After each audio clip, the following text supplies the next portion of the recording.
So, as you can see, there's a timer on the screen. So for those of you that are confused, let me explain what's going on today. And to do that, I have a helpful little infographic for a change, because I actually remembered to put it in a scene to be visible here. Wild concept, me actually being prepared. But since things have been, end of year complicated, as is wont to be the case in this day and age, I have decided to run another event. In this case, it's the Panic-a-thon, because, well, this was thrown together in a bit of a panic. Is it as bad as it was when this was originally set up? No. Would help be very helpful? Absolutely. So, I figure we may as well make this happen. I'm gonna leave that graphic up there while I finish talking about this, and then it'll be pulled back up as needed, is basically how this is going to be run as far as all of that goes.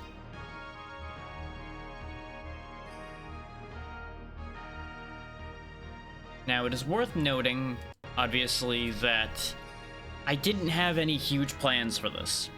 So there are going to be less big things happening than I would like there to be. But that's where y'all come in, hopefully. As you see at the bottom of the screen there, $10 will unlock a game series or add a game to a series. Now, it's not explained in detail in the graphic up there, as I will be taking care of that verbally for you. How this is going to work, aside from the obvious part about it, is the mechanism by what I mean by unlocking a series is, say, somebody said $10 to Zelda. That would mean the first game in the Legend of Zelda series would be activated. That would be available to be played. It could be any series, anything, with two notable exceptions. We are not going to be doing Undertale or Deltarune, in part because I don't entirely know if that's technically a series or not, and it gets out of hand a lot of the time, so we're just going to leave those two alone. And Kingdom Hearts, for DMCA reasons, is also off the table. Anything else, though? You want Sonic games, you get Sonic games. You want Mario, you get Mario. Whatever y'all want. And if the Donathon ends without me having finished all of the games, we will just do them. Anyway, the unlocking games is not necessarily inherently for the Donathon itself.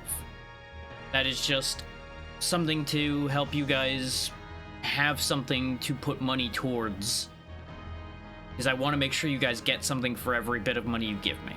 That's the point. Whether that actually amounts to what it should, that's going to be kind of something we have to work on as we go there. Now, to explain the rest of what I've got on the board there, obviously the first one I feel is fairly self-explanatory. You guys get to make a new emote for me.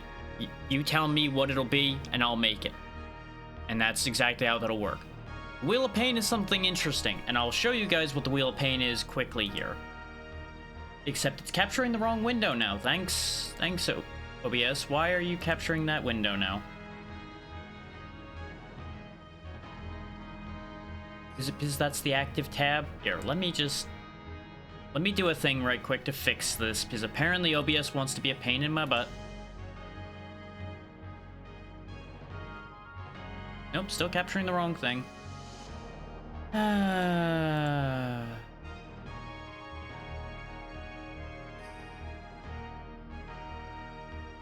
There's the wheel. I'm gonna need to adjust it because OBS is a nasty little program that doesn't do what it's supposed to most of the time. Yeah, there's the Wheel of Pain. You won't get to see everything that's on it till it's activated, but there it is, it exists. We'll address that in further detail when it's relevant. But, what am I? Hey there, Callista, how's it going? Sorry, I have lots of things layered over each other, so I'm not always going to be able to notice what's being said or done immediately like I usually do, because I only have two monitors, and there's only so much screen real estate for the amount of mess I have going on here. So bear with me on that. But yeah, that's the Wheel of Pain. Obviously, I feel like the chat chosen crowd control is fairly self-explanatory, but for those that don't know what crowd control is, there's a set of games available through the service crowd control that lets you guys pay money to mess with it. It's that simple. Nothing too complicated. I will be providing the link for crowd control when we get to that goal, if we get to that goal. Now, the voice-acted reading stream is a little bit more complicated. How the voice-acted reading stream is gonna go is you guys will pick a game or a book, whichever. Now, the books have to be public domain because of legal reasons, because that gets all kinds of fussy. So, bear that in mind. But as far as games go, it would be a visual novel, anything that's like purely text, basically is the point. And that'll be one full stream. And, well, the next one should be fairly self-explanatory too. You guys decide what gets drawn on that art stream, as an added bonus on top of it being one of my very rare art streams. Chat chooses the next alt model, so, for example, the model I'm using right now that I made for Christmas is an alt model. Basically, you tell me what you want me to end up wearing.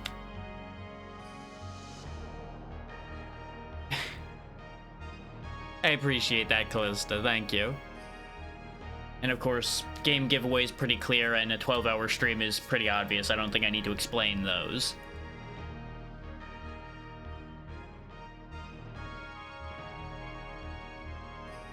Like, I purposely never ask a lot of anyone, even during these events, when I am in a bit of a bind.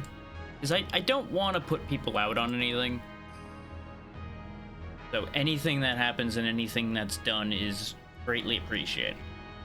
We'll go ahead and disappear the graphic for now, because we'll go back over that in a little while to make sure people understand what's going on, and if people ask questions, I'll obviously take care of all that as we go.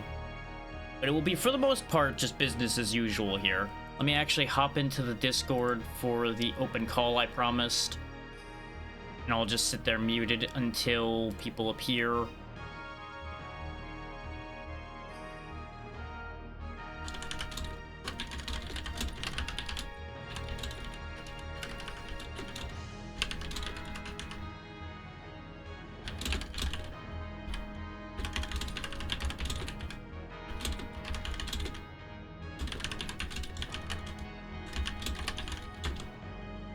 There we go. Wanted to get that done earlier, but there's been a bit of a spin as far as getting all of this set up. Because, as usual, since I rushed setting all this up, I forgot, like, half of the things I was supposed to do until the last minute. Which, admittedly, me being me, even if I'd remembered, I probably wouldn't have done them till, like, 10 minutes before anyway. But, you know, it is what it is. But I think that gets you all caught up on what all the plan with that is. Now, for those who weren't here when we were playing Dungeon Explorer before, you're probably very confused about a few things. One, what is this game? Well, take Gauntlet, add a lot more RPG elements on top of it. Well, not a lot more, but a few more. And you basically have what Dungeon Explorer is mechanically. Plot-wise, we have to clear 6 dungeons to face off against the Darkling to save the Goddess of Ambition to get our wish. That's the short version. We are currently 3 dungeons out of 6 in from when I had played this on last Saturday, I believe it was.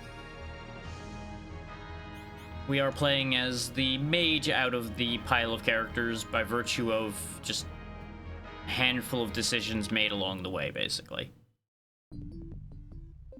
Now, I spent some time grinding money, but you'll notice I still don't have enough for anything. I did get us the Holy Rings in between, and I really wish I had just been more patient and waited to be able to afford the better ones, but it is what it is. Now, I did make a breakthrough as far as getting into the mountain dungeon. And I'm starting to think that might be the one I was intended to do next. It's either ice or mountain that's next. Is they're both relatively similar difficulty. But I learned a thing about the mountain dungeon, so we're gonna go there first. So I can explain that. And we're also gonna grab our free gold.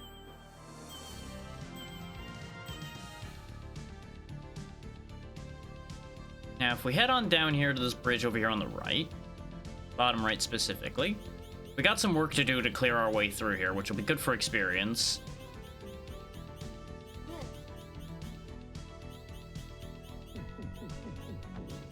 That's why attack is important, is you need to be able to clear through these in order to be able to get rid of the spawners. If you don't do that, you're just gonna have a really bad day.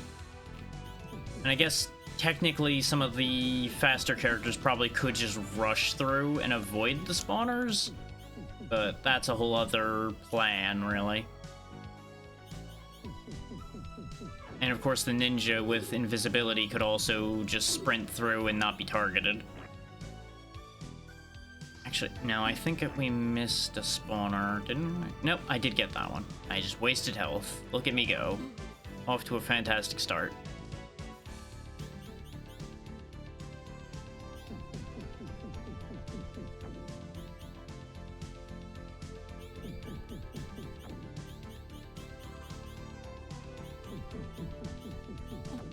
Now, it is important to note, as far as the timer and everything goes as well, this isn't gonna be like a I stay here all day, every day, until the timer runs out deal. That is purely just, as it was with the Clear-a-thon, a time limit as to how long the benefits and incentives will be available for. I'll be real, I don't want to end up in a situation where I get stuck here for the next, like, 3 months because y'all decide it's a great idea to trap me with kindness. As much as it would be appreciated, my health leads me to be concerned about such a thing. So, days will end when I feel like I cannot continue that day any further. Same as with the Clear-a-thon. And the timer will just be paused at that point, and it will resume at exactly the value it was when we stop. I've got a better timer this go around that A, will remember the time for me, though I will be making a backup anyway just in case, and it can actually read the Ko-fi donations and everything properly, so I don't have to stop to fix those numbers. The downside to this new timer is it kind of sucks as far as the raid value goes, and I'm kind of mad about it because there was no way for me to fix it. Is it only tallies based on 10 raiders, or at least that's what it said? Which is, frankly, kind of disgusting to me, but it'll hopefully at least still give time value, and it just says it counts per 10. Now, the way this area works is it's actually exactly what I was afraid of when I had mentioned it before. See this number? That's what floor we're on. We're on floor 7 right now. What it does is it puts you on a random floor every time you enter. So what we're gonna do is we're gonna keep leaving and going back in until we get at a specific floor. Because I'm gonna demonstrate how I was grinding money and experience. That's the wrong floor. I'll know the floor I'm looking for very quickly. I don't think I've ever seen floor 1. As stupid as that may sound, I don't think I've ever had it spit me out on floor 1. This is still floor 7. In an interesting turn of events, it's not consistent with which Reapers are on which floor either. It seems to kind of like cycle them in a weird way. Like, the blue Reapers are on every handful of floors, green Reapers appear in between those, and the purple ones are on a couple floors. Purple ones being the strongest ones.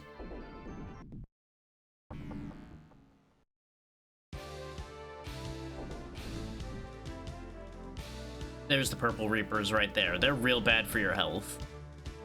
Because they are fast, they hit hard, and they have a lot of health.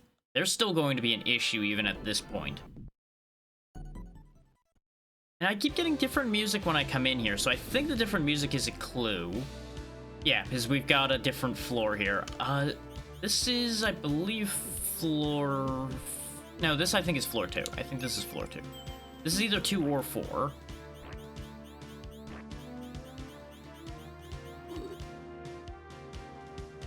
this the way I wanted to go? No, it's the other one. I always get this little tunnel wrong, because it could be any of those three looking at them, and I can never remember which one it is. This will take us across to the other side. I'm not necessarily doing this to get us through the dungeon right now. This is to demonstrate how I was grinding right quick, so you guys understand how I was going about that. In case somebody out there ends up playing this themselves and wants a pretty quick way to get some money. Is floor 2 spawns these 6 chests pretty much next to each other. Not only is this good for items, it's good for money. So it's quite handy, considering you can just keep spawning on this floor over and over again.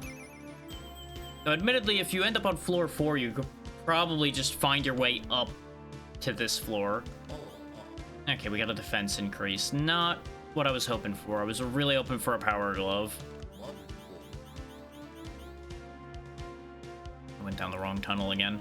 And this is why the spell is less useful here than it would be anywhere else, because I keep ending up going down the wrong tunnels and having it not be able to last as long to be as useful. It is a great inconvenience to me.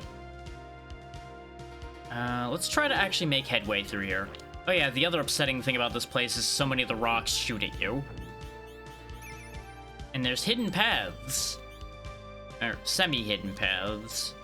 Because some rocks are breakable and some are not.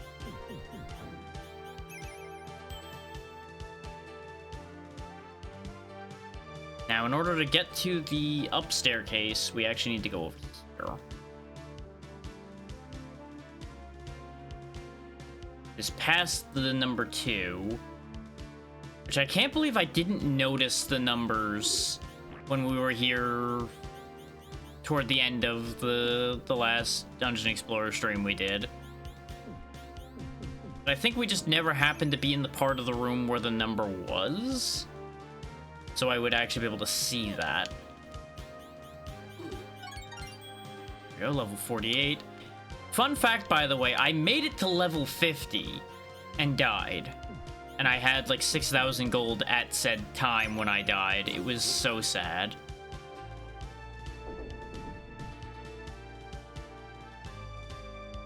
Now you'll notice though, we went up one floor, and this floor looks awfully familiar, doesn't it? That's because these floors aren't necessarily in the order you might expect them to be in. Which makes it kind of complicated to navigate this place, if you think about it. Because we went up from floor 2, and ended up on floor 7.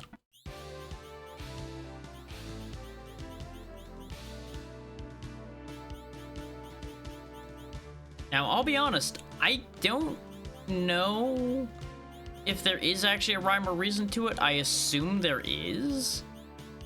Like, I assume it's a case of this place is either, like, in a loop, it's upside down, or something weird like that. I have made a horrible mistake with the angling I've chosen here. In fact, we are quite likely to die if I don't do something smarter. That was not what qualifies as smarter brain. It used to be dying a lot in there if we keep going in there. Problem is, I'm not convinced we can get through the ice dungeon still either. Now you might be thinking, well, Drac, why didn't you grind harder?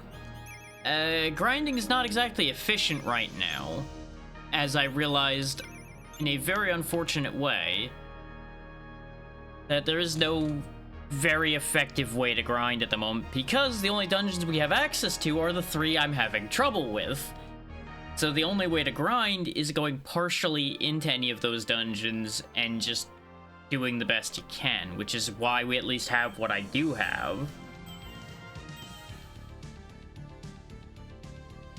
Let's give the ice dungeon another try, because I can get solidly in there. And that place is a little easier to read in terms of pathing. Because I'm clearly a little bit frazzled mentally because of setting all of the Donathon stuff up. So maybe I just need to clear my head a little bit by making some progress, and then things will get better. That's totally the lie I'm telling myself here. Yes. Because I'm not going to end up more frazzled as we go along at all or anything.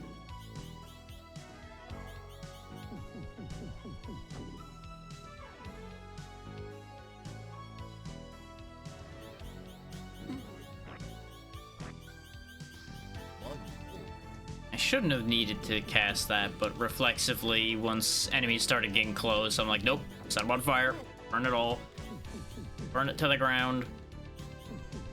Which it does make getting rid of all the spawners for the harpy things very easy, so it's not the worst thing that I did that. The only big problem we're going to run into is I'm going to start having trouble in the dungeon because of all the snowflakes that'll spawn.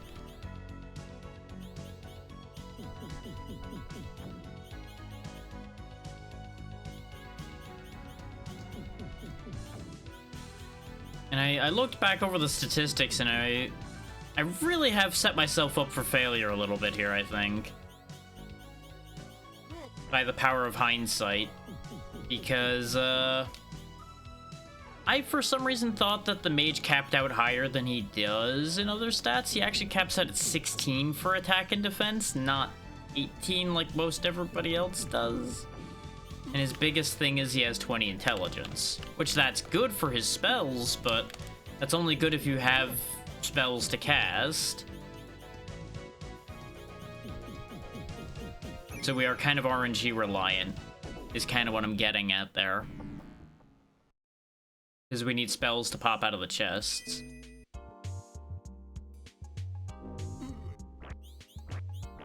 Now I'm kind of hoping that the levels I grinded, though, will help in terms of just keeping me healthy enough to get through in here.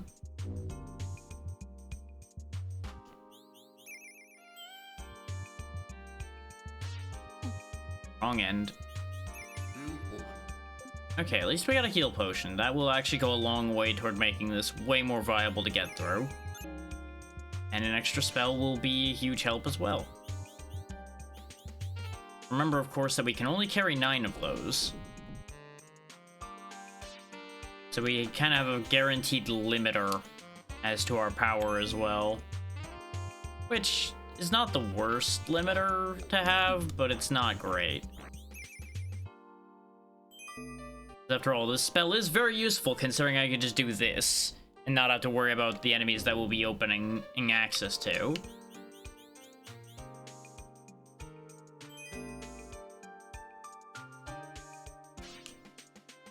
This is the one where you wait a moment when you touch the button. I did run into here a fair amount of times during the grinding as well, trying to figure out which one got me more. And it typically was the mountain dungeon that got me better results, which is why I was thinking that it would be a better one to go into and actually make progress, and, well, you saw how that went.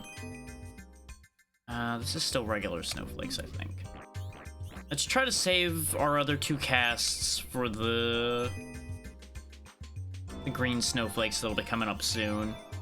Oh, never mind, we got a 3rd cast, so maybe we got some more leeway than I thought. This is the one where you have to make sure to walk in the middle of all of these, because the shots come from the sides. And if you don't line up properly, you get shot in the face. Hooray! Yeah, but see, these green ones take more hits and hit harder. So you just want to get rid of them as efficiently as you can, rather than dealing with them directly.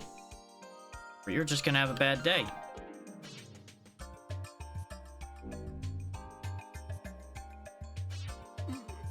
Forgot about that one, though.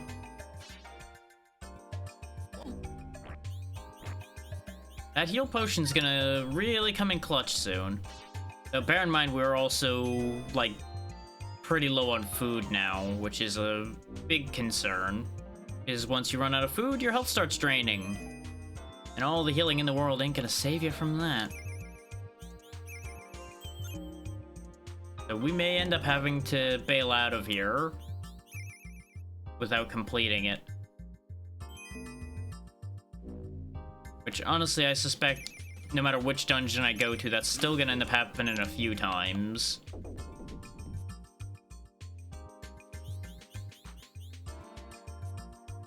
Because we're reasonably strong, but we're not all-powerful at this point, by any means.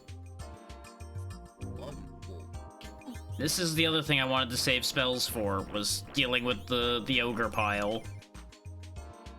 Well, ogre piles. There's a couple. Alright, I need to actually grab the key. Silly, silly me.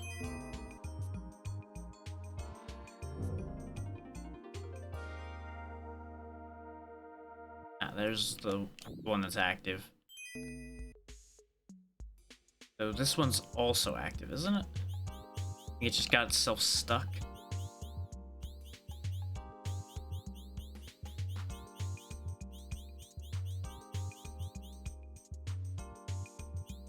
No, that one was just a lie. Okay, never mind.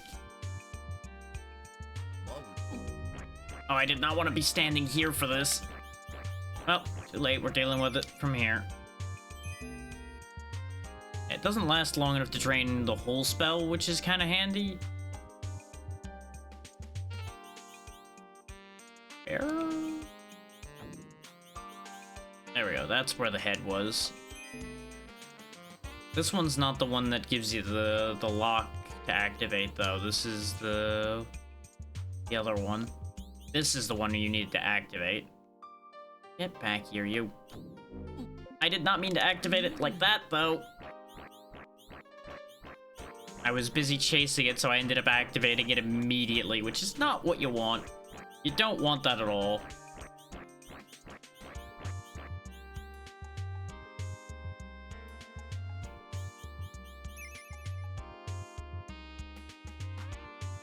Okay, go grab the key. I know we're, like, out of food, so I'll be running out of here in a second. I just wanted to make sure, is there a chest in here? No, this is the part where there's a ton of locks. We need to turn around and go home now.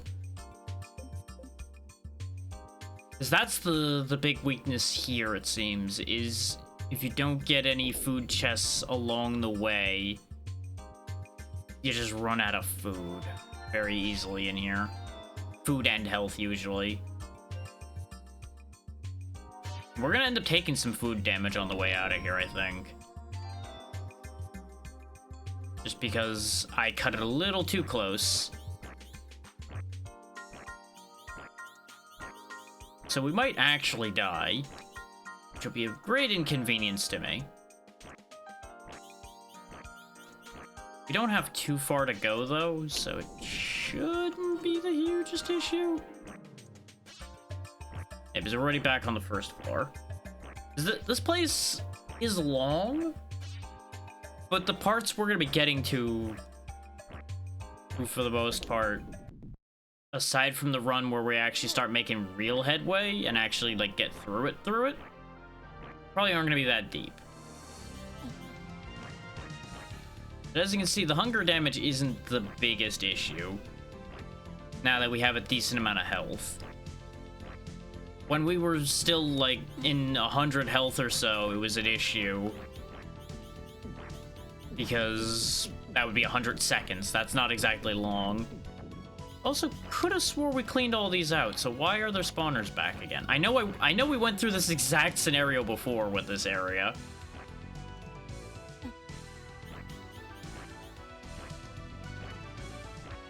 This is only that room, I believe, that the spawners come back in when they're not supposed to. Because there's no spawners in here. And we got the jingle when we got to the end of that other part, so I'm very confused why those are back.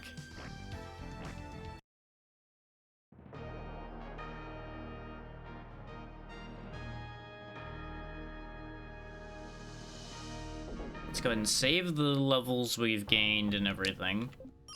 Well, level. And as long as you don't quit out, the spawners and such you destroyed stay destroyed. With the notable exception of apparently that one area where they come back anyway. Problem being, on our trip back in, we're not gonna have any magic. So the ideal move would probably be to actually full reset every time I come back in here. Just because having magic available. But I'm gonna try to go in there without doing that, because I'm hoping that the less food and such drained instead will be better. Thing is, this part is a fucking nightmare.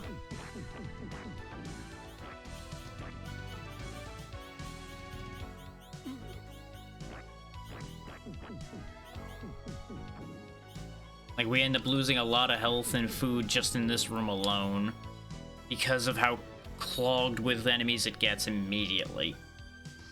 But I'm kind of banking on it still balancing out in our favor. I really have not crunched the numbers at all on this before anybody's like, wow, your numbers are bad on this. It's like, yeah, you know, this is what I get for not actually doing math.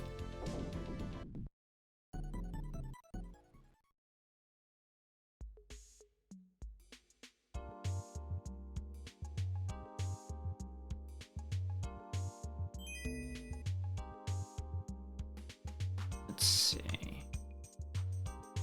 Just go ahead and activate that.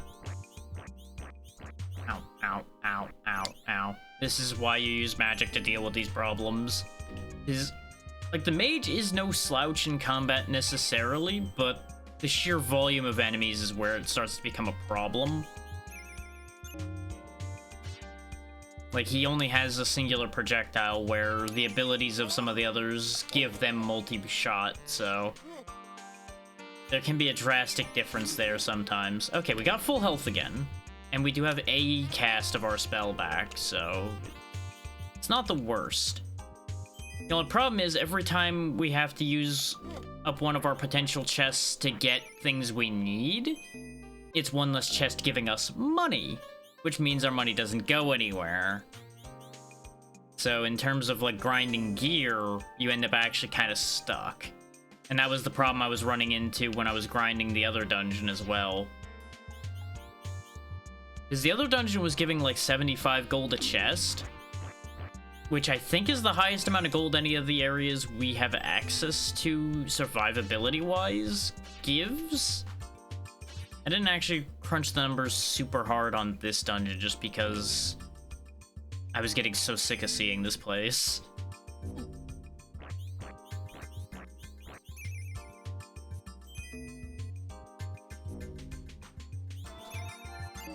Okay, another spell cast. Good, good. Just keeping half an eye on my email in case I miss seeing something over on my donation tracker or anything. Like, I'm gonna be in, like, hypervigilance mode for, like, 7 different directions today, so bear with me if I miss things. The blessing and curse of running something like this as a singular entity is having to split your attention in many directions. And if I had spent more time planning and not had to throw this together in a rush, which I didn't have to throw this together in a rush. Like, things were nowhere near bad enough for it to be like a, if I don't get this done, we're doomed scenario, but tell that to my brain. We all know how that goes sometimes. Yeah, if I hadn't rush jobbed this, I probably would have also asked for volunteers to, like, moderate and do some of the monitoring for things, but, you know, I did it before, I can certainly do it again. That's a non-issue.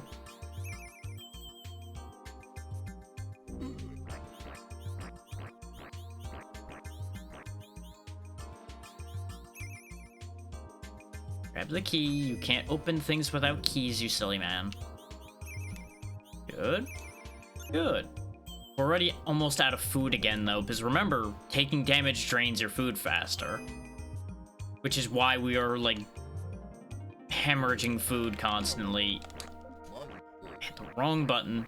Yeah, we're gonna be out of here, like, now-ish. which is unfortunate, but we're already level 49, so this place is better for experience than the Reaper dungeon is. It's just not as good for money. I'm basically going to be relying on rolling at least one food pot, I think, to get through here, which is so frustrating.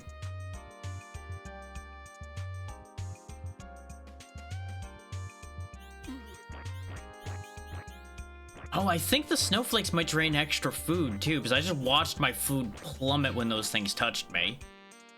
That would actually make it make even more sense why our food drains so fast in here.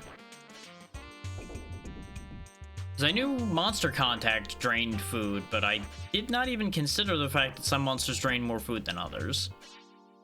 This place is miserable.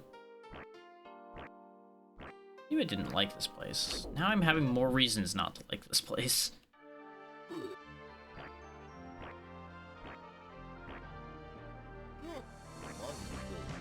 Just activate our remaining spell. I'm going to be resetting probably anyway, so we have spell charges.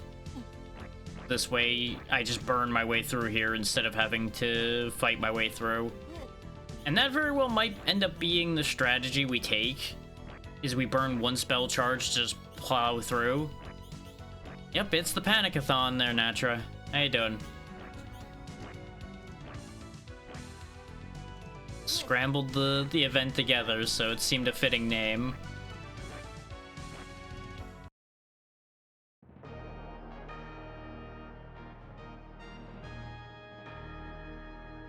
Almost have enough money for the next ring, so we can at least get a bit more power in our magic.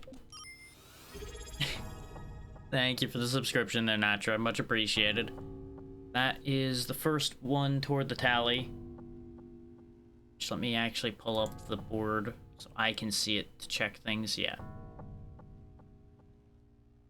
Which I was running these totals off dollar amount, so you guys have actually already triggered you guys get to choose the new emote option. The Panic-a-thon is for bills.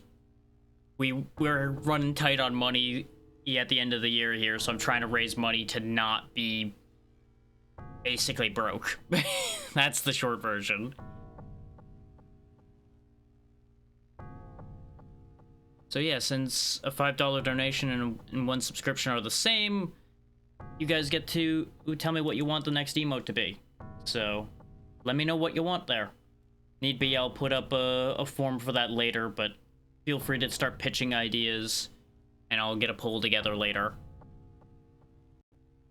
And it can be whatever you want as long as it's something that's TOS safe.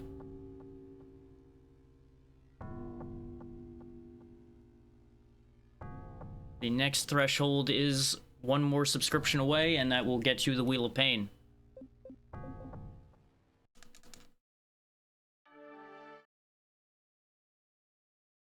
Yeah. The downside to subscriptions is the money from subscriptions don't come in till the following month, but it will still help the future, and I do appreciate that.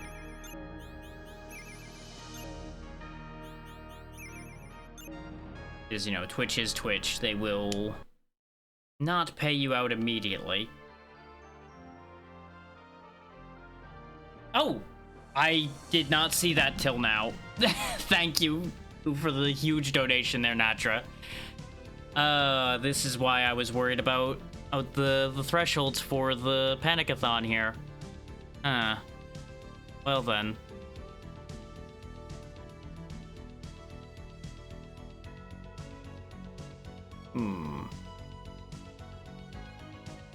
So the good news is that is a huge help.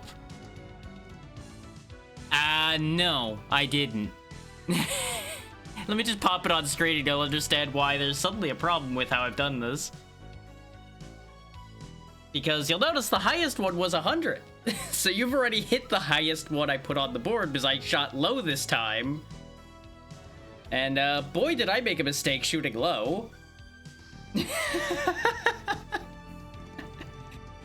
Yeah, that's not gonna be today. The 12-hour stream is not today. I have to prepare for that. but you are guaranteed a 12-hour stream in the future now. And you're also now guaranteed a chat-chosen crowd control, a voice-acted reading stream, which the 12-hour stream and the reading stream may be at the same time. An art stream where you guys get to pick every piece of art that's made. You guys get to choose a new PNG tuber model to be made. And I have to do the game giveaway. So you've already just thrown everything into a spin here in the best possible way you could have. Now, there is one piece of good news. I had a backup plan for if this board got cleared immediately. And the backup plan is this can just loop. You guys can just get all of these things again. In a lot of cases. Like the 12-hour stream, I'm not going to promise repeatedly.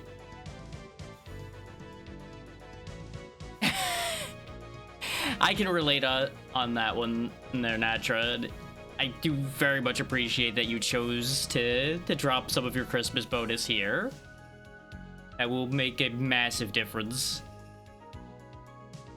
Yeah, I will make scheduled plans for all of those streams. I'll get polls up and such for what y'all want for the crowd control stream to be. And I'll make a good scheduled time for the art stream. That may very well be part of the Donathon, as I'll do the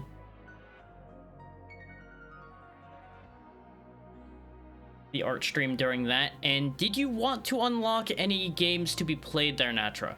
Because that $10 marker there can be used up to the amount you've donated. So technically you can end up unlocking 10 games if you want to. I will allow it because that is a huge thing you've done here.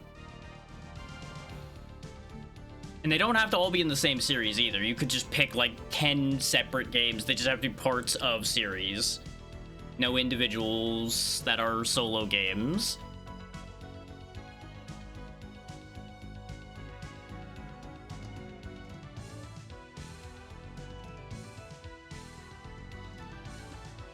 You don't have to answer immediately either. You can just let me know in the future what you want or what have you.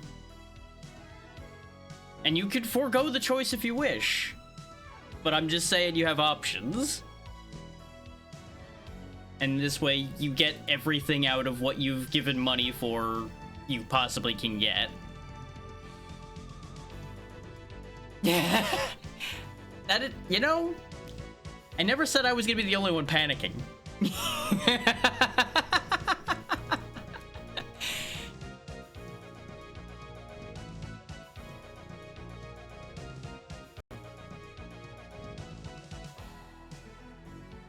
I mean, we could do that. If you want to just pitch the idea to chat, we could do that.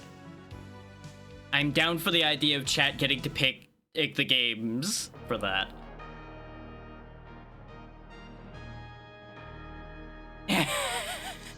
Now, I can't necessarily give you a double on that, but I'm more than willing to just lob the idea into the air there. All right, all y'all that are out there, anybody that's here, if you want a game series to be unlocked, feel free to speak up and we'll get that done for you. I'll get that noted down. Let me actually get a document up to make sure that I can log all this properly so nobody gets their info lost. Because I was expecting this to be a little bit slow. I'll only have to like figure these out one at a time. Instead, suddenly landslide. This is one of those times I love being wrong. Let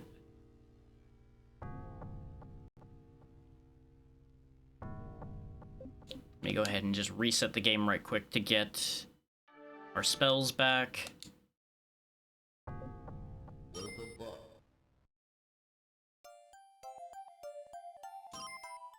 And what I'll do is I'll just bank those choices if we don't end up getting answers. And as we go, we can just lob the option out there. And then I'll log the answers I get. As it stands, you're already going to be keeping me busy.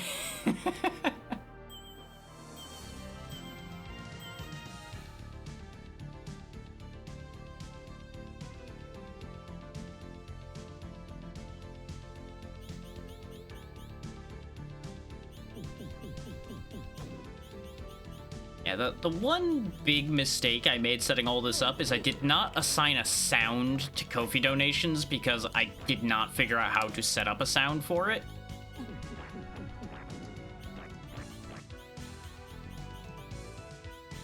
I can make that happen. I will get one of those made.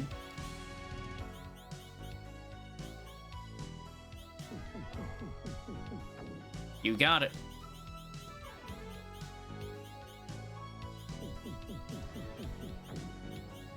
Oh, you want to make it? I mean, by all means, if you want to. Ooh, certainly. The offer was to have me make a thing, but if that's how you want to do it, I am all ears for this.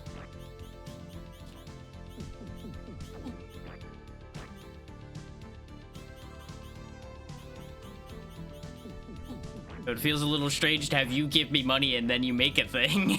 that does not seem like this is how this exchange is supposed to work.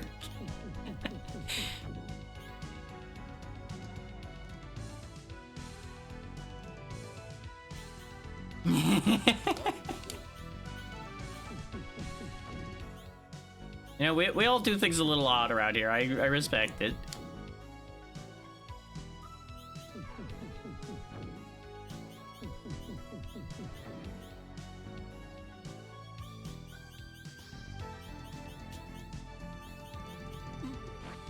We can certainly get that sorted out.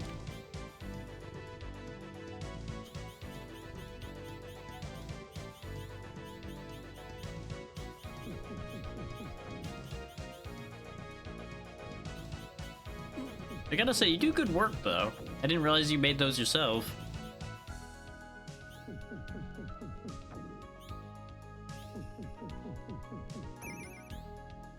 Honestly, I can respect that. If I didn't need money, I probably wouldn't charge for art either. But, you know, nature of the beast and all that.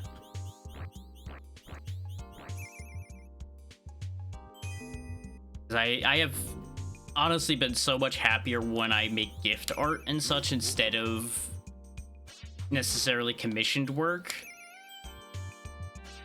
But it's nature of the beast, like I said.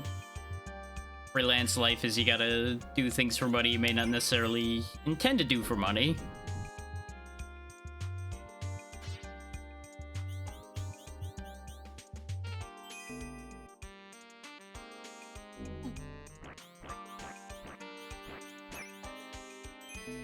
Yeah, I'll just remind chat periodically that they have the options open of getting the process started with various series. Which, for anyone that's concerned about ending up duplicating or anything, by the way, don't worry about that, because it will literally just go on to the next game in whatever series you choose, so it's completely fine. And that includes situations where I've already beaten whatever the first game in a series is. Basically, say somebody says Resident Evil. Since I've already done Resident Evil 1 on the channel, we'll just go straight to Resident Evil 2. And keep going on from there.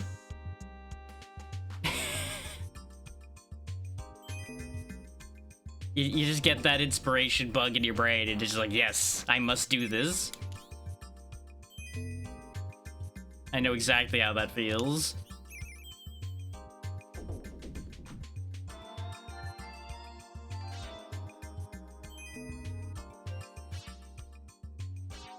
Yeah, I'll get you all the reference material and such you'll need for that.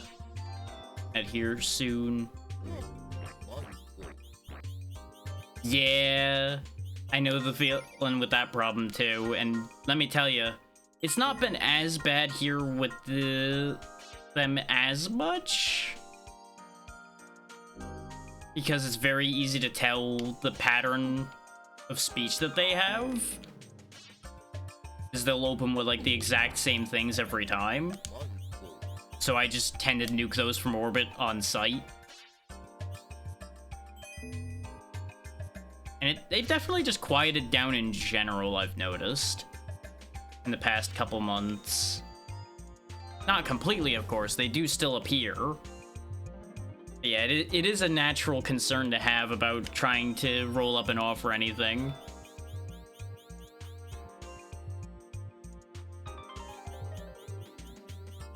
Yeah, exactly. No, it's wild to me the amount of them that don't even acknowledge the stream happening. They just pop in and try to sell things. It's like, what are you doing? Yep, that's another one right off the playbook.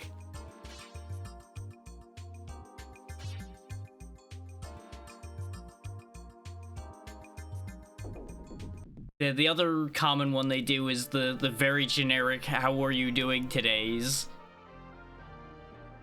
That's another one, yeah.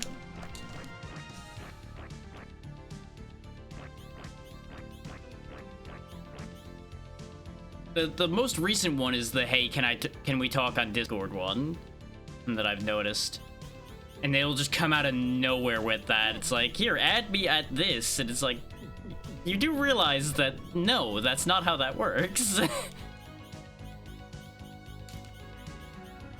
Like, I'm gonna lob that question at y'all too. Do any of you actually just add people randomly on Discord like that? Like, is that a thing that happens and I'm just like too old or something? Am I just too old and paranoid to be hip with the kids? It's about an idea like that, or is this just a thing people genuinely don't do, as they shouldn't do? Yeah, exactly. That there has to be a reason. Like, at that point, it makes sense.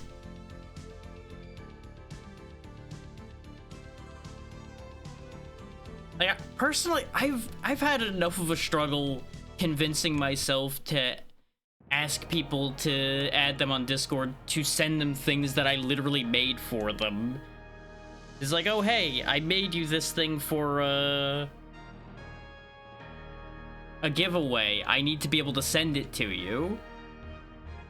Oh, that's neat. You got one that cycles too.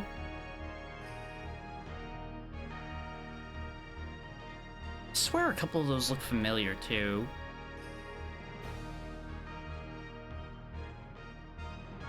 Nah, they just look similar or to somebody else. Okay. Yeah, that's also a good move. Send it through an intermediary so they don't have to have the awkwardness happen. 'Cause even if it makes perfect sense and it's completely reasonable, there's that layer of awkwardness because it's like, well...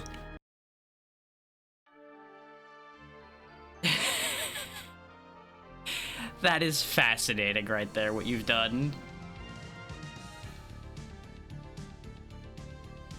Like, I could tell immediately what's happening there, even though... Oh, there's a lot going on. Yeah, because they just see that you're giving a thing away, and it's like, nothing's ever free. This gotta be a trap somehow. Oh, so you just get slammed for being a supposed scammer.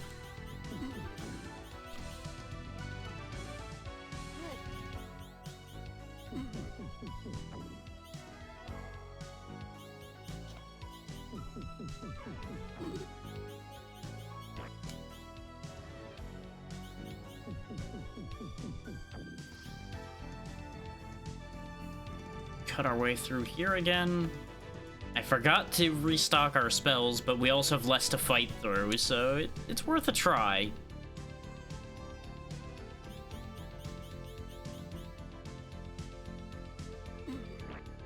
Hell yeah.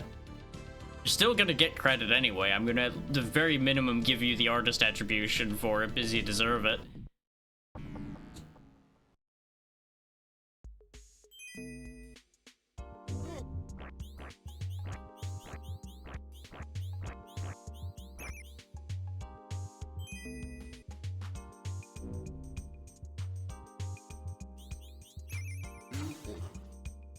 Didn't really need that heal potion, but I also wasn't gonna be able to go around it anyway.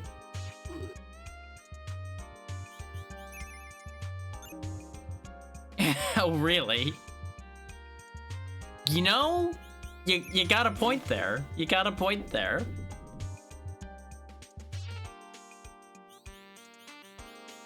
God damn it, Twitch. Why are you disconnecting? Okay, chat's back now.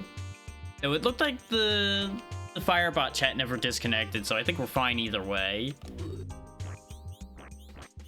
Yeah, no, fan art is the perfect workaround for that. You're right.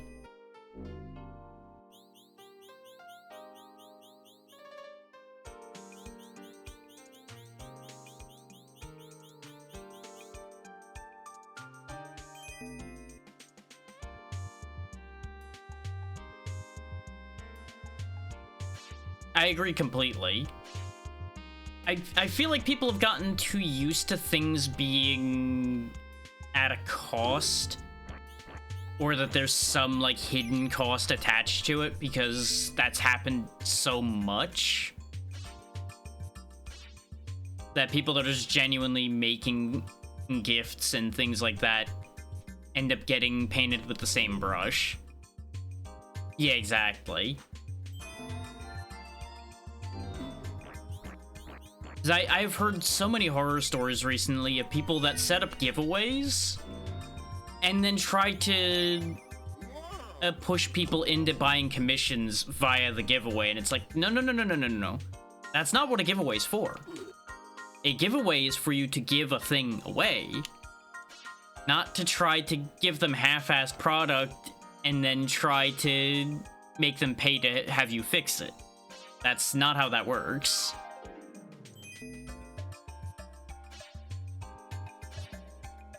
And let me make that a clear statement to all of you. If I catch wind of any of y'all pulling that kind of stunt, you're done. That ain't even a discussion. Any of y'all turn out to be scammers, you're done for.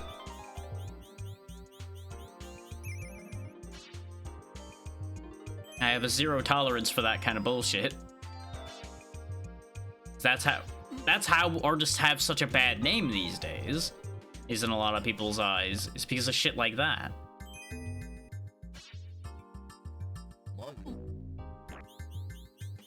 And then you add all the AI bullshit on top of it, and it's a nightmare to try to be a freelance artist these days.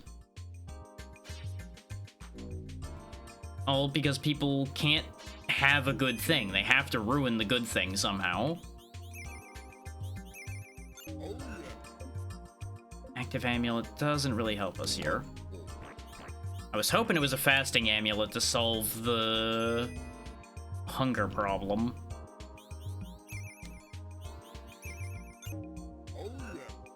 Power glove, very good. We do need that.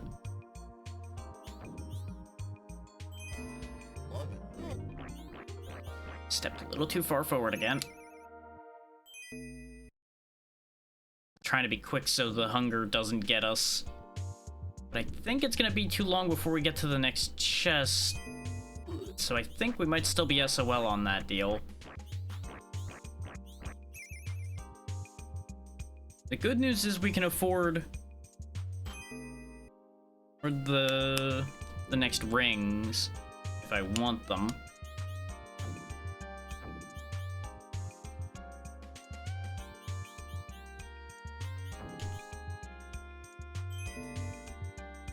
This is gonna be risky. Sounds good. Have a good time at work, and I'll make sure to get you the reference for the emote soon as there's some free time here.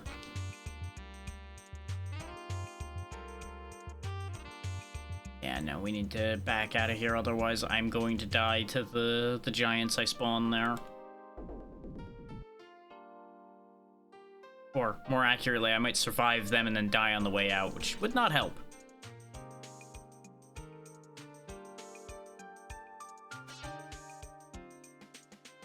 I really thought I had put us in a position where we at least could have made it through one of these dungeons, but apparently I was wrong. Which, you know, wouldn't be the first time I've been wrong. Considering, you know, the entire board has been swept in one go.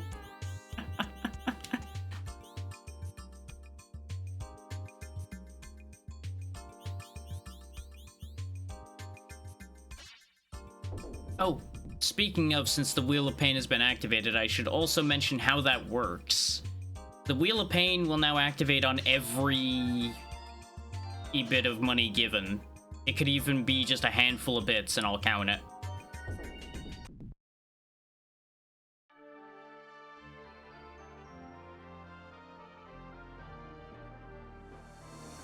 So, you know, I'm in for a grand time as far as that goes, but that's part of the point. So nothing on the Wheel of Pain's that bad. I was fairly kind to myself with how I set that up. So I did make one very fool decision on that wheel. Which, since it's activated, I should show you guys the whole wheel now. I don't know how well you can read that, so I will read it to you. And I will also fix the fact that it's a little cut off. There we go. So you got simple things like 5 push-ups and 5 jumping jacks, but you've got the dangerous one of chat adds to the wheel. Now that is a case of this will be within reason. If you ask for something stupid, your request will be denied. Just to be clear on that. Nothing unreasonable will be accepted. And we will just re-roll it if the one who gets it asks for something unreasonable. We've also got silly things like rotate the chair 90 degrees. I will have to just turn my head in order to function until the time for that goes by. And then you have one of the fun ones, creative swearing for 5 minutes. I cannot use normal swear words. I have to design my own swear words in the moment. And then there's the standard no swearing, spin again, ask me 5 questions. And then there's the chat challenge. The chat challenge is an interesting one because it's a spin on something I had as a redeem for a long time but took away because it was getting spammed a little too much. And that is, whoever pulls the chat challenge, if they wish to take it on, can describe a game. And if I cannot get it, I have to spin the wheel again and deal with whatever consequences comes from that. If I get it right, I'm off scot-free. That's how that is. And I get 2 hints, nothing else. And it can't be anything too specific. So I figure that makes for a fun little game.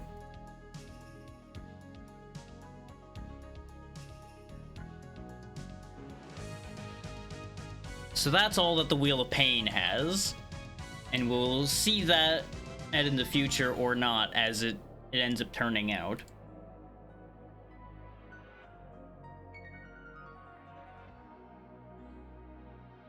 Just gotta get my windows back in order here. That is the big downside to doing this the way I have, is I have to keep flipping windows around in order to keep the things where I can see them. I really should have thought of a better position to put the donation tracker, though, since it doesn't have a sound.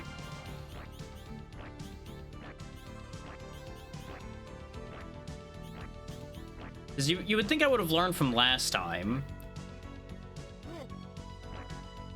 But I don't know if y'all have figured this out, but sometimes I'm incapable of learning. I go into these with the assumption that nothing's gonna happen.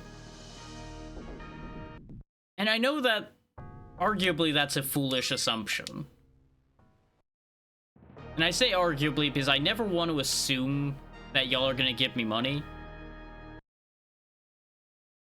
Because that's not a reasonable assumption to make. It's like, y'all don't owe me anything. I'm just here for playing video games and trying to make everybody's lives a little nicer where I can.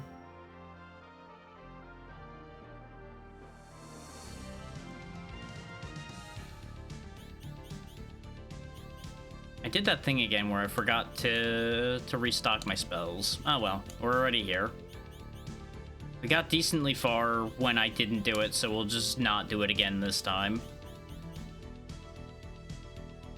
So I am mildly upset that I was 200 gold short on buying the rings. Just gonna complicate my plans a little bit. But my plans for getting through this game have already fallen apart, so really, things are par for the course, I guess.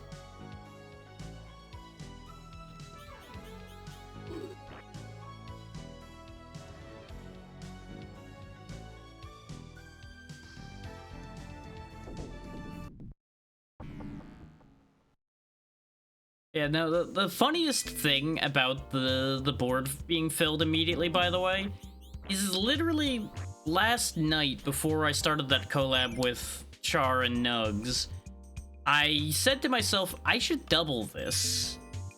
Because I'm pretty sure that if any big donation comes through, this is all gonna just get wiped immediately. And there I go again, not listening to my own comedic gift of prophecy. But again, I didn't want to assume that I would get anything, because... You can call it self-doubt if you want, and maybe there's a layer of that in there. But I stand by my statement of I will never assume I will get anything.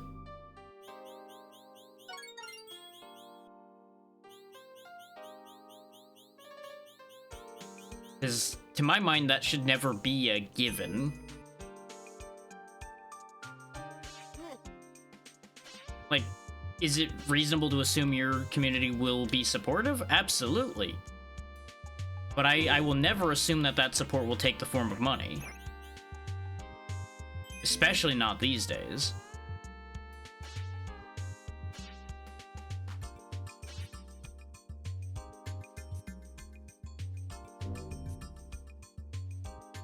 Like, I will always tell y'all, take care of yourselves first.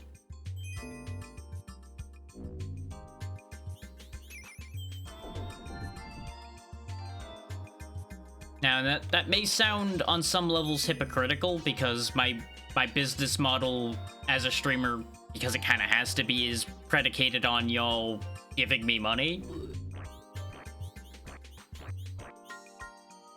But that doesn't mean that that's the whole purpose behind the interaction, you know?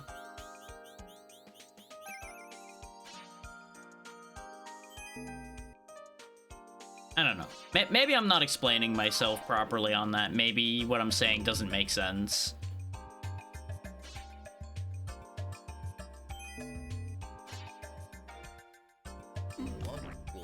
I'm also realizing at this point that I don't even have, like, a goal meter on screen or anything. Mostly because I had no idea where I was gonna fit it anyway. But if I did, I don't think the meter would be functional already. So... you know, that is what it is.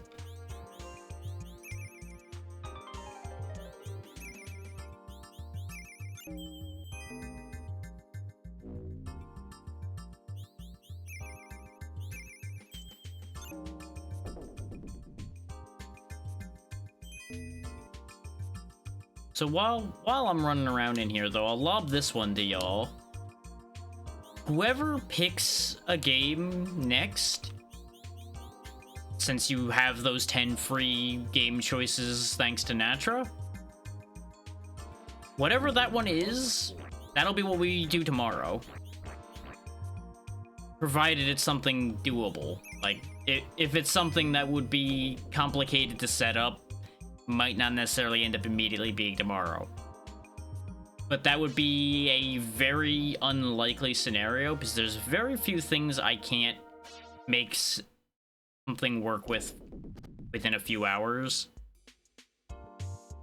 The riskiest things would be, like, old PC games.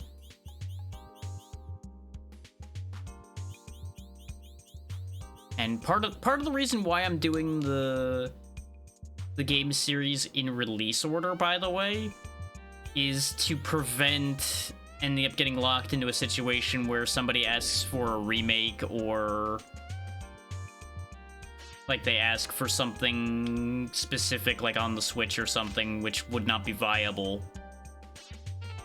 That removes a layer of risk to that, because bear y'all in mind, I don't have a capture card or anything. So the ideal scenario is where it's things that are emulatable, but I can make most anything work it's just gonna be complicated in some cases.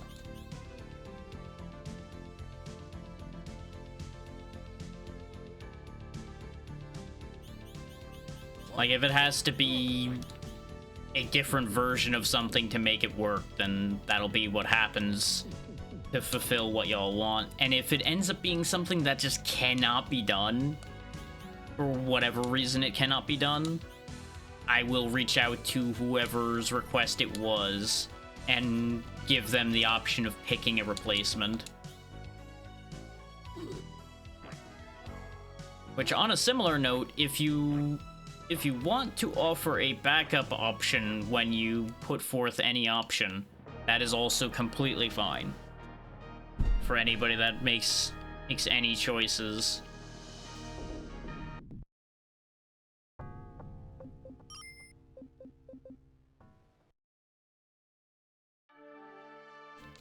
Just want to make sure y'all understand and that, like, I will make damn sure beyond all doubt that you get value out of what you are paying for.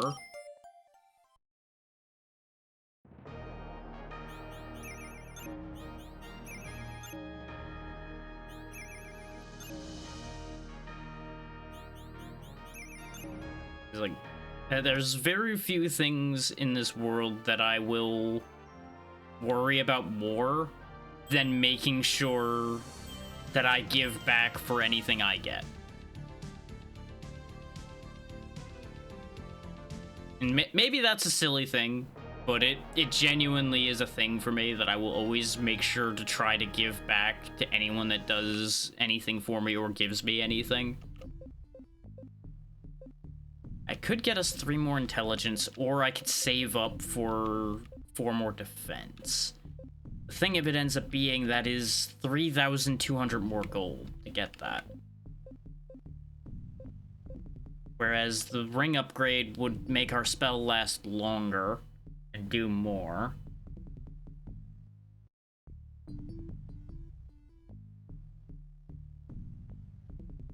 This is the awkward part of the game, though, where we are just, like, dealing with very high prices for things. No, I think the spell upgrade is worth it. And I could be wrong about that, but I'm hoping I'm not. And honestly, with how long it took us to get 1,000 gold there, I'm not confident that we'll be making up the 3,000 anytime fast without clearing one of the dungeons. And our better odds on clearing a dungeon is if our magic's better.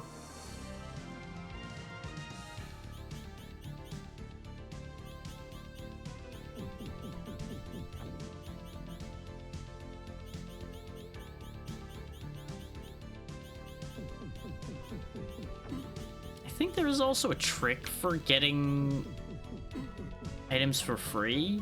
I swear we had cheated in some way once upon a time as far as that goes, but it may have just been a code to give piles of money or something as well.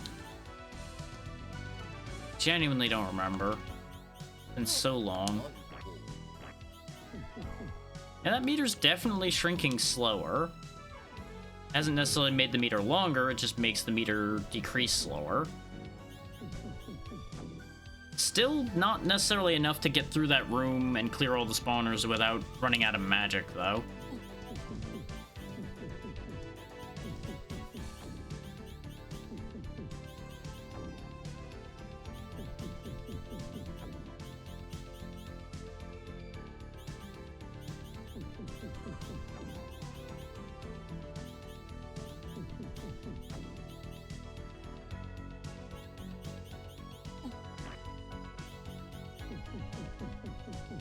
Okay, I'll make sure to come up with something good for that 12-hour stream, and I've already made notes of the fact that the whole board's been cleared once.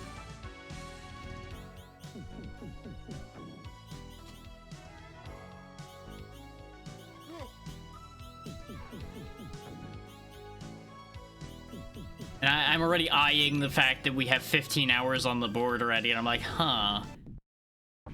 Things I did not plan for either.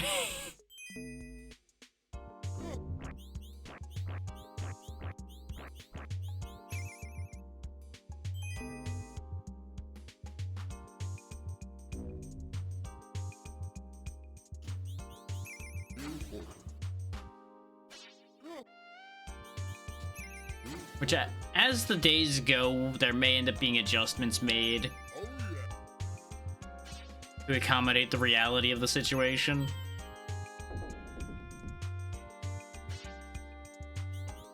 I'll be honest, even though I've run 2 events before this, I'm still learning how to run one of these things properly.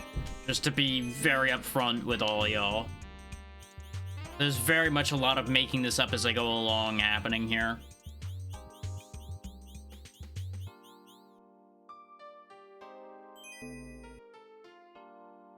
And of course, you know, God forbid I ever do anything exactly the way other people do it. I have to do things my way somehow. So there's always the layer of that going on there. Blessing and curse that is.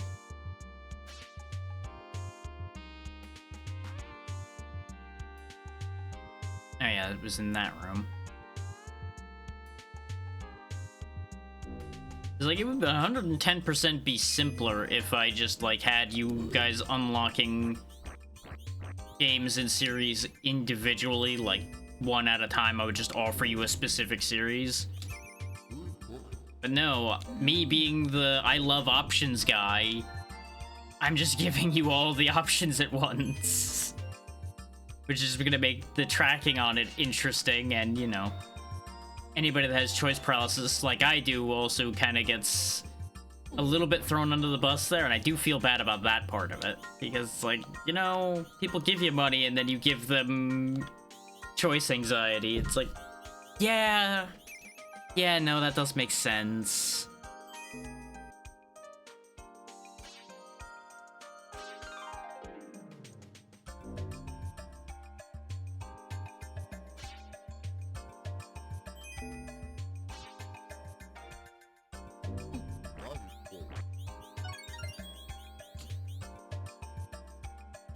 Which, reminder, you've unlocked the chat crowd control now too, so if you have a particular crowd control game you wish to see, let me know, and if you need information on what's available in crowd control, let me get you guys the link for crowd control right now. And that'll be brought up again later. Yeah, there's the main crowd control site. You can find the suggested games very easily through there. And it can be anything that's on there. But it will obviously be a collective decision on that one, so bear that in mind. Because basically what I'll do is, as people pitch ideas out there, I will just fill a poll with the ideas people pitch out there. And then whatever wins the poll is what ends up happening.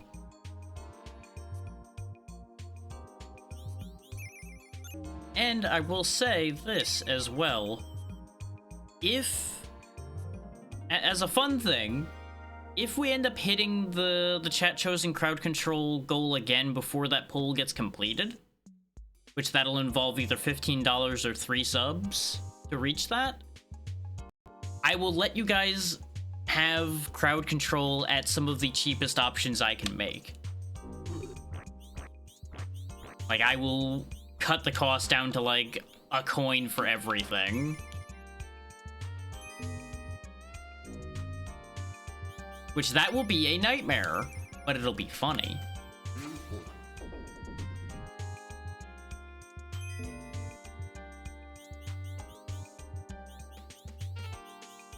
The counterbalance to that, of course, though, being that maybe a crowd control where infinitely less ends up happening because nothing will be allowed to happen.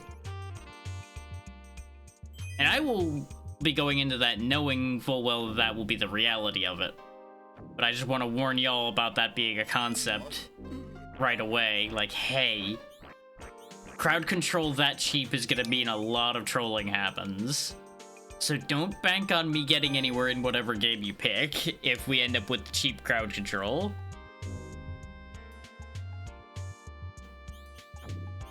Oh god, that thing can run out of the room. No. I didn't even consider the fact that it could go running up out of the room. That's hilarious. That gives them so much room to run off and be a problem in.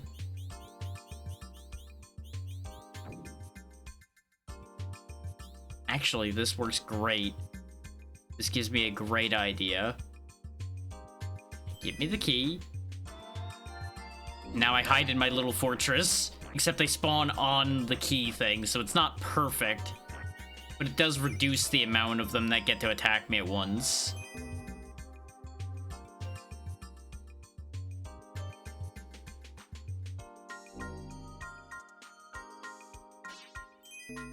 Grab all the keys.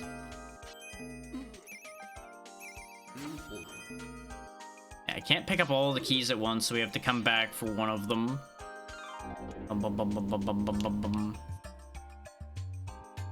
Which it really is just kind of a little bit of a dick move here.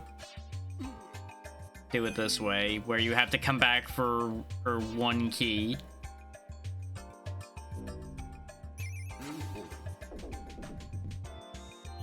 There would have been no point holding that healing potion for the future in case anybody's like, why didn't you leave the healing potion? Remember, things reset when you leave a floor and come back, so it would have just disappeared. So it may have put the chest back. I'm actually not sure how that would have worked. Which if it did that, that would have actually been a huge benefit to me, but that's a whole other situation.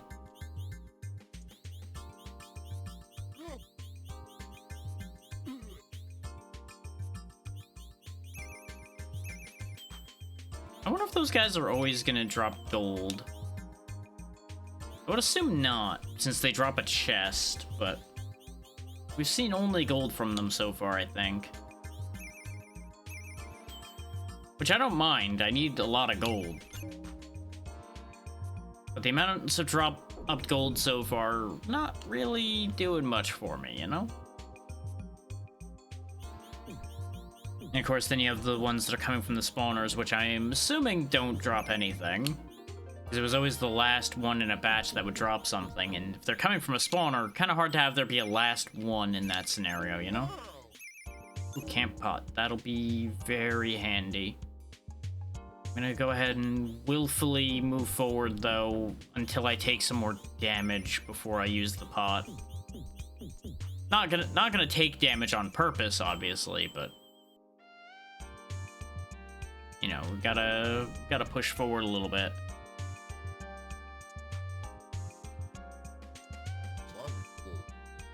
Oh wait, no, this is a waste of my magic again.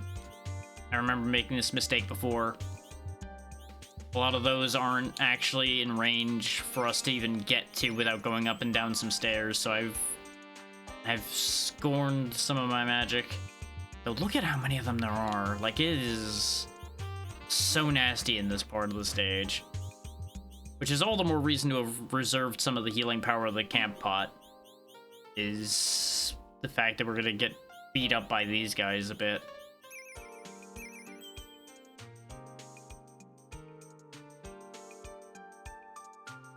The fact that the guys at the end of lines in this area, though, drop chests makes me wonder if they were always designed to have the free-floating groups not attached to a spawner dropping chests.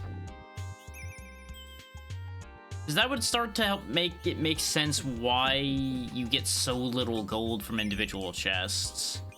'Cause that's one thing I never really understood with this game, is it really seems stingy as far as the gold goes. Like, we're only on our second to last items piece I grinded. And you kind of have to, otherwise you just get destroyed by the dungeons solo. And, you know, reminder, the manual itself tells you to grind for gold. Gold if you need to. So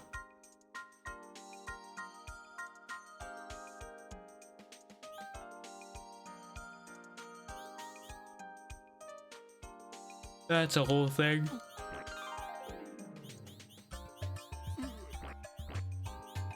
We'll deal with this batch and then I'll use the camp pot. Ooh, I got an escape feather. Yeah, the camp pot just makes a big pot appear that you can rest in and get food. It's very handy. A little weird, but very handy. And as you can see, it heals for a lot in terms of both food and life. So it's quite important to save it for when you are low, so you actually get good value out of it. In fact, I think it actually recharges both values to full. Not cool.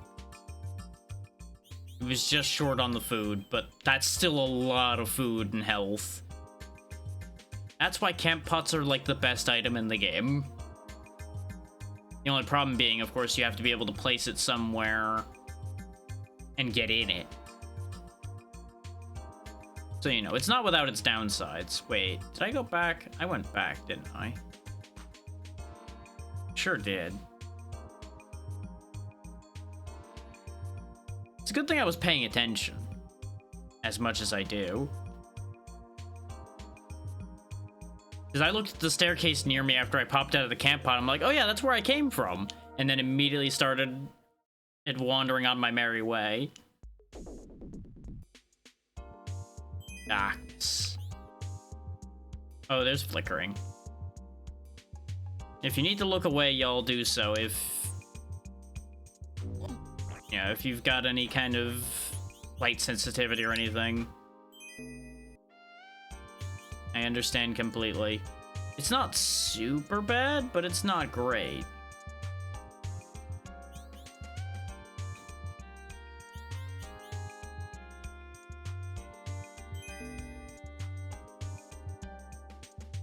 It's also kind of pointless. Like, I don't really know why this is a thing that's happening. It doesn't really do anything. Because there's no hazards. So all it's doing is slowing you down a little bit. Which admittedly, if you're tight on hunger, that could be a big issue. But otherwise, it's just kind of annoying. So it seems a little silly. Okay, a bunch of them on the wrong side of that wall, so that actually helps a lot. Because these guys hurt.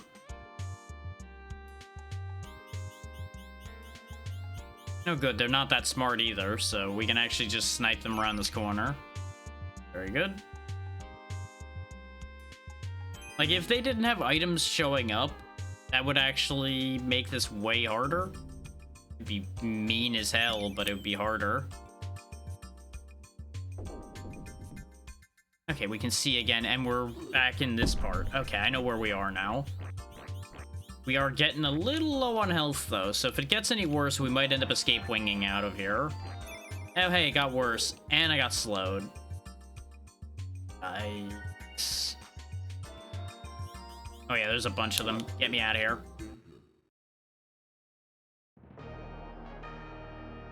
I would have loved to have stuck that out, but that wasn't happening.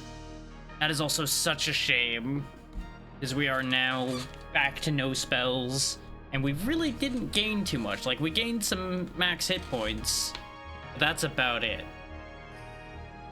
This place is so damn long. I have an idea.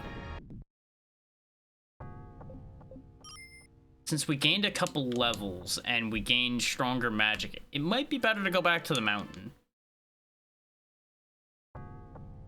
Just imagine after all of this, I was actually supposed to go to the other dungeon that I didn't go to at all. I know for a fact, well, I don't know for a fact, but I'm reasonably confident that that's not true, but it'd be very funny if it was. And I say this predominantly based on the fact that there are much stronger enemies in the way of getting to the other dungeon. Like, to the point where I don't think ever survived getting there, because that area is also, like, flooded with damage water.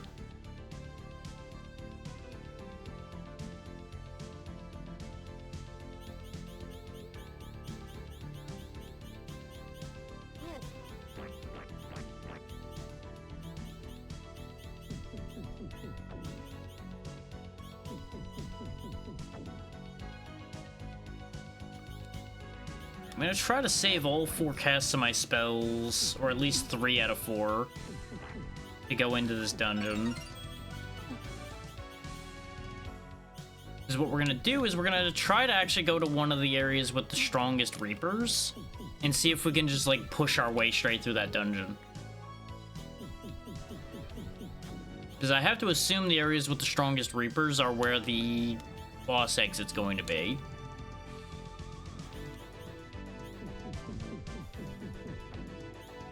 Oh, as a complete side note, by the way, the 10 subs to get us to the new randomizer is still in play. So if you arrange for one more subscription to happen, you will get that new randomizer.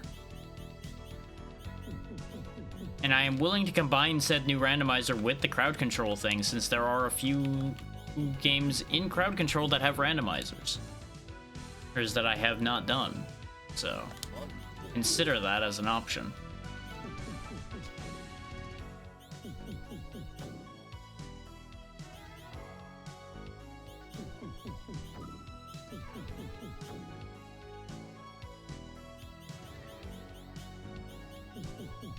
Like, will that make it much harder? Absolutely. Is that part of the point? Also, absolutely.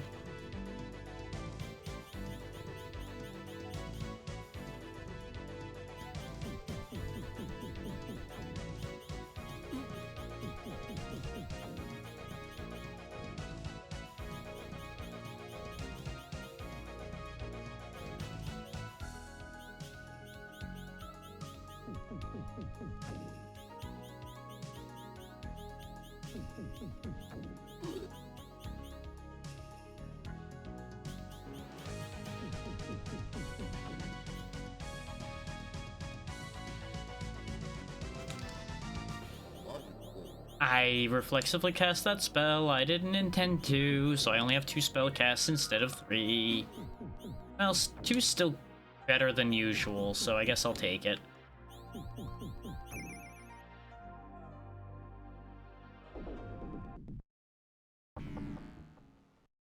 What floor is it gonna give me?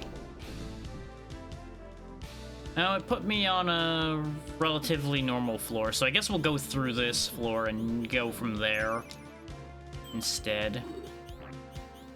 This, I believe, is floor 4.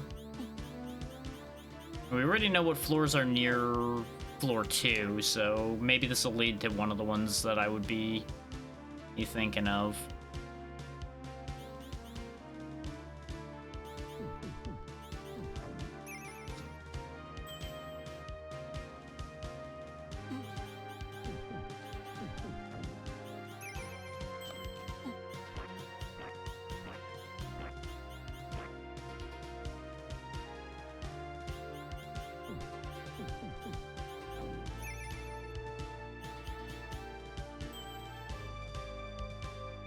Oh no, I was wrong. This is floor 2. This is the good floor.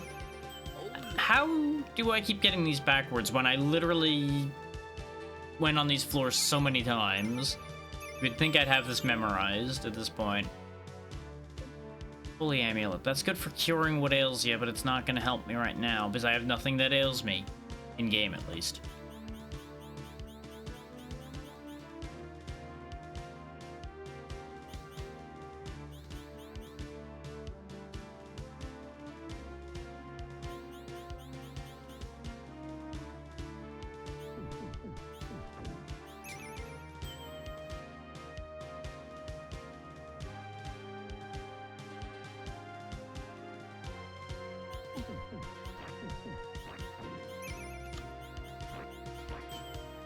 We're getting toward the end of the year, so I do want to just take a moment and mention the fact that I want to thank y'all just for the fact that y'all have made the positive parts of this year what they were. Without y'all, this would have been a much worse year. Or, like, guaranteed. Because this already wasn't that good a year for most anyone, I would say. But hanging out with y'all has made this year worth it.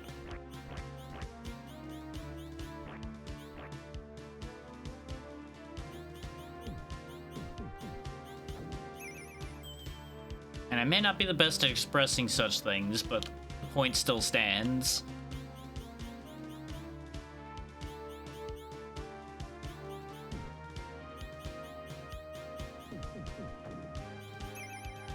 And I'm probably going to end up saying that at least a couple more times today. Okay, yeah, this is one of the floors I was aiming to end up on. Because these purple reapers are terrifying. So they don't seem to have spawners in all the areas, so what I'm gonna do is I'm actually just gonna magic the worst of the ones without spawners away. That was part of what I wanted so many spellcasts available for, was to clean some of these areas out preemptively.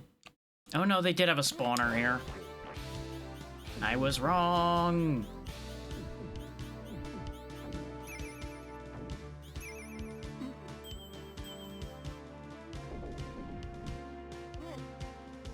Gotta be careful of my magic a little bit, though, because they set the rocks off on me.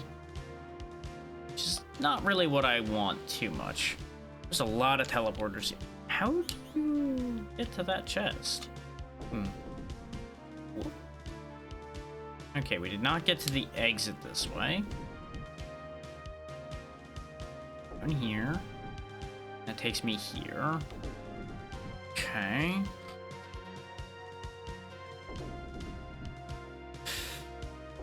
You know, it's bad when the teleporter maze dungeon seems like an improvement.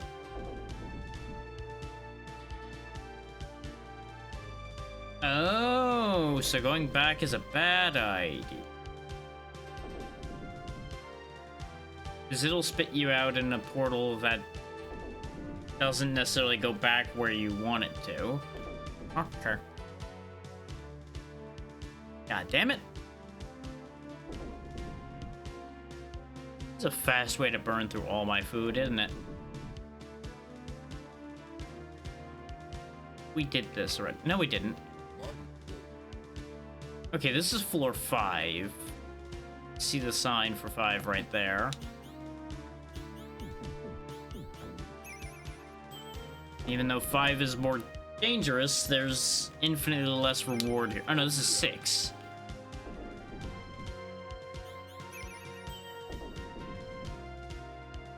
What a weird place this is. Oh, this seems like a bad idea. Oh no, it didn't drop me in the pile. Oh good, we actually got to the exit of the floor. Now we're here? Huh. Okay.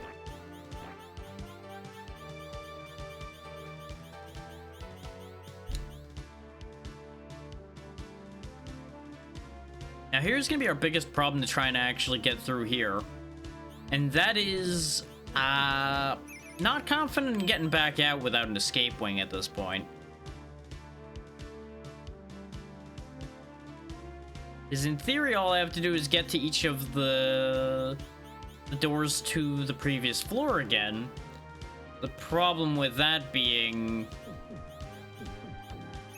I would have to go back to the teleporter maze. And that's a problem, as you might imagine.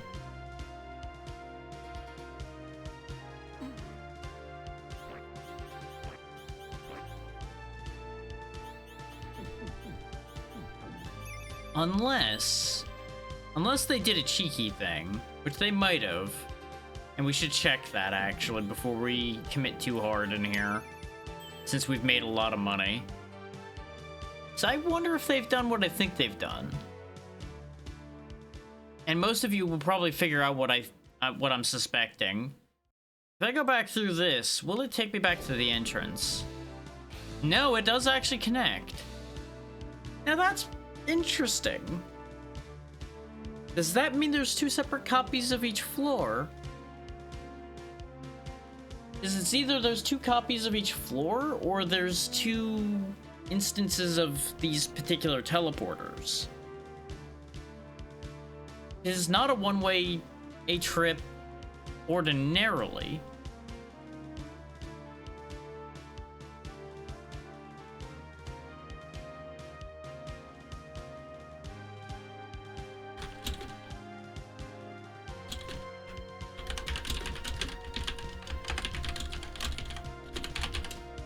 There we go. Wanted to respond to something right quick as well. I realized I left a message hanging. And I don't like doing that. And it's not something that takes long to reply to, so it's like, Let me just go ahead and get that out of the way. Because it's one of those things that gets in my brain. But considering the food we have left, maybe I should try to go back through the... Oh, wow. Actually, getting through the teleporter maze was easy. You know, in hindsight, I should have known it was going to be easy to get through there because it loved to spit you back to the exit, so why wouldn't it just spit you back to the exit then, too? Wait, yeah, because we came in at floor 2, didn't we? So yeah, we didn't actually get that far in at all. It just felt far. But 2,000 gold is kind of a big deal. So I would like to be able to leave with this alive. Oh, but I fucked up. I fucked up bad. I keep underestimating just how many of them there are that are at that corner. Or when you try to get through there.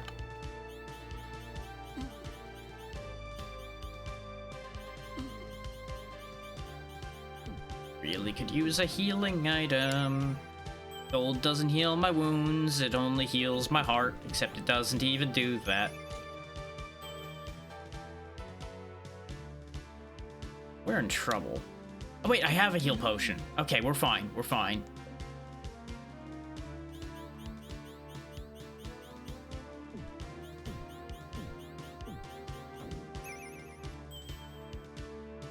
You see why I said this place is good for gold, though? This place is just riddled with chests. Because we only went, I think, like 3 floors in.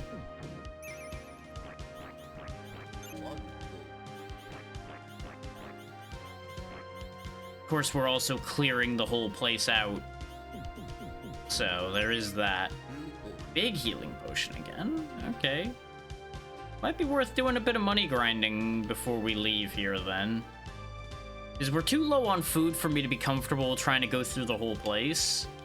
But I certainly have enough food to run back and forth and, like, clear spawners for a moment.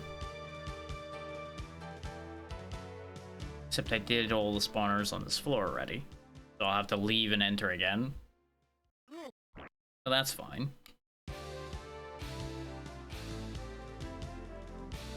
Or would be fine if my pathing was being stupid. Like, I am going to, like, every wrong path possible right now, and it's honestly impressive how many wrong paths I went on. Yeah, we can just respawn the enemies like this is more what I'm thinking about. I could try respawning the chests, but the odds of us getting floor 2 again are not high. This floor, just on its own, does have a solid amount of chests because of the amount of spawners anyway. Remember when I said I didn't expect to be able to get enough gold to get the armor upgrade, so I went ahead and bought the magic upgrade instead? Yeah, you know, maybe I just don't understand how much money I'm ever gonna get from anything. That's what I'm learning today. And again, I'm just kind of awful with money in general, if I'm honest. That's definitely a part of how I've ended up in the position that I'm in.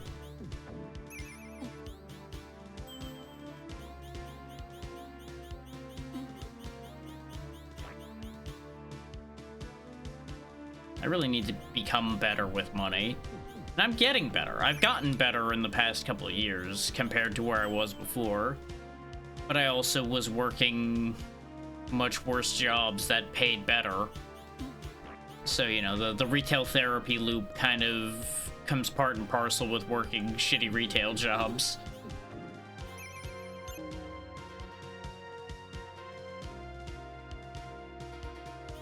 Shouldn't have to, but that is just kind of nature of the beast in this day and age.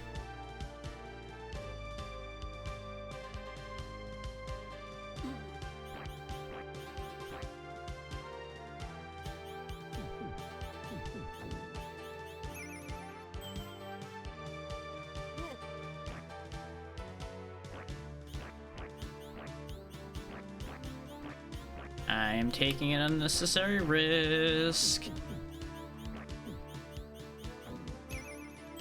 Worth it though, got more money. Now we get out of here alive. Is the spare spell is gonna be for running back out of the general vicinity. Because we all know that they're gonna spawn random shit in my way again. So what we're gonna do is we're just gonna cast our spell and run for our lives. I went the wrong way. Which, though, that wrong turn might cost us, actually.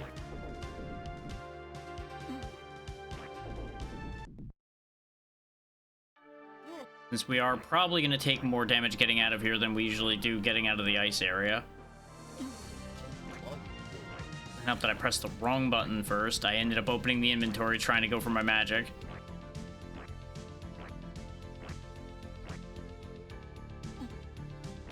Yeah, I wanted the magic for the harpy sections here. Just because there's so many of them, and any one of them, if they manage to get a hit, could cause disorder and just ruin everything.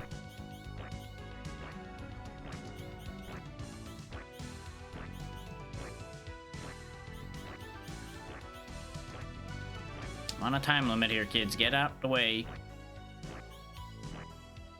Okay, we're gonna make it. We're gonna make it.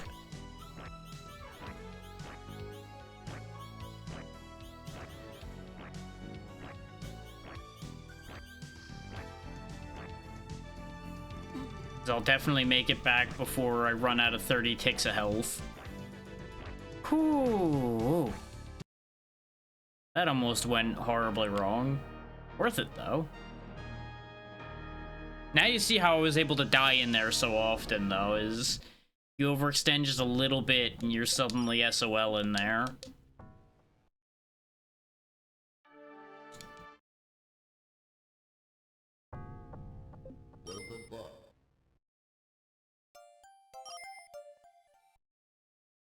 I have no idea what level the game expects you to be to get through things, I'll be honest. I feel like they have to expect you to be a pretty high level. At least for getting through alone. Obviously, getting through in multiplayer would require a lower level.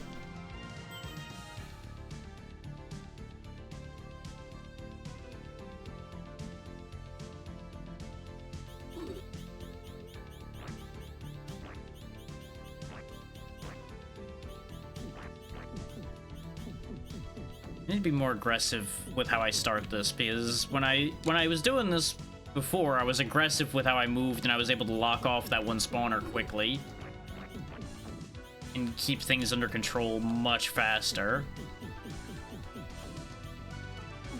Instead of that, like, hesitant move that just left me way out of my depth.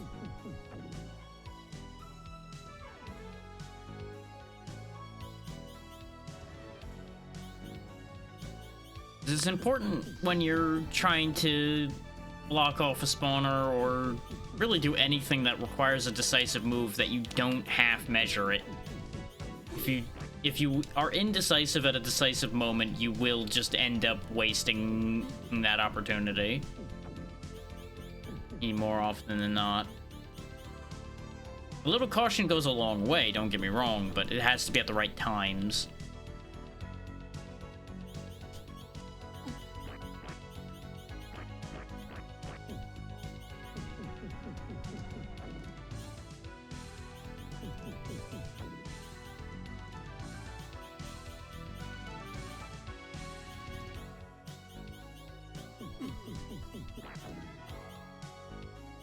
Oh, and I'll just get this thought out of the way while it's in my brain and I've got nothing else to talk about.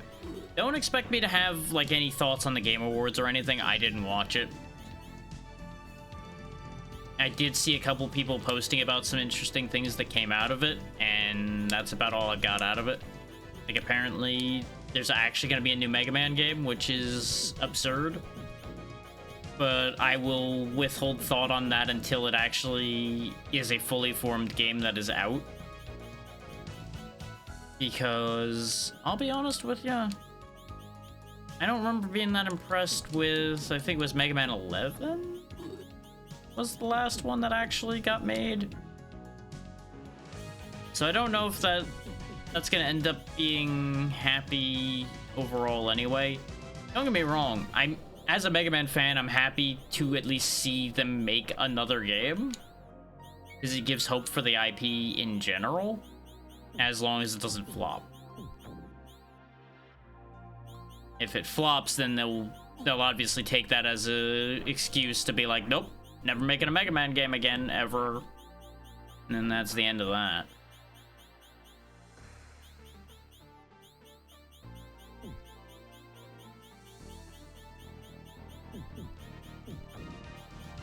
And honestly, I'm kind of one of those people that's gotten kind of jaded toward Capcom in general, even though they used to be one of my favorites, because I enjoyed most things that came out of them. Like, this is the kind of thoughts you're gonna get out of this scenario from me, is just thoughts like that, is... Like I said, I didn't watch the Game Awards, so I don't really have anything to offer on that. And honestly, award shows are usually... I wouldn't say a waste of time, because they have value in that they are a spectacle.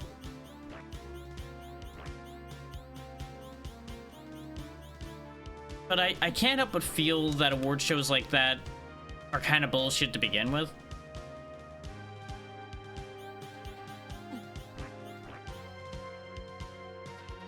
Like, people get the wrong read on those as a concept at this point all the time, I think.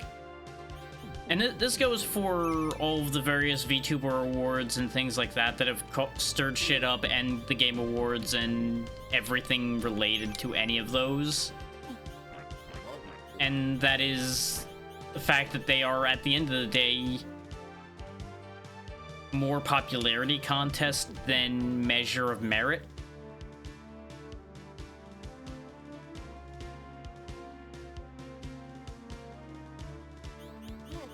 So they're arguably, at least to somebody like me, useless.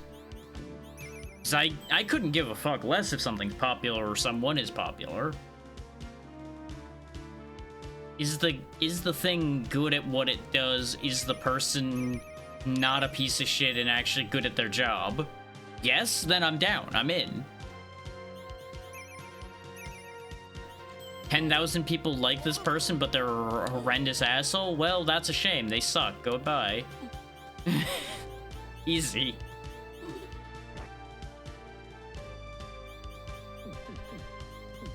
Like, people being people kind of make a lot of things more complicated than they need to be. It's like, no, I have to like thing because thing popular. It's like, no. No, you don't. Thing being popular actually gives you plenty of good reasons not to like it. Because there's a lot of question marks as to, well, why is it popular? How did it get there? And things like that that are worth thinking about. Obviously, you shouldn't completely make your decision based on that either, but they are worth considering, rather than just blindly following the pack along like, oh yeah, everybody says this thing's cool, so it must be great.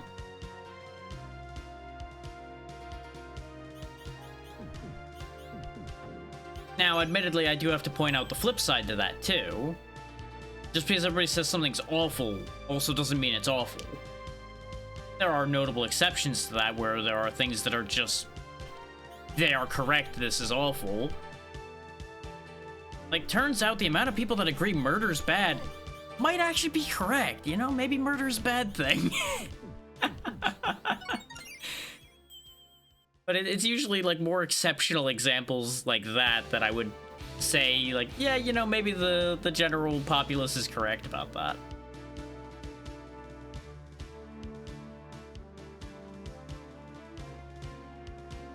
Without me having to, like, do critical thinking or really worrying about it too much. A lot of other things I probably would be inclined to question it before agreeing. And don't get me wrong, I'm saying all of this, but I have to acknowledge that I have fallen for the public opinion trap myself on numerous occasions too.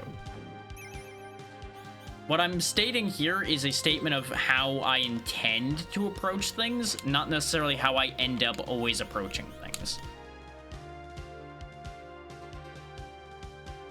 Is everyone at one point is going to get swept up in the tide about things here and there. That's just the nature of it, because mob mentality and things like that are very infectious. And that applies online, too. Honestly, it almost applies more online, I would say, than in person, depending on the type of people you are. And that's not to say that, oh, it's a problem if you end up getting swept up by this or not. No, I'm saying certain personality types are more inclined to getting swept up in things like that than others.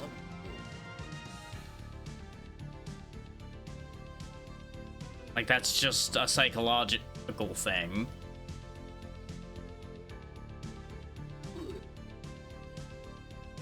Like, you could actually still have very good critical thinking skills and things like that and still end up getting caught up in a mob mentality situation or anything like that because it aligns just right, or it's a heavy enough wave that you can't manage to reason out of it, for lack of a better way of putting it.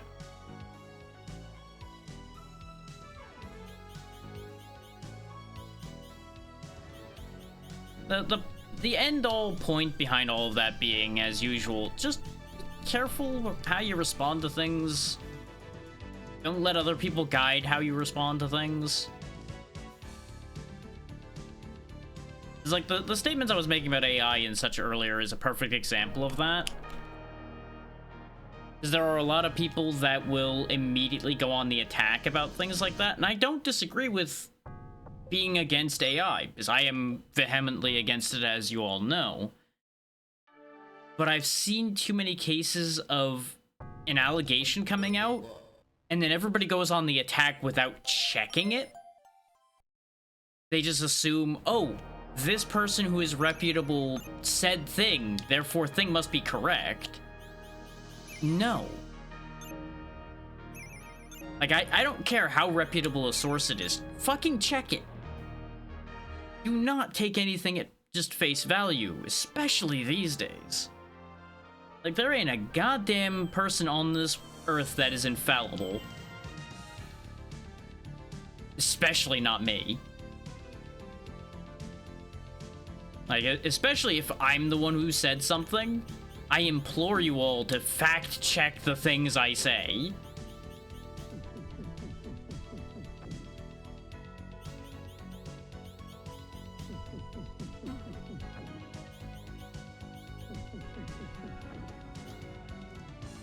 Like, if I were half as smart as I try to sound, I wouldn't be a streamer. I would be doing something that pays better.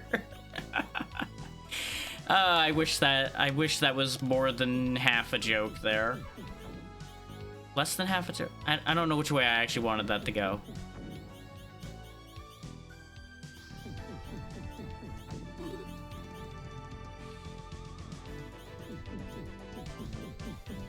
It's still a reality either way, like... We're out here to entertain, not necessarily to teach or be correct about everything.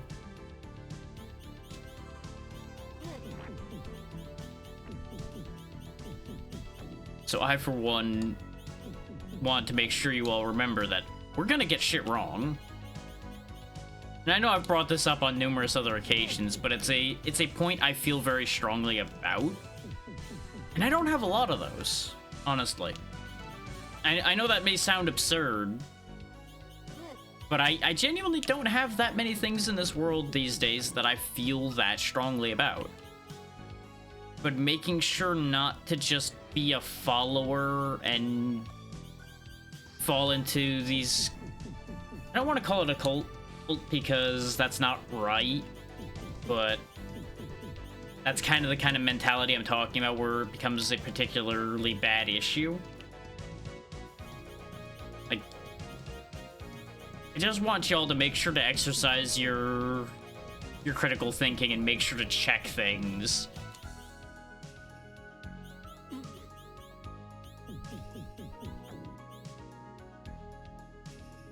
I'm not even saying that from, oh, you're gonna end up embarrassed scenario. It's like, no.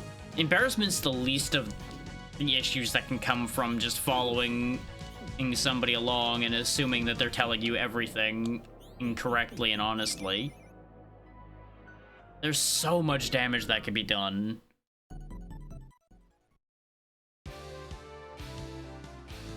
Yeah, I'm aware. I just wasn't going to worry about that anymore. I had already thrown that one under the bus at this point. I will be fixing that in the future, but it's one of those things where the cat was kind of out of the bag on that one. And for a while. Because unfortunately, the only way to fix that is to make a whole other PayPal and make a PayPal business account. Because for some reason, when I tried to make a business account, it didn't work. So I basically am in a very awkward position as far as PayPal goes with that. So it's just a whole pain in the ass. Is their system is kind of garbage. I wasn't intending on needing a situation like this badly enough to be pushing this as much. So I wasn't prioritizing getting that fixed, and well, here we are. But I do appreciate you warning me about that. Oh, god damn it. I knew I was in a risky spot there, but we hadn't been to that floor, so I didn't know what I was walking into. And suddenly, huge pile of Reapers again.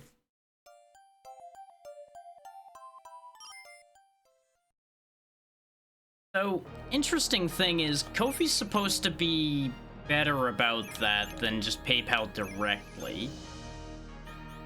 So apparently that doesn't fully work either, which that's not really a shock.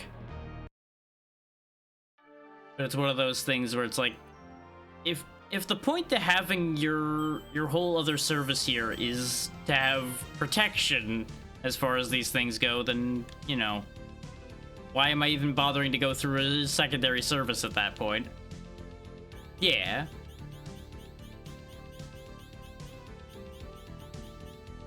No, I'm aware, but there's really not that much in the way of other options there either.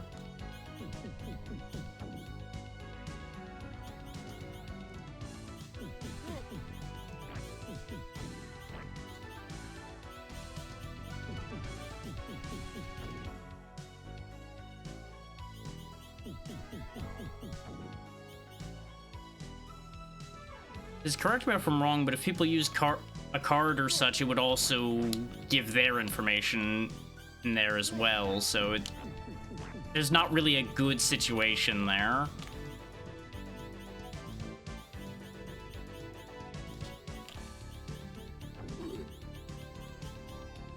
I'll be the first to say I don't know everything about how all of that works, because it's kind of a nightmare to get that information sometimes.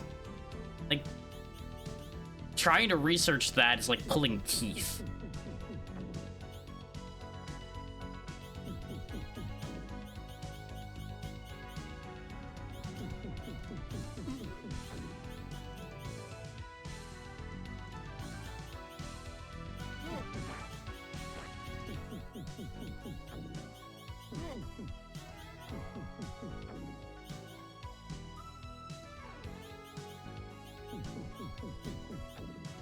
So that does remind me, we are in ads right now, so give me a moment. I need to go check to make sure we don't have delivery sitting out. So back in just a second.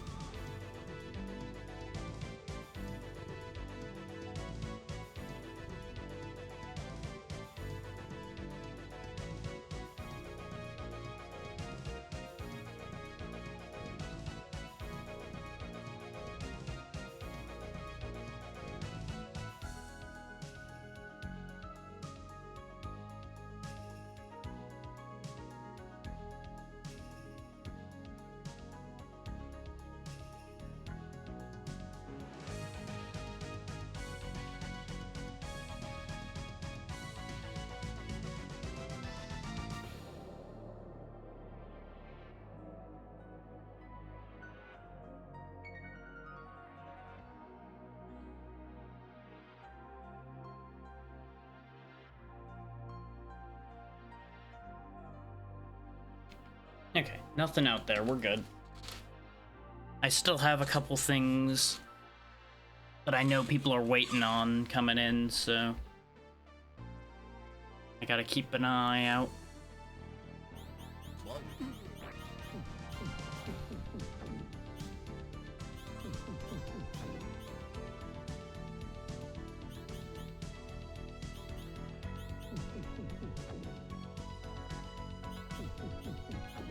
Yeah, one of the things I am intending to do for the new year, though, is redo a lot of that, including cleaning up and getting a proper business email, a proper business PayPal, and all of that, so that there's more security there.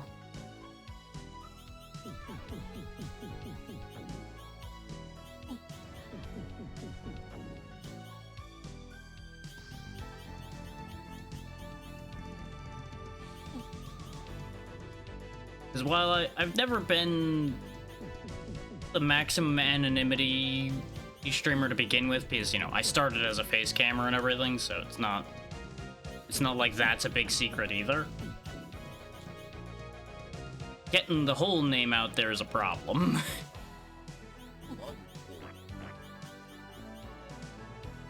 Now, admittedly, it's a problem a lot of us are guilty of, because exactly what we were talking about before about PayPal being a pain in the ass. Understandably so, because they have to protect themselves to a certain degree, too. And their whole setup wasn't necessarily designed with the businesses that exist in this day and age in mind.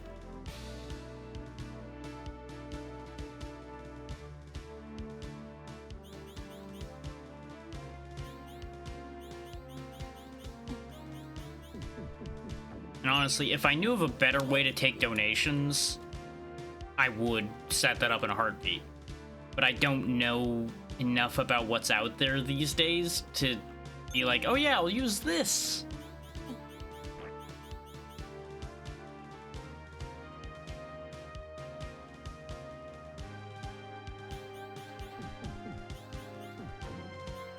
It's like, I started off using Stream Elements, which actually does kind of cover things nicely, but Stream Elements is kind of horrendous in, like, every other category, which is also why we're not using the Stream Elements timer or anything anymore.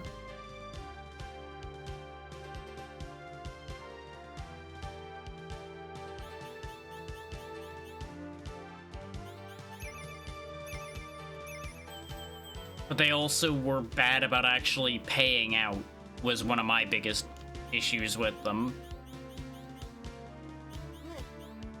Like, I had a fair few issues getting them to pay out the merch balance, and I didn't have any major issues getting them to pay out donation balance. That wasn't a major issue. It was more the merch one that aggravated me monetarily with them.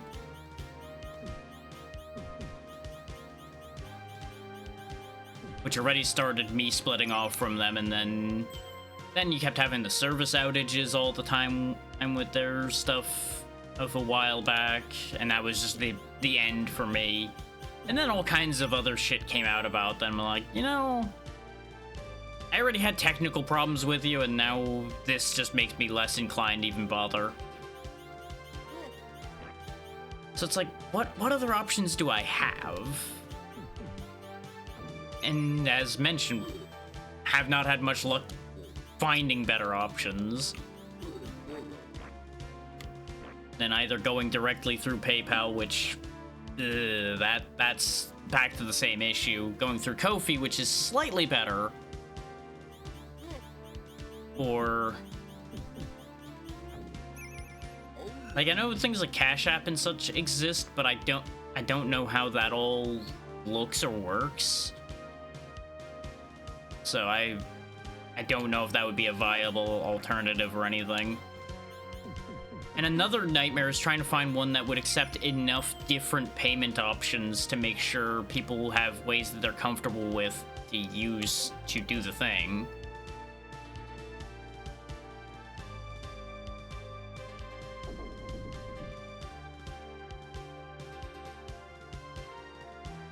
Like, this may or may not come as a surprise to y'all, But as knowledgeable as I may appear in a lot of capacities, I operate under very old information for a lot of things. Shock horror, I am old, therefore I operate on old information. Like, I'm not old, but I'm definitely older than your average VTuber, as we've talked about before. So. Great. Wow, cursed amulet again.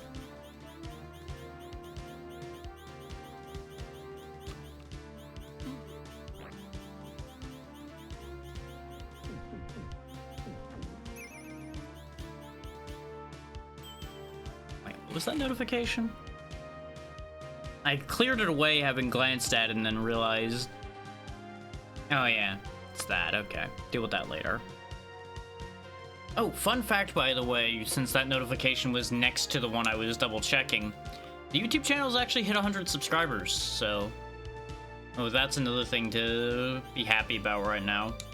I got that information this morning. Mildly surprised by that. And considering, you know, I run it as a VOD channel, so I'm honestly shocked anybody is subscribed to it, honestly.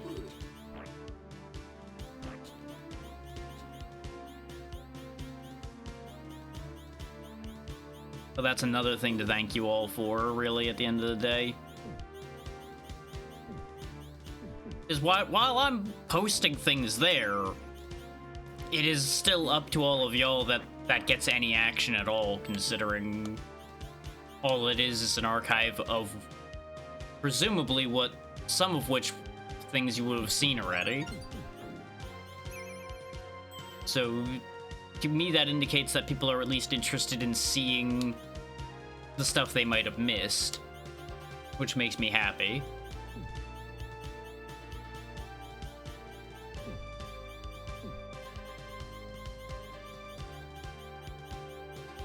Unless people, you know, have subscribed to it expecting there to be edited content in the future, in which case they didn't read the description.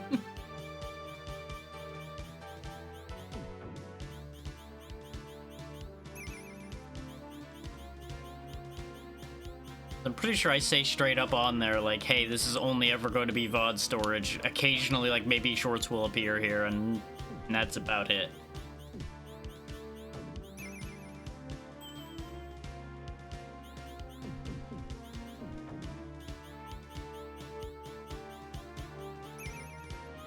I have an escape wing, right? Yes. The realities were kind of merging in my brain again, so I wasn't sure if this was a reality where the escape wing was here or not. And I'm less concerned about pushing forward, because we can just escape wing out if things go awry, which they will at some point.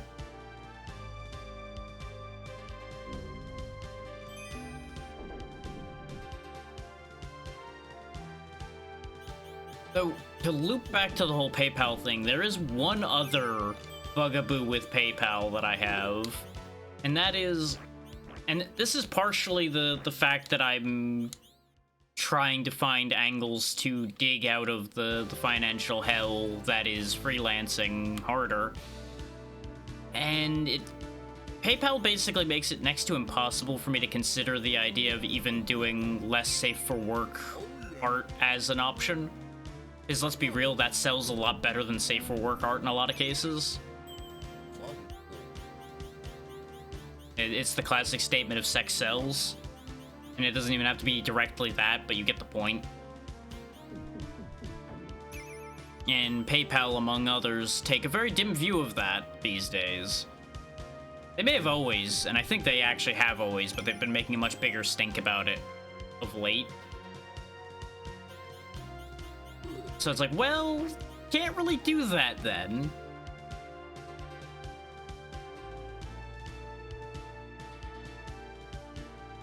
So it gets complicated to find ways to turn a profit. That's not to say that I've been doing a great job of finding those ways to begin with. I would never claim to be business savvy. Do I have a decent idea of what I'm doing? Yes. Am I the most proactive? I wish I were.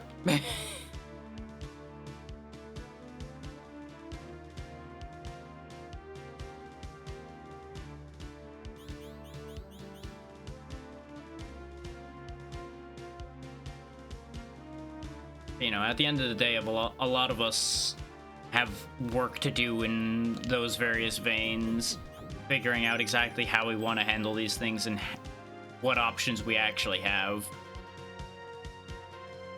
It's almost like if there was better available information, all of this would be much better for everybody involved or something.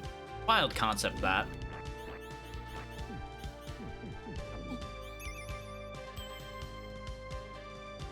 That's where the idea that's gotten into a bunch of people's heads that we're all competing more than we actually are kind of comes in to bite everybody in the ass. Because they convince themselves we're competing, so people hide information from each other, and then it just becomes a whole thing from there.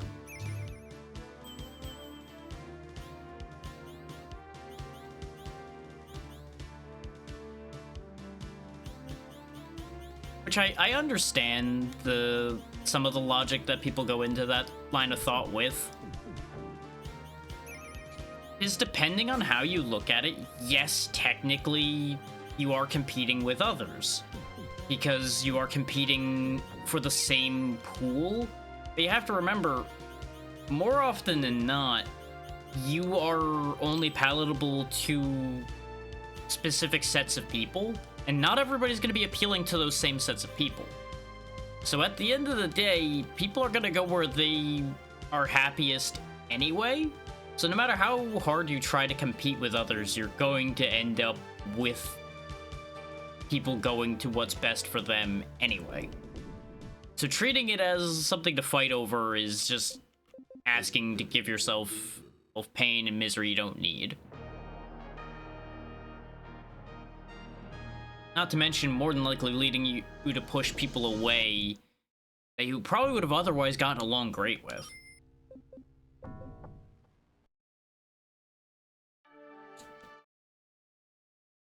And I don't know why I'm in full soapbox mode right now, just to be clear. This is just me tangenting and then tangenting and tangenting right now. So just, you know, bear with me on that.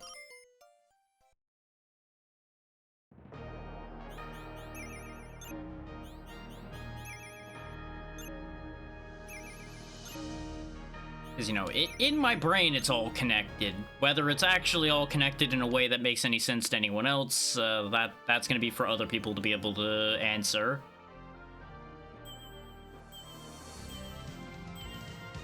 I'm just trying to fill air and get these thoughts out of my head. While we hopefully actually get through a dungeon sometime this century.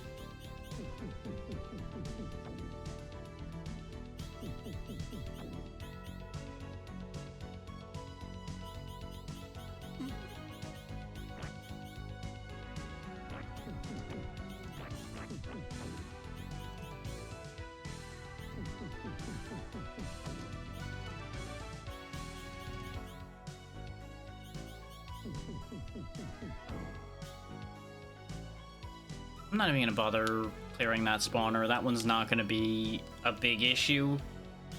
Because when we go running back out of here...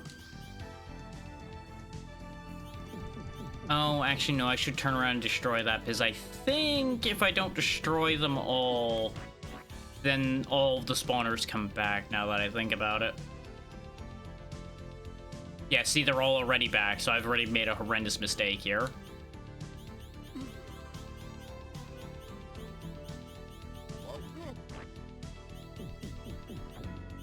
So at that rate, let's just go ahead and burn the magic and we're just gonna reset.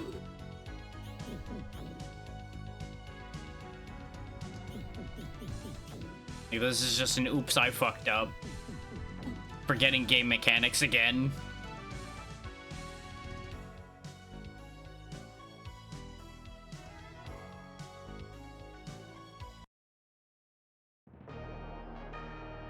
And it may sound absurd, but I think the play is gonna be we actually save up for the strongest staff in the game as our next purchase, which is only gonna be another 3,000 gold. And I say only 3,000 after saying 3,000 was a lot earlier because of the situation we've had playing out here where we've been picking up lots of money in the mountain. Now, of course, now that I've stated my plan out loud, I'm sure the game's gonna stop having nearly as much gold drop. And it's up to the universe to decide whether that was my plan all along or not. Am I baiting it into giving me more items instead of gold, or am I playing a layered upon layered bluff here? The world may never know, because I'm not gonna tell.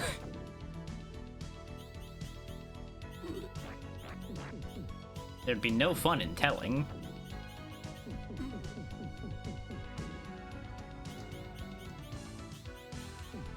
No, if I'm a be real, sometimes I'm not sure which one I'm doing after a while.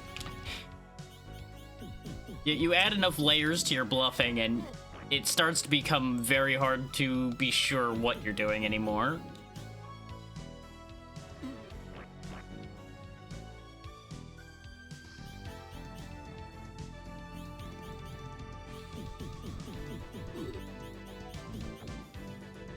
This is why I don't play that many social deduction games, other than the fact that I am not sociable enough necessarily to do them all the time anyway. I will eventually tangle a web enough that even I don't know what the answer my own brain is doing anymore is, so it's like, well, how can you deduce what can't be deduced at all?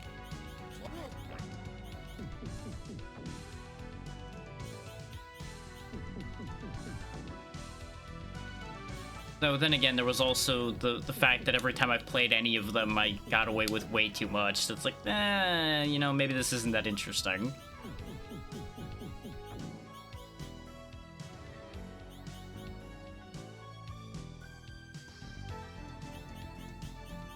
Because, you know, if you know the classic trick of speak with confidence even if you're full of shit, it tends to be easy to convince people of things.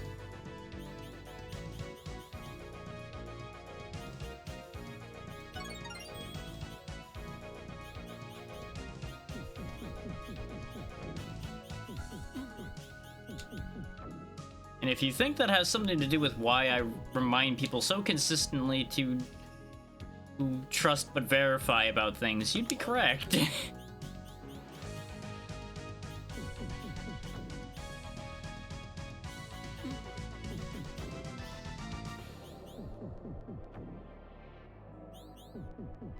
I definitely went through an era of my life where I was a manipulator. I wasn't a knowing manipulator necessarily, but I definitely manipulated some people. And even these days, I probably do it a little bit. I have tried to become a lot better about not doing that. But there is definitely some layer that exists within my brain still for that, probably. And I don't like that.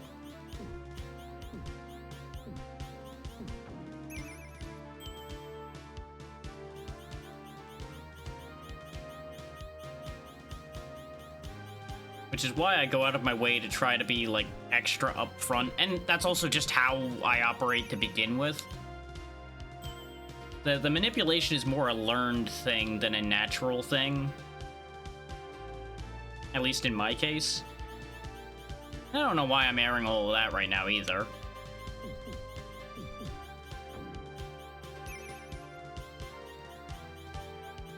Especially since that's gonna be one that's gonna be very easily taken the wrong way.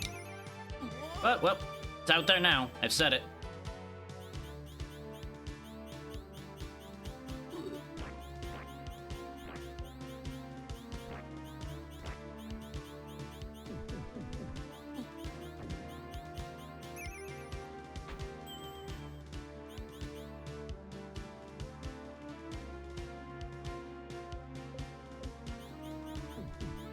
I reflexively checked that because I'm like, wait a minute. He went wow. Wow almost always means bad things in this damn game. So I was making sure it wasn't somehow a cursed wing, even though those don't exist.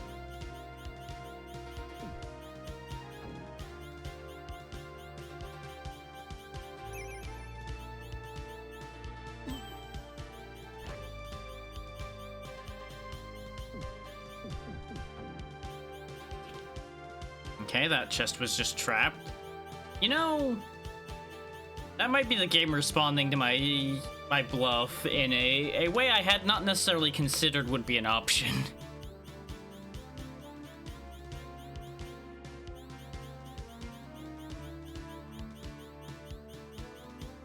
For those wondering, by the way, I didn't back up to get away from them. I actually backed up so the spawners would stop spawning for a moment, so I could hopefully make some headway. Because what you do is you step back enough that you can kill off everything that spawned, and then start being able to hit the spawner again like we did there. Because if they're off screen, the spawners will stop activating. And sometimes you can actually hit the spawner from off screen just enough to destroy without it spawning things. But that depends on whether you're aiming for experience or if you're aiming just to get through.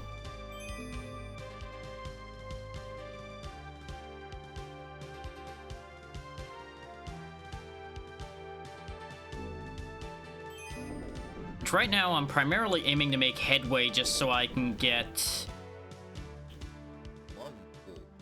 either A, actually through the dungeon, or B, as much money as I can so we can actually make headway toward what I was aiming to do.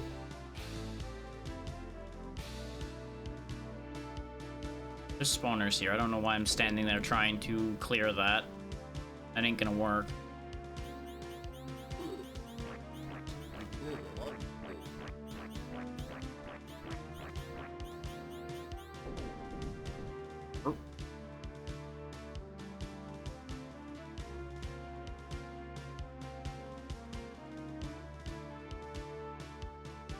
Oh, okay. Why is there a ping over here? What? Oh, that's why. Okay. I saw a ping somewhere unusual, so I got very distracted. Sorry. Goddamn disorder.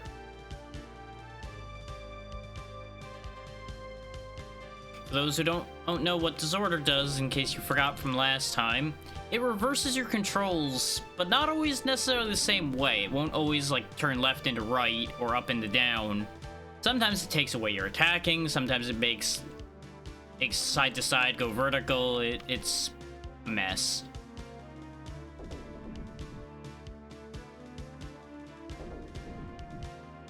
It is without question, at least in my mind, the worst status effect in this game.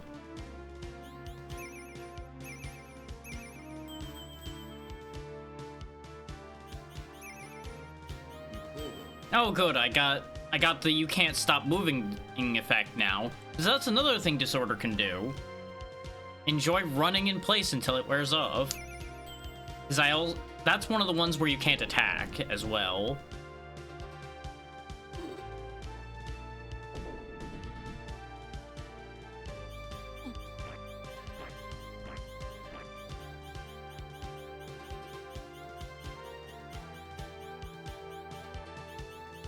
Eventually we'll make headway here, because we have just enough damage that we pierce through occasionally to be able to make forward progress. Okay, that makes a big difference towards my decision to stay here.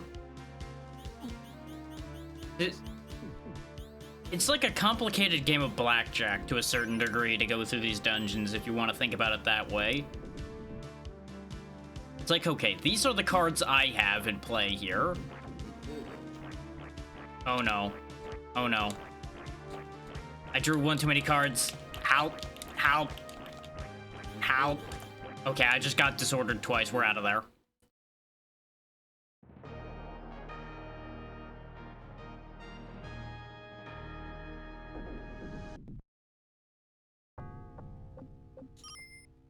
We did make headway, but we got shafted because I got greedy. Because if I hadn't made a swing to try to get to that spawner fast, we might have been in a better position there, but we probably would have still gotten overwhelmed because we didn't have any spells.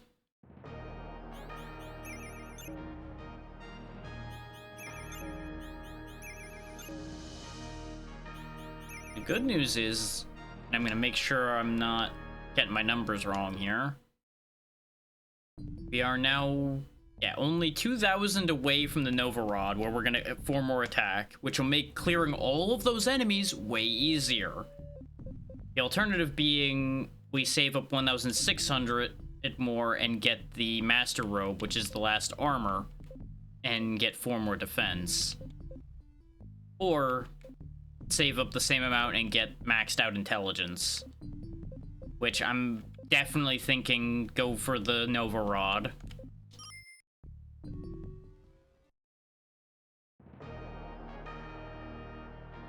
Which is making me feel like, in hindsight, I should have actually went with the other choice of taking the Knight instead of the Wizard.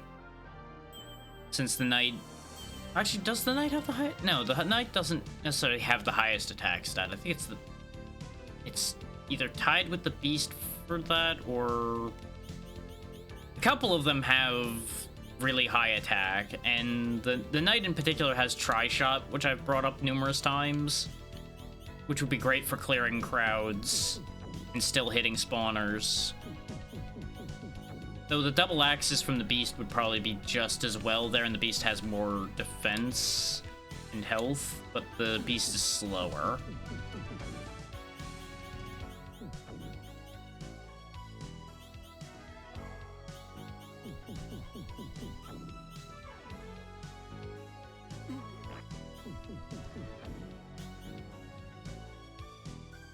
Okay, I did get that one already. Like, half the reason I picked Mage was for the screen clearing. I'm gonna get smacked in hindsight about that one a bit.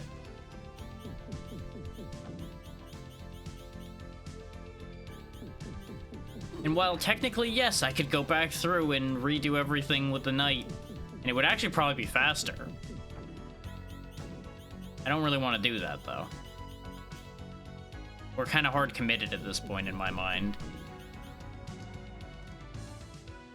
Wise life choices or not, it has been decided.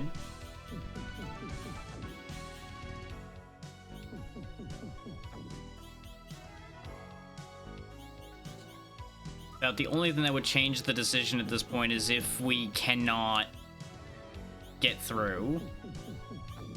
Like, if I go to the final dungeon and we cannot make progress, just under any circumstances, that would be what makes me change. Struggling to get through these, that's kind of expected in my mind. There's gonna be a certain amount of struggle regardless how you look at it.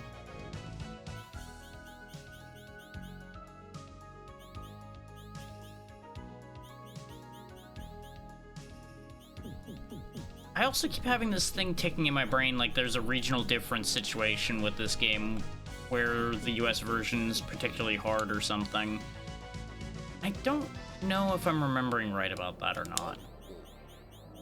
It's unfortunate there's so many games where that situation played out, and it's all kind of blurring in my brain. I don't think this was a Working Designs published one, so I don't think it has that problem. But Working Designs wasn't the only one who had that problem either. There's the one that people talked about the most in more recent memory for having that problem. Because a lot of people went out of their way to make patches to fix their published games in particular.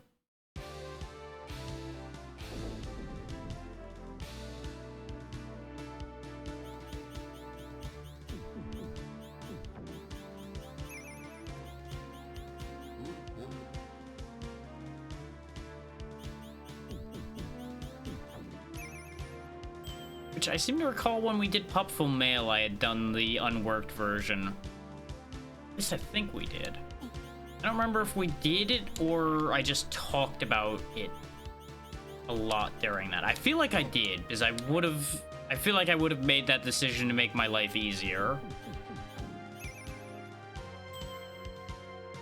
Because that would technically, at the same time, also be the more faithful version, because it's put back to what the original version was, not what the modified version to suit the publisher version was.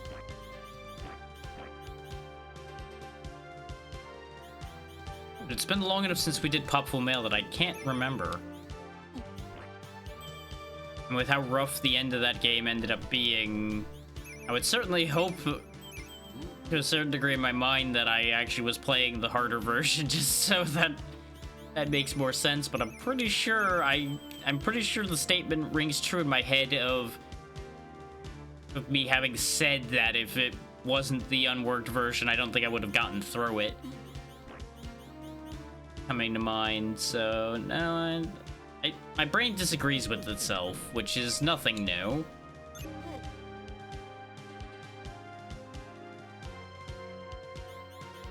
So far, we've got a solid shot at getting through this dungeon, because we got an extra couple spells and we have 2 food pots. The main thing that would encourage me to think we are guaranteed to get through here would be at least 1 health potion.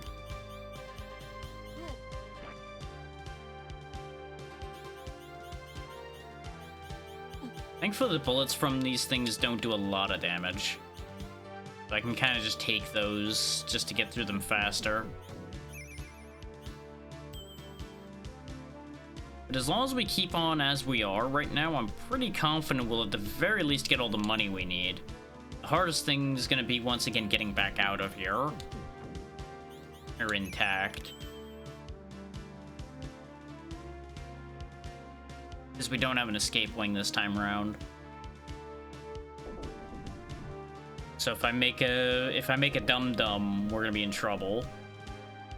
Speaking of making a dum-dum, committing to going in here with the Purple Reapers is already kind of a dum-dum. So let's not say we did, shall we? Let's just back up and reset this place. Oh, wait, we got a health potion now. And the problem is, if I leave completely, we won't lose the spells, but we will lose the food potions.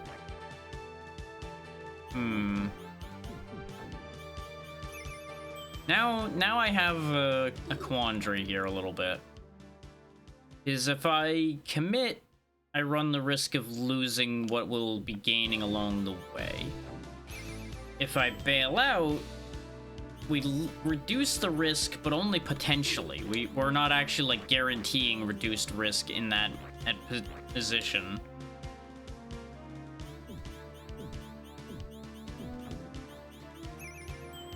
It'll depend on what items pop out of the boxes as we continue to back out, I think. I think that's how I'll do this. Because if I get an escape wing or another health potion or something, I might be convinced. But obviously, if I get enough gold, I will be immediately convinced in the opposite direction of we need to leave so I can just go buy the thing. That we're not getting 1,000 gold out of this floor. That's just not happening. But if we got close enough, I would be willing to consider just hopping back up and down a couple times to get said amount of money.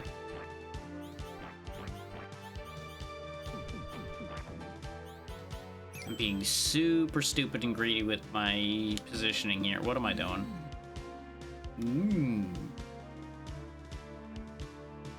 I have seriously considered making some of the noises our character makes in this game into alert noises.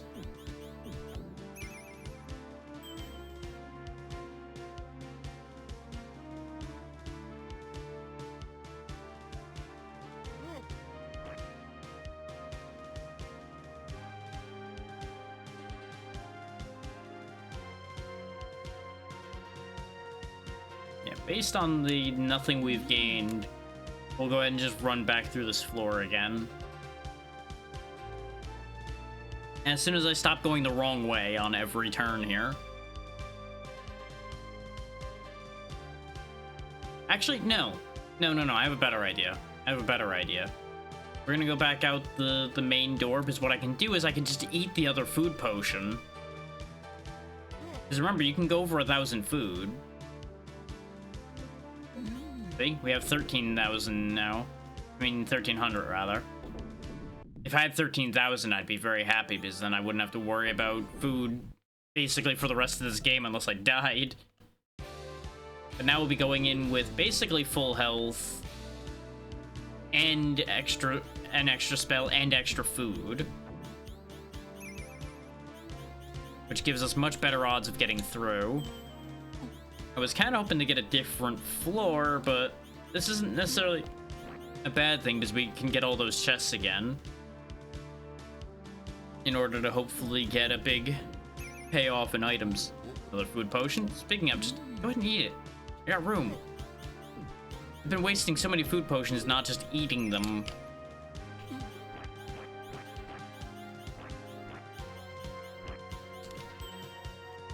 Which that could also be a move, thinking about it, is we take the food we gained in this dungeon and go to the other one instead. Because that was the main thing keeping us from finishing that one after all, was running out of food and health and magic. And we have more of all of the above right now. Oh, than usual. Camp Pod, hello. Helpful. Very, very helpful.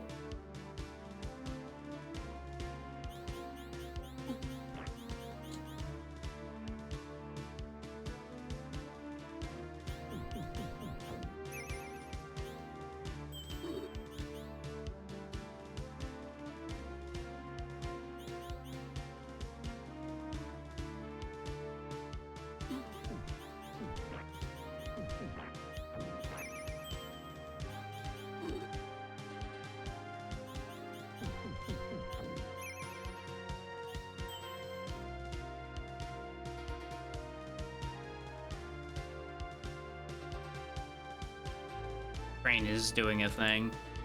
Okay, no, everything's still moving fine. I had one of those moments where my brain's like, the timer's still going, right? Because I have had times where with the other timer I had used, that it would stop randomly or it would break and things like that. So Paranoid Brain kicked in and went, hey, you should probably check on that. Because the last time that happened, we actually had like a hour or so go by without the timer moving, and it didn't get called out till like said hour later. So if I don't check on things periodically, anything could happen. And yet again, I don't want people missing out on what they paid for. Which, speaking of, it's been a bit since it happened, so I'm gonna remind y'all, if anybody out there in chat wants to pick a game series to unlock, or a game in general within a series, well, no, it's only game series to unlock right now because no series have been activated yet. Natro generously gave you guys 10 choices with their $100 donation earlier, so I'm gonna currently say, like, each of you gets to pick one so that somebody doesn't monopolize all the choices. But if any of y'all want to pick one, you have the opportunity there. It could be any game series that's out there. I can make most anything work. The only things, like I had mentioned originally, that are not an option are Kingdom Hearts and the Undertale Deltarune pair. In case anybody tries to make that into a technicality of, it's technically a series because there's two of them. It's like, well, you're not wrong, but also no.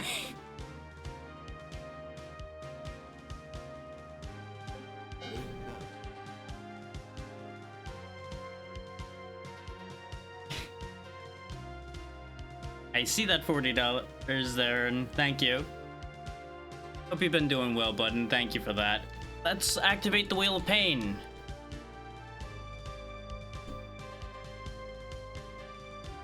Let me find where I put the Wheel of Pain. This is gonna be our first spin on the wheel today. Nope, that's the wrong one. There it is. Let's see what you get.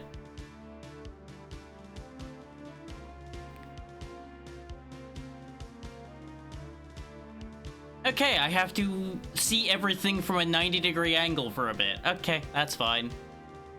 It could have been a lot worse.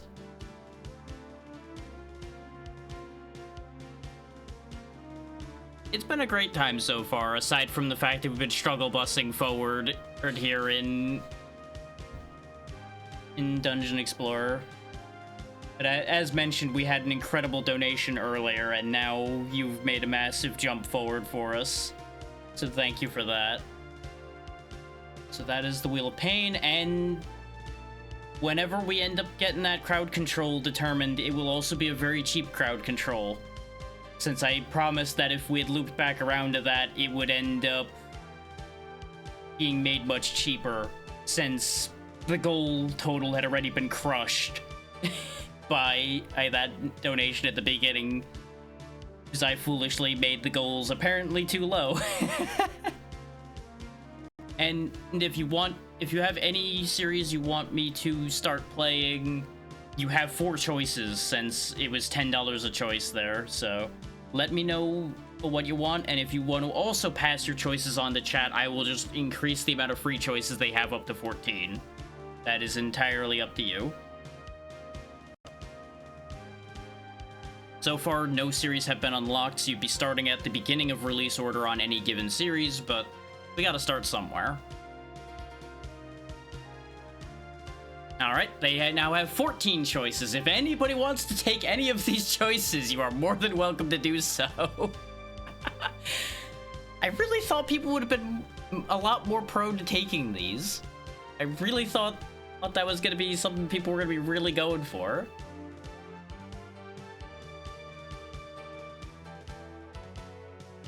That's fair. That is completely understandable. And that seems to be the one flaw with my plan there, is people are having too much choice, I think.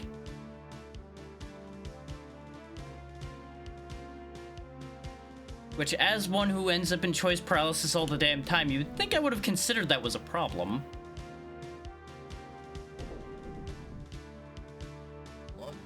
But I am also too option-oriented. I like to give lots of options.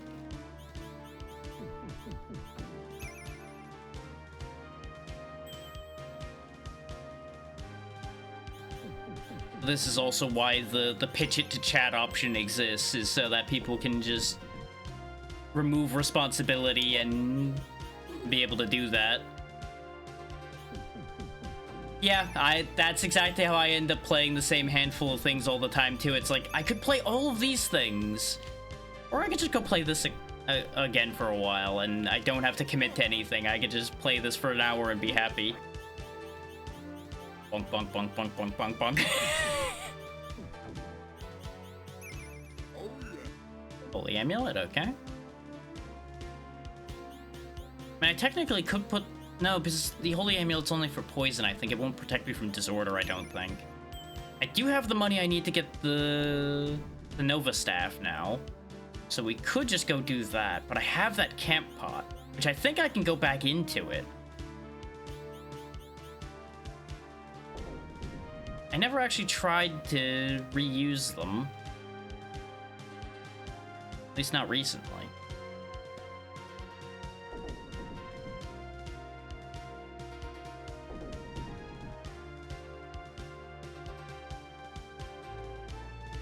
Yeah, if decisions don't end up getting made by it being pitched to chat, I could always just start, like, putting out more polls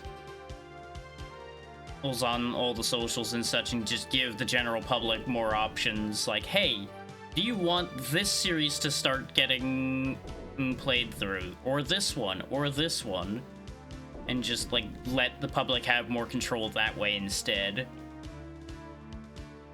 But by all means, people, if you want things, ask for them.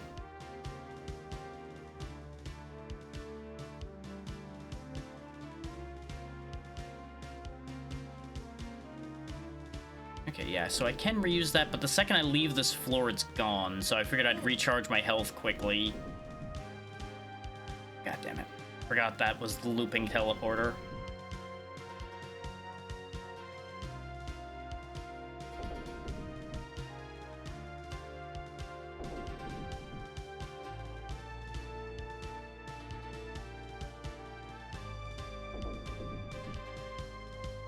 I just gotta be real careful because I don't want to lose all of this money, but I also don't want to just rush out of here either. is we're actually, like, in a good position to make headway here.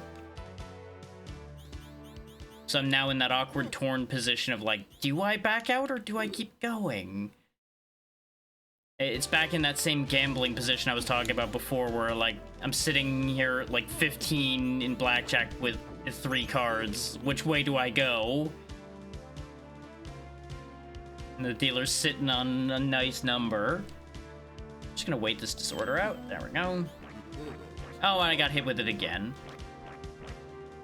And my fire's not hitting the ones that are threatening me, because it'll hit anything on screen.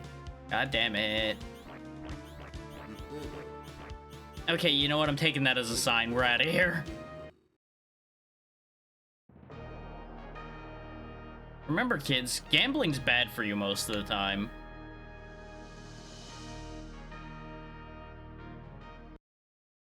Time to buy the best staff in the game.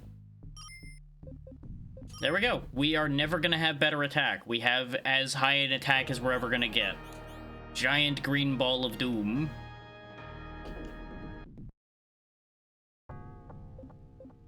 And hopefully this will allow me to start making progress through literally any of these dungeons.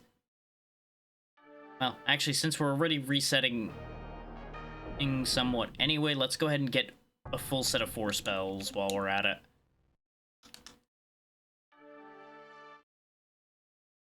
I do want to thank y'all in general as well, because this Donathon has already done far better than I had expected. And certainly far better than I had hoped.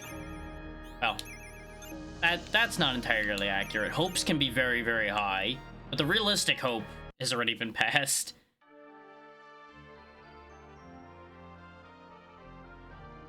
And all I'm doing is running through dungeons, getting my ass kicked over and over again.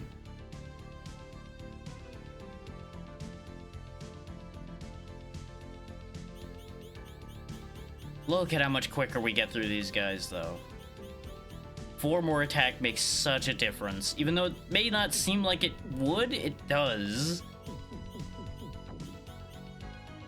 I also forgot to set the timer for the chair rotation. I didn't even, like, define a time for how long that was going to stay like that. But all of these, like, default to 5 minutes.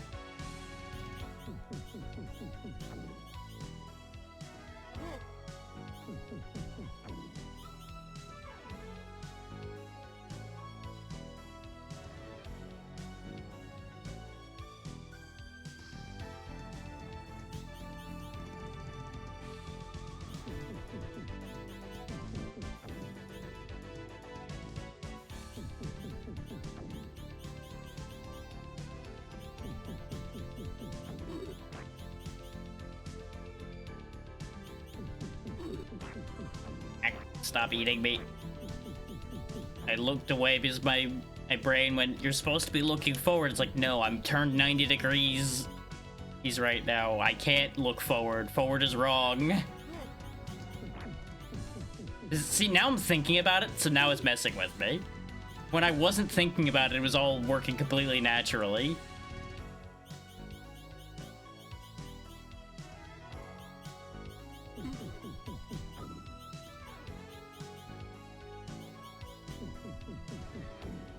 Of course, in hindsight, the whole turn the chair 90 degrees thing doesn't really work because you guys can't see that I'm turned 90 degrees, so you have to just take my word for it.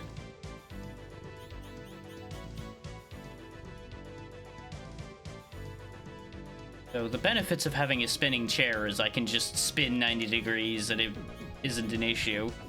It would have been infinitely funnier, if more annoying, to do it with like just a standard chair where I'd have to actually pick it up and turn it.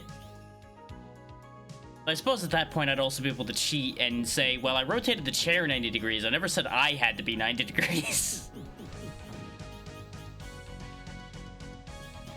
But as funny as that would be, that would also be cheapening the result on the wheel, so I wouldn't be doing that.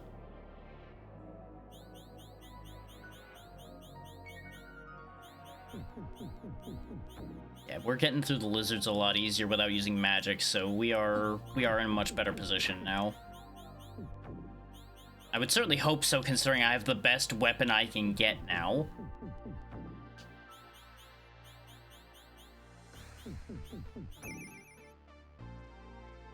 But we definitely do still have more room to become stronger since we still need better armor and a better ring. No, it's expecting me to put my money where my mouth is since it sent me straight into Purple Reaper land. Yeah, no, we cleared those just fine too now, so... They hurt, but we can at least, like, basically one-shot them. God damn it. I tried to step away from them, but the only way to step away was through the portal.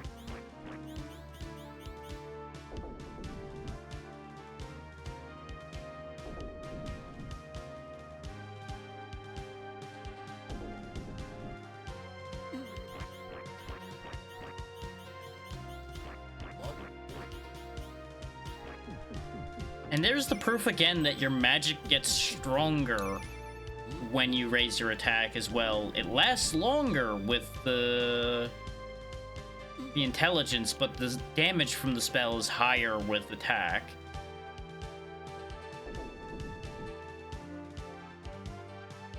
I went through the same one again, didn't I? I never claimed to be a wise man.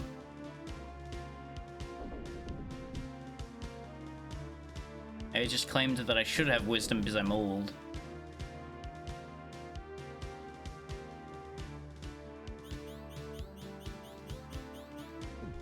And again, I never even claimed that heavily either, but that's a whole other discussion. Reed's gonna get me in trouble because I'm gonna go for this chest.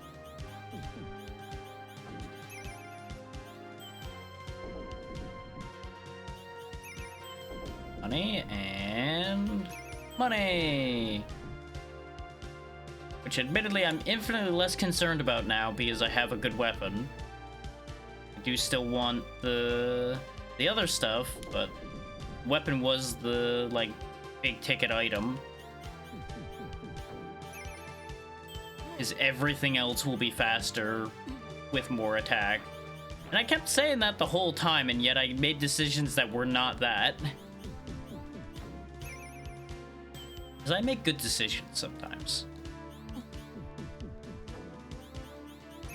And then other times I make the decisions like I've made today.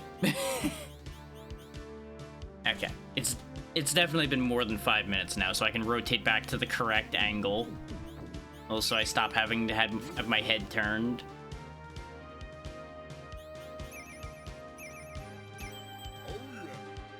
Oh yeah, escape feather.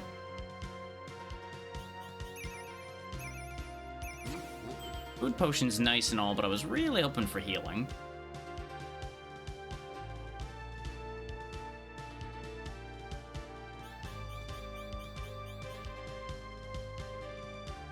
Pop this spawner over here.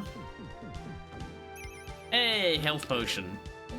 There we go, back to full health. No more concerns. Is this gonna be the one? Is this where we go all the way? Answer to that is a definitive maybe.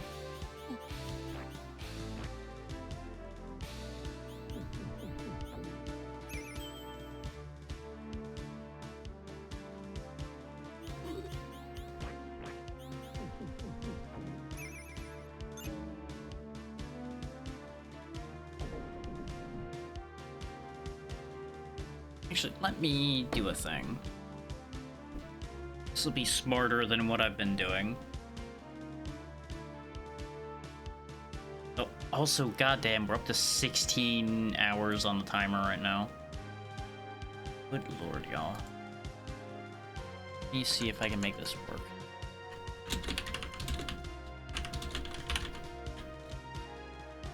Is that positioned properly? No, because it decided to format it on me anyway. Thanks, OBS. Thanks.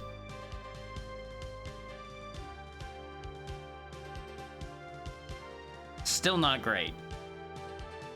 Well, we don't really need the flashing light warning right now anyway. There's not been that much flashing. There you go.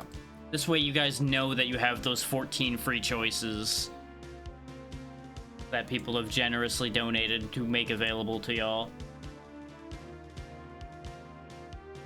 So if any of you out there want to make a choice as to a series that will be started, let me know.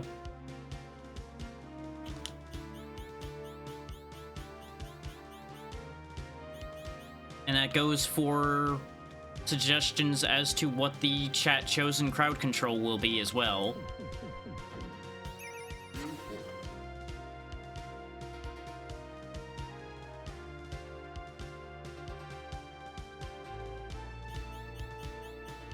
And as mentioned before, those can be the same thing. I am open to a pitch about them both being the exact same thing.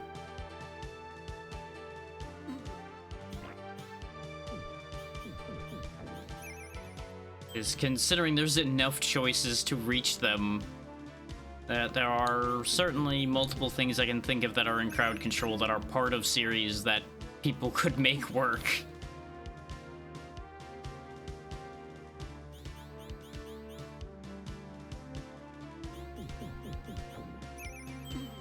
Like, for example, if somebody wanted to push forward the idea of me actually going through and playing Ocarina of Time finally, and I end up dealing with crowd control the whole time, so people probably just make me wear iron boots the entire game or something. That would be a thing you could do. That would be a thing you could have as an option.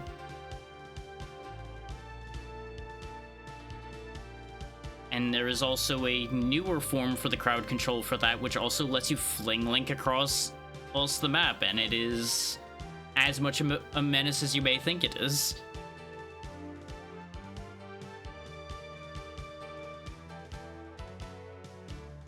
I have definitely witnessed people being caught in an infinite loop of getting yeeted across the galaxy. Which, if I were to end up doing that, I probably would be doing that version, because that would be very funny. Including opening up options for potential teamwork. Did it go backwards or forwards? I went backwards, didn't I? No, that's an up. I'm supposed to be going down, I think, so... No, because now I'm going backwards through this room, though, so no. No, I think I'm wrong. Yeah, because this is the entry to this room. Yeah.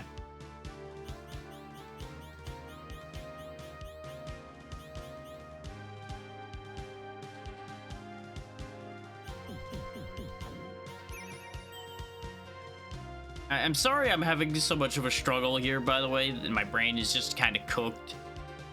I slept fine last night as far as I could tell, so I genuinely don't know why I'm so off. Like, I'm still blown away by how generous y'all have been, but I was already mentally off-kilter to begin with. And that's more what I mean, is I don't know where the origin point of the off-kilter is. But we'll make it work. We're gonna get through. But since the ads are running, I'm gonna go ahead and pause and get up for a second to make sure there's no deliveries waiting out there for anybody else in the house, since I'm the only one here at the moment. Back in a moment.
Okay, back to business. Thankfully, there was still nothing out there for me to have to haul in. I'm not expecting anything. At least I wasn't told to expect anything today, but that doesn't mean there won't be surprise deliveries anyway, because things don't always deliver when they're supposed to these days. Especially here at Christmas time. Which, on a whole other note, make sure to treat your people that are delivering locally well, as they are going through it. And that goes for anybody, like, delivering food, anybody delivering packages. Like, the companies they work for kind of suck, but the people themselves are just trying to live, you know? So, do them a solid here and there, you know? Because this is definitely, like, the hardest time of year for them. Oh, you're getting a new keyboard?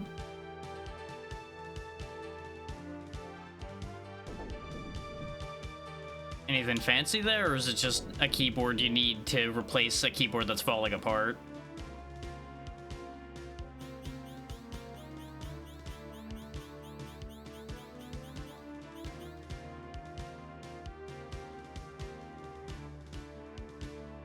I'm definitely pondering whether I need to replace this one, though. The controller's a larger concern.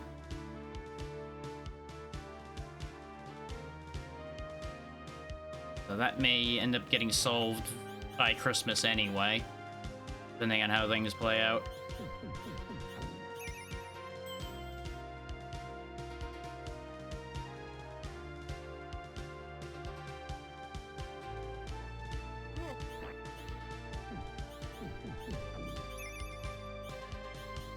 Exactly. I do not recognize that one, but I've also been out of keyboards for a year or two at this point. Fair, honestly. This one that I'm using right now, I think I've had for the past 3 years. It's just a cheap Red Dragon keyboard that I got with the mouse, though the mouse I replaced since then. And then got a slightly better one.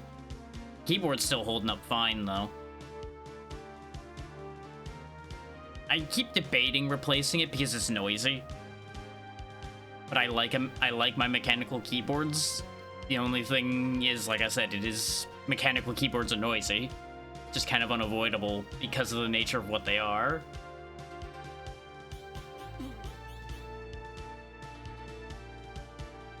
But I'm like constantly conscious of the fact that it is constantly picking up on the mic and no amount of noise canceling can get rid of it.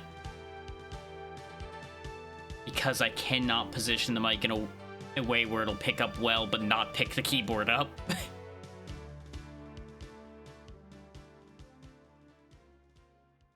So whenever I have to type something up, especially fast, y'all are definitely gonna hear it. Went the wrong way again.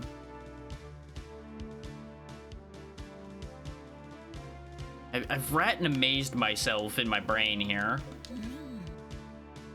Except this rat is, for some reason, not even trying to solve the maze. I think there's something I need to break through somewhere around here, and the brain's just not firing on it.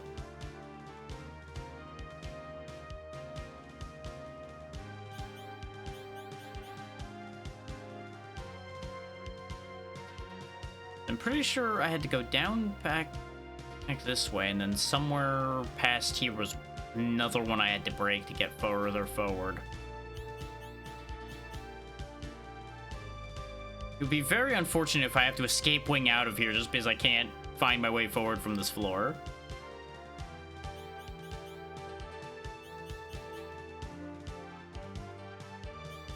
Aha! That makes sense.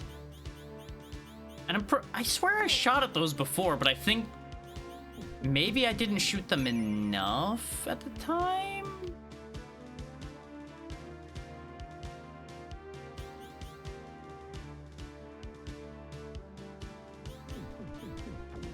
Yeah, as to the whole delivery driver thing, maybe it's just me, but I always go out of my way to make sure everything's like safe to move through and clear and everything outside, and especially when it's been snowing. It's like the last thing you want as somebody who's running all over to deliver shit is to end up slip sliding away, trying to get that done. And it's not like any of the companies they work for are gonna cover them properly if they do get hurt. So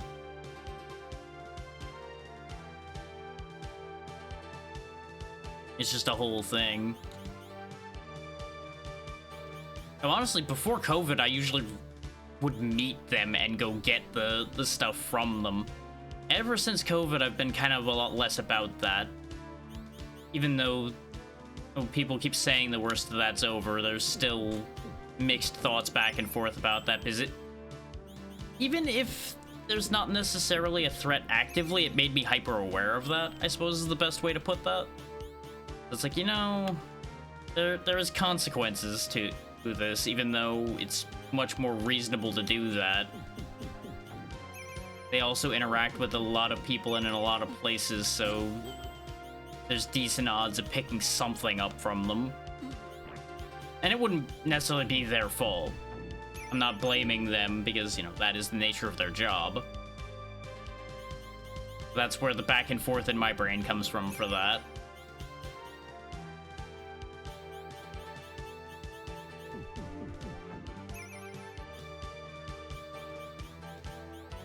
Well, layered on top of the glorious social anxiety I still have and will probably continue to have until the end of my days.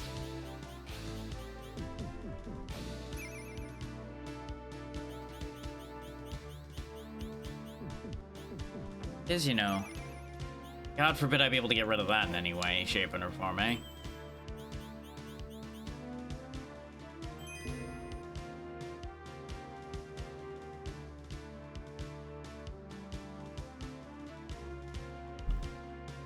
Genius move. Go running towards enemies while taking a drink so you can't shoot. I would love to claim that I forgot that they were there, but let's be real. We've been through these floors enough times, I shouldn't have forgotten that there was enemies guarding the exit. Even if I didn't know they were there would of course be enemies guarding the exit. Like, that just seems like one of those, it's a given situations.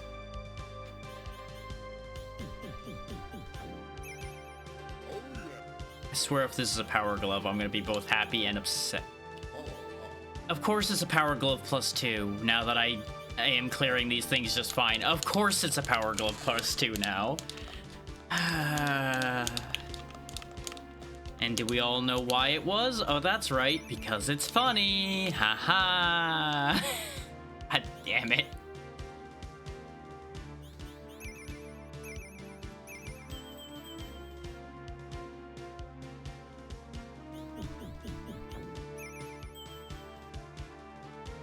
It's the same thing as cartoon logic. It only works when it's funny.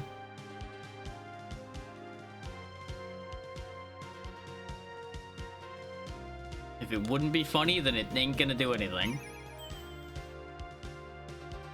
This does mean I can save all my magic for the boss, though, I guess, since I can clear these guys so much easier now.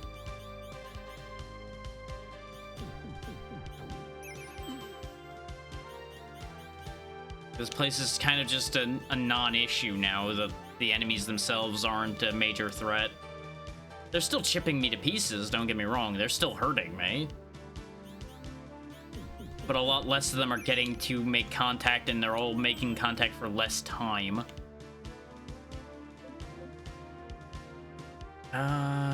Let's just go ahead into the next floor. I was debating going and fetching the other things, but considering we don't have food potions, we only have healing potions, it's better just to push into the next fight. There's enough loose enemies in here and those things that explode that I'll go ahead and just magic that so I can clear the exploders from a safer place. Clever thoughts I should have had a lot sooner.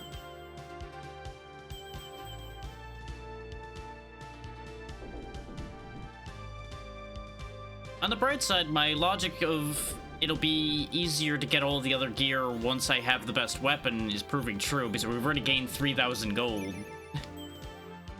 So we're already almost halfway to the next armor piece.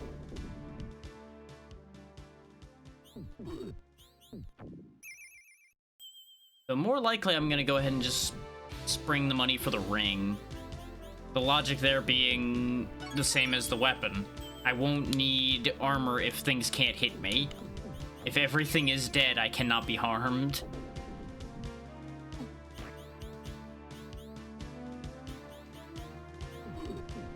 The only thing that won't work against is bosses, but by the time I get to a boss that it'll be a problem with anymore, I think we'll be okay. Because at the current gold profit rate, we should be able to slingshot into buying everything else before too awful long.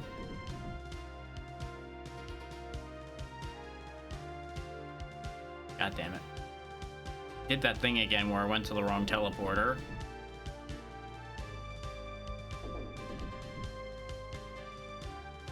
And the only reason I'm saying I went to the wrong teleporter is the fact that I should know which one's the right teleporter now, because we've done this before. There we go. Oh, we actually got to the boss. Go ahead and heal to full, and let's see what this boss looks like. Oh, hi. Okay, so I just shoot you. Well, we'll just go ham then.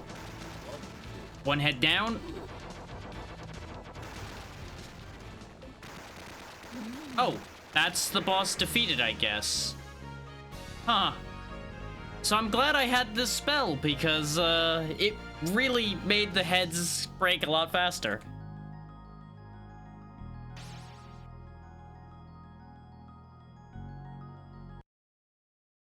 All of that just to crush the boss first try. Though, I gotta say, the dungeons have always been harder than the bosses. Like, it's wild to me how much harder the dungeons are than the bosses. And that changes my plan as to what I'm buying next, because we have the amount we need for the armor. So I guess I'll buy the armor because I can afford it. Because that gave me quite literally the amount I need. So that sounds like it's meant to be to me.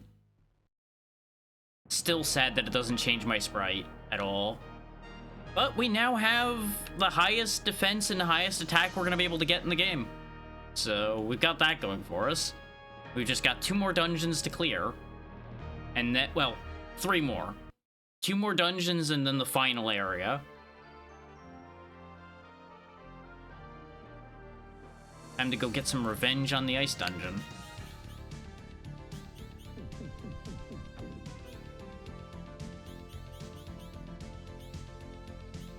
This is what I was anticipating happening once I got a better weapon. Is that everything was going to start falling into line, which is why I did the grinding to begin with. But I had intended to have gotten the better weapon before I started this session of this game. And you know, that's how life goes. Most things don't go according to plan.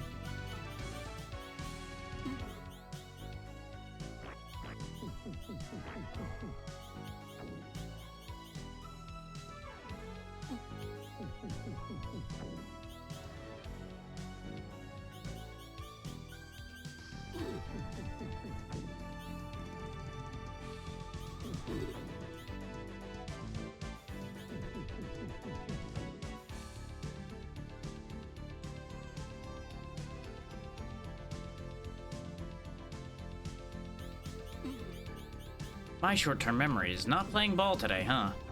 So you would think it would be in long-term memory already, considering we were in this area last week as well, but eh. Like, I just forgot that the orc spawners were in that arrangement in that exact moment for some reason. Just like, nope, information deleted.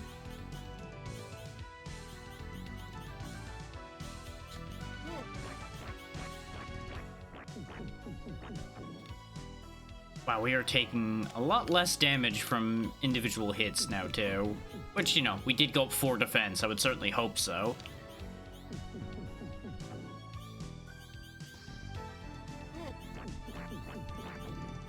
Like, I think those guys are doing only 1s to us.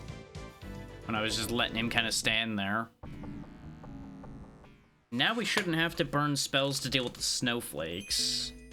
Outside of, like, trying to retain food. Yeah, just notice the food meter was dropping fast there.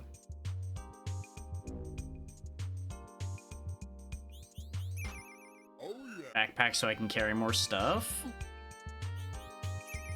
Escape feather so I can get out of here if things go awry. Very good. Camp potion so I can restore all my stuff. We might be in business. We might suddenly just be flying forward. This is like pretty much the setup I would have wanted. The only thing I would be happier having is if I had more magic than just the 4 charges.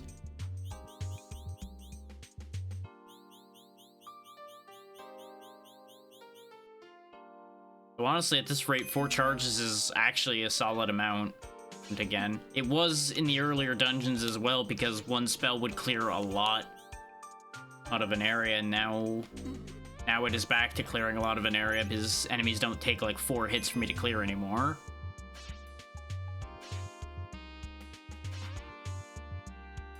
Remember when we used to already be kind of approaching danger just getting this far?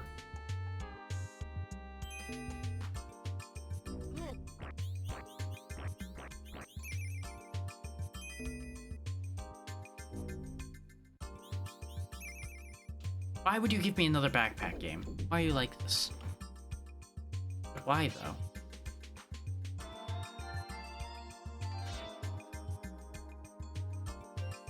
Right. Wrong way. Ow. That was a spike. How much damage did that do? Still does 7. Okay. I think they were doing 7 before as well. So I think the traps might ignore armor. Not sure about that. They might have been... No, maybe I'm remembering wrong. I don't know. At the same time, I'm not sure it matters that much. But brain-like information. Information make brain happy.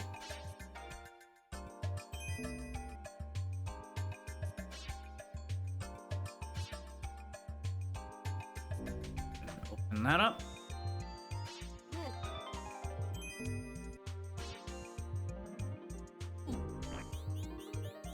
Yeah, even just like wading through these green snowflakes, we are in danger from food and not health. Which is such a wild concept to me at this point. And here I was very worried that the defense the wizard was gonna have wasn't gonna be enough. And at some point I think we're gonna end up back in that position, like either in the last regular dungeon or in the goddess monument. We're probably still going to end up having a damage issue at some point. 2 food potions? Okay, just chug both those down because I don't need the camp potion yet.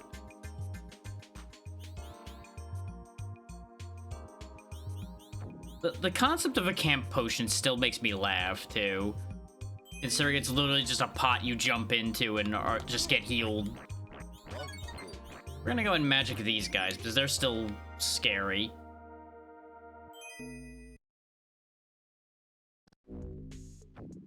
Not to mention it makes this a lot quicker and easier.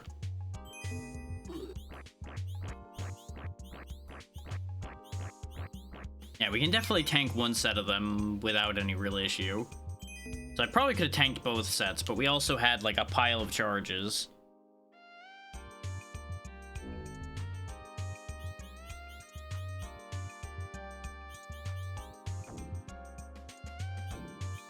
Get back here. He squeezed through his fallen comrades. There we go. This is actually a decent layout for these, because it'll mess up where a lot of the enemies are going. Like, this would have actually been a great layout for when we were weaker, since half of them weren't able to get at us.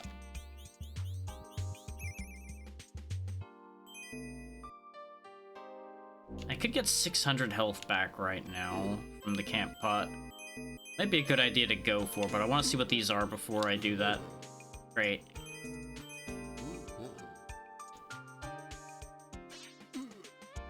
One was a trap and one was a food potion, which is just going to tempt me to wait longer on the camp pot. Which also really just keeps sounding like camp toilet when I think about it at a specific angle.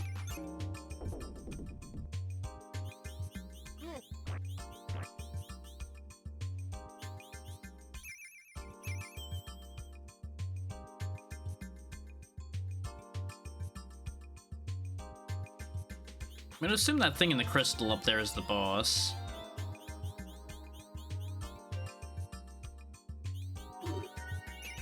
What's in the box?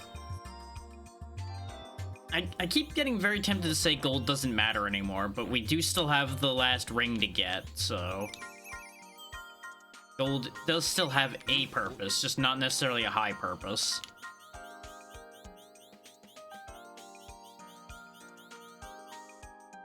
Like, it's nowhere near as important as it was.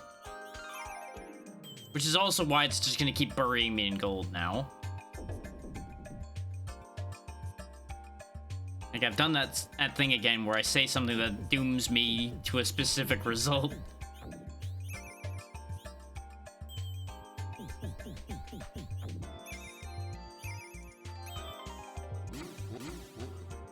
Okay, there's a healing potion. We'll save that camp pot for later then, since the healing potion also does all that health just fine. This way we can let the food meter burn down a bit more. Or I'm just gonna keep getting food potions. Okay.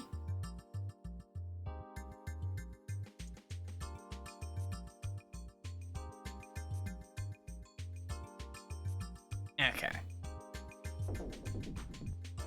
A lot of things were suddenly popping up, so I was making sure everything was good. Wow, I even chew through these guys just fine. 16 attack is way more than I thought it was. I was genuinely worried these guys were still gonna take a solid amount of damage to get through. But I guess they like have like 30 or so health, because it was taking like 3, maybe 4 shots from our 12 damage attacks. They're taking 2 and another, actually sometimes only taking 1. I don't know, I give up on trying to figure this out now. That result has thrown all my conclusions out the window.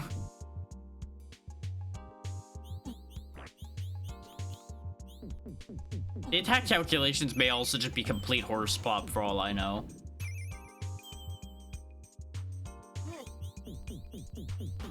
Like, all of these numbers might just be completely meaningless.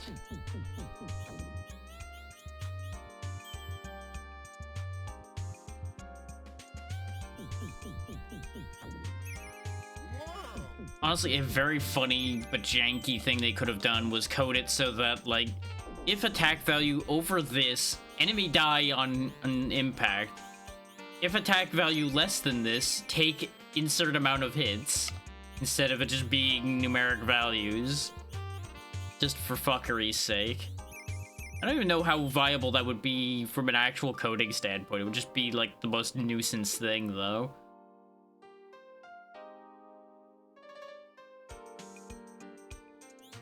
Like, I'm pretty confident that the thing I just said there would not actually be viable to use at all.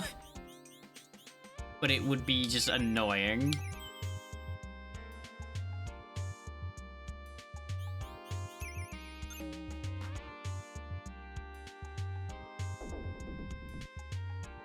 Back to the invisible room. So this is where the flashing light warning does matter a little bit. I don't think it's the worst thing in here, but just, like, mind your eyes if you don't like a bit of flickering. Just be a bit careful. Because it does make the whole room flash a little bit.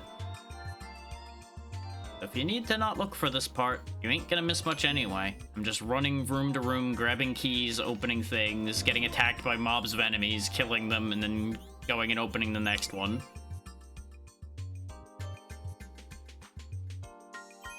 Good news is it's only for this room as far as we've seen so far, so I'll just let y'all know when I'm out of this room.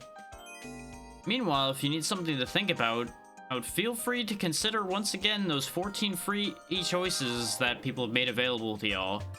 If any of you want to pick a game that I will have to play in the future, or more accurately, pick a series from which I will have to go in release order and start from the beginning of, let me know. Probably would help if I didn't stumble my words that badly on that one, but hopefully what I'm saying makes sense. If not, feel free to ask questions and we'll get you sorted.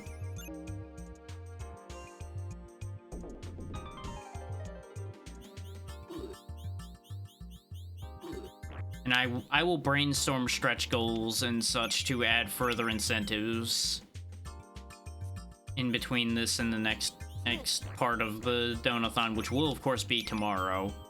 But I will be taking the usual Sunday off so I don't like burn myself to the ground.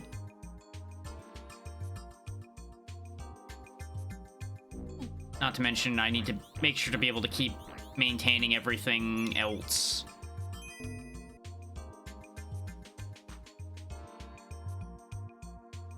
The classic, you know, maintain work-life balance, etc. thing. I know that doesn't 100% fit the idea of a marathon, but gotta be careful, you know? And perhaps I'm overcautious, but when have I not been? Okay. I'm gonna guess that's like a safety net. Like, you're gonna be able to fall down into that space, and if you didn't open that, you're SOL when you land there. Which, if that ends up being true, that's gonna be so funny, but also so fucked up.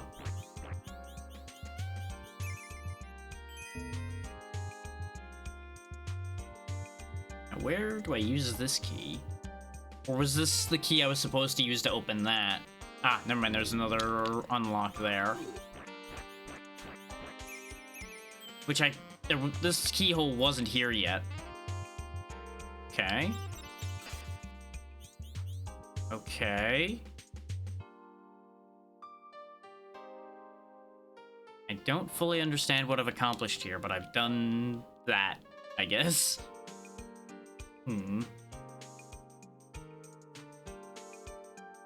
I assume I was supposed to break that. But now where do I go? Like, do I go back to the previous floor having done that?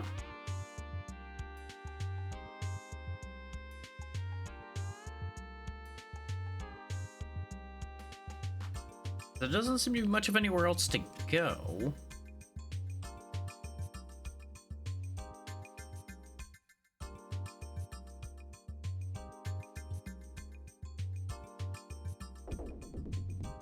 So I have to go back to the darkness room, so mind your eyes again, y'all.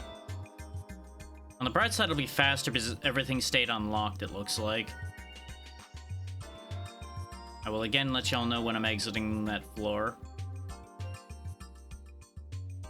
And we're out. So it is once again safe to look at the screen. Okay, but that thing's back now. Huh.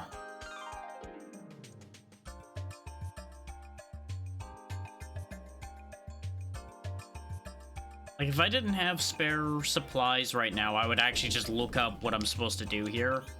But I'm gonna at least give it, like, a little bit more thought and time, especially since I now have another camp pot just sitting there in front of me.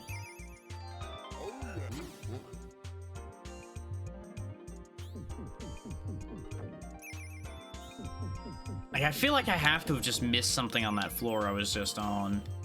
Because we have this whole area in the middle here, and I feel like that's where we need to be. I just don't know how to get there.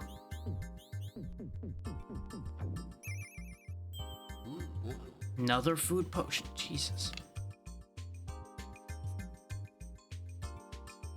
Yeah, I'm gonna go back to the thing I broke. The thing I broke lines up completely, I think, with where that monster crystal is. So we're gonna have to go back to the dark room again.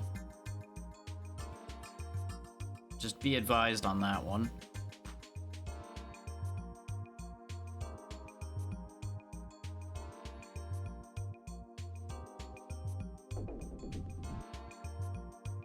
We are back in dark room, so mind your eyes. We'll be out of here shortly. And I tell you what, since y'all have gotten through the goals so quickly, I will also open the floor to if people have requests for stretch goals.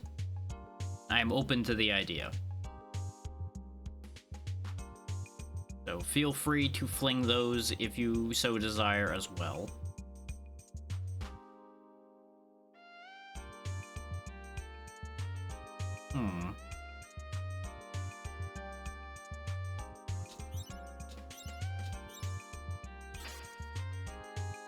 Maybe I'm not supposed to break it. Maybe I'm supposed to, like, make a shape? Because the fact that it deforms as I hit it makes me wonder. And I could be completely barking up the wrong tree here and wasting my time. But we have so many resources that I'm kind of fine with the idea of just tinkering and fiddling with it and seeing what happens.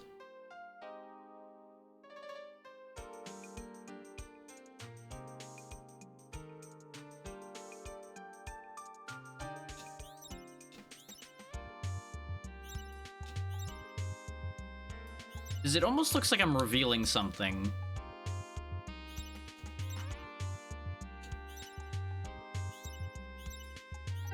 Bingo. I needed to reveal this symbol.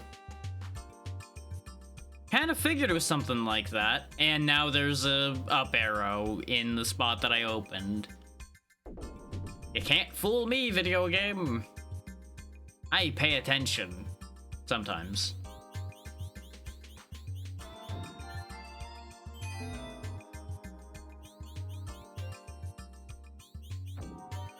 Okay, we got both of them.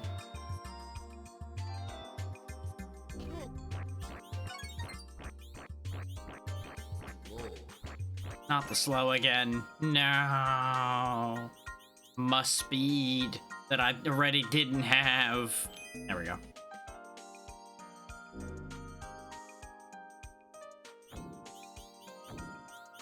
That was easy. Okay, this one's rough enough that I'm just gonna go ahead and magic them away. It's so impressive how much stronger our magic's gotten. It's actually worth using again. Look at that. We got so many charges, so I'm like, yeah, you know what, why not? I'll start slinging spells. Lets me pre-clear areas as I walk up to them. Who wouldn't want that?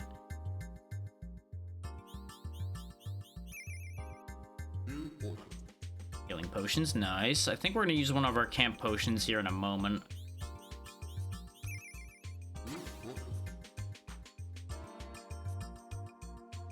So I assume we're getting towards the point where we're actually gonna be where the boss is. But I think he was only one more floor up.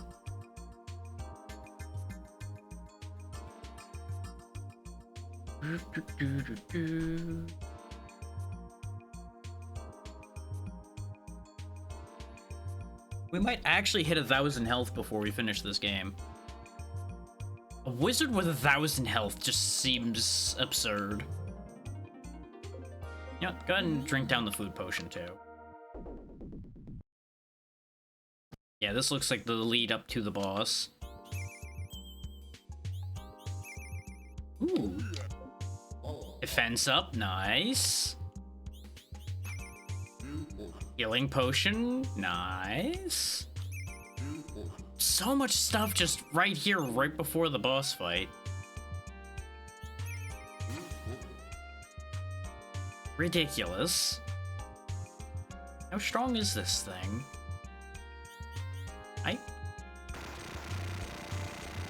He's breaking out. Oh, we're in the purple wibbly zone, fighting a green dragon. Nice, or feathery. But then again, feathered wings aren't an unreasonable thing.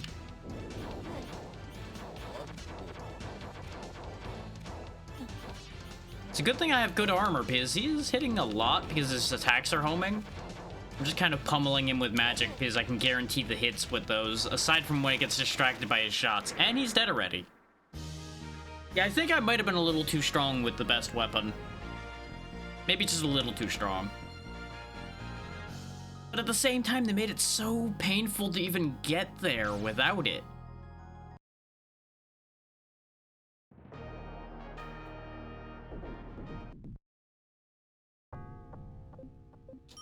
Yeah, back-to-back dungeon clears. Look at that. Look at us go. We unfortunately didn't quite get enough to buy the last item we're missing. So that's a shame. But we're pretty much guaranteed to have the last item now for the final dungeon at the very least. Because if we didn't somehow get 700 gold out of this last dungeon before the final bit, I would be shocked. This does mean more than likely we'll have to figure out something else to play to continue for today, though. But I'll figure that out as we go.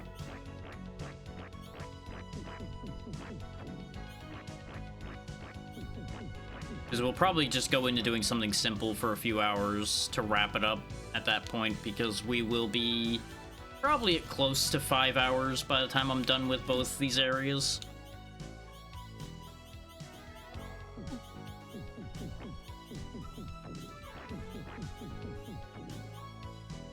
We shall see how long I can hold up for today.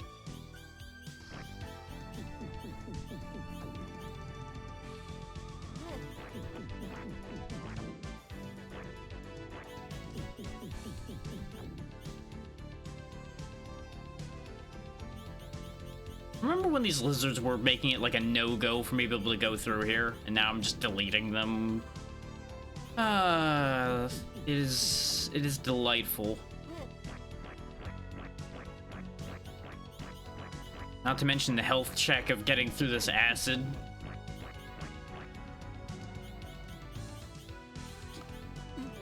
It'll be nice to see what this last place looks like. We never got to see it.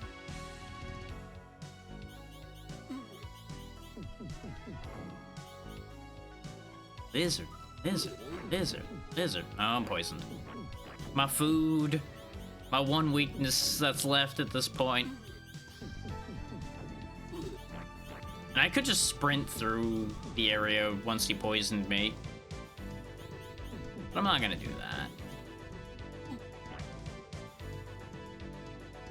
Oh, we got red lizards, and they take a couple hits. Oh no.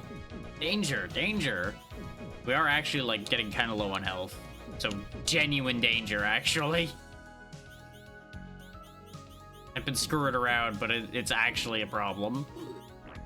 Because these guys do actual damage to me.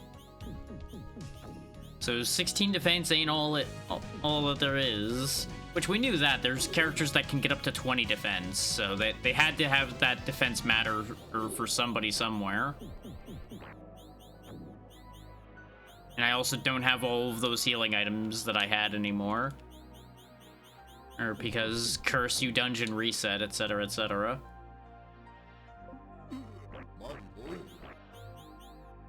Go ahead and just magic that, because this was going to be a really harsh corner to try to get around. And there's the entrance.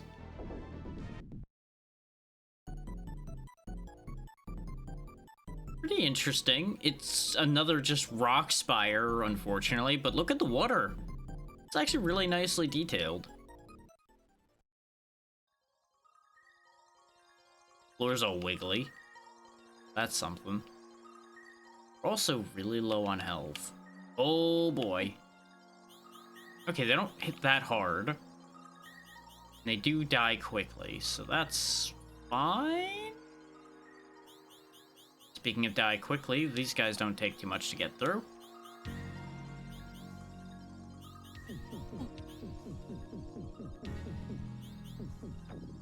Spawners take a fair few whacks, but that's nothing new.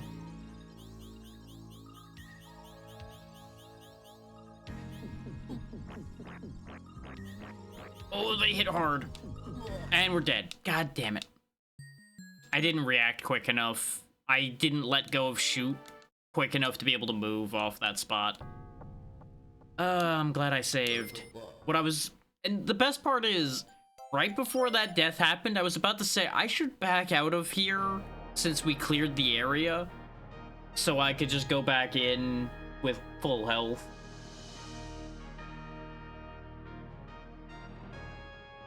That's why, rather than thinking it, you should do it. You should run when you think of it, rather than debating it. That's exactly what I was talking about before with being decisive.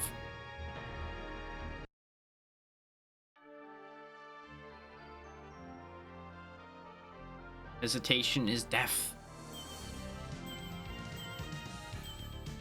Right side, free gold. And honestly, I'm happier to have died at least once now that we've gotten so much stronger.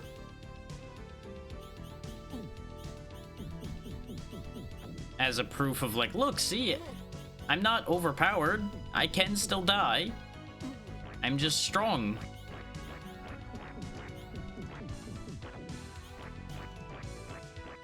But honestly, even an overpowered character can die in most things. You just have to try hard enough to die or be bad enough at what you're doing.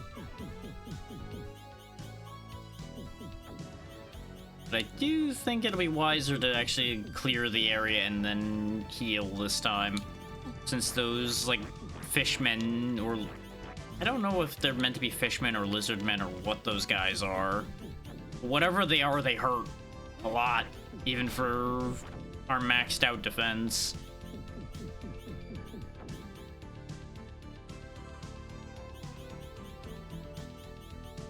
It is interesting also that this area contains two separate colors of lizards.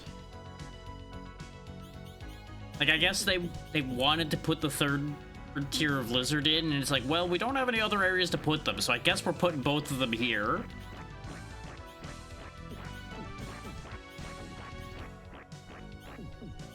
This is where so much of our health went, is just getting through the damage floor.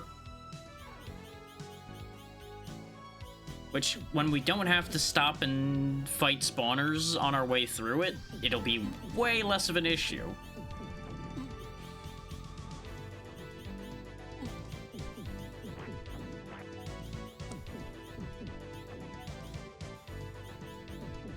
They usually say curiosity killed the cat, but today curiosity's killing the dragon. And honestly, people make lots of comparisons between cats and dragons, and they really aren't wrong.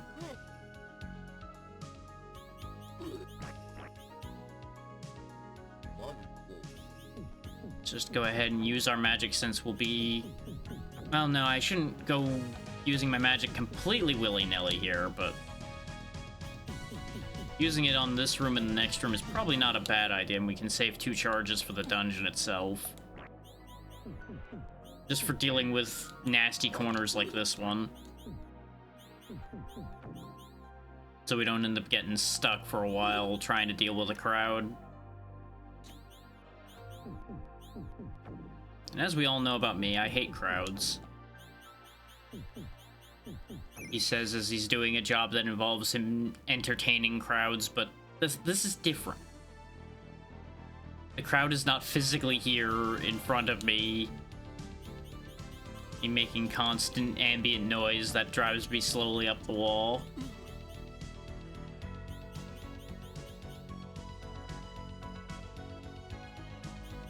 There really is a lot of red lizards even without the spawners, huh?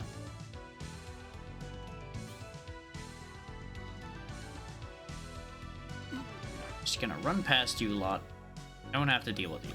These ones I have to deal with, because they're in the way.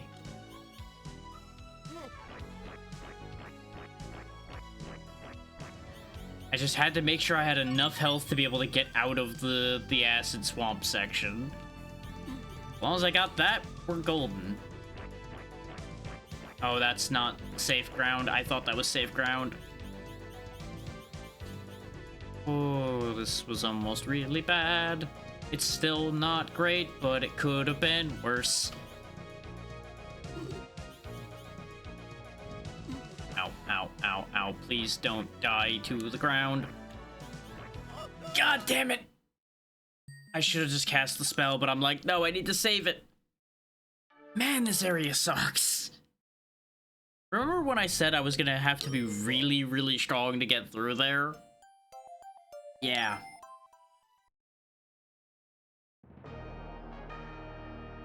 Holy shit. Now consider the fact that they would be, if they were expecting players to be at a lower level than I am, just imagine the amount of people that would be dying just trying to get through that swamp to get to the last dungeon.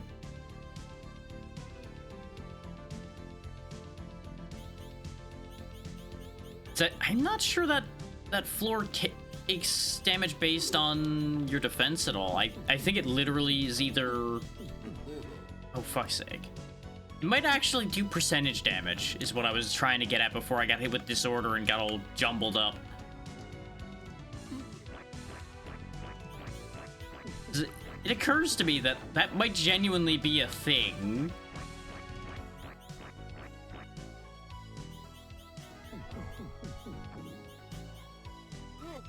Now it's doing 5 damage. If it was percentage damage, it would have been more like 9, I would figure.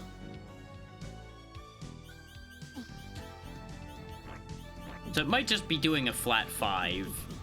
Like, no matter what gear you have, it's always doing 5.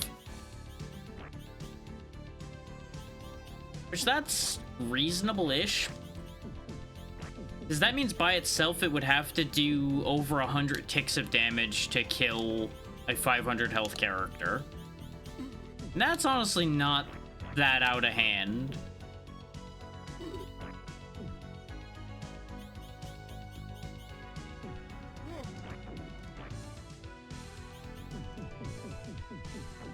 Because it doesn't tick too fast. It ticks pretty fast. But it's not like, oh my god, I have no chance to even think about what I'm doing. I'm going to just die, fast.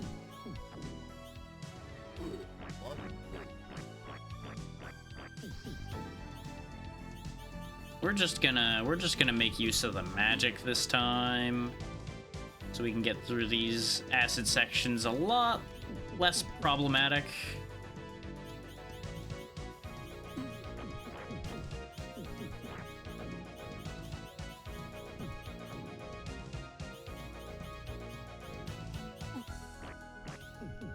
Because honestly, the enemies in the dungeon were dying reasonably, so I don't think I need the magic in the dungeon. Like, will the magic be helpful in the dungeon? Absolutely. But something being helpful in the dungeon doesn't matter if you can't get into the dungeon.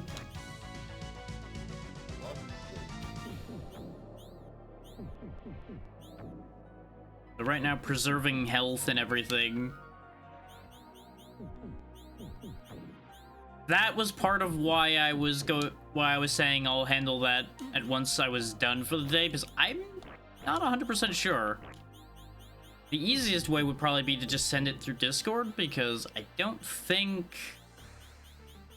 I could send something like that through Twitch Whispers. I don't think they allow images there.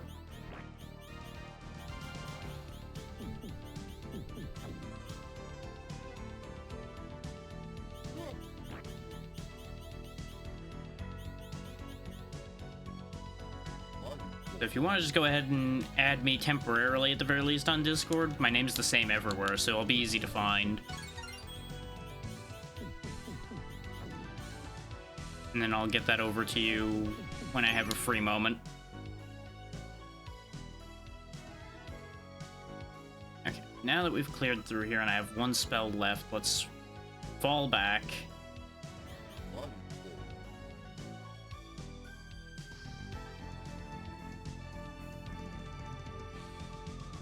Probably should have saved the spell for going through the acid areas.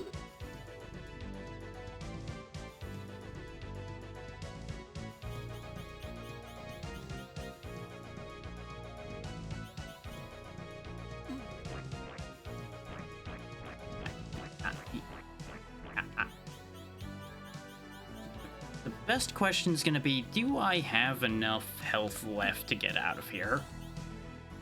Because we're doing better than we did last time, but not saying a lot. But I'm going to avoid more of the acid at this part this time, so that should help a lot. I think we only have one more screen left. Just gonna wait this out. Don't wanna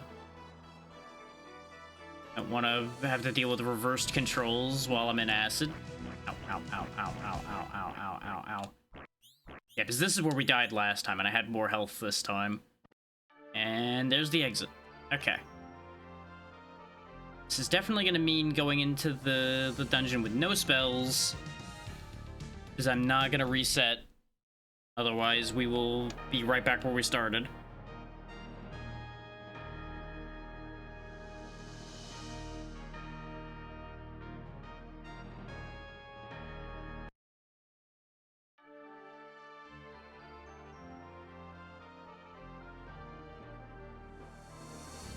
Now we go try again. Now that there shouldn't be spawners. If there are still spawners, I'm going to have some very choice words to use. Now it looks like the spawners are as gone as they should be. So that helps. We still lose a lot of health just to walking through the acid, but we don't have a choice on that. Admittedly, there's a clever ploy we could do, and that would be to purposely get poisoned by one of the blue lizards on our way through the acid. So we go through faster, and the acid would have less time to kick. Oh, hey, I didn't necessarily do it on purpose, but I got hit with poison, so... Gotta go! So that definitely worked, up until the point where I plowed into a bunch of red lizards and hurt myself. Hey there, Yura, how's it going? We were temporarily numing. Until a horrific lizard-related accident happened. And actually, let me go ahead and just send you that thing while I'm thinking about it there, Natra. I see that there. There we go. I don't have a fancy reference sheet, but this should be good enough to get you all the ideas you're gonna need. As soon as I scroll down to where I put it.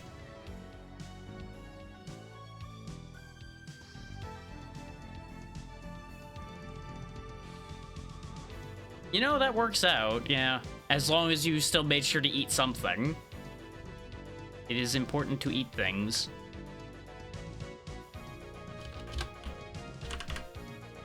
This will be easier. There we go. There you go. That's the main reference I use. That should be all you need. If not, let me know if you need other things there, Natra. Ah, perfect. It's always ideal when you get to eat the thing you wanted to eat the most.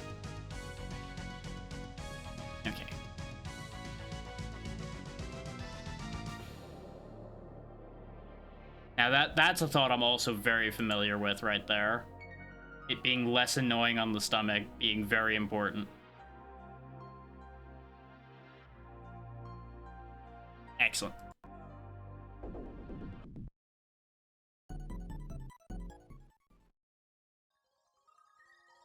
Let's see how long I survive in here this time. You can just avoid the urchin shooters, honestly.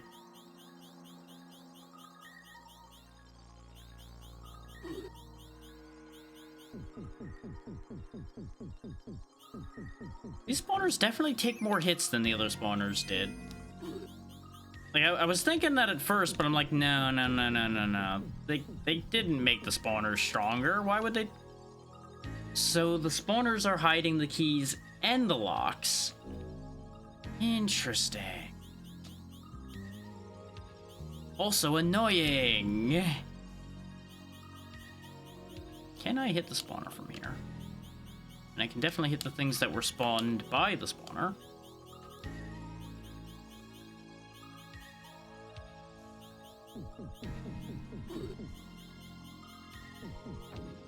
There we go. May not be able to outrange them completely, but I can outrange them by enough to make my life a lot easier.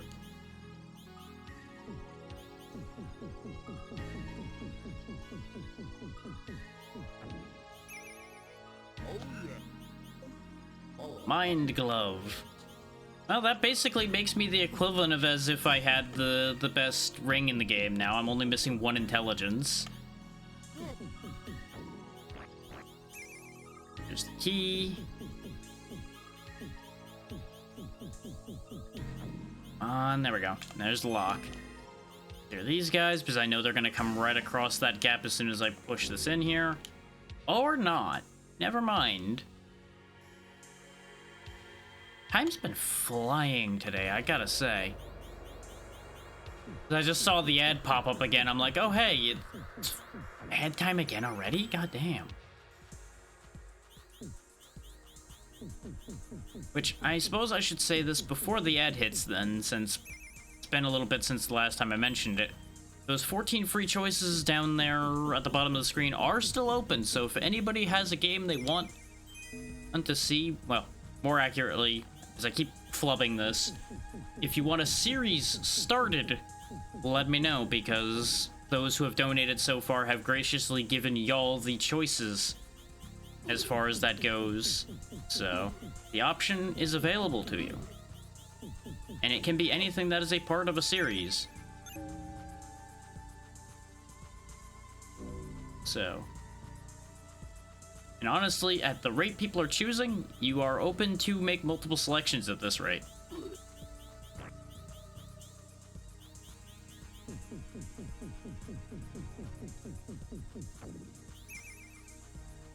And I am no longer the only one here, so I don't need to get up to go check on things anymore.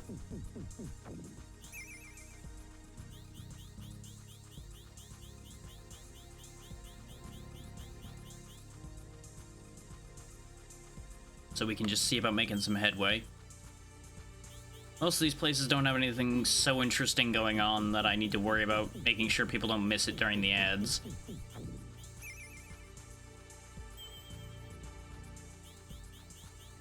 So far, it's just killing a lot of the same orange fishmen.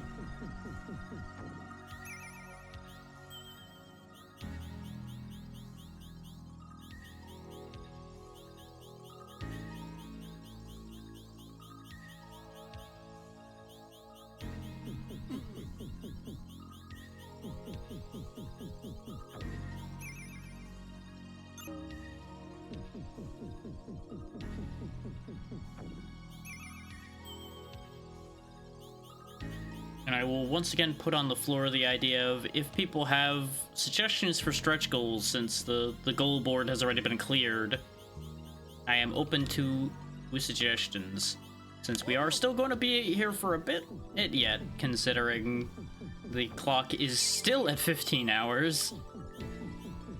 I would say we probably are safe to bet that we have at least 2 more streams of Donathon left to go.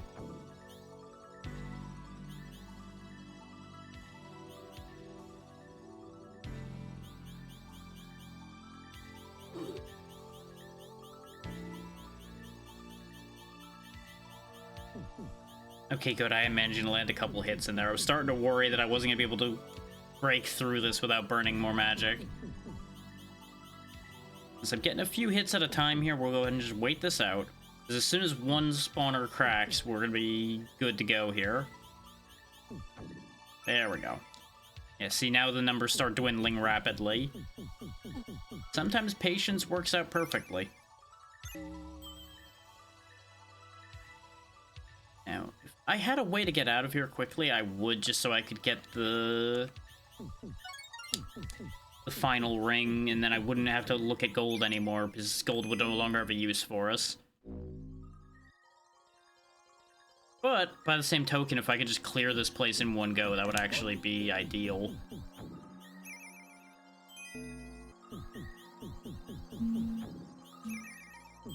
I don't know if you guys can hear that, but I swear there's been a lot of low-flying planes or something lately.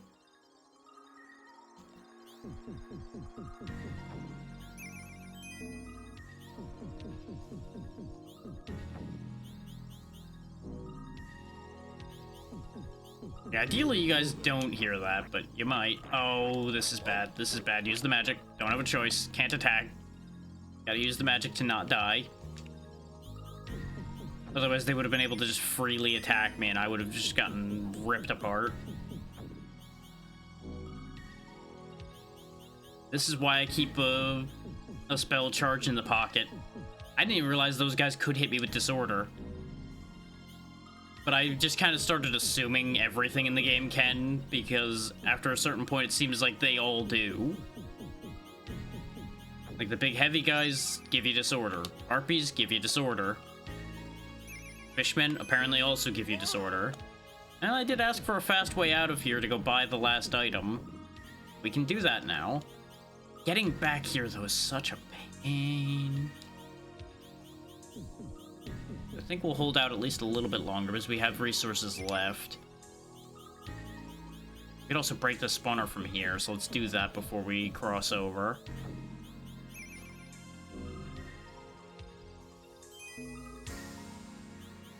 Uh-huh.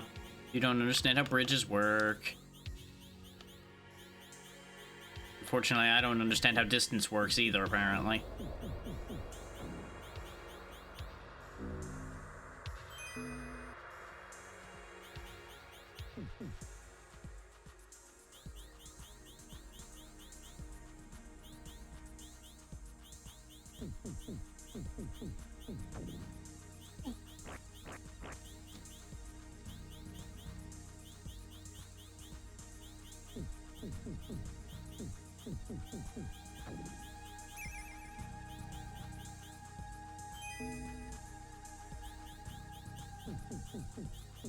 How many more islands do I have to get through on this specific floor? Okay, so I assume... Well, no, I can't assume that, actually. I was gonna say I assume this is gonna...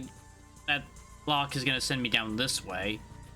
But clearly that won't work because there's that path, too. So is this, like, genuinely a split path? Or do I have to do both? Let's go this way first, because there's only one option for where this goes. Okay, that leaves the room. So let's not leave the room yet.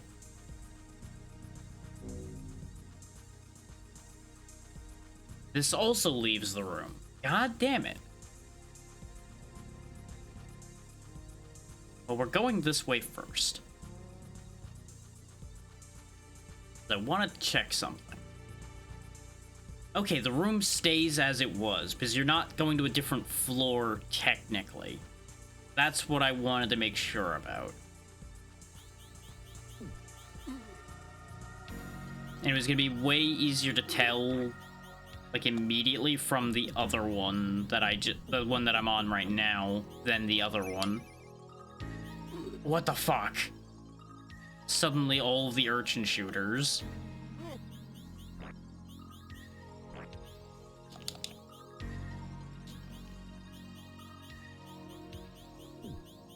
That was so mean. Just walk up and a bunch of dudes just start trying to gun you down.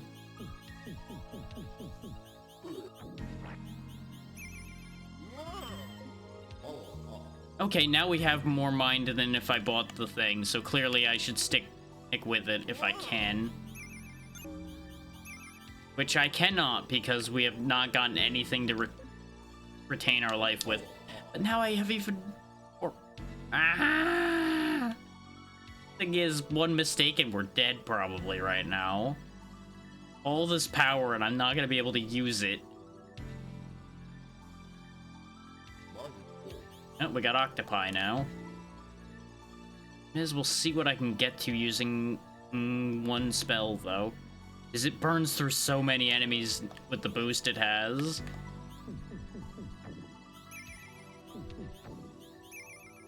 Ooh, there's a healing potion. That'll help. It gives us some more staying power. More gauntlets? Okay. I don't know what stat that's gonna raise, but we'll look in a moment when I'm not getting assaulted. Even more intelligence. It's a shame I have no spell charges left. Now we got some more food, just in time for me to be almost out, so that's perfect. I'm risking it for the biscuit. The biscuit's paying off so far. This is a whole big nothing now, isn't it? All that space, there's all... Oh god! That's why there was nothing here. It was a trap. Of course it was a goddamn trap. Why wouldn't it be?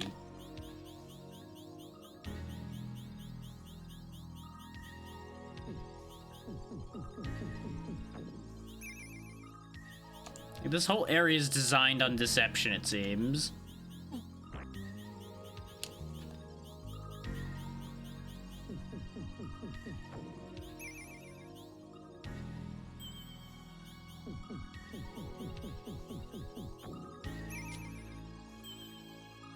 Well, we're definitely gonna have more gold than I need to buy what I can buy. Okay, that's where the lock is. One of these needs to have a food potion or we're gonna have to leave.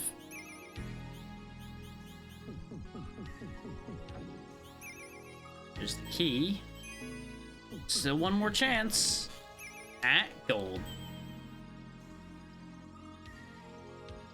Yeah, I figured this just takes me straight across. And let me guess, they're gonna jump me again, aren't they? Yep, they sure are, because this is all empty. It's not gonna be empty in a moment. Or, wait, hang on. No, there's just a spawner here, but that's the same thing that happened last time. Tee-hee. By the way, if you thought I actually fell for it, or that I didn't, I was just playing along.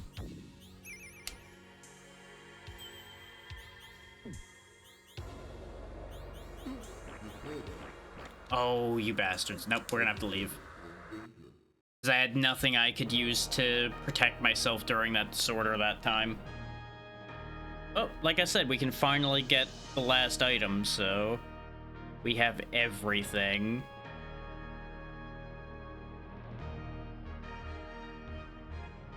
All the things.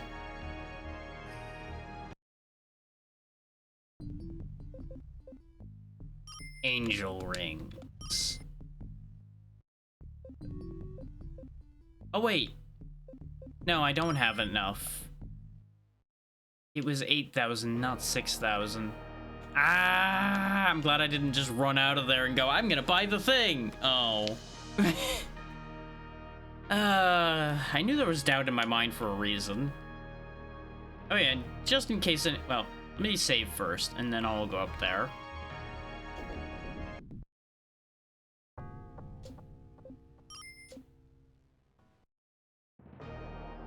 I'm curious. We can't actually get up into here properly. But how well do I do against these enemies now? We can actually fight them.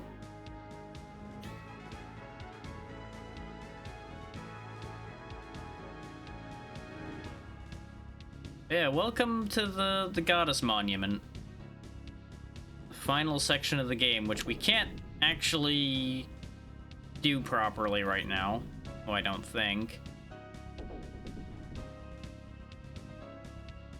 Because you're supposed to have all of the gems before you come in here.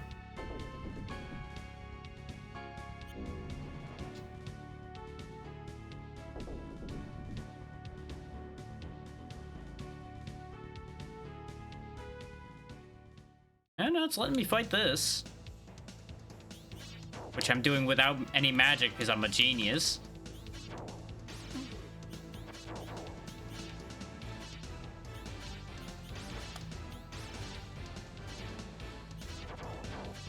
I guess I could just kind of stand here and let him wander around and shoot.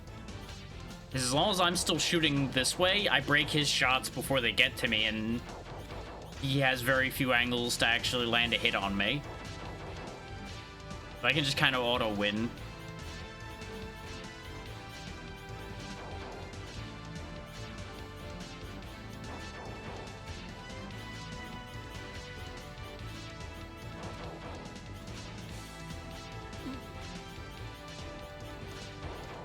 This would be much faster if I had any spell charges when I came in here, but I wasn't expected to get this far.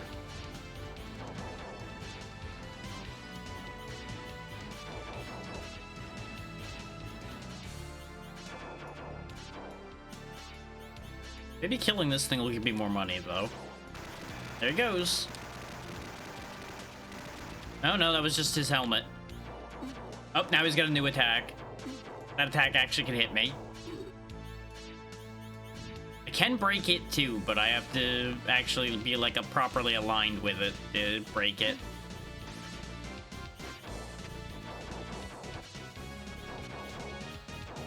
In another case where my magic would actually be super useful, because I think it would be breaking more of these shots for me. Or occasionally hitting him when I couldn't hit him. And then I could defend myself with my regular attacks.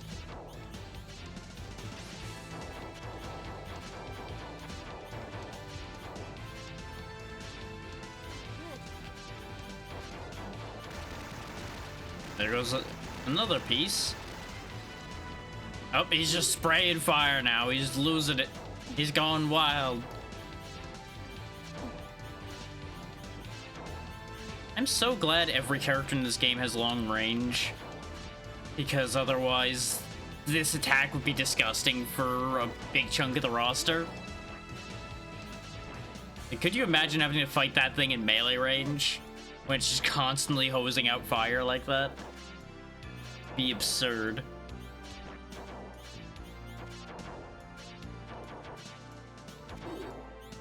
So honestly, instead, this fight's kind of a laughably easy situation here, because I can tank his hits reasonably. I'm just kind of chilling here.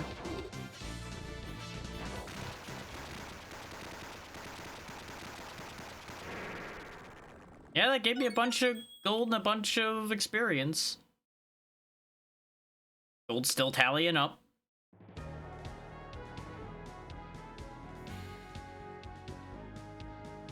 So anyway, now we can afford what I wanted.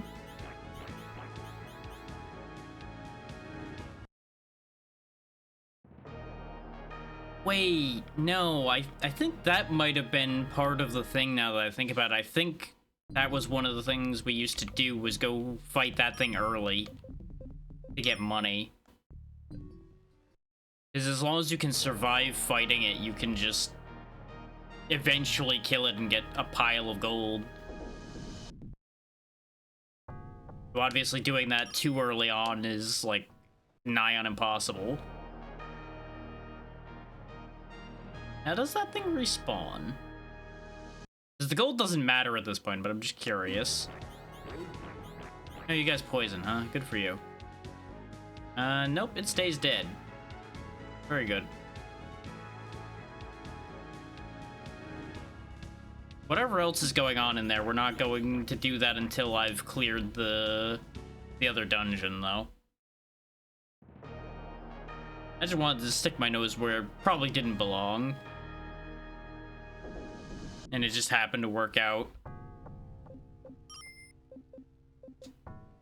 Quickly restock our spells.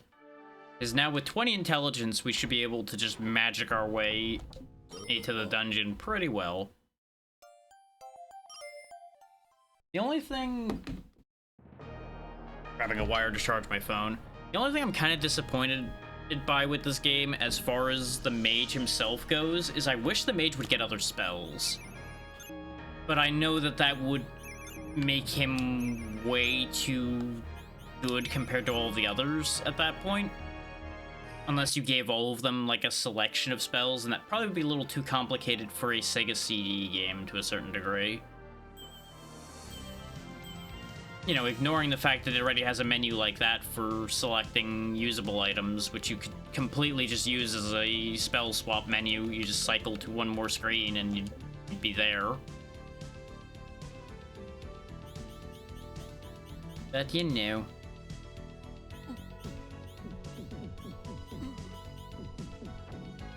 Oh wow, I could hit that spawner from there. Look at that. It was just barely on screen.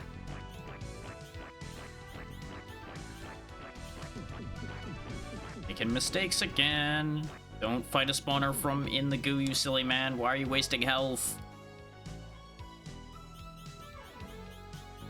I didn't want to burn a spell against these guys, because, like, these guys are chumps at this point. Why would I burn a spell defeating chump enemies?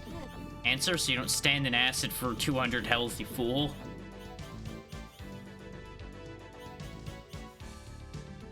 We are once again in that awkward position of kind of relying on healing items. Or I do another run back.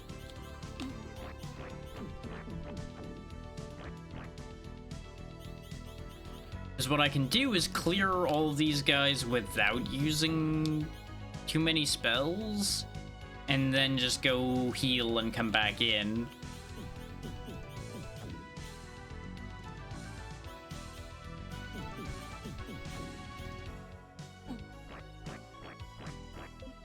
I hit the wrong button.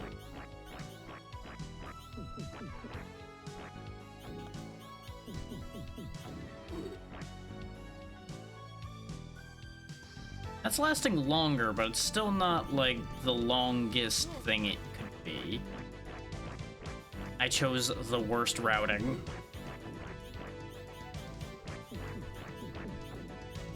I've really just, like, ruined this attempt completely. This is embarrassing. Like, I think I actually have to stay this time because I don't have enough health to go back.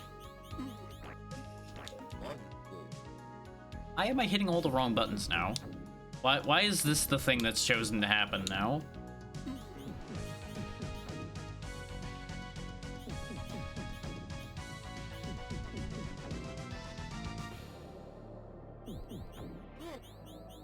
I do think there's like a mental thing going on for me here where like I'm extra self-conscious because it's an event instead of just a regular stream. So I'm making more stupid mistakes, and that's why I'm like a little bit more off-kilter mentally too, perhaps.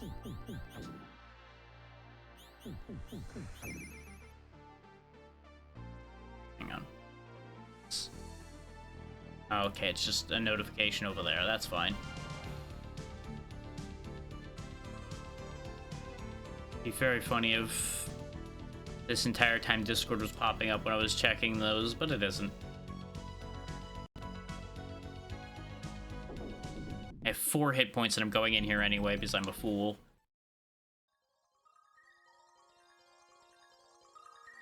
Literally 1 hit from an urchin shooter and it's over.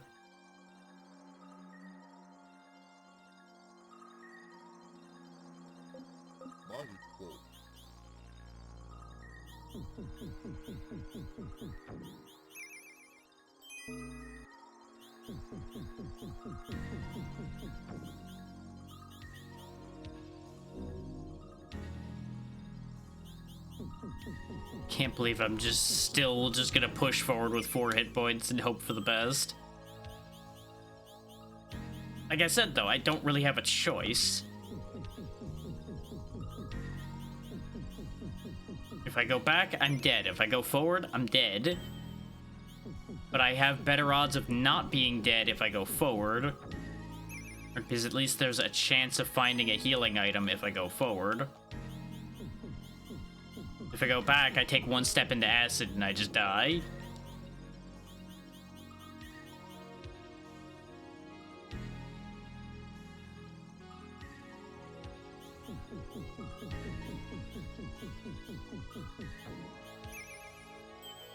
Of course, they're just giving me gold. Gold I literally have no use for anymore.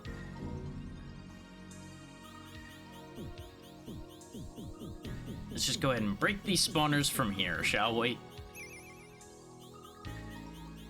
Because there's no reason to do otherwise.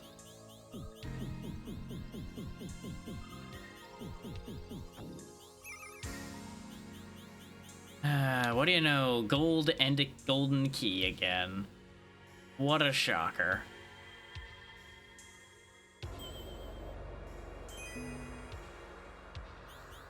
Go ahead and pop this spawner too. Food potion. Okay, you know what? That's closer to what I'm looking for.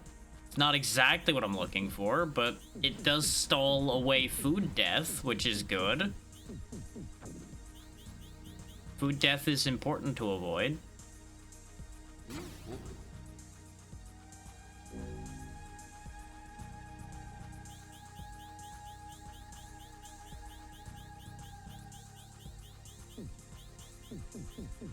There we go. Managed to get control of the spawner.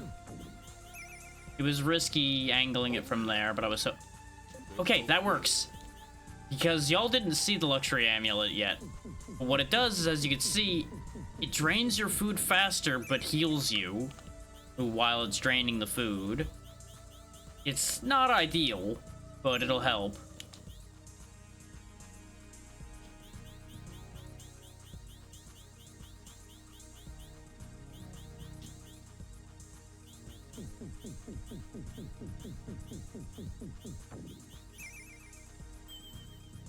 Can't believe the luxury amulet of all things is what I ended up finding now.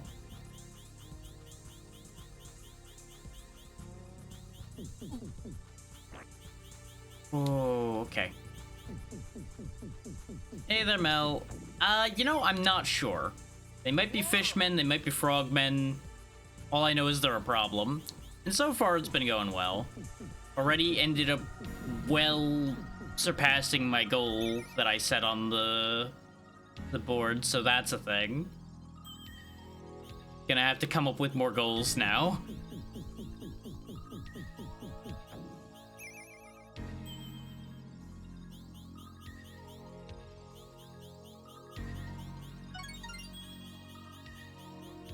Aw, thank you.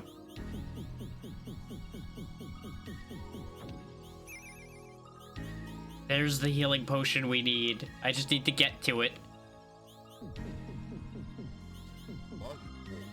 Which means it's time to use our one spell charge to just nuke everything so I can get there.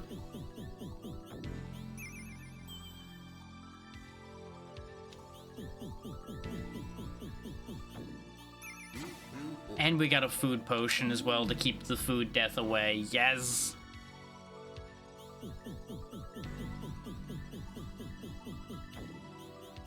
Oh, as a aside there, Mel, if you wish to pick a series to unlock me playing, or more accurately, playing the next game in any particular series, feel free to let me know, because they've given 14 free choices to anyone in chat, because the people that donated did not have anything in mind that they wanted to pick.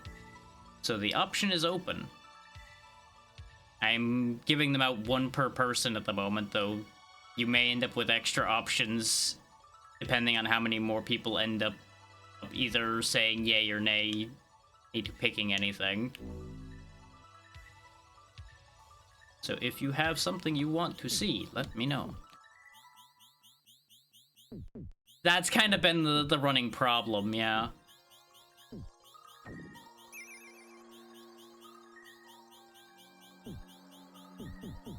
See, and I was worried that if I narrowed the options, though, that I would pick things that people didn't want to pick, and then I'd be stuck on that side, too. So it's like, well, what do I do here? It's an interesting situation to be caught in, like...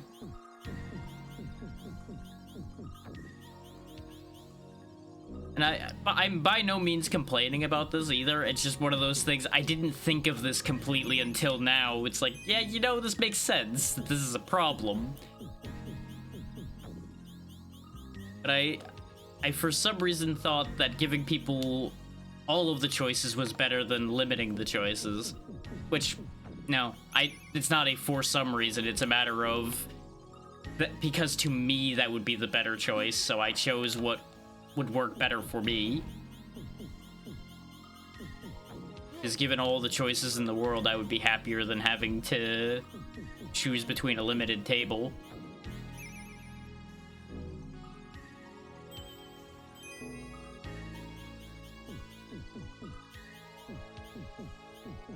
And look at it this way. You may end up with additional choices later, so it's not like you'll not have more choices available, so...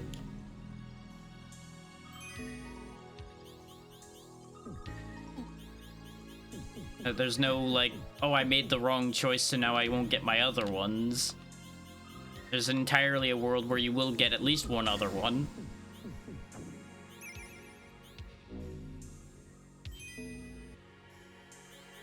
Because while I will not be making any preferential treatment at all, I will be continuing to meter out the choices as time goes on just to get the choices used. So if no one else makes choices, people will end up getting double choices.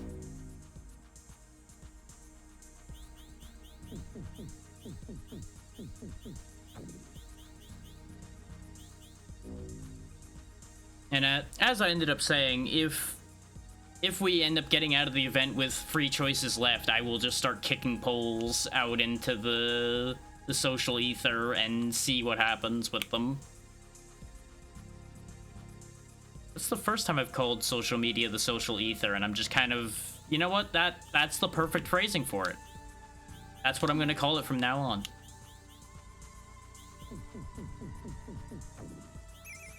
This is just a void into which all of us are yelling anyway, so...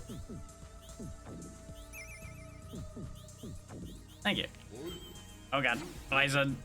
There we go. Poison's worn off. Any potion fixes poison, so we're fine. Oh, there's just a guaranteed gauntlet there. Neat.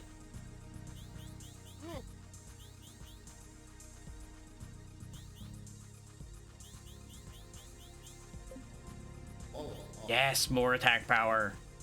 I'm glad I came over here. Because this side seems to be purely optional, and we have to go over here. But if it always has a gauntlet spawn, I'm always going to go over there. Since more stats, more better.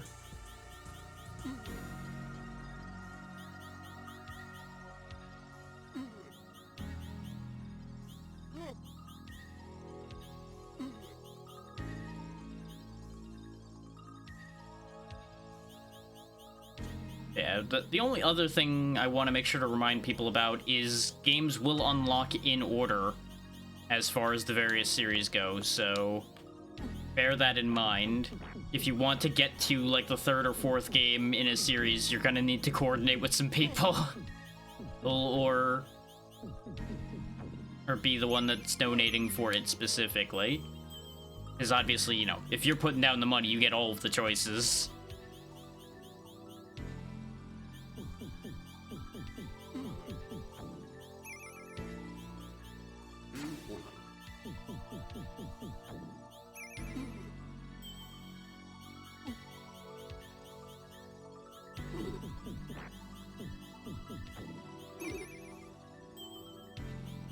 Which reminds me, I still need to run the giveaway as well.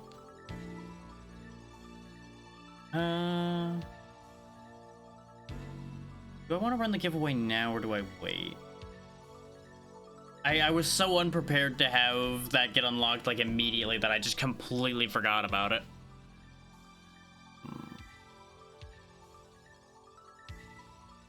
I'm gonna wait till there's a time where a few people are active all at the same time, because I don't want people to end up missing out on the giveaway because, like, a bunch of people are all lurking at once or something instead of being actively there.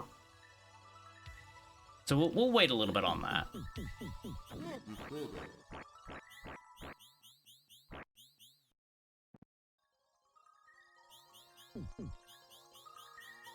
I'd meant to do it earlier when a few people were all talking at once, and then I got sidetracked in the conversation that was happening at the time. And then I forgot to run the damn thing.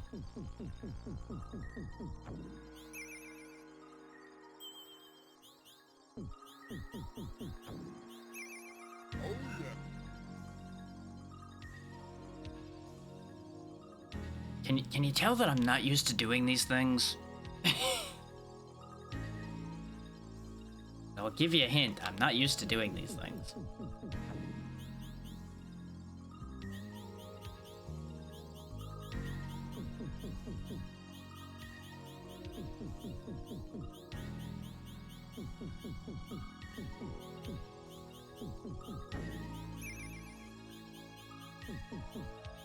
So hell, realistically, I should probably run multiple giveaways because y'all have earned the giveaways, I think, almost 3 times over now, based on the value I set it to.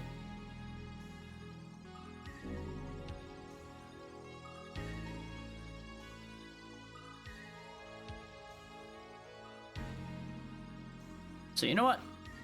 Fine, we'll run one giveaway now and run another giveaway in a bit.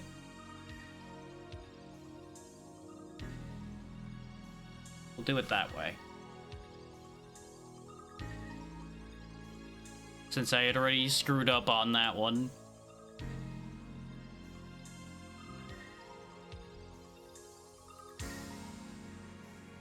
Let's see.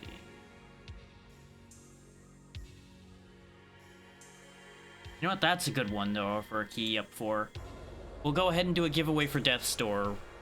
Death's Door is a very good game, so people will enjoy that. Let me just get Nightbot awake here right quick so I can actually run the giveaway properly.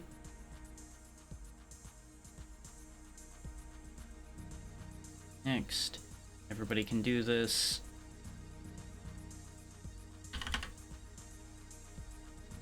So if you want a code for Death's Door, type in !door now. And that goes for anybody. Anybody in chat, if you type in !door, you have your chance at getting Death's Door. I'll let that run for a bit. Give people time to filter in and take a swing at it.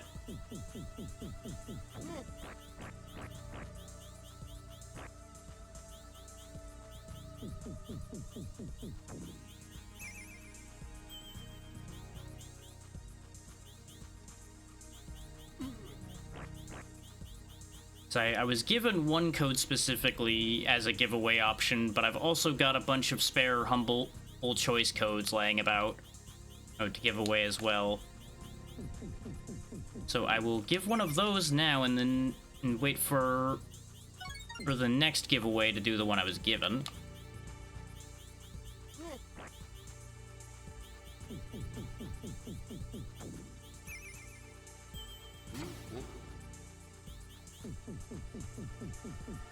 Because admittedly, this giveaway is slightly more scuffed than intended because I had missed the time I had intended to do it.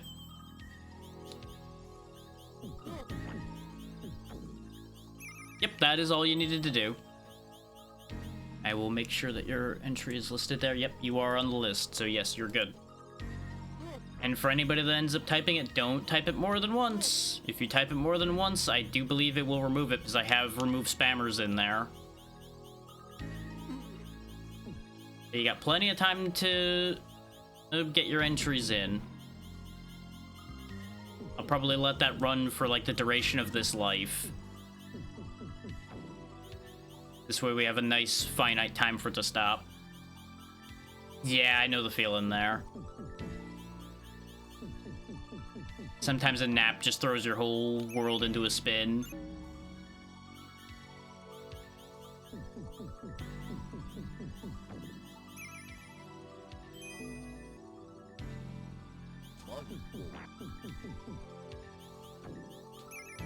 Now, for anybody that doesn't know what Death's Door is, how best to describe Death's Door? Think a less roguelike Hades. Like, it mechanically plays similarly without the permadeath aspect of it. You can also equate it to the top-down Zeldas as well. That would be the much more accurate comparison, as well as like Tunic or anything like that. And you're playing as a crow who is actually bringing souls to death, basically. That's your whole shtick with that game. it's a great game. I ended up playing it a while back and had a grand time with it.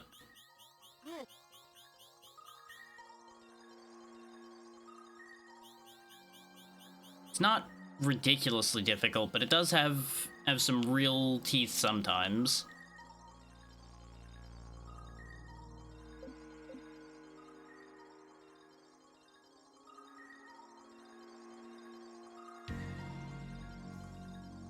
So as a reminder, anybody out there or that wants it, exclamation point door will get you a chance to get it. So make sure to speak up before I die.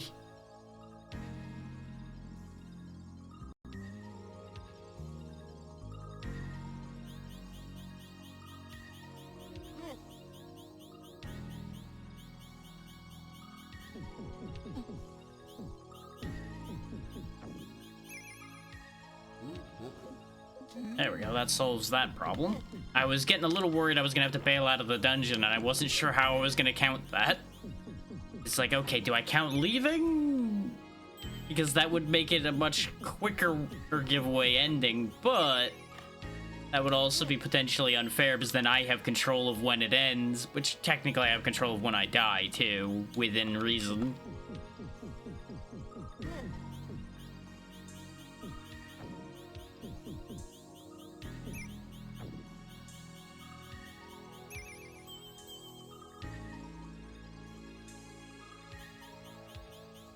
I'll do another reminder in a bit about making sure to get entries in.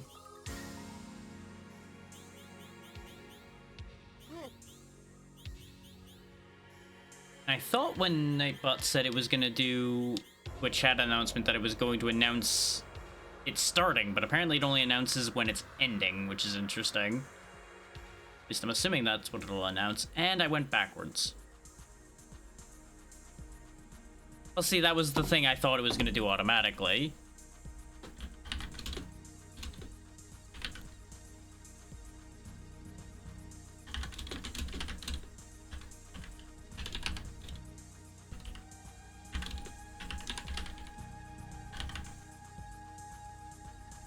I also don't want to type it completely because then I'll put myself in my own giveaway.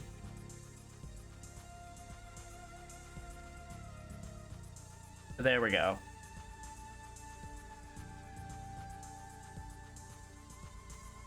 So I don't trust Nightbot to filter that properly.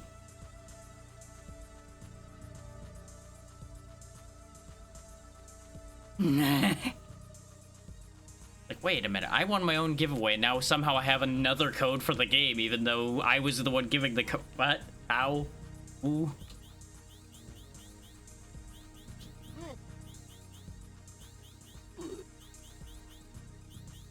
Just somehow you just have infinity codes now.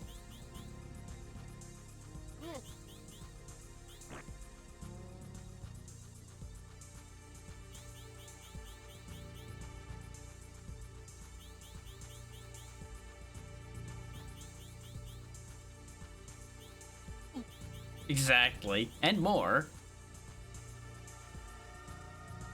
It's interesting that the respawner's still there when I walked through there. Unless maybe you're supposed to go backwards at some point? No, because we didn't have an area with vertical octopus attacks, so no, this is where we haven't been. I found the vertical octopi. Oh god. There's also 4 spawners on this tiny island for some reason. I'm so glad I used my magic for that. Because that would have been a nightmare.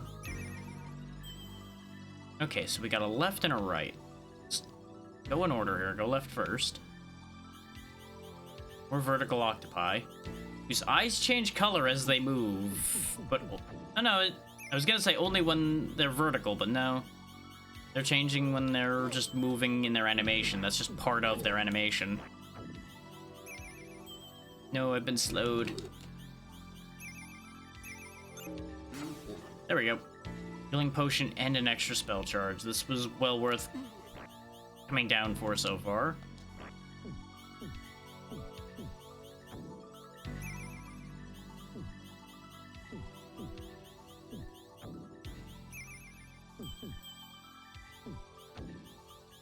as a reminder about the 50% in discount, that is only going to be for a couple more days. I believe it's ending on the 16th, because I believe I started it on the 4th.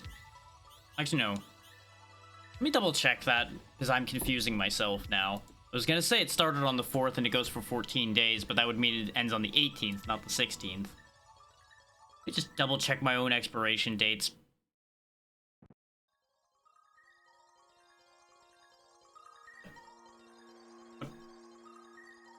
Oh, I see. It's giving me two different... Oh, Kofi, why are you confusing?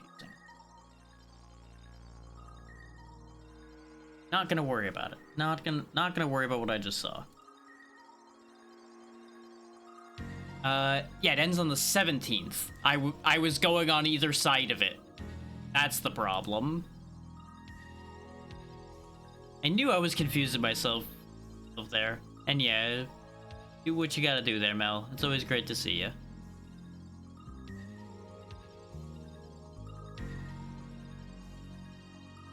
I will let you know if you end up winning.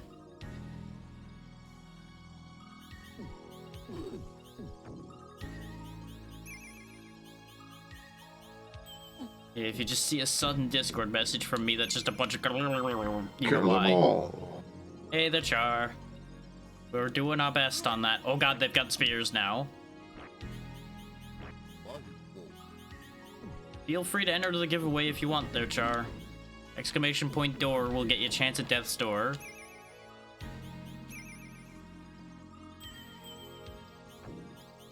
Hopefully your day has been going well so far.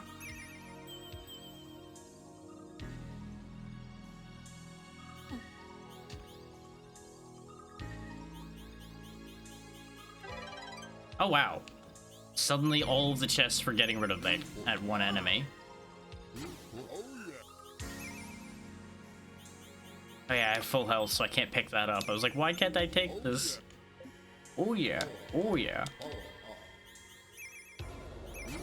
I can't hear power up without thinking about Altered Beast. Oh. Why did it have to be trapped? Why? Why? There we go. Oh good, now I have extra carrying capacity. That was actually... Wait, how did I pick that up when I already had... You know what, not gonna worry about it. Nope, not gonna think too hard about it. Nuh-uh. Don't need to. Don't need to think about it.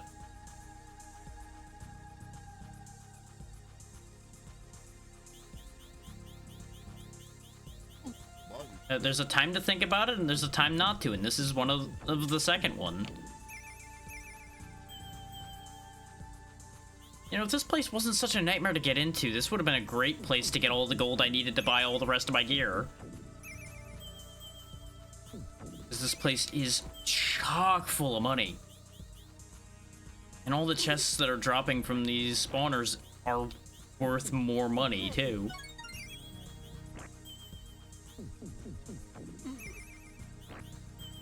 Also, remember how I said we were gonna end up at 1,000 health by the time we were done? We're past that now, as it turns out. Nah, you can't get me. The gold is blocking your path. Nah, nah, nah, nah, nah, nah, nah, nah, nah. I'm invincible. Admittedly, there's enough of them that I'm also not really making any headway here. Which is awkward. Okay, you know what? Let's just clear this. I was trying, but I could not get any headway.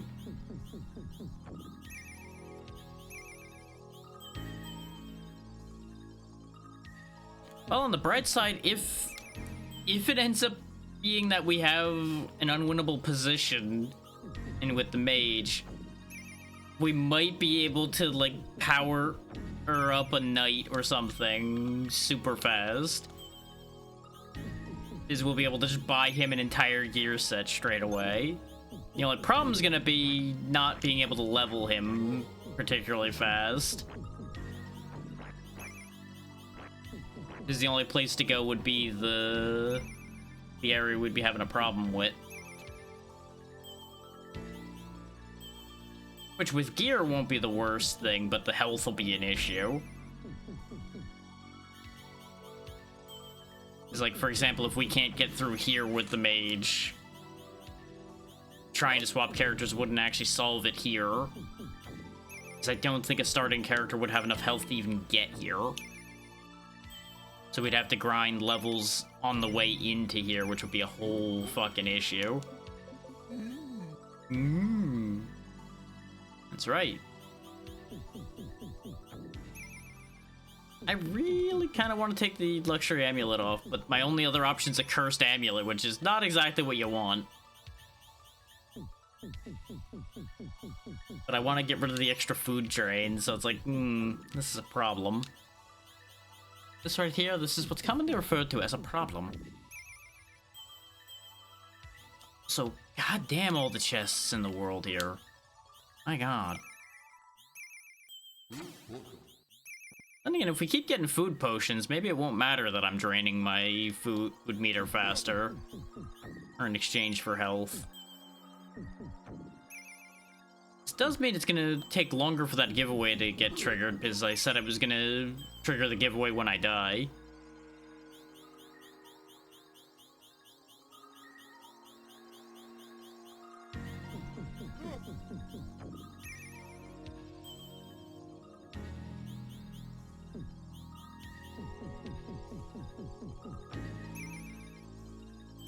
Which I will say, if I clear the dungeon without dying, I'm going to count clearing the dungeon as the trigger as well, I think.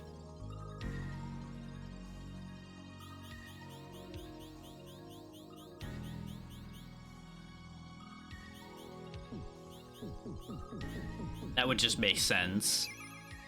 So whichever of the two happens first will end up being a giveaway trigger. This is not like I'm gonna purposely not clear the dungeon. Okay, that made a good thing noise, but what did the good thing do? Nothing in this room. Or at least nothing in this part of this room. It might have done... Oh, yeah, I think it spawned those chests over there. But I can't get to them. Because I think I need to get to them from another room. Because there's no other, like, locks or anything in here for me to open. So where am I supposed to be going? Oh, it fixed this bridge. And I drained the water. Huh. So now the bridges are walls. Interesting. This place is neat.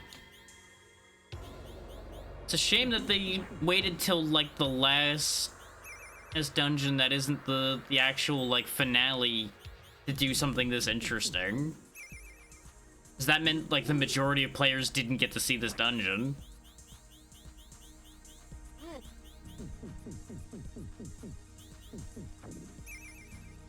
Because, like, honestly, the Desert Temple, for example, wasn't very exciting. It was just full of scorpions and wind and death. Ethan had lots of doors you needed to use keys for. Similar case with the medieval dungeon, but at least that had, like, pits to fall down and buttons to press and things to do that weren't just fight monster and walk down hallway. This one's got dirty tricks like spawning a bunch of enemies on your head, but it also has neat things like draining the water. You know, balance.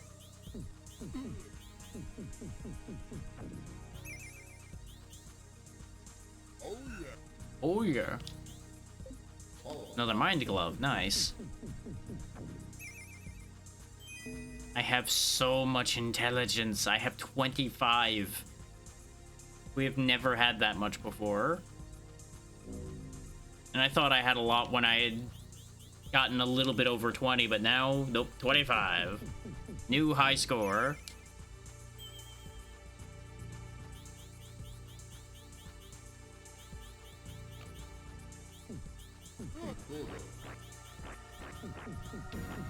You are a motherfucker. Backing up. At the very least, till the disorder wears off, I needed to be able to get control of the situation a little bit here. And we'll take this one spawner at a time instead of two. There we go. Look at me do the sensible thing. What a concept.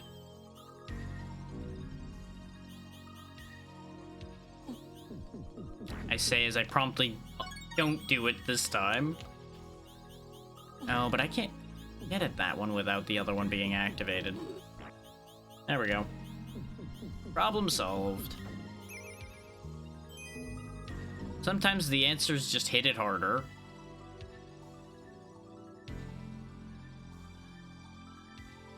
Also, level 69, haha!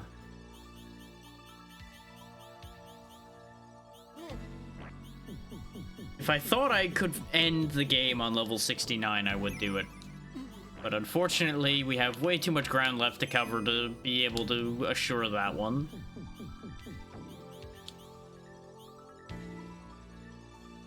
Oh, I do have another key. I was like, how do this? How do what? What?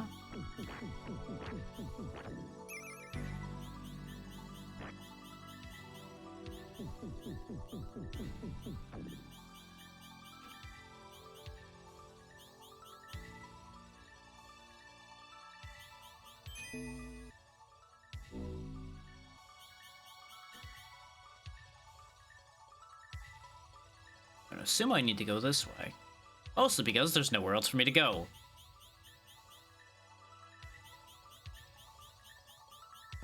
Okay, so we got powered up octopi now.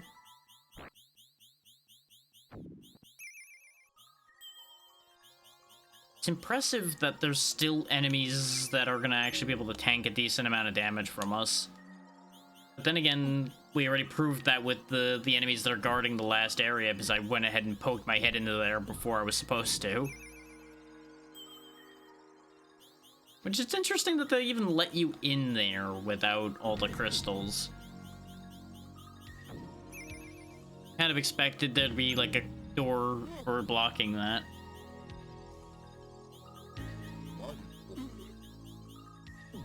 Cook all the octopi, cook them all, keep them out of the way. I can break their spawners.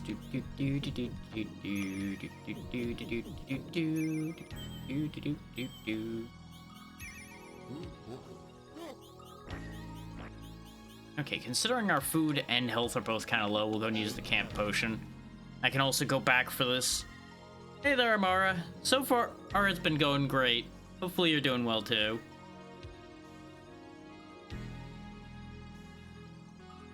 We're making good headway here. The Donathon's been going very well.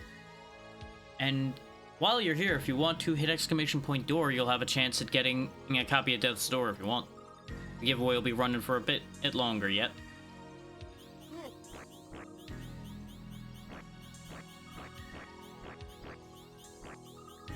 And that is a giveaway that is open, of course, to everyone.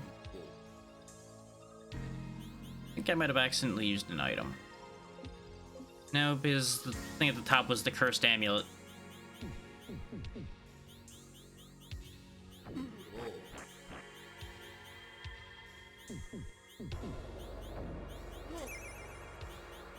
There you go.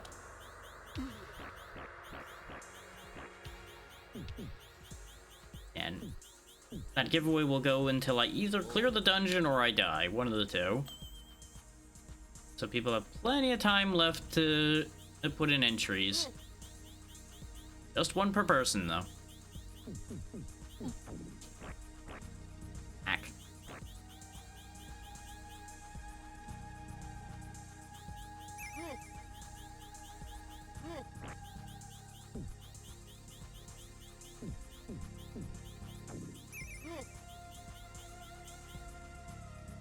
Which actually, let me quickly get a alley here. Yeah, we've raised 140 already today. And as a fun fact for everybody, before the event even started, somebody dropped 200 earlier. Or I believe it was yesterday.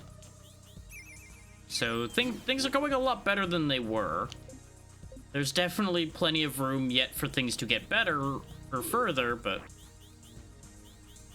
y'all have already made sure that things are nowhere near as much of a mess as they were. So even though I said it earlier, I'm going to say it again. Thank you all so much for making this event actually go somewhere. Be it by watching, by chatting, by Adding money to the totals, everything you've done has made quite the difference.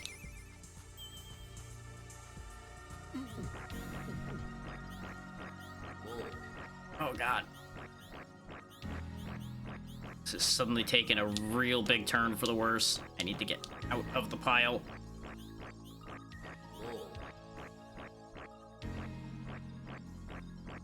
I think we might die if I can't get my speed back. Okay. Oh boy. That was almost a disaster. Where's that camp pot? Still on this floor, so I should be able to go back for it. There it is. Okay. Whew. That could have been really bad. With how big this floor is, that's why I put it down here, because I was pretty sure I was gonna need it. Though now it's empty. So we may end up having to bail out. Which that'll count for the giveaway as well. If I have to bail out, I'll count it at this point, because it's been going long enough. So there is an ad incoming.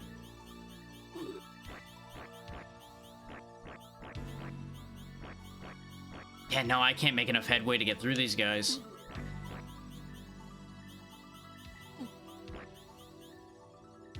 I think I actually might need magic for this specific spot. That's just too tight a pack of enemies for me to get through. Which is a hell of a thing considering we have the best weapon we can get. Like, we have the best gear. We're even 3 points over our highest possible attack. Heck, because of that power glove we found. Now, the only other move I have is I could sit here and wait for the luxury amulet to heal me. And I don't really want to do that. Problem being, I then will have to run back through all of the acid, all of the enemies, and all of this dungeon over again. Which, if I live or die, that's still gonna happen either way. So I tell you what, while the ad runs, we'll let our health come back a bit and see if I can think of a plan here. If I can't, we'll leave. If I can, great. We'll also head back a bit and see if there's, like, another path I could have taken. So I'm seeing a bunch of enemies and chests through the walls. But I think that's past where we're getting stuck, not like side paths I can get into unless these are breakable walls somewhere. The good news is we are getting a decent amount of health, so it is entirely possible for us to make this work that way. I just have to figure out a angle to attack them from that I can actually, like, get at any of the spawners. Because that's the problem. It's like, this is just a really brutal choke point. Wait, I heard a pop. I think I got one of the spawners.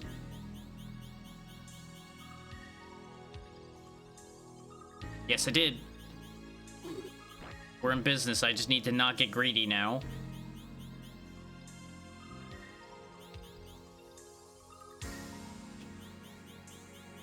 It's hit and run time.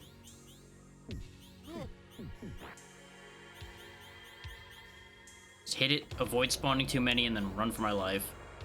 So we're gonna wait here a moment, get some more health, so if I do get hit again, we don't die. Because if we end up getting hit with the slow, it's so over for us right now. But we might be able to pull it off. We might be able to pull this back.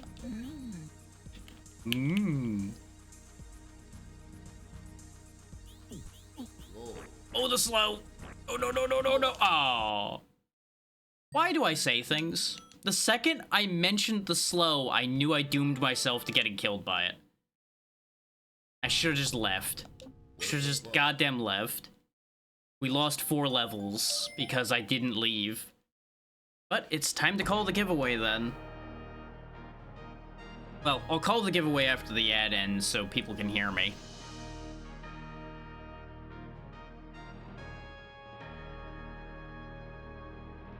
And then I'll unpin the message.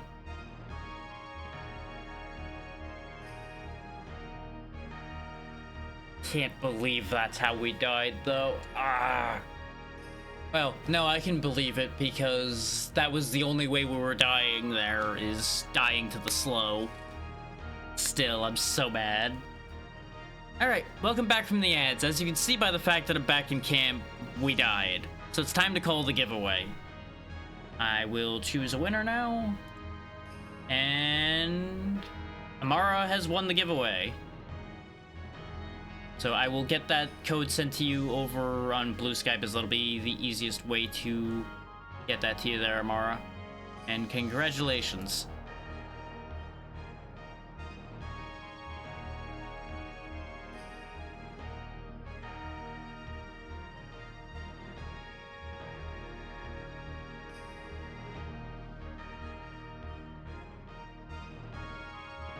Where did that go?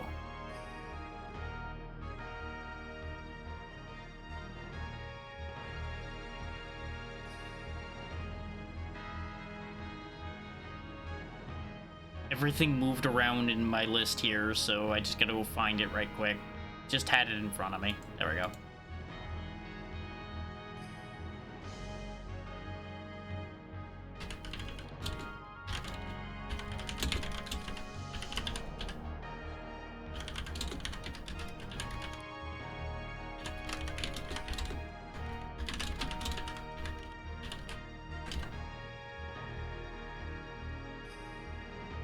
There we go.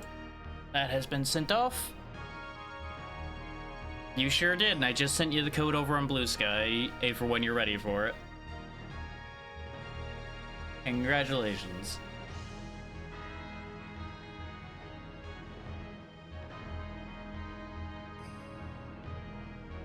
You just drop that code in Steam when you get to that, and you'll be all set.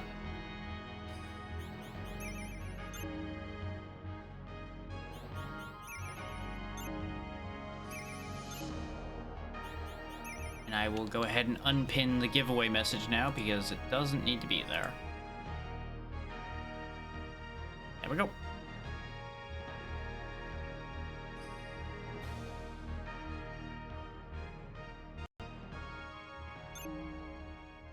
And since we're now 5 hours in, I'm going to go ahead and remind everybody, if anyone in chat wants to pick a game series to unlock, feel free to let me know, because those who have donated have graciously offered all of their choices to y'all, so you can pick any game series you desire to have me start either tomorrow or whenever it happens to end up being good for me to start it. More than likely, I'll just start it tomorrow because we should be finishing this today.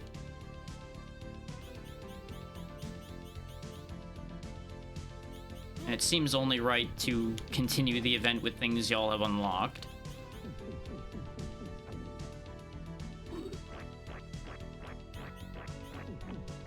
So do bear in mind that we'll only be unlocking the first game in whatever series it is, and that will be based on release order, not on any weird timeline order people have convinced themselves is true.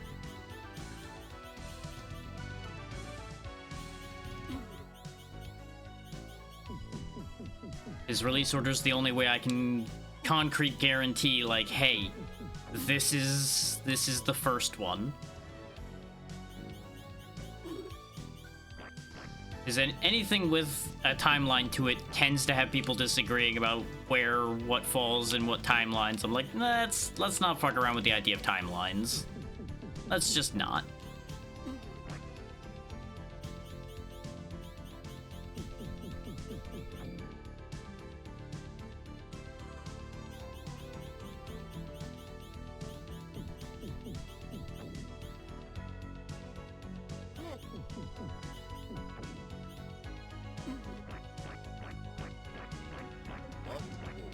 The wrong buttons again. Doing a great job.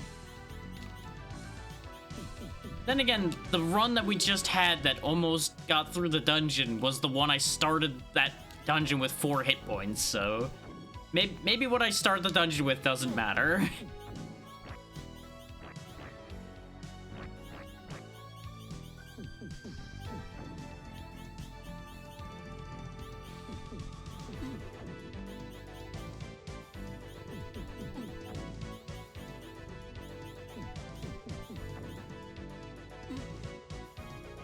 Just gotta run back. This time we'll make it. Because I know what I'm getting into more now. It's just gonna be a matter of getting good RNG of what we get. Which, admittedly, we had really good RNG of what we had there. I just need to get to that room with one more spell to more safely get through the giant octopi pile. Octopile? Yeah, you know what? That sounds better. So what I'm going to do is I'm going to try to save more of my spells getting through here. Since these guys take a couple hits, but they don't, you know, they're not unreasonable to get past. Why am I hitting that button all the time now? That's not even a button I ever really need to use for the most part. Or until I'm actually in the dungeon. What the hell's going on with my brain? Aside from being tired, because, you know, we've been streaming for 5 hours now.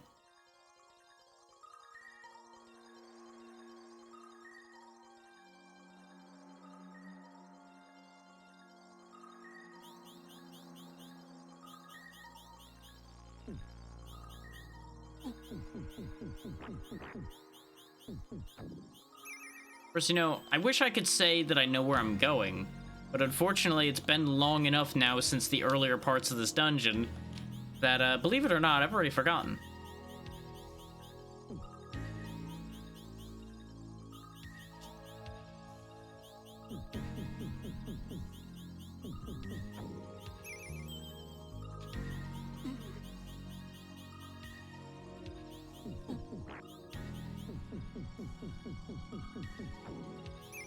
Oh, we're already low on health again. Active amulet. That's lovely and all, but that doesn't help. There's a healing potion right there, though, but I gotta get past these clowns to get it. So let's go ahead and magic our way past this, just to prevent the surprise one hit. Also, did we not grab the stuff from over here last time? I feel like we didn't. Wait, that's the key we opened that I was like, why is this room here?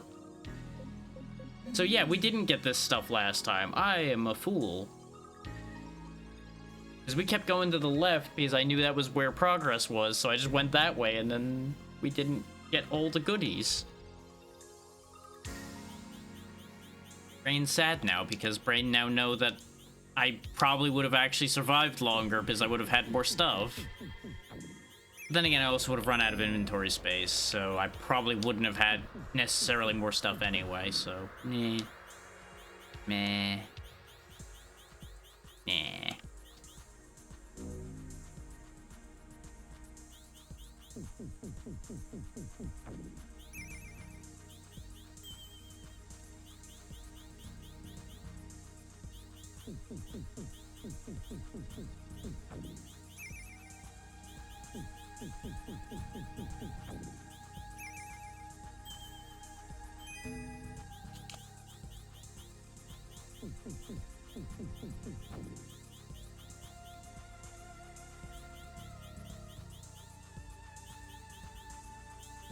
Admittedly, I don't know when I'm going to run the next giveaway. I'm still waffling back and forth on that.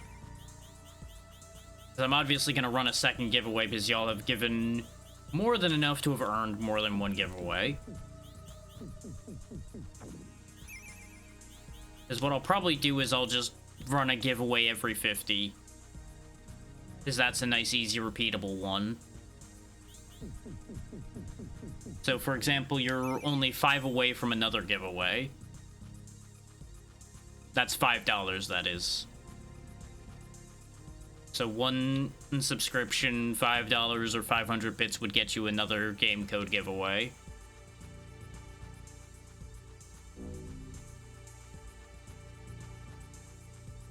But I already owe y'all one.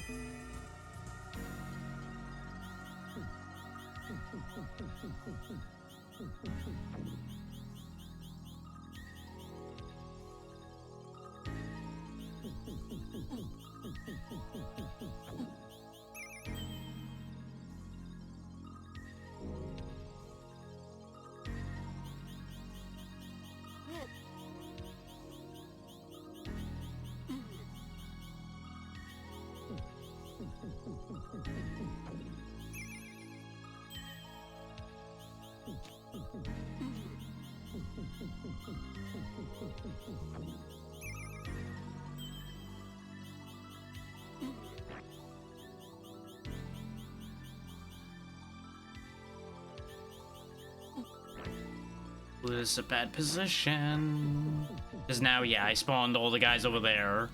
But they're not a continuous spawner, so it'll work. Everything will be okay. I could have made a better decision, but I also certainly could have made a worse one. Like, they give you so many opportunities to break these spawners from funny angles, so I really should be doing a lot more of that. Rather than being super egotistical and just going like, nah, I can take them on head on. Well, really it's more me being lazy, but, you know. So you would think the true lazy option would actually be taking the path of least resistance, which is killing them when they can't hit me. You know, it's one of those things where it's like, there's a trade-off involved in that one. It's less effort to attack them head-on, but it's also more effort? An interesting situation to find yourself in, really, if you think about it.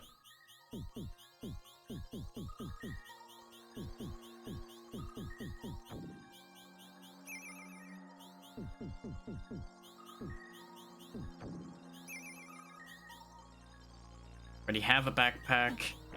Still think you could sling a backpack on each shoulder there, wizard boy, but it's fine. Fine, it's fine. Your frail old shoulders can't carry more than one bag. I know, I know.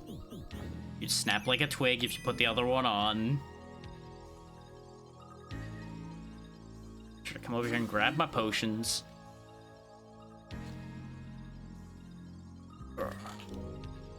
Activate the thing. And I don't think I'm forgetting anything else. So onward we go.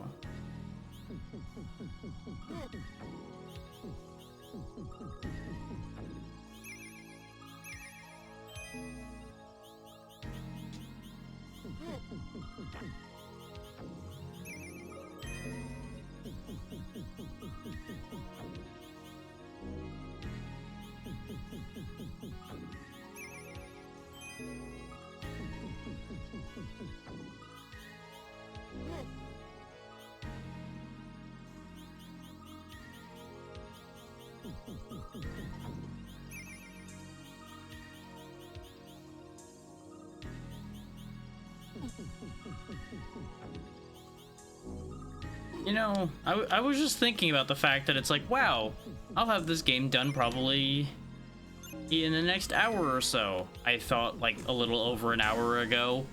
So how'd that work out, brain?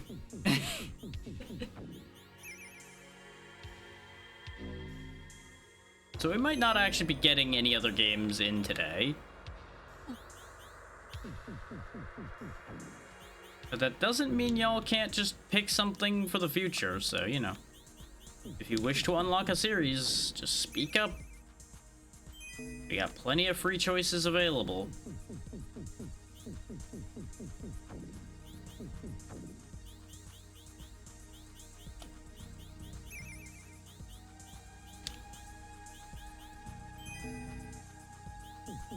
If I don't end up hearing anybody pick anything, like I said, I'll start metering those choices out to the community at large.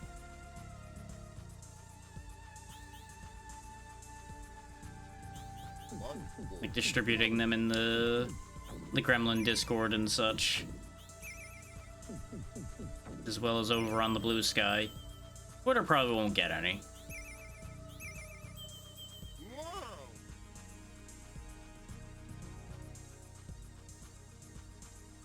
I know more of the people that are actively here come from the Blue Sky, so I want to keep it more toward the active chunk of the community. Twitter sure does exist, but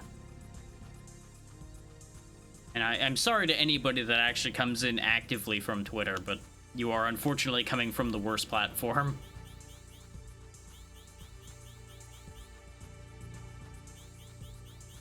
To put it bluntly.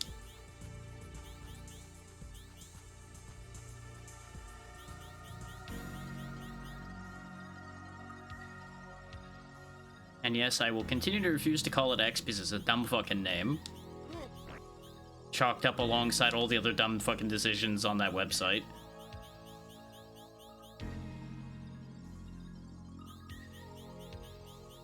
Honestly, if things hadn't started getting bad in the second half of this year, I wouldn't even be using it at all.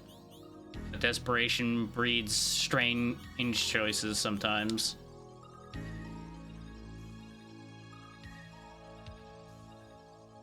Am I going the wrong way?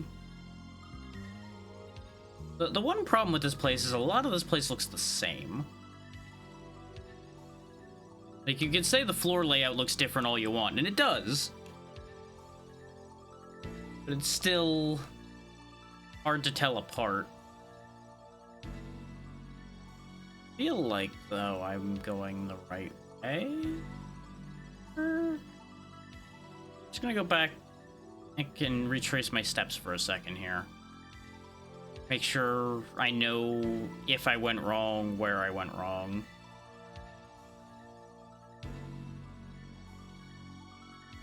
We went into here, we've got the gauntlets. Yes, I did go wrong. Because I need to go up and left. It threw me off because the enemies had respawned back there. That's what had me all jacked up. So all it takes is me looking away from this game for a second, and I can just lose complete track of where I am, because these rooms, like I said, they blend together because they're all just room with bridges, water, and islands.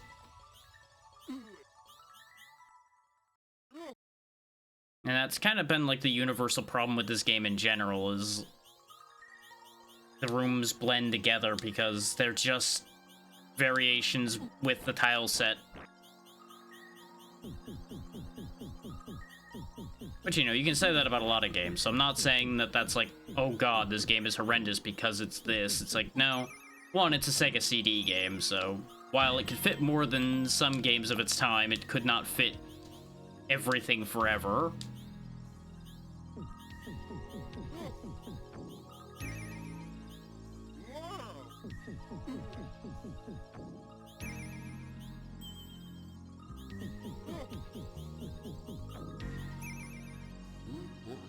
Food potion is going to be kind of handy. Munch that down. Do I want to munch down the healing potion yet? No, I'm only missing not even 300. Yeah, this is the trap room where they all just suddenly spawn.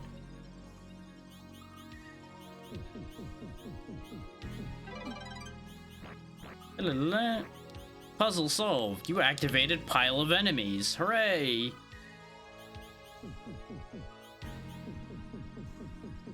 Kind of funny how they don't actually use that sound that often in this game.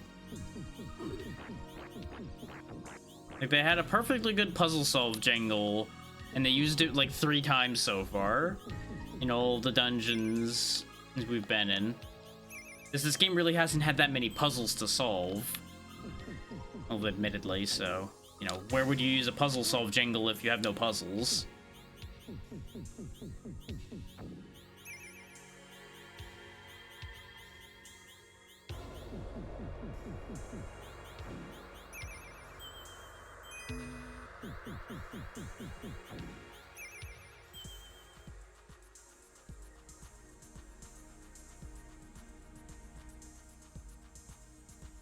Okay, yeah, that's a dead end because that's where we triggered this whole mess from to begin with. There's the lock. There we go.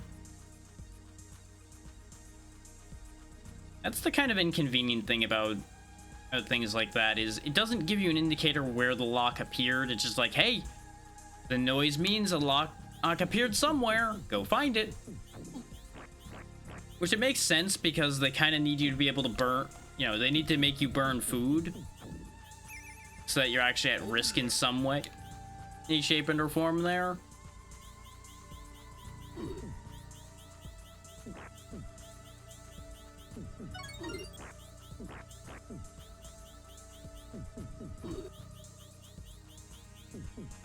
There we go. I was like, I gotta be able to break that spawner at some point. There we go. The power of bridges help save the day once again.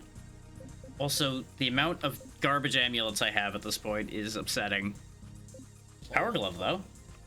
Ooh, we got more power than we had last time.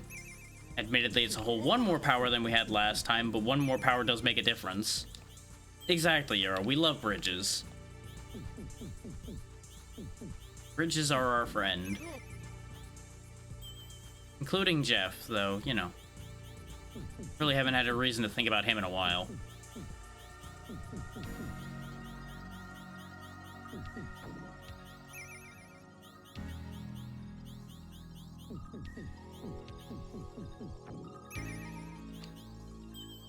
All this gold and not a thing to spend it on anymore.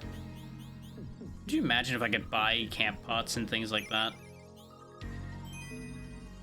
Oh, what a different game this would be.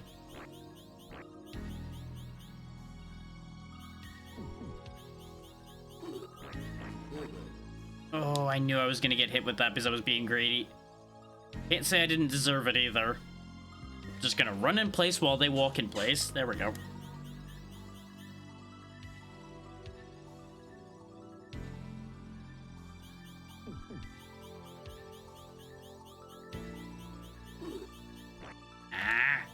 No, no, no, no, no, no, no, no. No, no, no, no, no, no. No, no, no, no, no. No, no, no, no, no, no, no, no. No, no, no, no, no.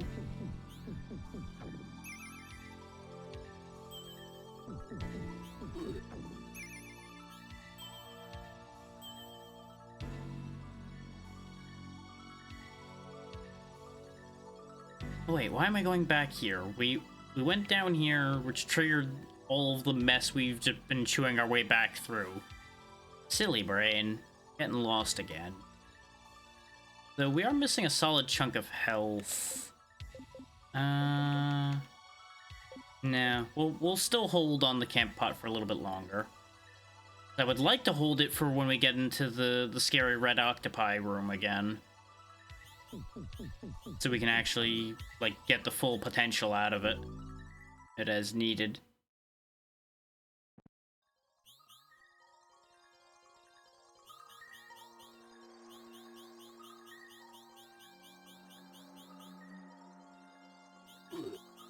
Actually, how long ago was the other giveaway? My brain's already deleted that information.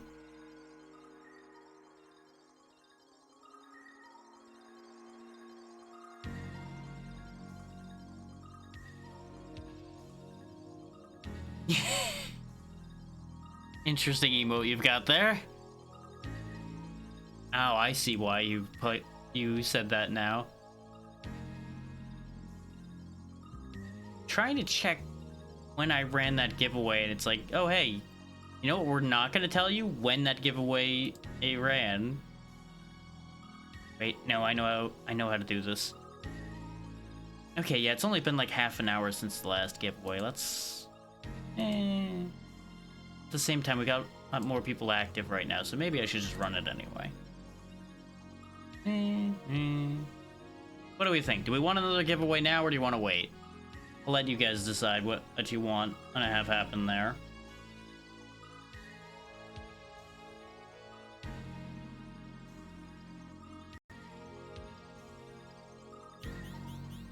Yeah, probably should, yeah. I want to fit both of them in before I end for the day, but I also don't want to wait long enough that everybody ends up like needing to go to bed before the other giveaway runs. And then people miss their chance to get in on it, you know? So it's always a tricky balance to hit. I feel like I'm taking a different path through this place, at least than I did the first time. Ooh, another camp pot. That's actually very helpful.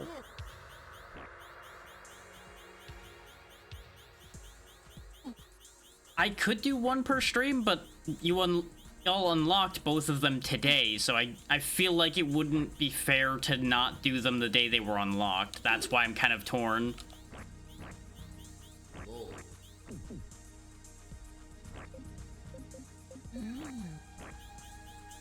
That's kind of the problem. More ended up happening in one go than I had anticipated, so it's a little complicated.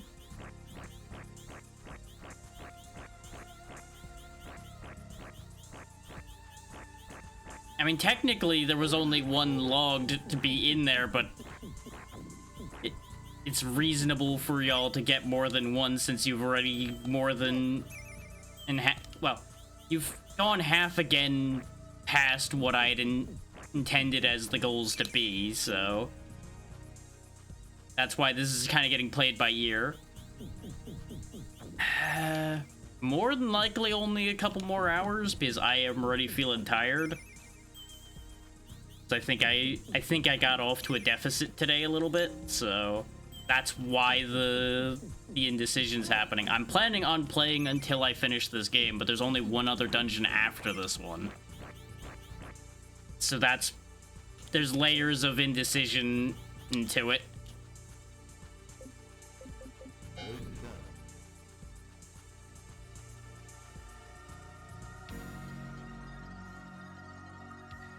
Tomorrow would be a good idea, just what's everybody else think?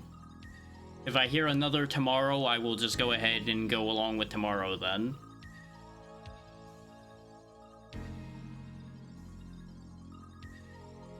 There you go. Nice and easy. I just wanted some variety of consensus. And a consensus of 2 is good enough for me. I'm just also worried, like about the potential situation of, like, well, what if nobody shows up tomorrow? Which I know, people are going to show up. But the worry brain continues to worry regardless. Also, look at the fact that these loot drops allow me to block the enemies. That remains so amusing. I appreciate that, Natra.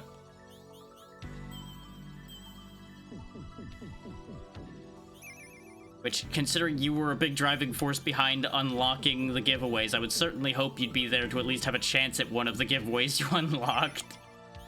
You know, seems only fair when you think about it that way.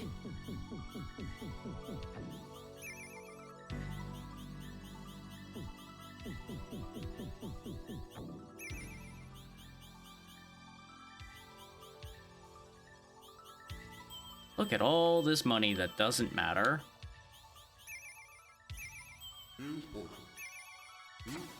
I think you have, yeah, because I can't think of a day where you haven't been here.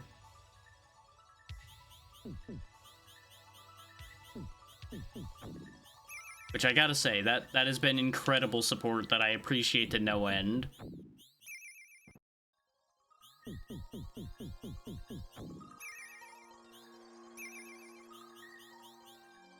Yeah. Well, see, that's how you know you've been here every time. The streak is still alive. Even when I did a stream at a much later time, you still were here. Which, for the record, tomorrow will be starting at the same time today did. Every day other than Thursdays is always the same time.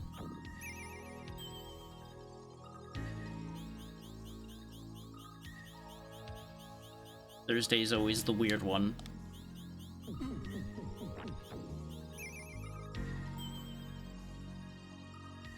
Good lord, Natra. I've been there, but goddamn.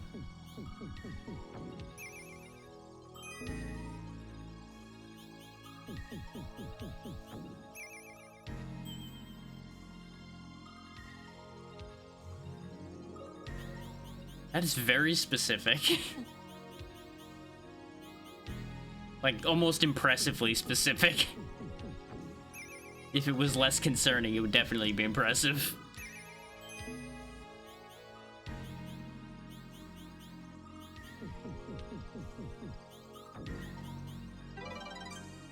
There we go. We've activated the thing, which will drop the water level. Which means we now go over here and actually drop the water level. And now the real fight begins. Okay.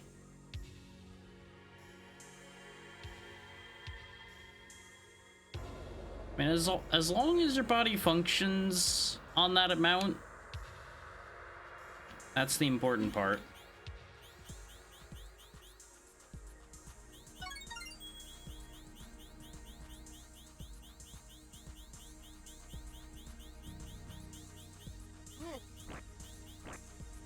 Oof.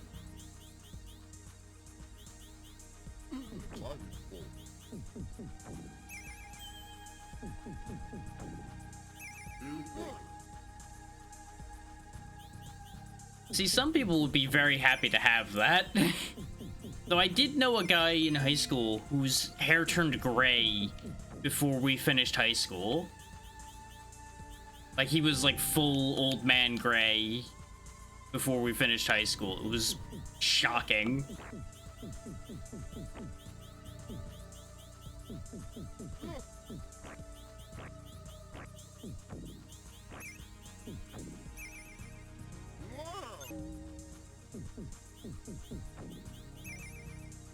Can't say I've ever seen that ever again, but then again, I would also not really know because, you know, high school only happens once.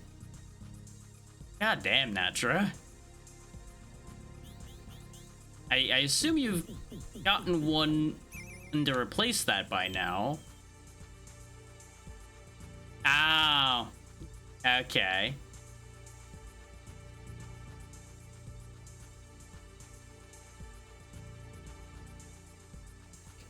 I was gonna say, it's like, wait a minute, that one's physically impossible. Somebody out here stealing beans.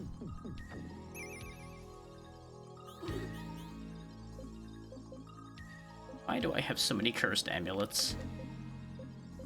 Right side, I have lots of healing potions.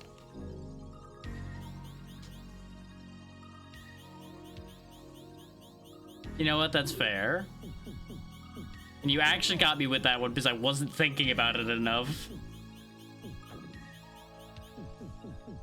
Usually I see those coming, but that time I'm just like, oh god.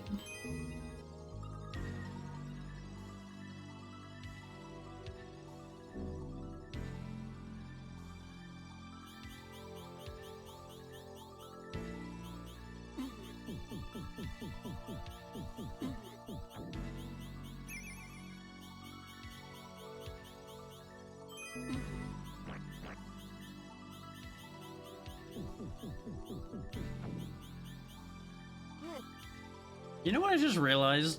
Without intending to, I'm basically gonna go the full length of the... Well, I guess I did intend to in the planning to begin with, but with how today started, the intention may have changed. But we're gonna end up going like the full length of the starting timer today, which is good.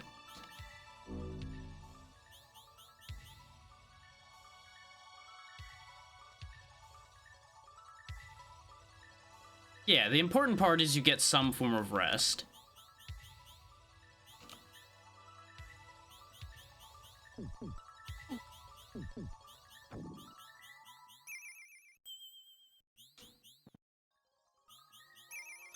Honestly, I used to get so little sleep that most people around me were convinced I didn't sleep at all. Which, ironically, most of my sleep was in the mornings. So it would always appear like I slept a lot, depending on what activity people saw.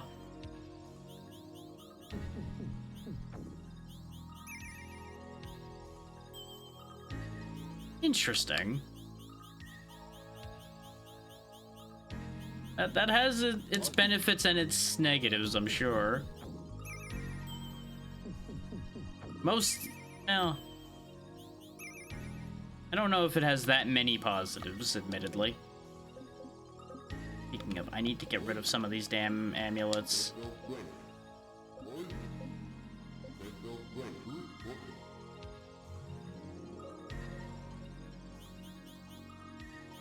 Didn't really want any of those amulets, but I needed inventory space.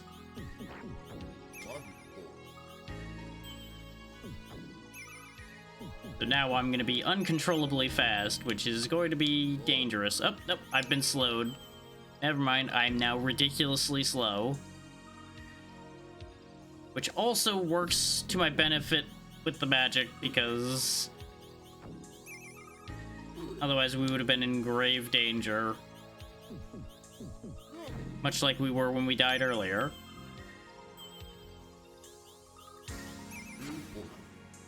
don't think I needed that heal potion that much, but you know what? I ate it anyway. I've got a bunch of large healing potions on me, so it's completely fine. Now we're back to where we were having the issues. Not quite the room where we had the problem yet, but we're getting to that room. So the speed will be handy in these areas because I can get away from the octopus pile. I have a lot of casts of my spell. Just use them. Oh, that's bad timing, though. Oh, just gonna run laps. This way, at least I'm getting the experience. There we go. Just barely managed to do that in time. It can't hurt to get that checked, yeah.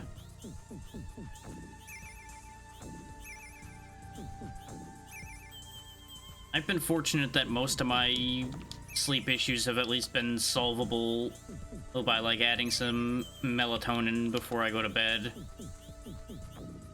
So I want to try to wean back off of that, so I don't really want to be reliant on that.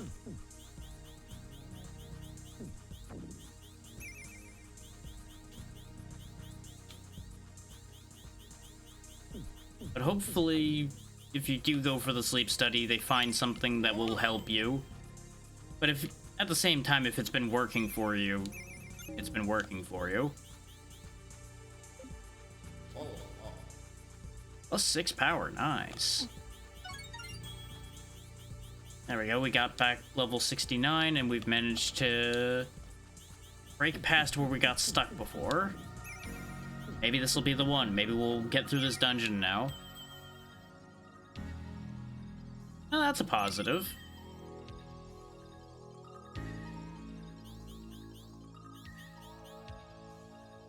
Oh, that's the exit. Okay. Did I miss something back here? Thought I saw another chest somewhere. Nope, I think I saw one that I just opened and got confused again. Yeah, let's go ahead and just use the food potion. Oh. Was debating...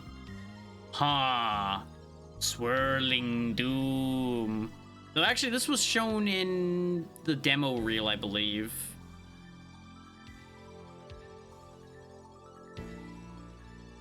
Whee!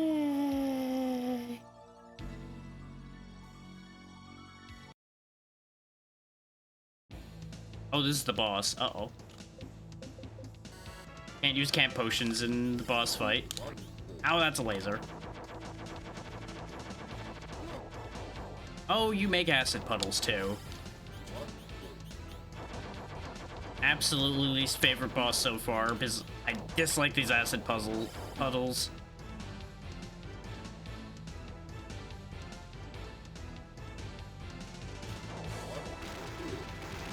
I would say that's a lot, but at the same time, I feel like I've known a few people that would jump that quickly. You're right off the top when they hear a sound.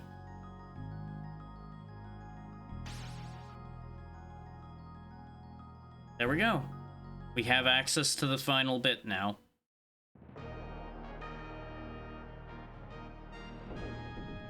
All this money and not a thing to spend it on.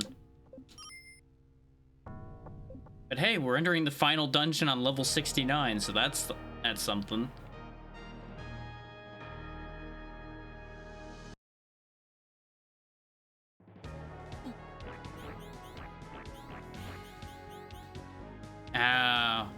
Like the heaviest of heavy sleepers.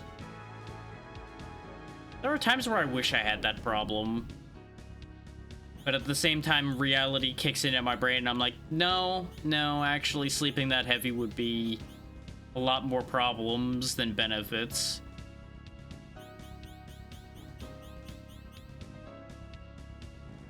It's like, I'm not a super light sleeper, but I have endless trouble getting to sleep in the first place is my main problem. Which is why the melatonin helped me.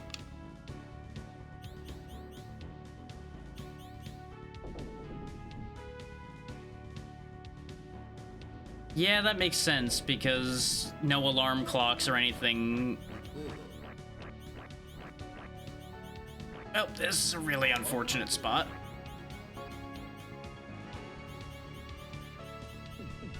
Ooh, red spawners, look at that. Really durable spawners, too.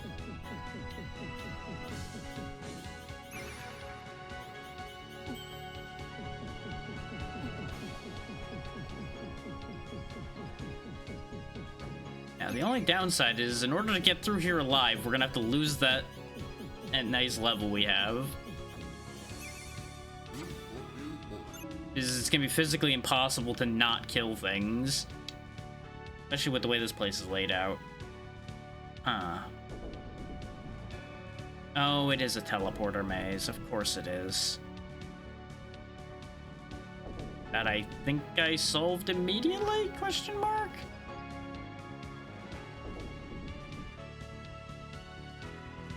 But wait, there's more. Call now and receive twice as many teleporters just to be frustrating.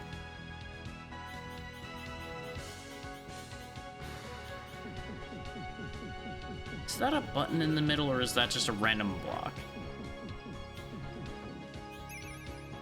Honestly, understandable. You end up dealing with them in such a way that they just lock into your brain.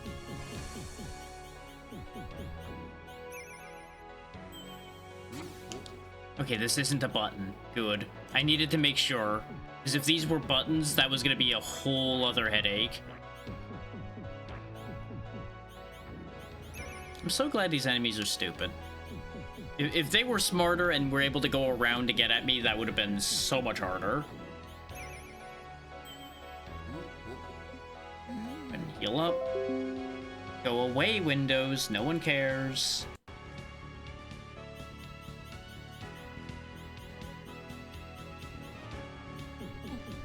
In case you didn't guess, by the way, based on that statement, yes, that was on my side. No one needs to worry about what that was. That was just Windows being a pain.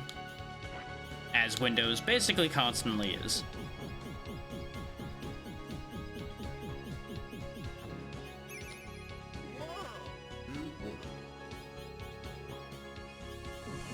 Don't know how long this dungeon is, so we might actually run out of game sooner than I thought, rather than longer than I thought. But I will probably just play something for an extra hour or two. Just to get us to the 8-hour mark at the very least. Unless I just completely deflate when the game ends, which can happen. There's an entire possibility for that. We shall see how it plays out. Yeah, it's a very annoying problem. My computer's eligible to upgrade, but I don't really want to deal with 11.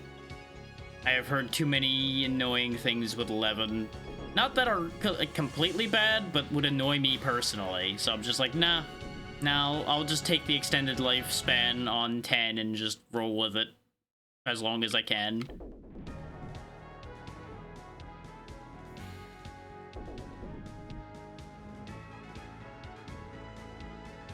I say as 10 continues to whine at me like, you should upgrade to 11. No.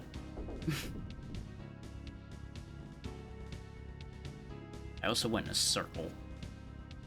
Why do games insist on teleporter mazes? Why? Why?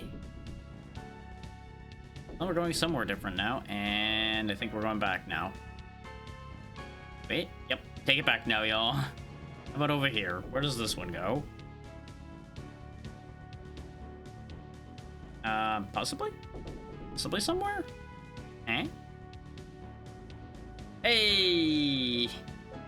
Food potion to celebrate. Okay, these are breakable. I was like, excuse me, the fuck?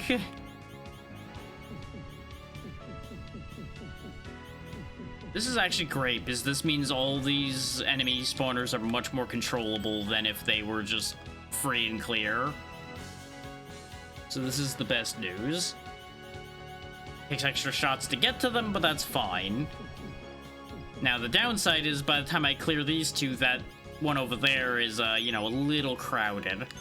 Just a little crowded. Good news is they're bad at fitting through a one-block space, apparently, so we take those. Because they're both trying to go at the same time, so they're getting stuck. I'm gonna go get him. No, I'm gonna go get him. No, I'm gonna go get him. And then they both died. The lesson in that is courtesy can go a long way, especially when you have the guy next to you go first and be your meat shield.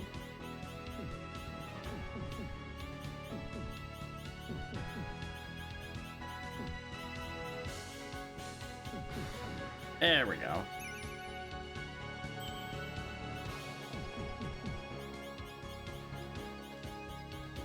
So now we just got a block maze to get through. This is preferable to a teleporter maze, because at least this is easier to keep track of. I don't have to break the notepad out for a physical maze. Hooray, another cursed amulet. That's what I needed.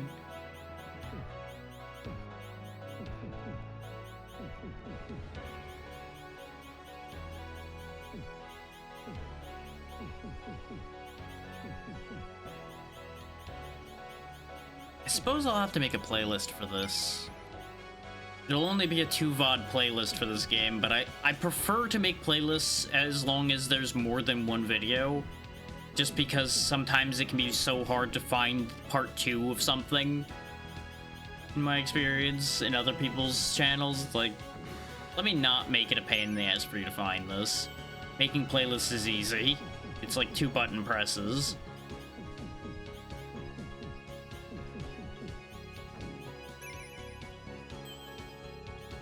I played it the other day and then today. I have played it long past, but not on stream. Like, this is another game I grew up with.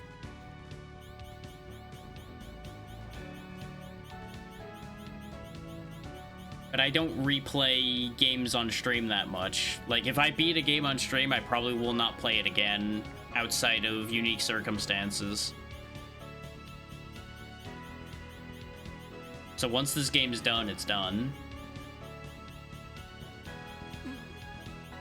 But considering we're in the final dungeon, there ain't gonna be a third VOD. It's pretty grindy, yeah. It's definitely designed for more people. It would be going much faster with even a second player. Yeah. Now, they definitely did not scale the end here that well, I would say. Is that previous dungeon and this one has been pretty nasty in terms of the enemies just being kind of overpopulated, considering gestures at the current screen. Every single square here has a spawner in it. What is happening here? Wait. Okay, never mind. I thought they had hit like a unit cap, and I was just gonna let them stay alive so they just couldn't spawn anymore. I think they are hitting a cap because some of the spawners aren't spawning things. Later, suckers, I don't need to be here anymore.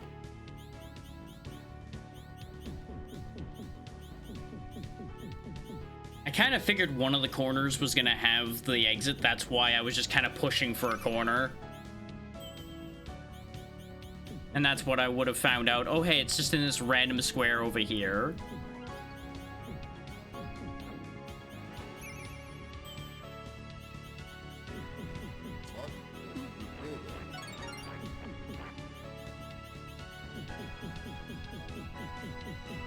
And just for context, for anybody that missed it, I have the best equipment in the game. I cannot get any stronger at this point. The only thing I can do is get more health. Or get lucky and happen to get temporary boosts that make my stats higher. So the speed at which I'm getting through here is the speed I'm going to be getting through the rest of this with. That's just how it is.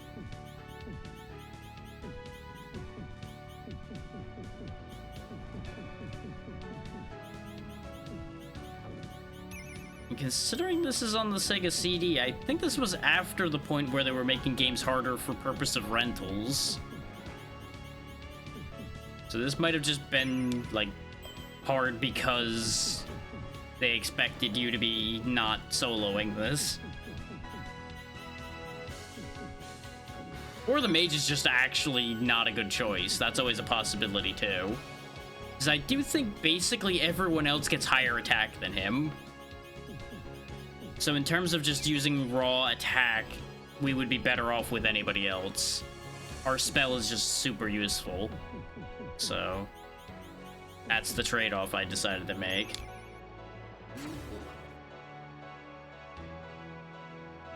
And, you know, there's an amount of regret to that trade-off, but not the most regret.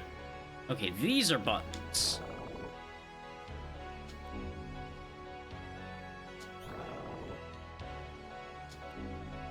Okay, they all made noises. I don't... Okay, no, it was just removing all those blocks there, I think. So I think it was important to hit all of them.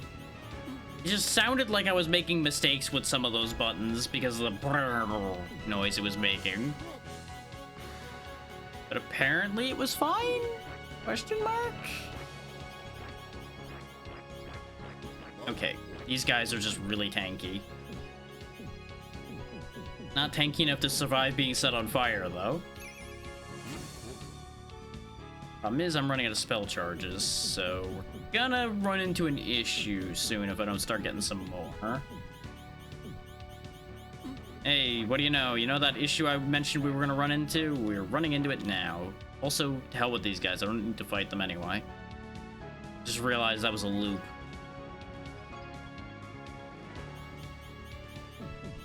Is enemies that take like 2 extra hits, that's fine. It's guys that, like those that take like 5 hits to kill that are a problem. Though there's a lot of these, so this is still proving to be a bit of an issue. I am getting through occasionally to hit the spawner, so I can get away without not using my spell here. Because I do only have the 1 more charge left. I would prefer to save that for an emergency.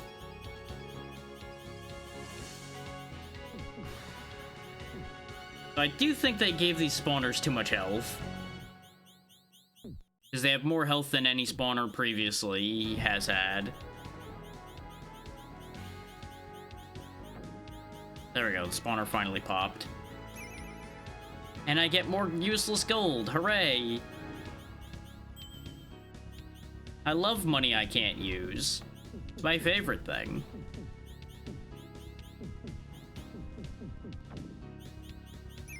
Which that's always a sad situation to a certain degree when you run out of things to spend money on in a game. Okay, this is a problem. We just need to get out of here.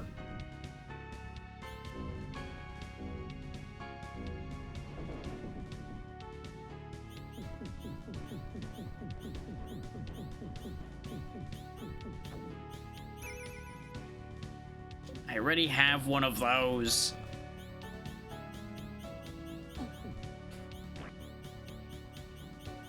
For the amount that's there. Just kind of inch this one on screen. Oh, nope, they're still going for me. I was trying to be cheeky. Ain't allowing it.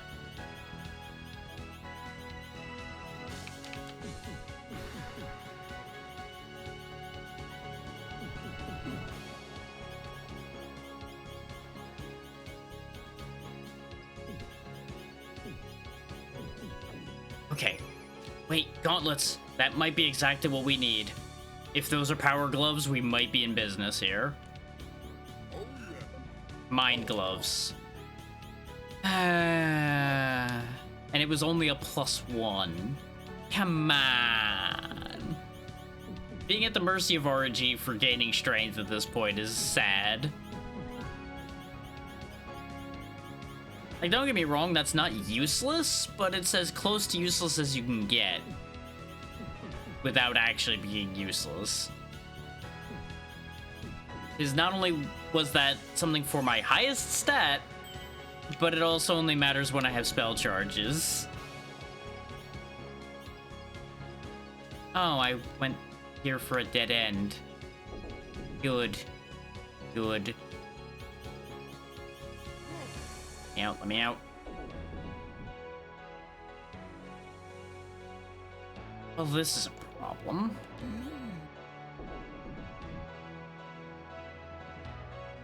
Means I need to find another exit.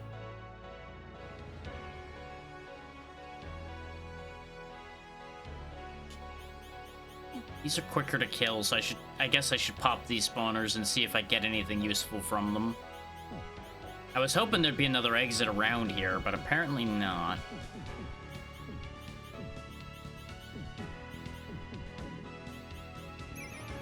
I'm starting to retract my concern about running out of things to do before we get to 8, as this place is seeming like it's gonna take a while.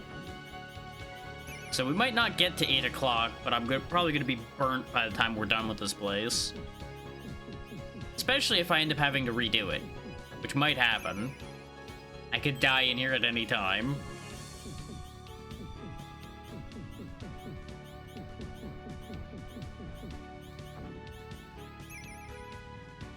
Especially if the game keeps giving me only gold.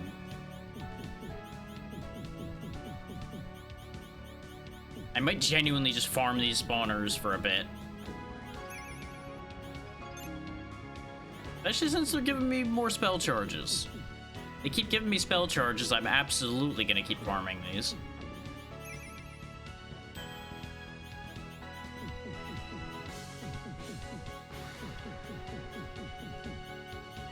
The biggest weakness of our spell, though, is it doesn't hit spawners.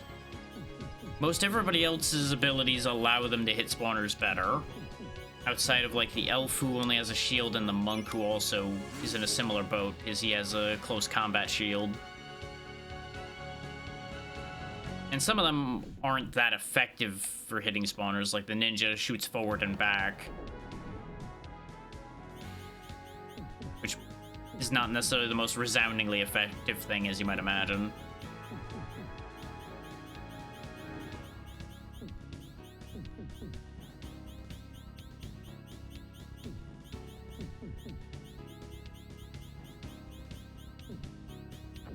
There it goes.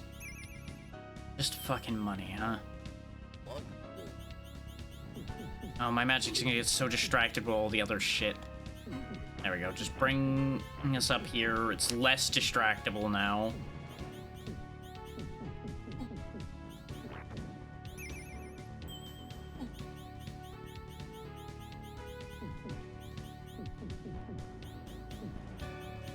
I want to double check to make sure that I can't actually go anywhere in this room.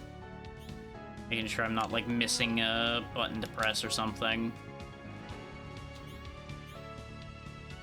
That room down there looks like hell. I say knowing full well at some point I'm gonna end up in that room.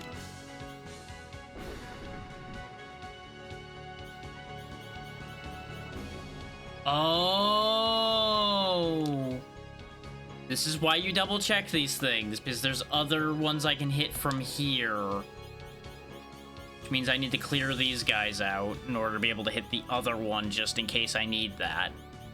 Oh, this is obnoxious, but it makes sense.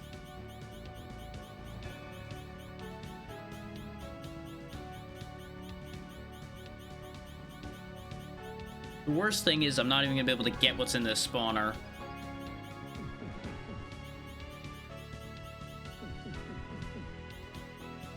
But I need it out of my way so I can hit the thing on the other side. Oh, it probably will be. Or gauntlets. Nope, just gold. What? There it goes.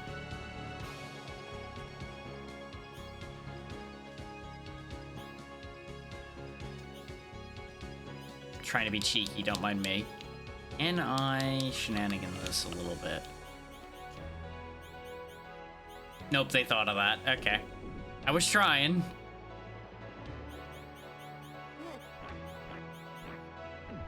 Coming through. Yeah, this is the problem. I'm gonna start starving.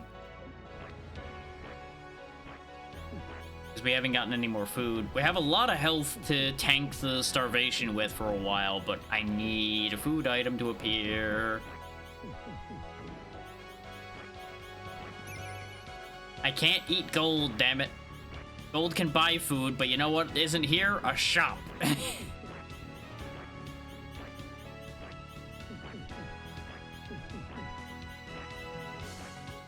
Unless those happen to be those, like, chocolate coins. Those could work, but it would only sort of work.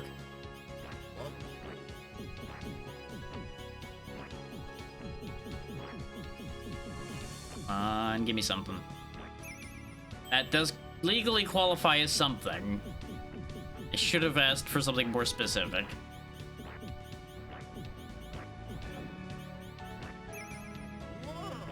Another fucking mind glove.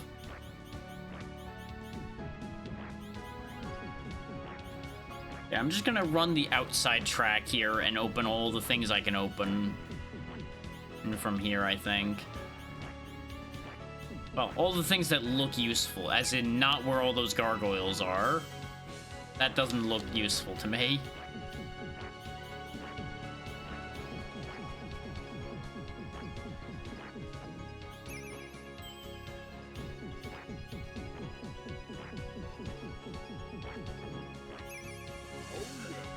Another cursed amulet. Could have been a fast amulet so I wouldn't be starving, but no. Had to be another cursed amulet. Can't have nice things here. Which, you know, we are in the final dungeon, but a couple nice things wouldn't hurt much. There's a spell, that'll help.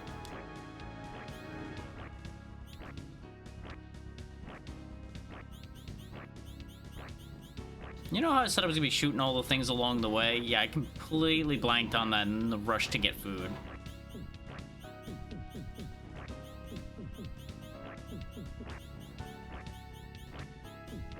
Which I thankfully ate enough for my real body before I started that I'm not hungry just yet.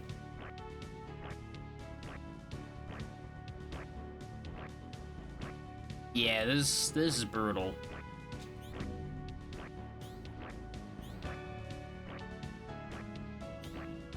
Now, these are openable from where we were gonna be anyway. Which way do I want to go then?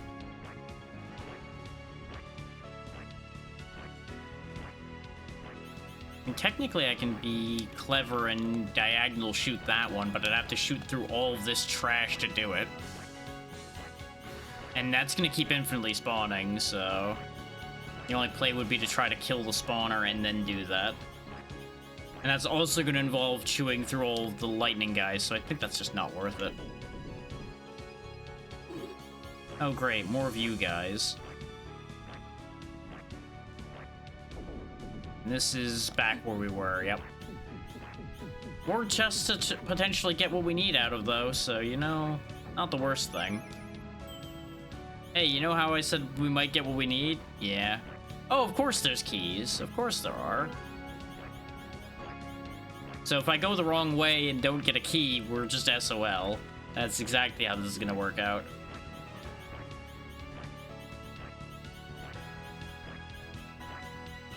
This was still the era where they really make you earn that final dungeon.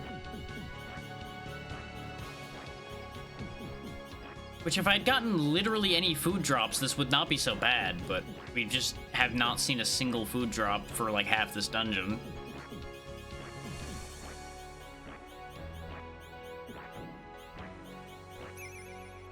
Fucking hell.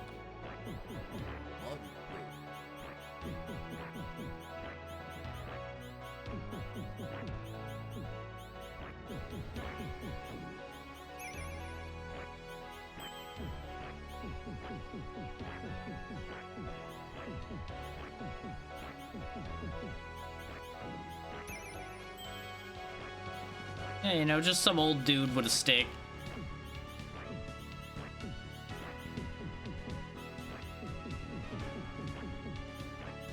You know, don't mind the fact that I'm a level 70 old man with a stick. Still just some old dude with a stick.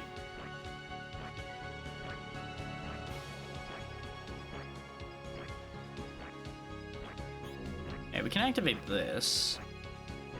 I don't know how much that helps. It technically qualifies as helping.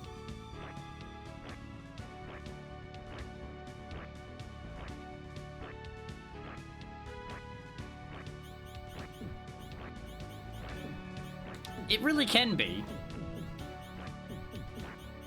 Some of the most powerful beings in certain universes are just an old man with a stick.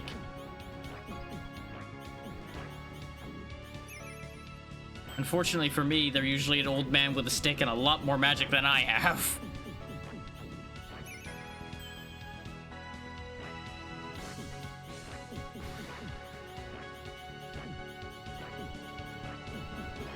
crew.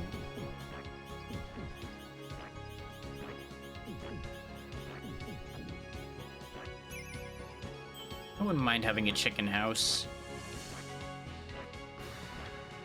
Oh, at the rate my character is hungry, he might eat it.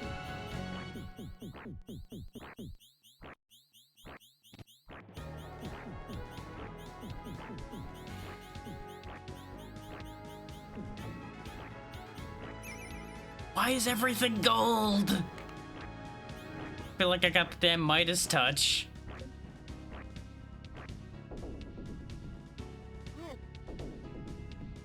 Okay, that takes me to this row.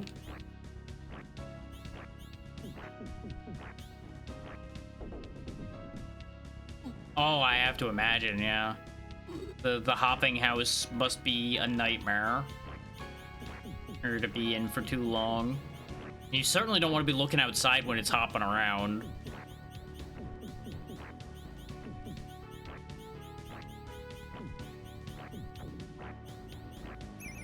Yes! We're in business. Yes! My patience paid off. We don't have to rerun the dungeon.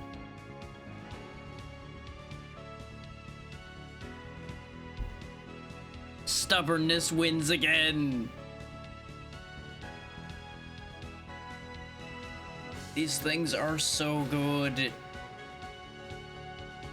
It's like, what's that? You had next to 0 health and 0 food? I got you, boss. Fill it up both.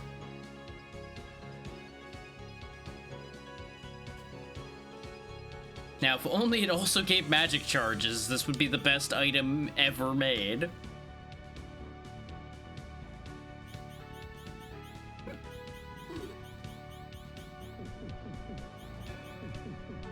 Now, it's worth noting, in multiplayer, they're actually a lot less powerful because they have a finite amount they give, and it's shared between the players that are using it.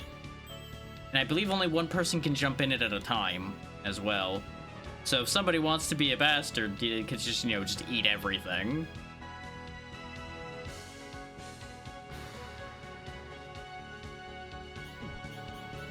I actually tried to exit it and it wouldn't let me, so I think you also don't have a choice but to eat until you're full, which is a hell of a thing. I'm quickly trying to leverage the fact that I have that camp pot still there, though, to try to get a little bit more. Oh, totally not. No, there would never always be that one awful person that ruins the gameplay experience. No, no. That would be crazy. Food pot. I don't need the small food pot right now, but we'll grab that on the way back, because that'll restore the food I'm using opening these.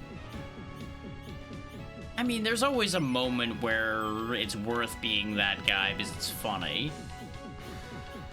The ones that are a problem are the ones that are perpetually that guy.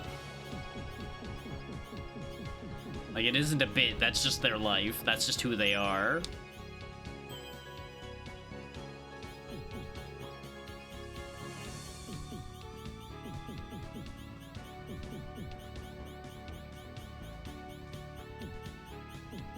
And we all know someone like that. Like, we may not have all kept that type of person around, but we've all met at least one.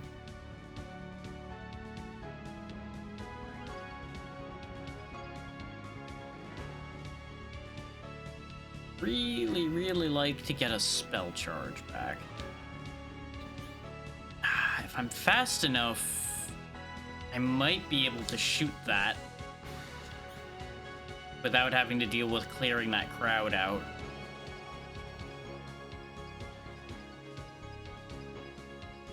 Yeah, they're still there.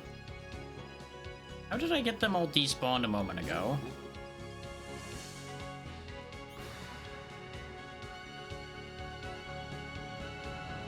I mean, that's just business.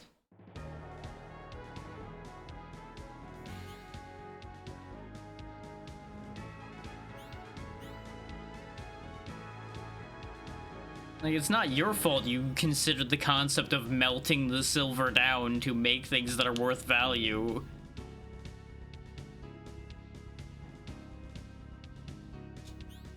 There we go, got it. This way we didn't have to fight all of those guys to activate that one. I could just snipe it from here. Just making sure there's no other doors I can open from here so that we don't have to come back.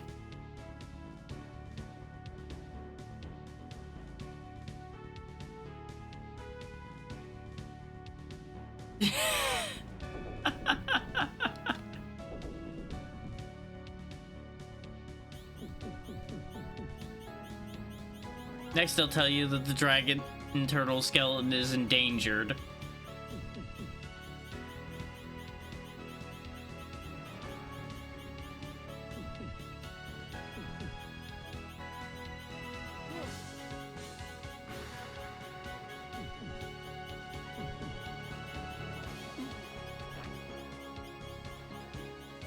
Come on, there we go.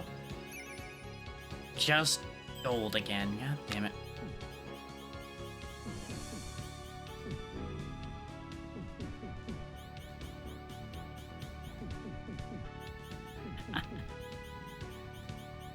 This is the danger to giving your players full power to do whatever they want. Whatever they want can be very different than what you envisioned.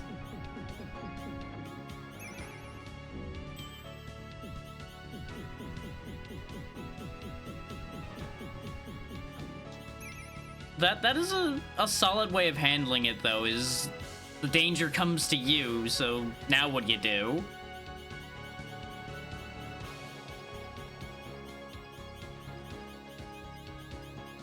Eventually, you kind of have to deal with it. So I suppose if you were successful enough merchants, you could just hire a whole other band of adventurers to do the job.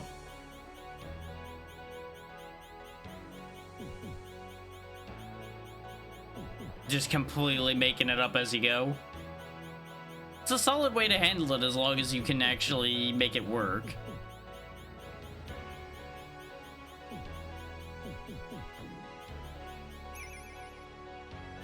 That amount of improv can be difficult. I don't think I have enough range to do this, do I?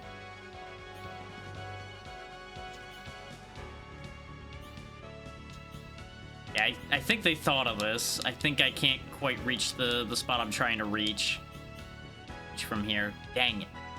I was gonna try to hit this from over here so I didn't have to. I mean, that is the easiest way to keep up with your players is there's no plan, therefore they can't fuck up the plan.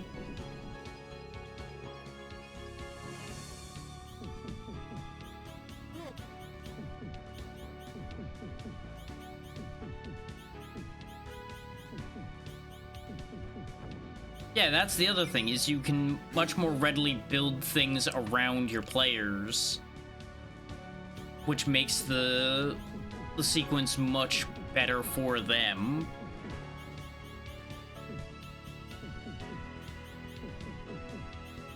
Oh, absolutely. I never said they know they didn't and either fuck up the plan or not fuck up the plan. By all means, never tell them the reality of the situation. No, no, no, no, no, no.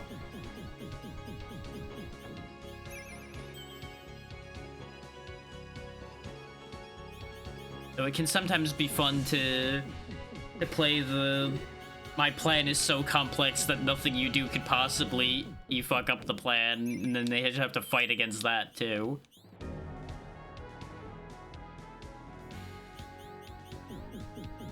Hell yeah.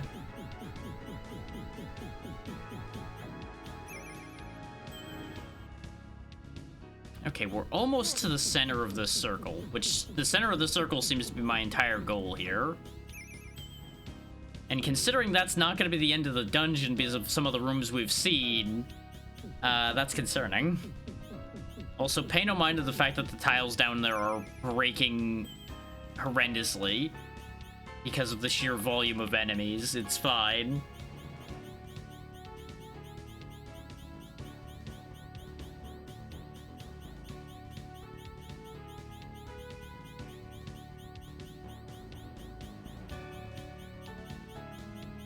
Yeah, that's a lot of people to try to keep up with.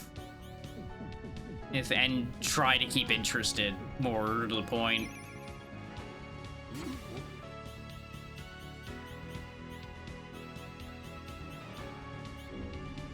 You know, I think that was the worst idea I've ever had. Opening that door and bringing these two piles together. Let's see what's down here.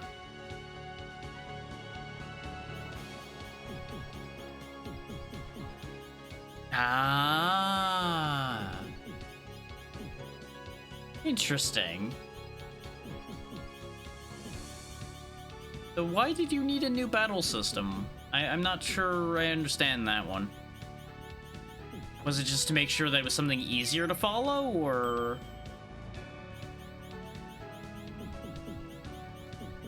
Maybe I'm missing a beat here, but it seems like those two thoughts are not necessarily inherently connected.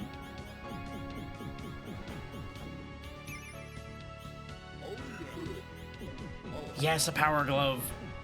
Oh, yeah, so you can trim down the dice rolling. That makes sense. Okay, we have a little bit more power, so I might be able to get through the gargoyle piles without needing to use magic now. I don't know if 2 more attacks gonna be enough, but it'll help.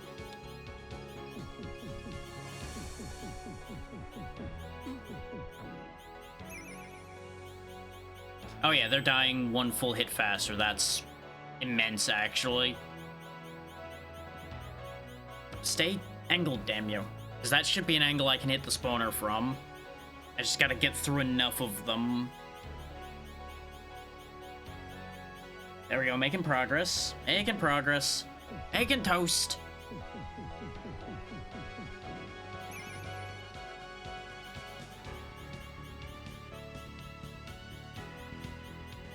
It works.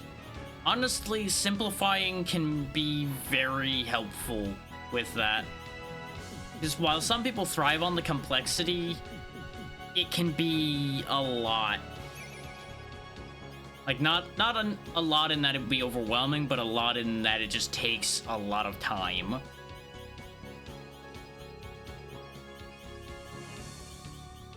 And it's always good to, at the very least, have the option to have something that'll move a little smoother and a little faster, depending on what your group wants. Another cursed amulet! Yay! I'll add it to my collection.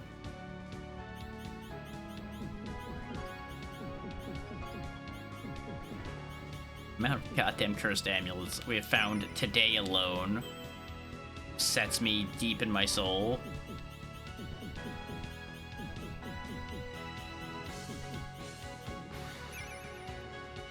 We already have a feather. Let's go down this hole because we didn't go down this side yet. Oh, goody. All that problem reborn just for 1 chest. Hooray. My favorite. We're gonna be back in food trouble again here soon, which is such an issue. I want to get these gargoyles gone first. Oh, God damn it. Let's off-screen that so that it doesn't spawn more. You're so punched when this wears up. There we go. Okay. Honestly, they probably needed their stat blocks adjusted to account for the changed system anyway.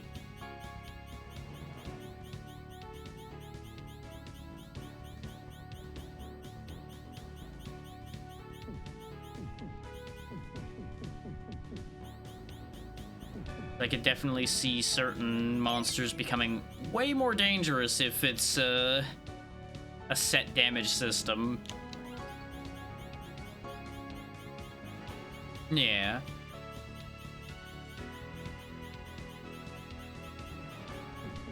Well, it just meant that the encounters had to scale to match, which is another big part of why it was important you simplified things.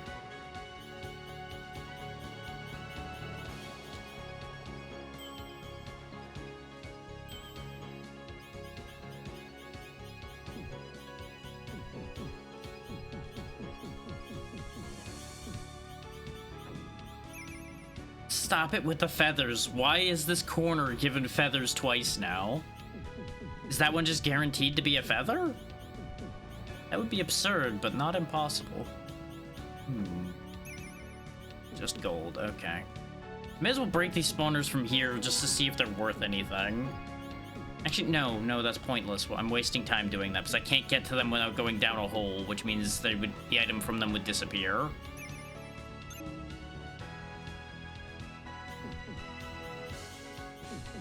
So I guess I have to go back from here to somewhere. I did not see where the key goes yet.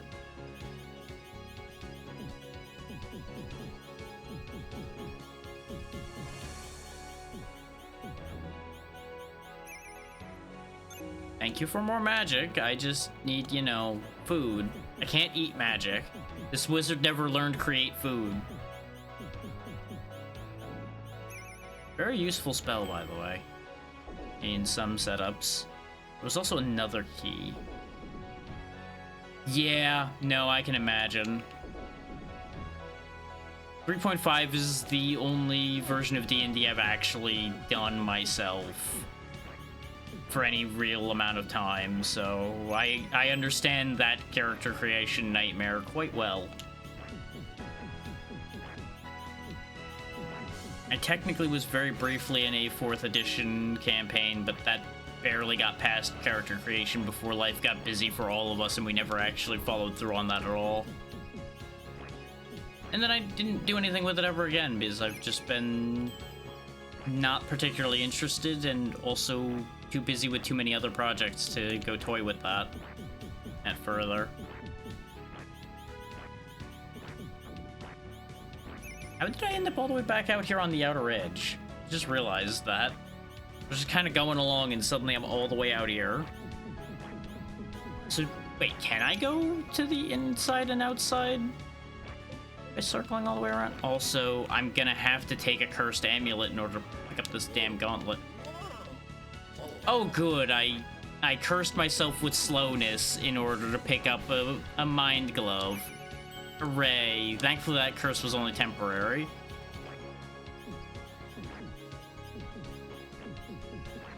I know nothing about anything with 5th edition because I'm out of date at this point, so I have no opinion in there. But if it works, it works. Honestly, role-playing systems kind of only matter as much as the game they're being used in anyway.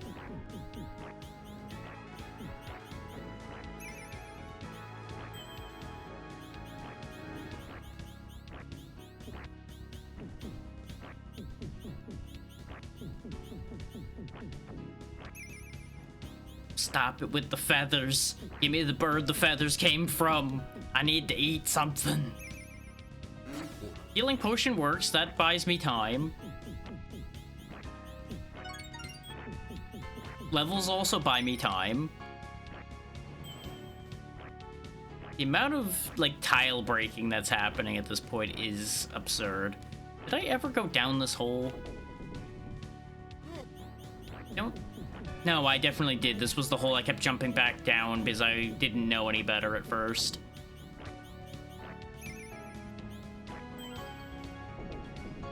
Now I've respawned everything, but that's fine. We have a bunch of magic charges, so let's just speed that process up a little bit, shall we? And feathers. The game's trying to tell me to leave. Like, it is committed to the idea of, like, hey, stupid, get out of here and try again. But I refuse. I have over 1,000 hit points. I can just survive starving. Let the hunger fuel my wizardry and my anger.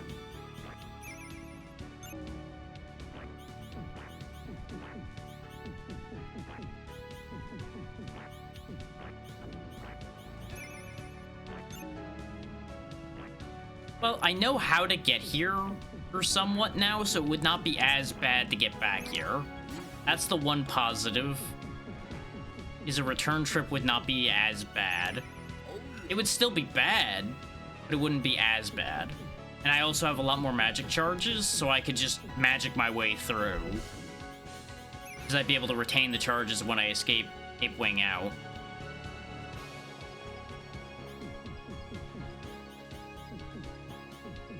But all that would gain me is my food back, which I can just get by fighting.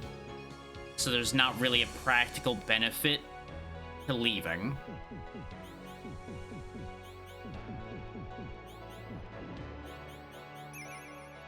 Literally, if the game would just give me the thing I'm trying to get, we'd be done with this idea already. Yep, I realized that at a moment or two ago as well. That's why that's the realization that hit when I was confused about the fact that I was at the outer edge again. I'm like, wait a minute, how'd I get here? But the thing is, I think it skips part of it. Just bear in mind, we didn't run into these doors. So I think it skips over the line these doors are on, and that's where I'm supposed to be getting to, is to where these doors are. I think that's exactly what it wants from me. So one of the pits leads to where that is.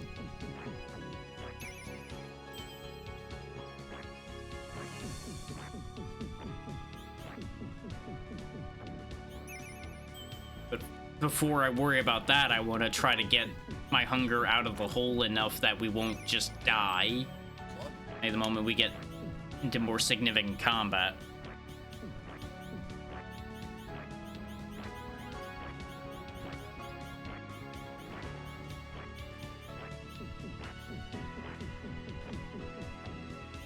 Depending on what you mean by that, that could be a 6 of one half dozen to the other situation.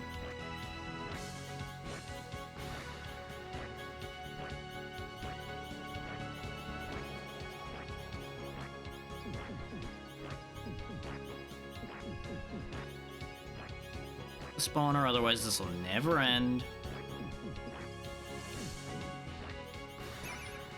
That could be a fasting amulet. If that's a fasting amulet, we are so fucking back.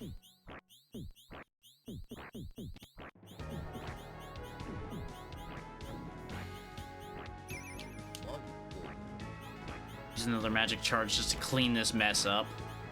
We know that these two pits are useless to me at this point. Holy amulet. Well, that'll let me get rid of the cursed amulets. So that works. That at least helps somewhat, because it frees up some space to pick up other more useful things. Now, if only I had any food. Look at all this 20,000 gold I can't do anything with. Eventually we will find a way.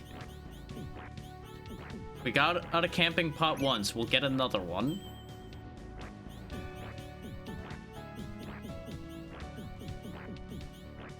Until then, I'm just kind of following the path to make sure that this doesn't just lead to where the doors are, because it might. It looks like it will, actually, based on the path we're on. Because we did stop short when we were on this path before.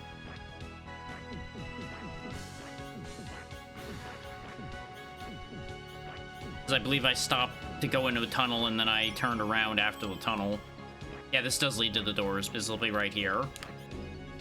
So there's no guarantee then that this has what we're looking for, or in terms of progress. But at least we've now been to the whole path, so one of these pits might still be useful. Because these are unexplored pits, so they might matter. I'm just cleaning out all the spawners in the hopes of finding food.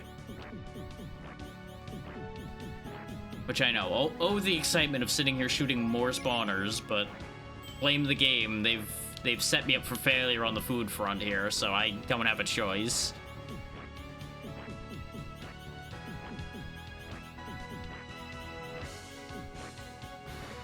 I'm just playing the hand I was dealt.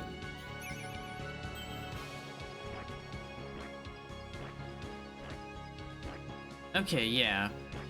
Maybe it's this one, because this is all the way at the end.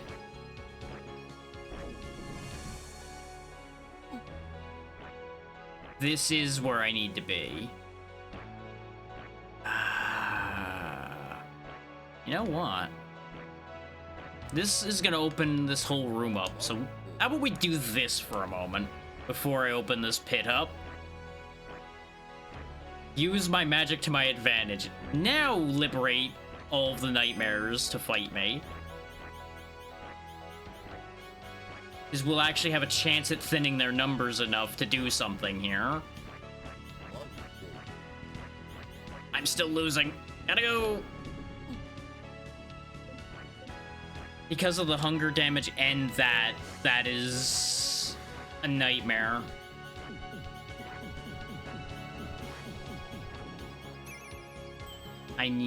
Now I not only need food, but I need healing.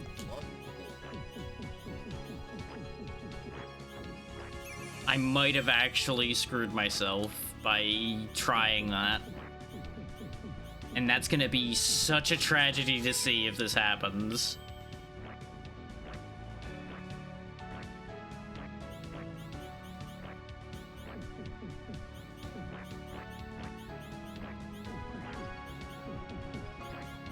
Come on, give me something. That's the plan, yeah.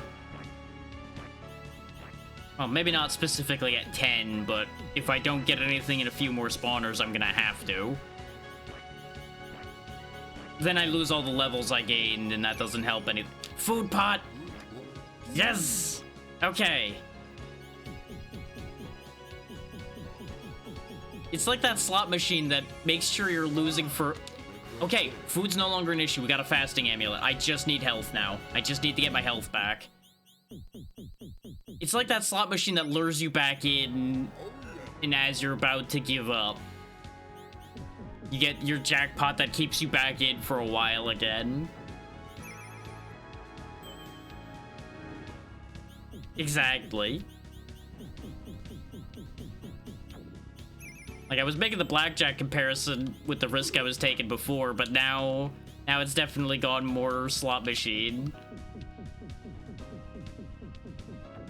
I might still die if I keep fighting gargoyles. Let's spiral back the other way, back toward where the sparks are. Where the safer fights are. Wait, doesn't this way lead to more gargoyles?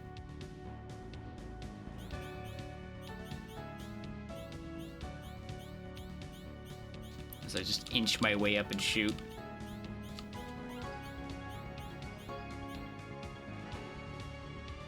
Oh no, I cleaned these out already. That works though, because we can spiral around to the lightning guys this way.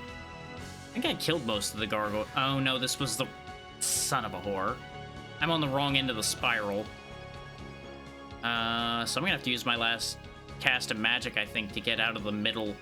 Or I dive in a hole. Did we ever go in this one? Nope. We sure didn't, and that one was bad news. Oh no. God damn it!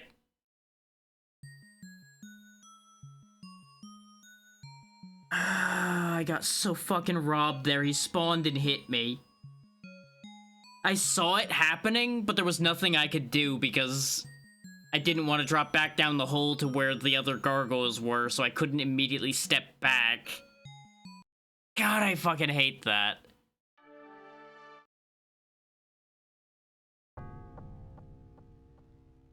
The problem with destroying them through the walls is I have to be able to get at the spawners, and I don't have enough attack power to just chop through them. That's the problem.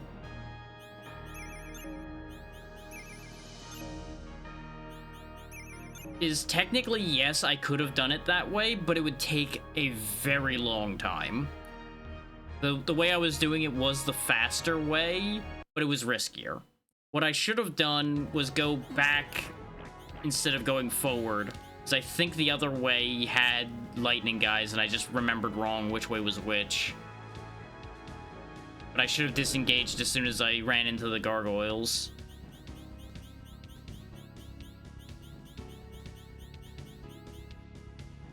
The only part that's going to take extra time is getting back through the teleporter maze, because I do not remember the route through that. Sounds good. Drive safe, Natra. I may still be here when you get home.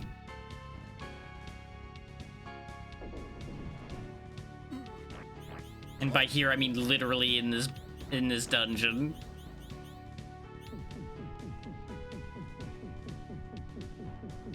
Especially since we no longer have our power glove. So green gargoyles are back to being a problem.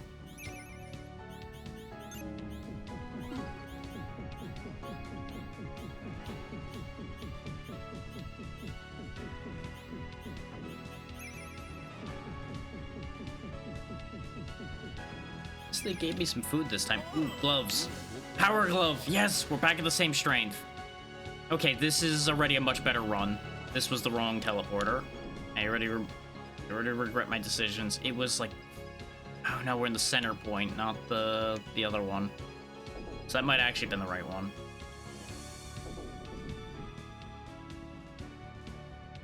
Oh, there we go. This was the second set of teleporters I was remembering. The second set of teleporters, you want to be in like one of the bottom right ones in the center here in order to get out.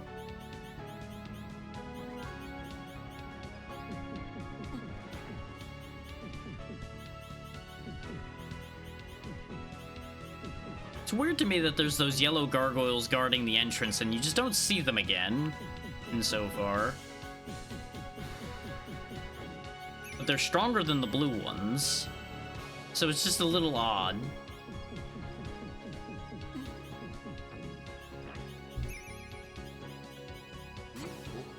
It's so heartbreaking to have all of that work end up being for naught. Like, we've saved the run! We fucked the run!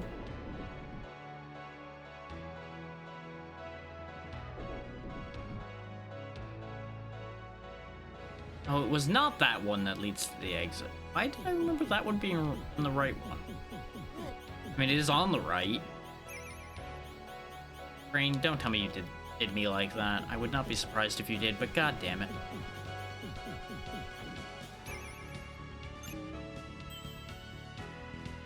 And if you're thinking I'm saving up spell charges for the spiral, you'd be right. Well, the spiral and a couple other particularly bad rooms now that we know the lay of the land a bit better. Of course, now we're getting all the food pots. You know, a healing pot would be nice, game.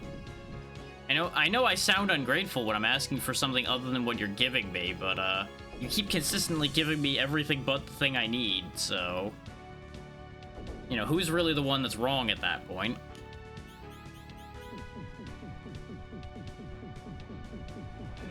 The answer at the end of the day is both of us. I'm actually going to clean all of these spawners out this time, rather than rushing out of here in the hopes that we get something good before we get to the harder enemies now. Because I was trying to rush through, I'll be honest. Which, now that I know the lay of the land, I can absolutely rush this a lot better. There's a teleporter here? Where does that teleporter go? No, no, no, no, no. Don't give in to curiosity. Giving in to curiosity is going to be a bad idea.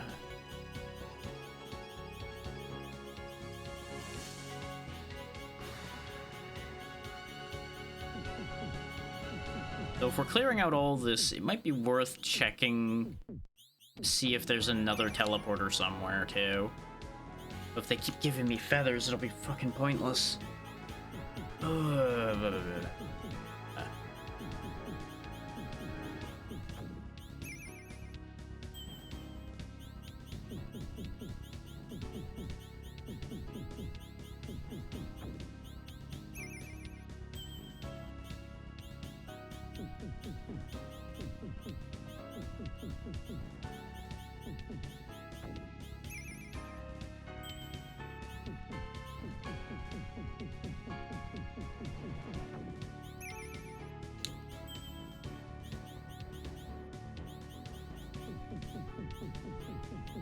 Eventually, we will make progress again.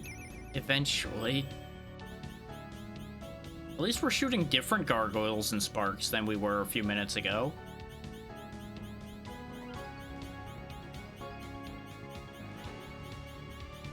something I might need to check, because I just saw 2 pings happen. They might be unrelated. We'll look here in a second once I finish this spawner. What's this? Oh, okay, it's the group chat I'm in.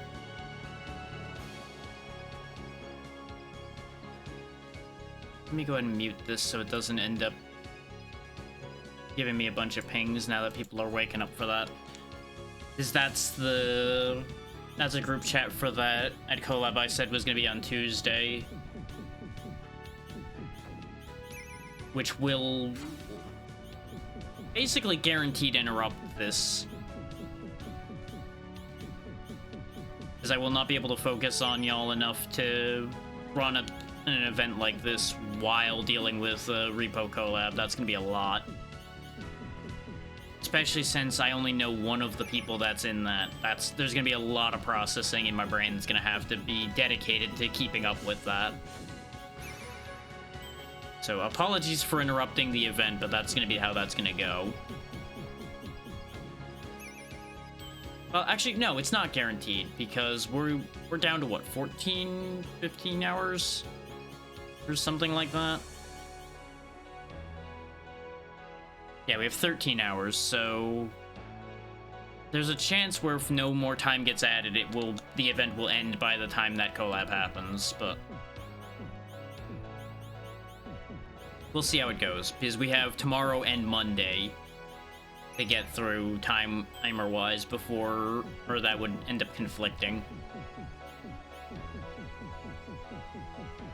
And I had originally intended to have a Christmas collab on next Thursday, but I didn't end up arranging anything because I've been so caught up with dealing with this, so I didn't even finalize a plan on that at all. In part because I didn't end up actually checking to see what mods would work for what I was planning to do. Because I don't even know if the Christmas present mod for Lethal still works, for example, so I don't know if I could use that as the fallback if I can't and set up something else. But I may still try to do something for that, and if that does happen, that would probably also interrupt the event. So it would probably be we would resume the event on next Friday from Monday.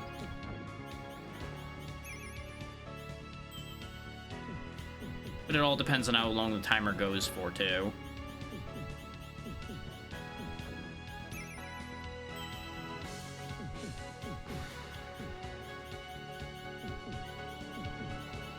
Especially if I'm hosting a collab, that's even more attention away from Donathon things.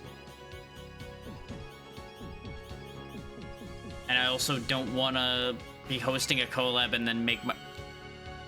Because I feel like in order to run the Donathon properly, I would have to be talking about it enough that I feel like I would be kind of making myself the center of attention, and I don't want that in a collab because I want the attention to be on everybody.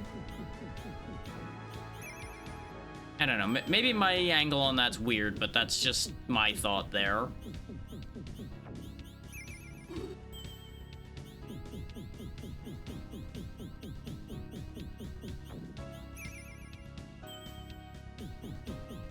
We all handle these things differently as well, so there isn't really necessarily a right or wrong way to do that either. Okay, that's another teleporter.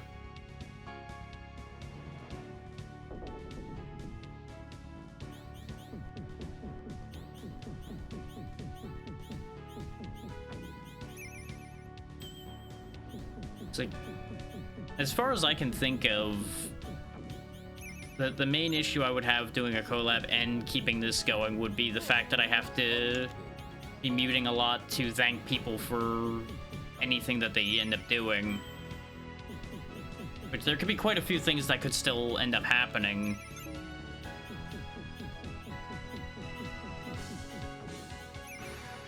I try to be very particular about muting up for things like that, since, you know, those are directly between us rather than it being everybody to talk there. But at the same time, I know people can be happy when good things are happening too, so some people don't mind that. I don't know. There's a lot of stuff to navigate with that, and since, like I said, I don't know the people involved in Tuesday well enough to know how they would feel there.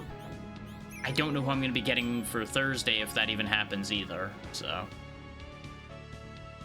I'd rather minimize things, because that could end up making anybody uncomfortable or anything.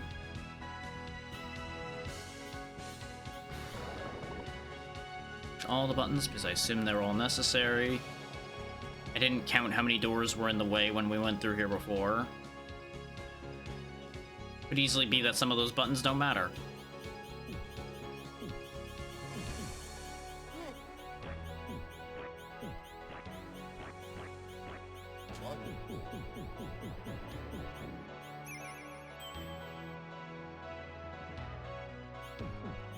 This one doesn't matter to get rid of, but I'm killing it in the hopes of getting something good out of the chest.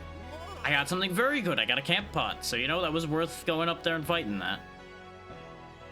Could you imagine if I would have gotten the camp pot guaranteed from there? Like, I just passed up the camp pot when we were here originally. That's a thought I don't know if I want to think about.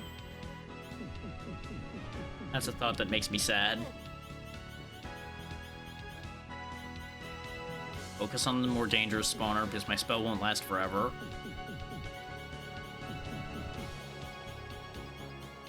Speaking of, the spell already wore off. I had to burn a second one to get through here. It's interesting, I have 2 extra power, but for some reason I'm still struggling with the green gargoyles. Did I have 3 extra power when I died? I mean, I wasn't one-shotting them by any means consistently before, so I suppose it's kind of 6 of one, half dozen the other there. Get away from these gargoyles, though.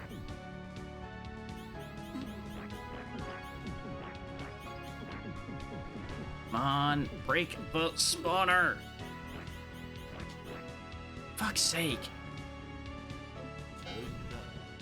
Fuck you. I did not want to have to jump in there, but I had to. I feel like we had less trouble getting through here last time, so why am I having so much trouble now?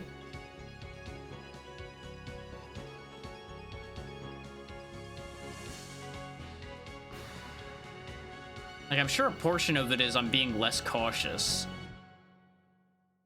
because we're a little bit stronger. Not to mention I have more magic charges available, so you would think I'd be able to just bull rush through, but I can't.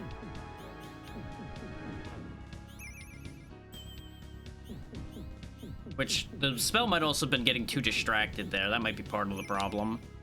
Because it was having to split the fire charges between the various enemies. If we just clean all these spawners out, I might be able to circle around and then deal with the gargoyle spawner. It was 1 hit away. Wait. Did nothing come out of that chest? Or did I end up obliterating whatever came out of that chest by accident? At least we'll burn less food immediately in this segment, because we know what to do here now. So we'll be able to just fly through here for the most part. Especially when I get healing potions. The problem's gonna be down there still, though, where the giant pile of enemies is.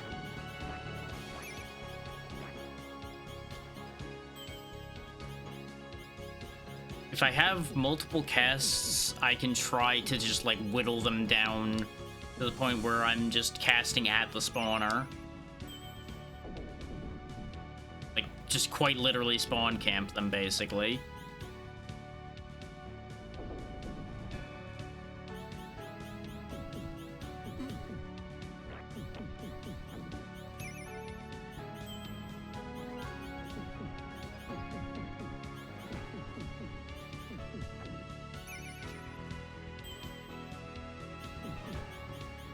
Yeah, see, final dungeons like this are another one of the big reasons why I don't replay games, because Knowing that this dungeon exists would so kill my motivation to play this game a second time.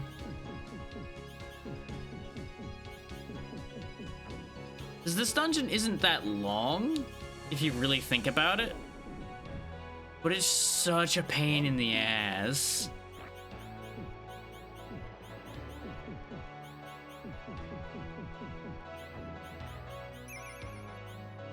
Okay, early backpack's good.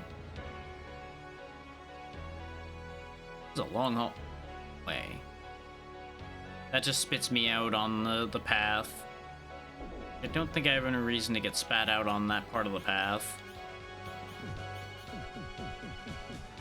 This is when I find out, yes, there actually was in fact a reason to go over there, and it would have made my life faster and easier here, but well, too late.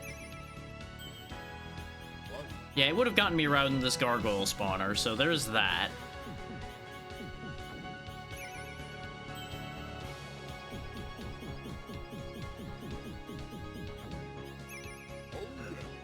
Mind glove? Okay, sure. Actually wouldn't mind a defense glove to prevent what happened last time happening again. Best amulet? Cursed amulet. Fuck you. Just fuck you.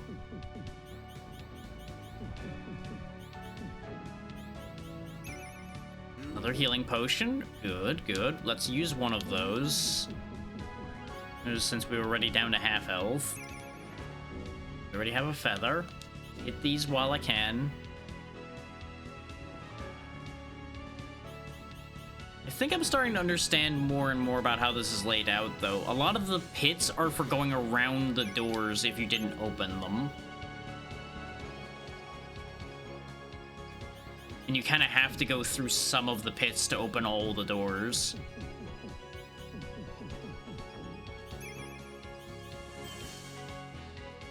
Otherwise known as this place is a nightmare to get to when you're tired. We need to go into this one. This is one of the, I think, only required ones.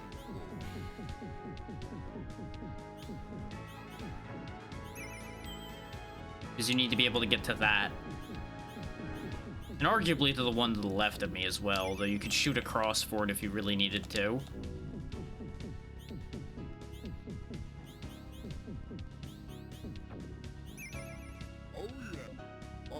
There we go, 20 power, much better.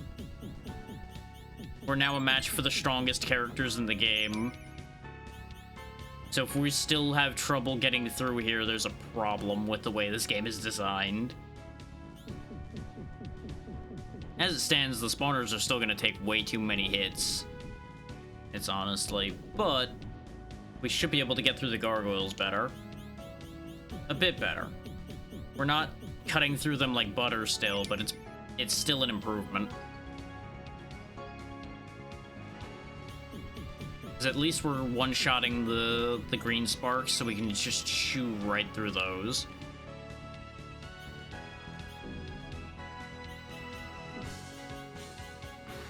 If I want to avoid spawning more things, though, I can just go backwards. In fact, I can pop that spawner from here, too. Like, I can pop, like, all the green spark spawners for free.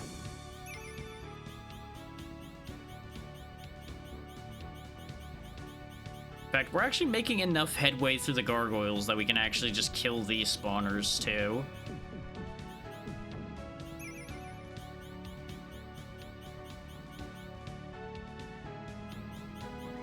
This is what Natra was talking about, and something I was thinking about before, is because we have good range, we can just clear the spawners from a safe position.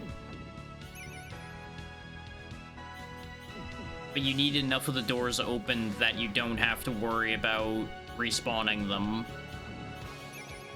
for this to work. And I think at this point we have enough doors open. It's just going to involve a lot of running back and forth.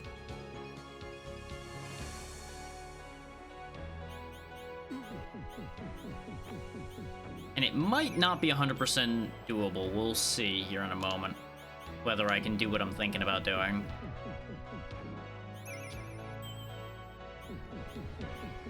At the end of the day, I'll at least still get the satisfaction of having blasted some of them from a safer position and just kind of thumbing my nose at them.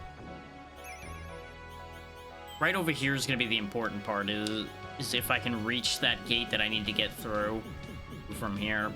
Which I feel like I looked, but yeah, I didn't look close enough because I was too busy dealing with this, and then I saw the pile of gargoyles between me and it, and I didn't try. Luxury amulet's not a bad idea, but it's not what I need right now. We're just gonna need to chop through these guys, and then I can hit that gate, and then I can go back around. And we have infinitely less enemies to deal with now.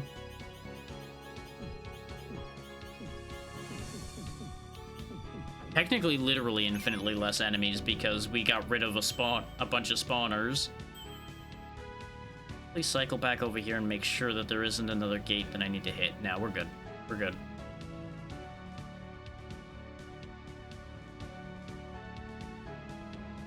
Just remember, I have to be able to put the thing I'm shooting at on screen to be able to hit it, because my shots stop at the edge of the screen.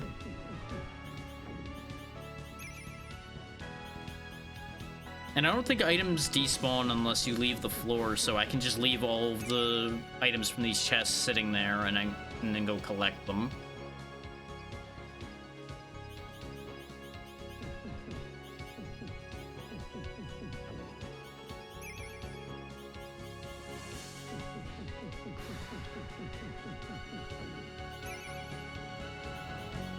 I think I can actually hit that spawner from here, so I could just actually kill this one from all the way over here.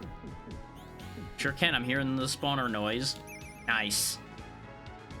Was that overkill? Yes, but it was funny. I'm very interested in those gauntlets that are sitting there. I need to not screw up and end up going down a hole. This spawner needs to go. Our food is getting low, our food is getting low, and I have no food potions. Nor did we get any. But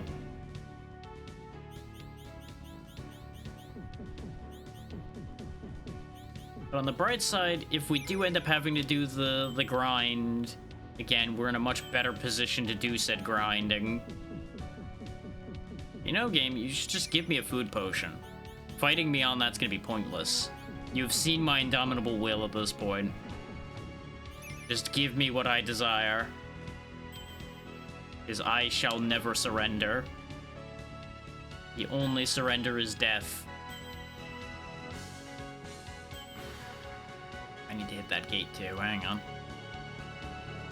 It's a good thing these gates stay hit when you go up and down holes, so if we need to reset everything in order to get more food, we can. I also need to get some more magic charges before I go into the final section anyway.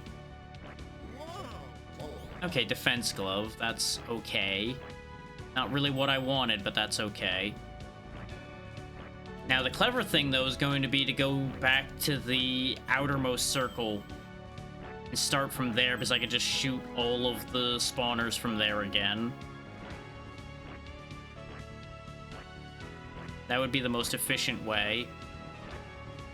I guess I could go from this one around as well. This one's not terrible to go from.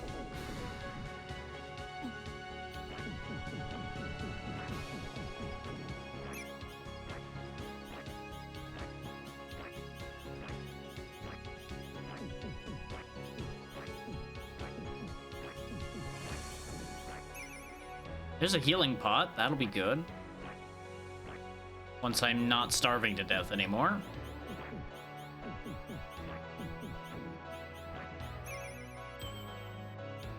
Let this stand as a testament to my endurance.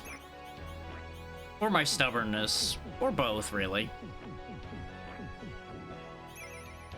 But I don't know what it is.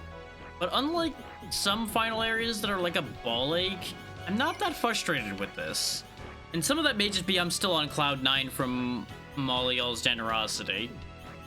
Which I am still over the moon about what y'all have done here today. As I said before, I'm not joking when I say that that's already made a huge difference.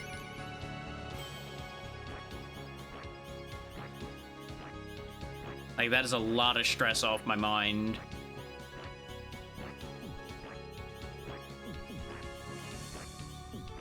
But we're not solved entirely, but we are much better than we were.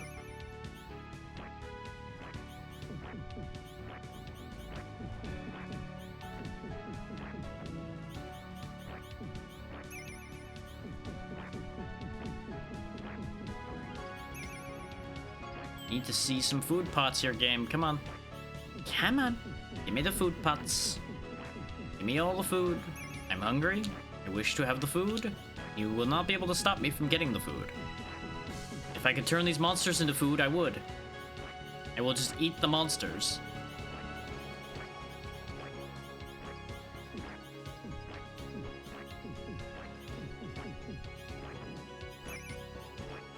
I wonder what these monsters are actually made out of. Like, obviously the energy creatures aren't going to be very edible, but what about the, like, gargoyle-looking things? I don't know if they're actual gargoyles, so they might not be made out of meat, but they might be. I don't know. If you get hungry enough, you'll try anything. Might even start gnawing on the walls. Don't recommend that idea, by the way. I'm pretty sure these walls are not tasty. They seem very metallic. While I can eat metal, I wouldn't recommend you do it.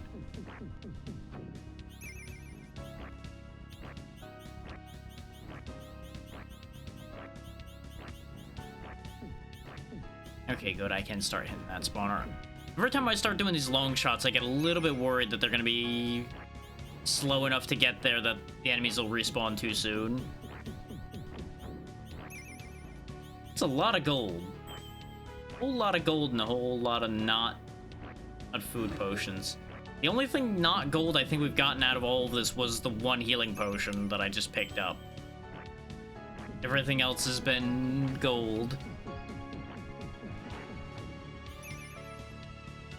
Which would be such a good problem to have in literally any other circumstance than this one.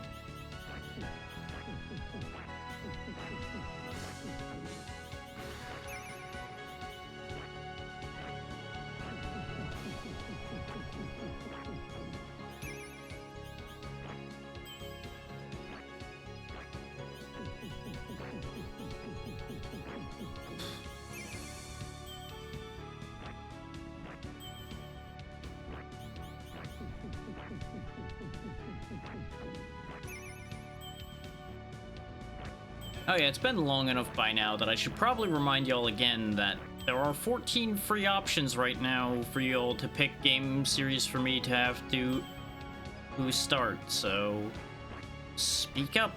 Let me know what you want. It can be anything as long as it's not Kingdom Hearts or Undertale, / Deltarune. Anything else is on the table. And obviously, as mentioned before, anything that I had promised for the 12 Days of Drachmas is going to be available for free already anyway. So if anybody chooses to unlock a game from those series, you will be getting the next game, as well as the rest of the playthrough for those games. Like, obviously, the 12 Days of Drachmas was only promising a single session of those games. But I don't feel right having you guys pay to finish that game. I feel like it's much more fair to give you guys something extra for your money, you know? This way I'm not taking away from the people that had actually offered things voluntarily for that.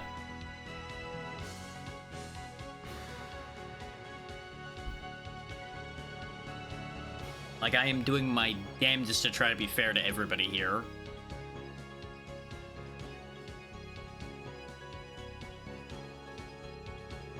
I don't know if I'm always succeeding, but I'm trying my best.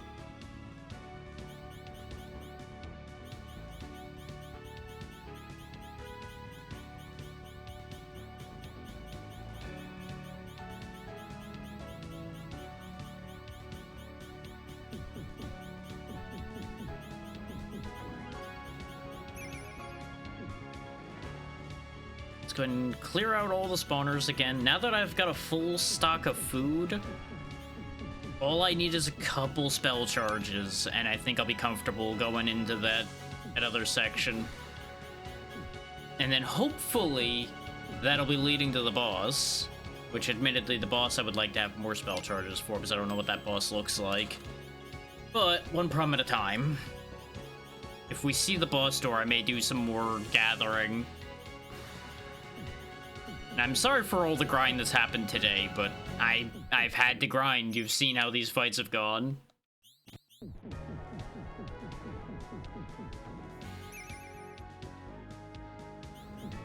Very much another case of this is the nature of the beast.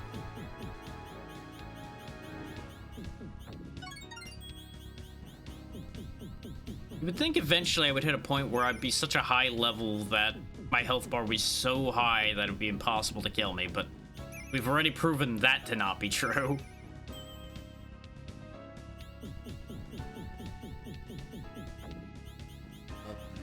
Oh, come on. Oh, this thing actually hits really hard, too. Please wake up, please wake up, please wake up. Oh, thank God. That was almost really bad. Those things were doing like 50 damage a hit with all of the with all the armor that I have, which isn't as high as some people's armor gets to be, but you know. 17 is still pretty good.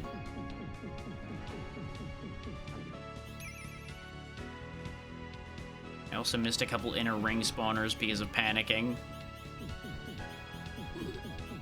That's problems we can solve as we go.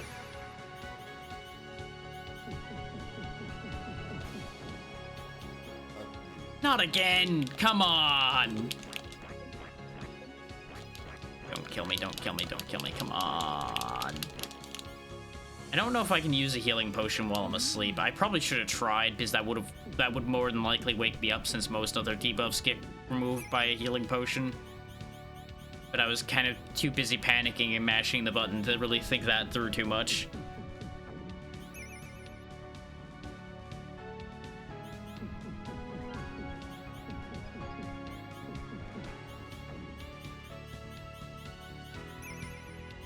Okay, we got a couple magic charges coming up when we come through, so that might actually be enough to get us through. Ooh, that's looking better. Thing is, I don't think any of them are on the other way. Yeah, I told you I'd probably still be here. We are doing a lot better this time. Because we actually got a stronger power glove and we've not been getting shafted as badly. And now that I have a little bit more power, we can do what we were talking about of reaching across and killing. Because I needed just enough to be able to clear these guys without having to hit them like 3 times.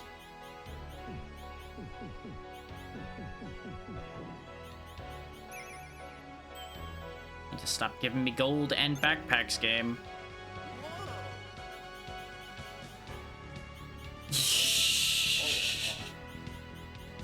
Incredible.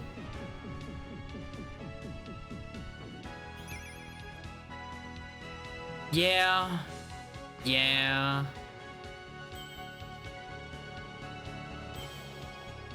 It's all fool's gold, and I'm the fool getting it. Is there any other magic charges, or was that the only other one? I think that was the only other one. But 5 should be enough. I could go recharge a little bit at the camp pot. I should probably go get another key. This is true. Number go up lots. Now, we get 2 keys in the room we're going to. It'll probably be fine. Have 1 heal potion, an escape wing, and a luxury amulet. Before they start populating heavily, let's just magic them so they can't get out. Because that was part of the problem, is I didn't act fast enough on casting the spell to block them from spawning. That's why I ended up needing multiple charges before. So we'll actually have some spare charges for whatever comes up after this.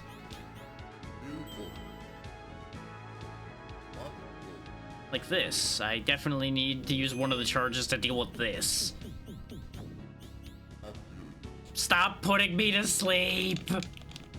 That is the third time this run that I've gotten put to sleep and had to stand here like an asshole. There we go. Okay, it's a big open room, huh? Let's adjust that a bit. Oh, there's yellow gargoyles again. You know, I was joking about that before. I knew when I started joking about it that they were going to reappear at some point. This is going to be a bit of an issue. But it's a solvable issue, because we fought a few of them before. If we fought them before, we can fight them again.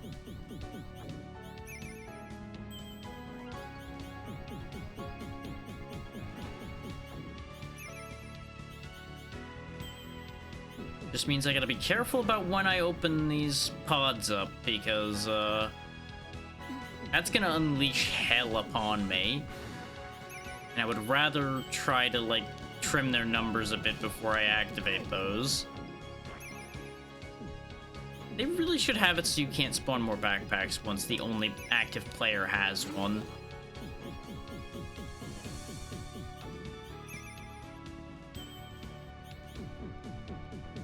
Oh, these are breakable walls, not regular walls. Oopsie. Break that first. Kill that spawner. That's better, though. That's actually a lot better. Because that means I have control over when they appear. So that's workable.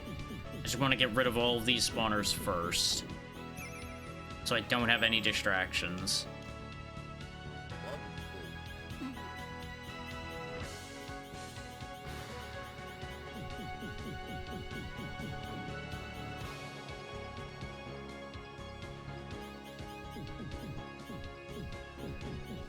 It's a good thing I had all these spell charges. It's a shame I'm not gonna have enough of them for this. But we should be able to just just shoot our way through some of these. Or not. Nope, they are just durable enough that I can't actually shoot through them enough. Because they couldn't even get at me and I still couldn't get through them.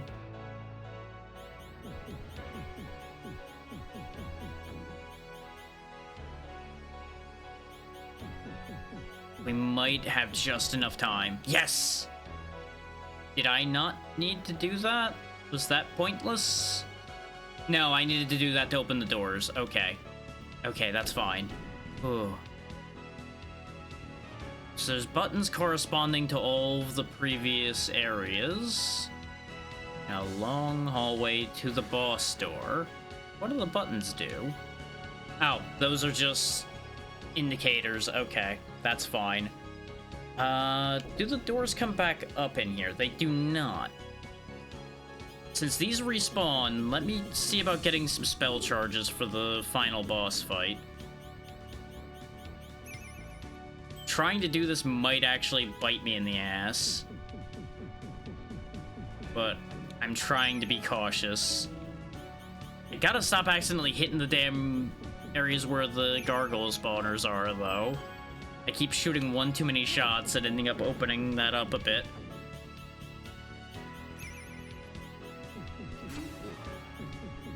Because my fear, though, is by trying to get spell charges, I'm going to run out of food. But I can keep infinitely redoing these green bolt areas, so I think we'll be okay. Unless the door closed behind me, which I'm going to cry. See if that has happened. But it could have. I don't think it did, but it could have.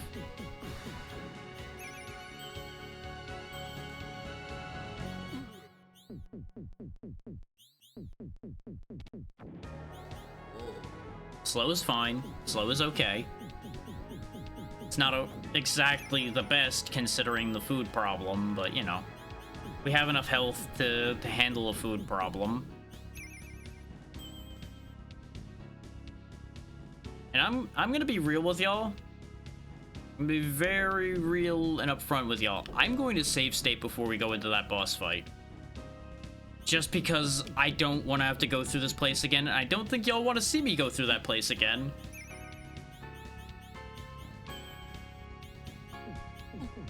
Like, I think that's for everyone's own good that I do that.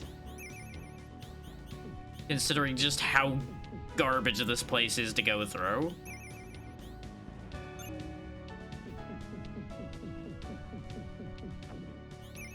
And this way, if the final fight there is awful and I just get immediately dumpstered, we don't just get screwed and have to do the whole thing again. There's the hunger. And I released golden gargoyles upon myself. Fuck it, I'm just gonna reset the room. I ain't playing with that. Nope, fuck it. Fuck it.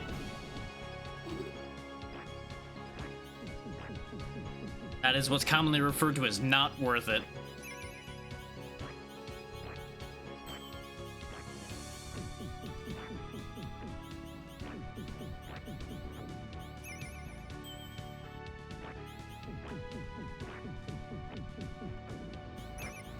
I swear, if we get all this way just to starve, I'm gonna be so mad. The good news is I do have at least one healing potion to buy time with. It'd be very, very frustrating to have this end that way. Another fucking cursed amulet. That's not what I need, game. That's the exact opposite of what I need. Absolutely upsetting. But hey, we gained another level. Haha. Come on. I think that was another cursed amulet. I'll look again once I'm done dealing with the spawner. Yep, that sure was another goddamn cursed amulet. That's right, start eating the amulets. Gain their powers. Sure, it's probably gonna, you know, put the curse inside my body, but that's fine. Some things are better than being hungry.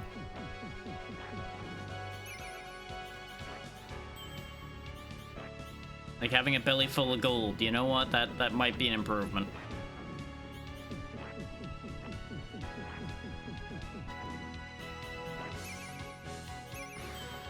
Fucking hell. Oh, to live in a world where I could actually buy food in this game. That would be...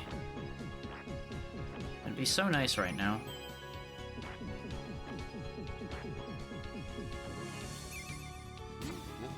Okay, there's some food to get us out of the immediate starvation concern. Ooh. Mind glove, sure. You know what? At the rate I'm going, I would accept Taco Bell. There will be immense regret afterwards, but you know what? It's better than being hungry.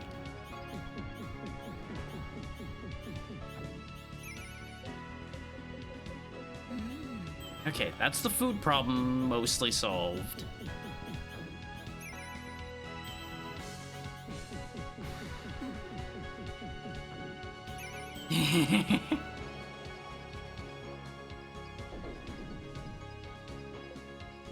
You know what? I'm willing to make a play for it at this point. Let me just put down that save state I mentioned. There we go. Actually, let me put it down in a separate slot to make sure I didn't just duplicate the one I just had before. Okay, yes, we're good. That slight stutter in the music was me loading said save. So we're gonna activate the luxury amulet. It'll make our food burn faster, but it'll start healing us. Let's do this.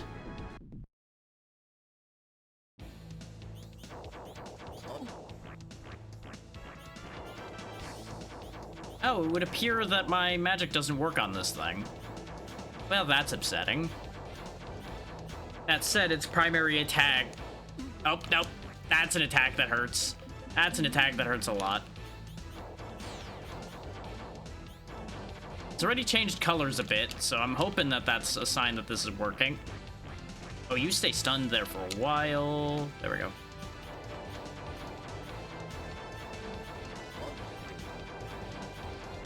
It's doing a lot of the same attacks that the mini-boss on the way here was doing, though.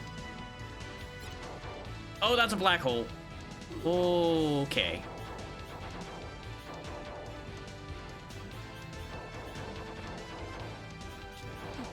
I refuse to die.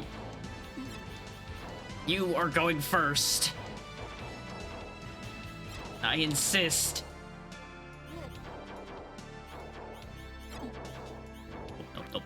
Nope. Still got a decent amount of health. To avoid getting burned too many times, though. Oh, ideally. Thankfully, with all the defense we have, he himself is not actually hurting us too much. I have to assume there's going to be more phases to this, though. Though the other attacks might be his other phases, because he did suddenly gain multiple more projectiles partway through this after he changed color a bit. I swear, if I win this fight just by sitting in this corner and shooting, though, that's going to be kind of sad, but also really funny. We're actually, like, thriving because of the regen from the luxury amulet, too. Like, as long as he doesn't hit me too many times quickly, I actually get back basically all the damage he's doing to me. And I still have the other healing potion for when the luxury amulet ceases working. This is why I came in prepared. So the fact that my magic doesn't really do anything in here really is a slap in the face to anybody playing the mage. Because that basically means I did genuinely choose the worst option for this fight. Because everybody else's abilities probably do work here because they're non-targeted. Which is such a dick move. Oh, no. I thought I found a much better safe spot, so I started getting greedy a bit. Like, it's bad enough everybody else already has higher attack than the mage at the end. The fact that I also can't use my best attack here is so mean. Hell yeah, that's the spirit, Ednatra.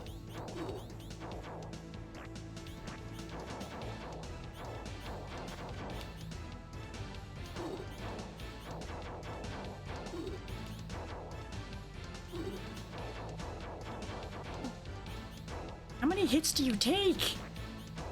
We've just been pelting this fucker for a while now. I'm gonna heal here in a moment.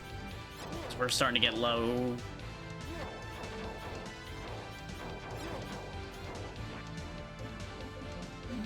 There we go.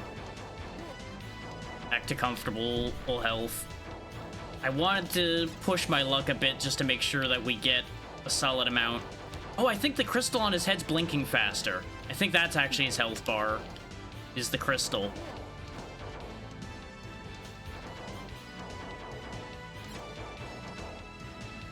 I don't know if I'm coping by saying that, but I'm pretty sure it is blinking faster when I get good volleys in. It seems like it speeds up a solid amount.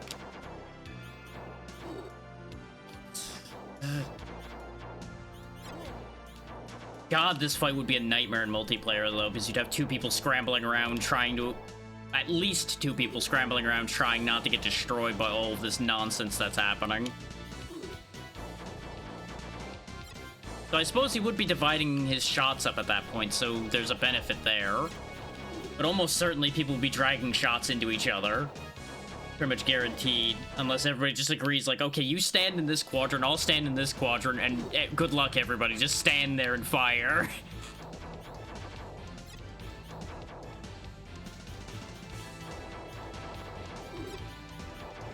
You know what'd be great? Is if this thing would die sometime today.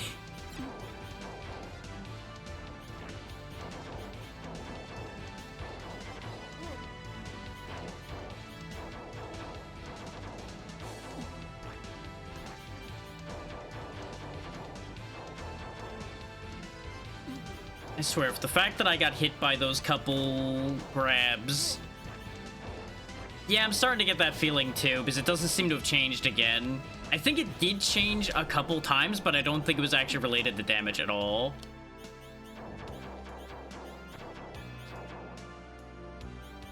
But I really do question why this thing's not dead yet. Because we've hit it so much. Like, every boss in the game has died by now. And the amount of fire this thing has taken. Admittedly, every boss I fought was also getting hit with magic at the same time, so there's that.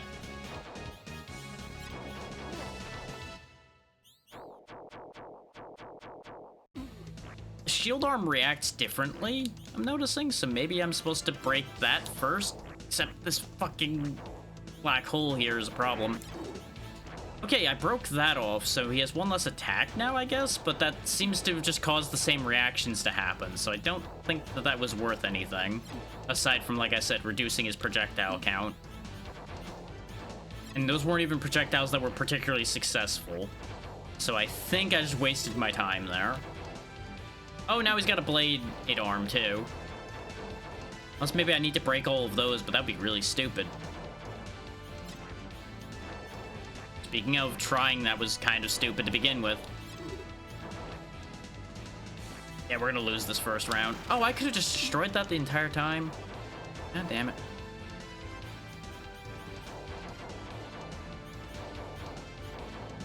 Oh, but that brings the grab back, and we're dead. Well, we learned a lot about the fight there. We learned mostly that I think we've actually got this.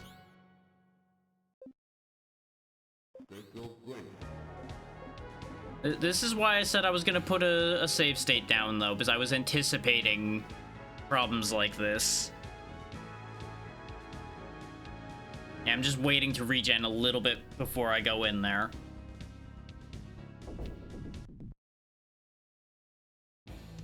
Knowing what I know now, we stay back toward a corner more. It's also got the spikes that I can shoot. For fuck's sake. Ow, ow, ow, ow, ow. Like, maybe I need to break more parts off of him. Ah, the fucking grab, though. I'm not fast enough to get away from it by the time I see it happening. Oh, he's throwing the ball of pain. Fuck's sake. Though that grab attack doesn't actually do that much damage. Oh, interesting. His individual hands will grab the things. It's not always the same hand grabbing different things. Interesting. That's actually kind of neat. Get rid of the orb this time, shall we? Though at any point he might just grab another one. But this helps. The fact that my spell just stays on myself, though, for this fight is so fucking stupid. Heal once.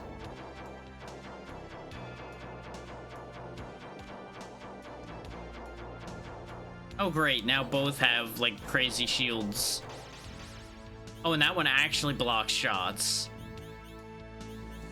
Fuck is this? So I kind of rather him though. Oh. That did something, I think. The whole screen flashed. Oh, I got poisoned. Never mind. That wasn't a good thing.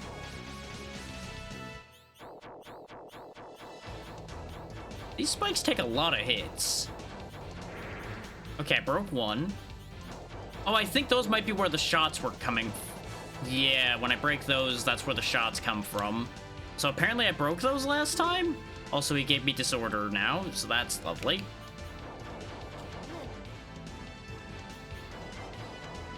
That explains why I don't remember seeing the spikes in the last round. Is I think I broke them by accident. Which is also kind of confusing. How did I end up breaking them without realizing it? Because they took a lot of hits. Oh great, you put me to sleep, you fuck.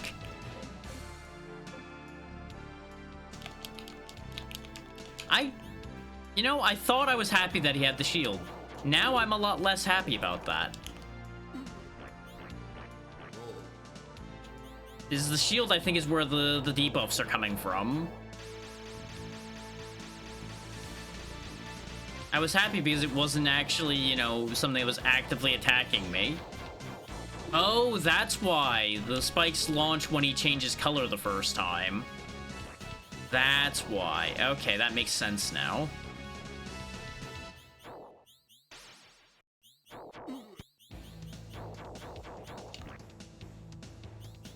I think I'm actually just better off standing back center, because the projectiles mostly go around me. The shield blocks occasionally, which is annoying, but the blade 8 armor will have a harder time getting at me here as well, because it'll have to reach out further. That's fine, I'm not moving. All of your control flipping only matters if I move. I will stand my ground and fire everything I have at you.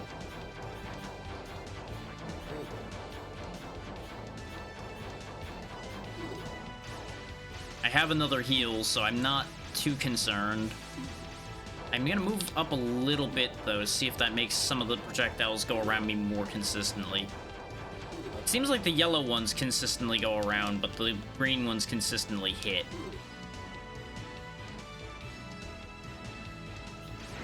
Oh, I broke the shield, which is good and bad, because that means he's gonna start grabbing me again. God damn you! Let me go! That does give me a reason to back up more again, though. I swear, if this is just like a damage check and we just don't have enough damage, I'm gonna be so mad.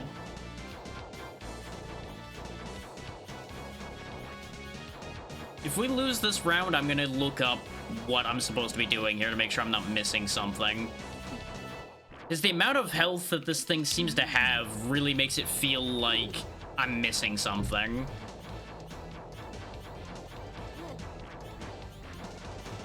Because I have the highest possible damage, at least as far as base damage anybody's supposed to have now with the +4. So I have 20, which is, like I said, the highest equipment you could get on the characters that get the highest attack. Sure. Considering I'm gonna look it up if I fail this again anyway, by all means.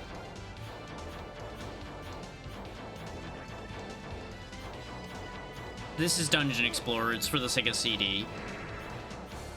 You'll want to look up specifically for Sega CD, because there's also a TurboGrafx game that is in the same series, but it's a different game.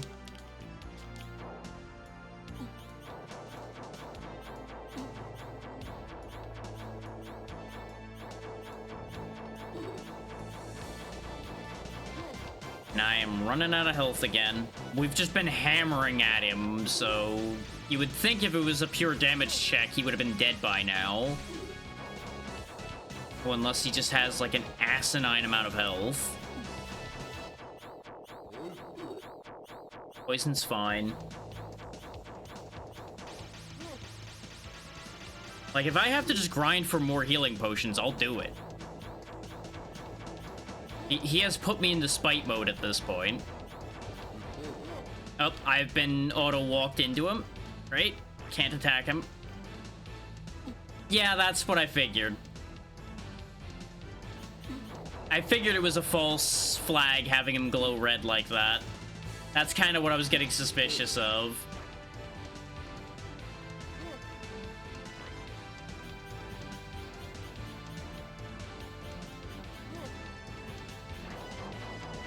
That's what I was afraid of. The thing is, they give you bad information on that because the whole body flashes when you hit the arms.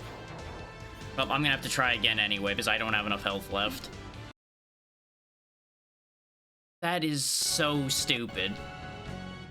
Then, the thing is, if it's all about killing the arms, why doesn't my magic work on the fucking arms? I guess it's so it doesn't give away the fact that the arms are what you want to hit? But you would think they'd want to give that away so you actually know what the fuck you're supposed to be doing. I'm gonna go get more supplies because this is stupid. Now that I know I don't need to use my magic for the fight, I can use that to grind faster. Yeah, exactly. It was flashing like it was taking damage and doing the damage noise, but it was a fucking lie.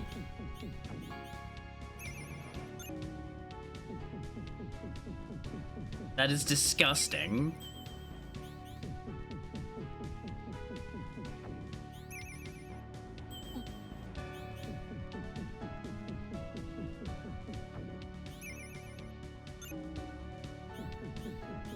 Like, I feel like that's one of those things you would figure it out after a couple of attempts.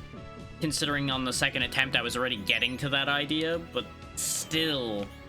To have to go through this whole place again just because they decided to be a bunch of bastards and hide the way to hurt the boss is not great. Oh, and now they're fucking with me by just giving me an endless sea of backpacks that I don't have any use for. And magic charges that I also can't use for this boss fight. This fucking game.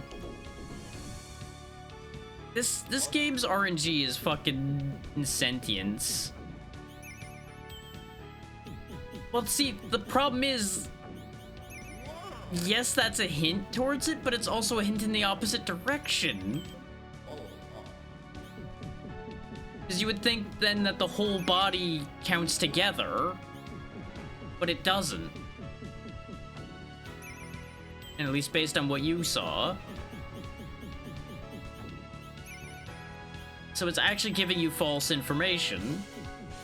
Yeah. Individual parts should be flashing so that you can tell that. The attachment's flashed, which that tells you the correct information. But it's when you hit the hands themselves or the head that it gives you bad information. Could be either. Could be both. Both if I'm honest. Like it's just purposeful bad design. Whether they did it on purpose or not, that's bad. Like, basically your choice there is bad or worse. No, I read the manual. I read the entire manual, and you know what ain't described in there? That fight. 'Cause I read the whole manual out to everybody when I started this last week.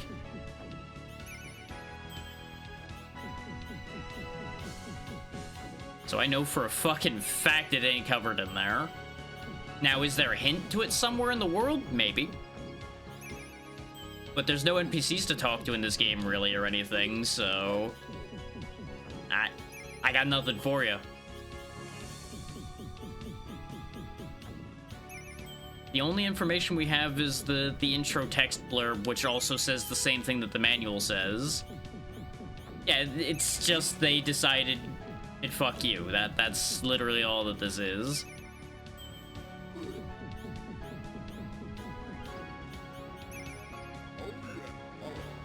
Okay, we gained 3 more power, so that'll help.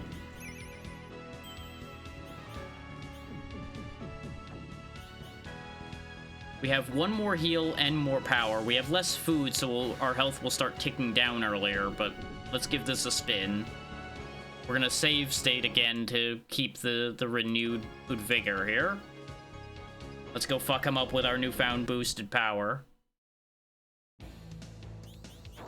So since all attachments count, I'm assuming these spikes count too. Because they seem like a natural starting point. So you have something that you can damage till he pulls out attachments. At least I'm managing to avoid the grabs this time.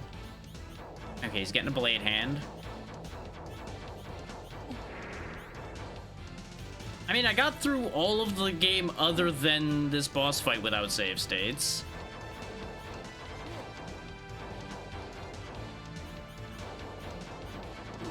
Like, I was willing to play ball up until this shit.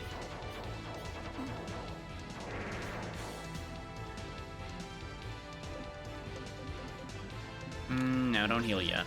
I was debating curing the thing, but it doesn't matter. Yeah, but that's just how these things are. And even more modern dungeon crawls frequently will have you make your way through the whole dungeon again if you die. So that didn't bother me too much. And you also gain power and money the whole way through redoing it, so... It at least has a benefit. Oh, absolutely.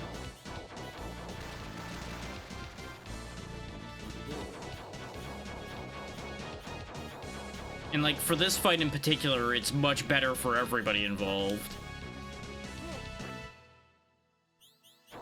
The thing is, we didn't die to any of the other bosses, really.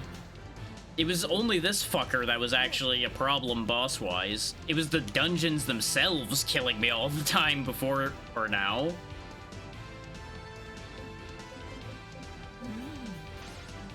Because the enemy spam just is too much for one mage to handle.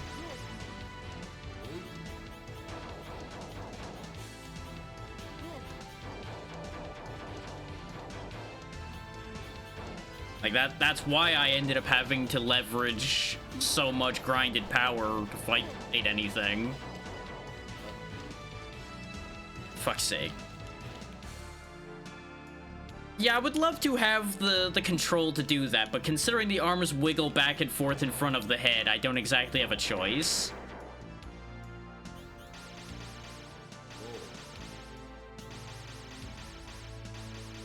Once the bullet's in the air, my will is not on a factor anymore.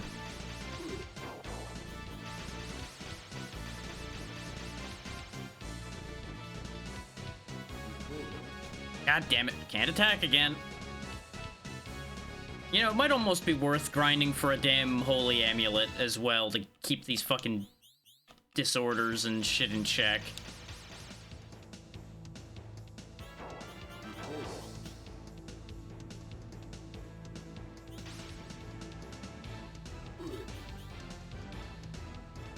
This fucking reversed controls when I can only partially see myself is a fucking pain in my ass. Of course, he moves it in there to grab something. Oh, he has nothing left to grab.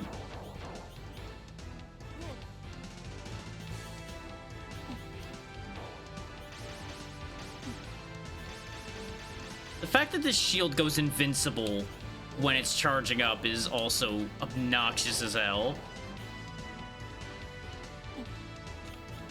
God damn it. I'm so slowed down by this, well, the slow. Ah, stop being invincible, you fucking piece of shit. Like, it goes invincible over here, then it goes invincible over here.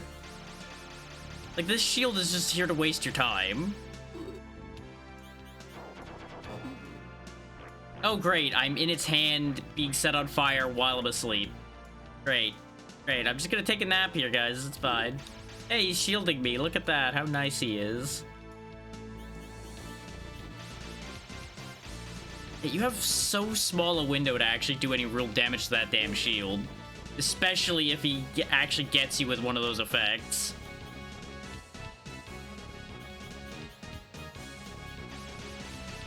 There it goes.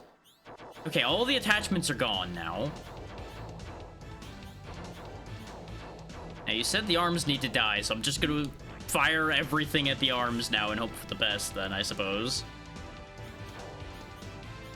Now that they have nothing to reach out to grab. Oh, no, never mind, there's another shield. Where this shield came from? Good question. But... I broke these already. Did they come back? What is this horse shit?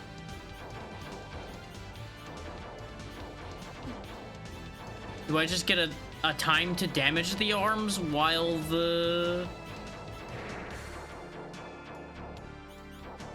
Just gonna keep shooting at this arm and see what happens. See if I can just kill one arm. Or is that why you were saying don't hit the head, is because it resets everything, because they wanted to be a bunch of assholes?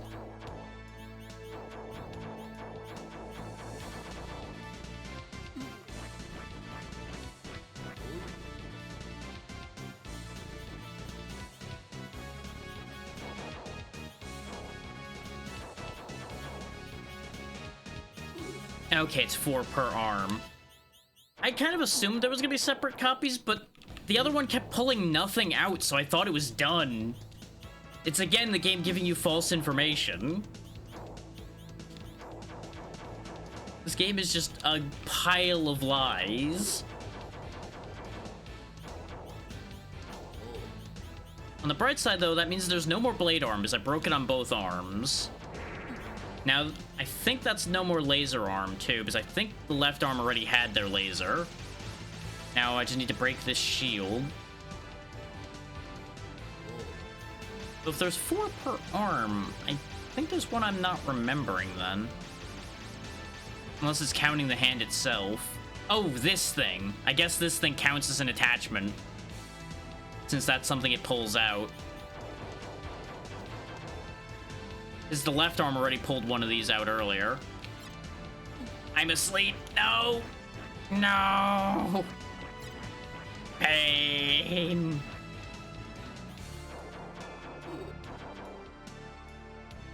Fucking sleep shield. Oh, come on now. Nope, just gonna wake myself up that time. Fuck you. So, healing potions while asleep do work. I kind of thought so, but I didn't have a reason to do it till now. Once we're rid of the Nova, we'll be in a better position. Except I'm asleep again. Why is it rolling sleep every time now? Wait. Guess who just realized something? Joke's on you, game. My luxury amulet made me immune to hunger. I'm actually still regenerating with no food. I only just noticed that. Joke's on you, I'm fucking immortal.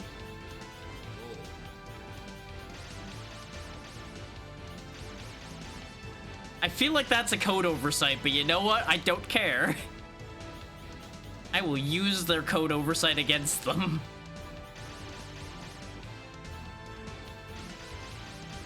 Because I assume it's coded that when you drain hunger down, health go up. But it's not accounting for the fact that there's no actual hunger to go down. I don't have a quote bot, unfortunately.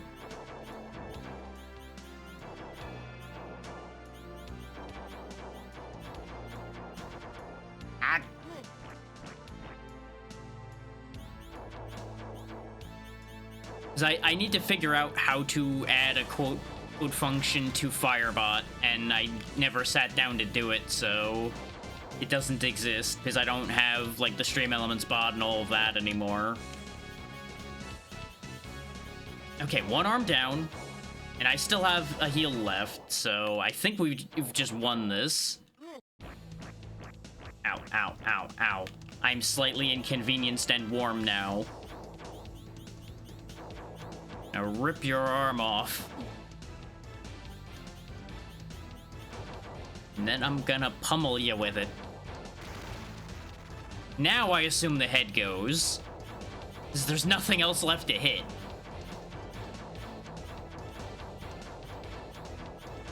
What's the matter? You can't hit me anymore? What a shame.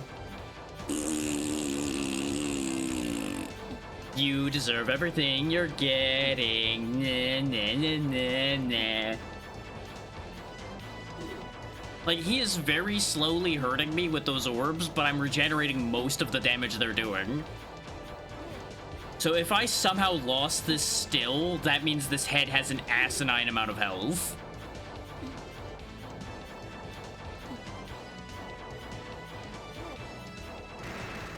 There it is. And then second phase. Nope, there's the goddess, I presume. You foolish mortals, do not think that you have rescued me from this dungeon. For nothing can hold me captive against my will. Yeah, I kind of figured. I have chosen to stay in this world of my free will. I know why you have come in search of me. You wish to obtain something which mere mortal may not. I shall grant you your heart's desire. Could have fit a lot more text on this screen, you know. So state what you wish for. And I wish this game didn't exist. Oh, we actually get to pick. Now you're good. I understood. I don't know what the Jewel of the Gods is. I feel like true freedom's a trap. Like, they'll just kill me. I guess I'll take the Jewel of the Gods. Why not? I only regret that your hearts were tainted with ambition. But you're the goddess of ambition. What did I get myself into?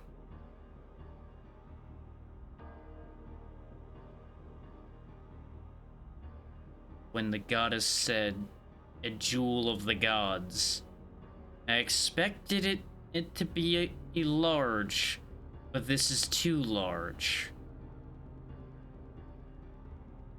Yeah, every single one of these is a damn monkey's paw.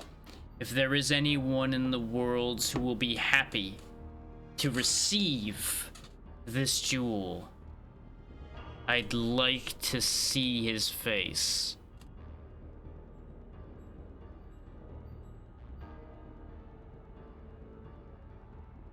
True, some might call a whole planet a jewel.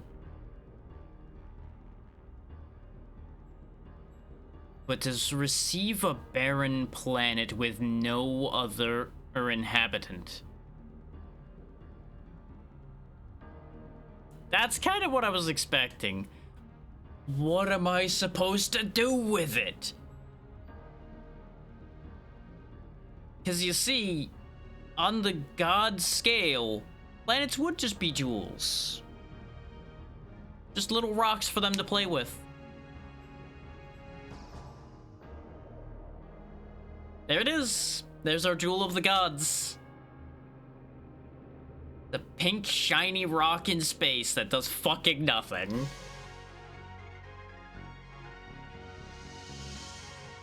I'm so much more sure now that all of them would have been a trap. Like, Eternal Life, she would have, like, turned us into a statue or something. And True Freedom, I would anticipate being killed, like, turned into a ghost or something.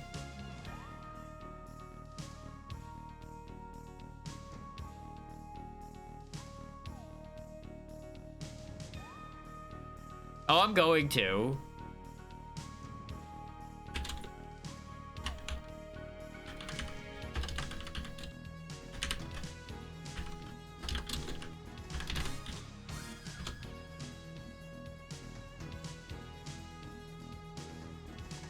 So let's see. This is eternal life. This is what I get for risking my life to rescue the goddess. True, I will live forever, for I now have infinite number of lives, but to call this eternal life, that goddess tricked me. I'll get even with her someday. I have all the time in the world. It will then show a random character stuck in the middle fighting an endless wave of enemies. Joy. And then true freedom. I feel wonderful. I never dreamed there was a place like this. I can have anything I desire. I can travel wherever I want, when I wish. I do not hunger or grow weary. If this is not true freedom, what is? I only regret that I no longer possess my physical body. But that is something I will gladly trade for true freedom. A grave will then sprout up from Freedom Hill. The number of graves that sprout up depends on how many players were present. You get fucked every time. This guide is right, though. True freedom is the closest to a good ending you get.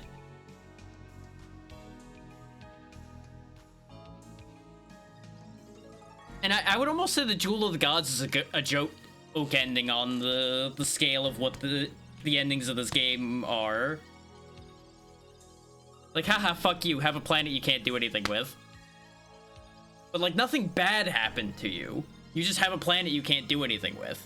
Unless, well, she might have put us on the planet. If she put us on the Jewel planet, then that's a problem. It's kind of implied she did, but not proven that she did. If we're up there, we're hosed. There's nothing we're gonna be able to do with that.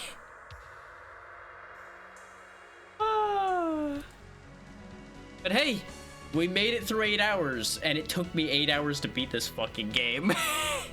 With having been halfway through it before we started today. Holy shit. That does bring us up to 51 for the year now, though. We have beaten 51 games in 2025, and 2 just this month alone.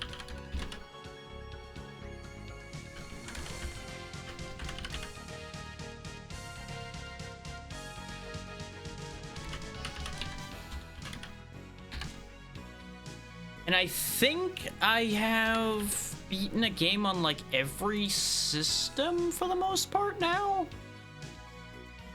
Because Sega CD was one of the oh no, we had done Puffle Mail, so we had Sega CD already. I'll have to actually go through this whole list and look at what I haven't finished a game on. Game Gear I don't think I've done. Wonder Swan I obviously haven't done. I haven't done a Virtual Boy game. And I could do Virtual Boy Wario Land if I really wanted to get a Virtual Boy game done. Because that one's actually good. A lot of Virtual Boy games are kind of trash. But same could be said of a lot of Game Gear stuff, too. Because they suffer primarily from the screen crunch problem. Where you just have, like, no screen space to do anything. It also had, like, the worst battery life in the world, but that's not a shock considering it was a very early portable console. Anything portable up till, like, the Game Boy Advance, which even the Game Boy Advance wasn't great on battery, but it was getting better at that point. And then you started having portable consoles that could actually be plugged in and recharged, and it got a lot better.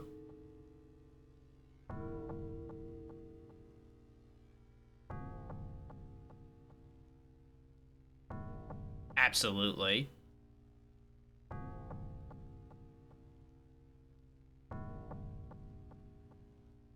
I'm just trying to find us somewhere to go. And since I'm picking a raid target, I'm going to go ahead and pause the timer here. Because I don't feel like it's fair that you guys are losing time when I'm just sitting here indecisive picking a raid target. So we have just under 12 hours left on the timer.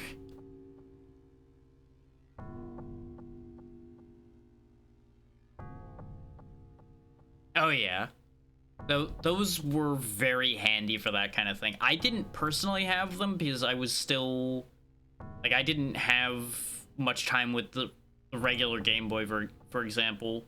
Because we had one, but I didn't spend that much time with it myself. I didn't really go enough places to bother with it. So I was usually playing something on a much more stationary console. Okay. Just like one of those little lights that you just would hold or sit somewhere that would point onto it.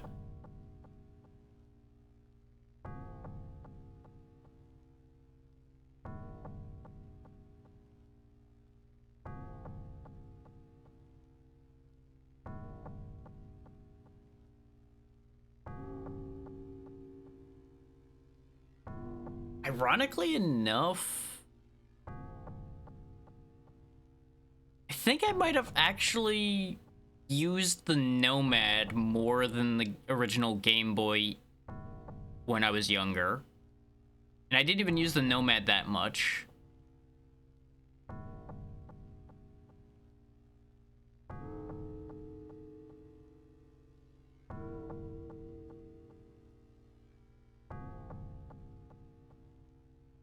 No, since basically the whole family was into it, we had, like, every console. That was one of the things we had lots of.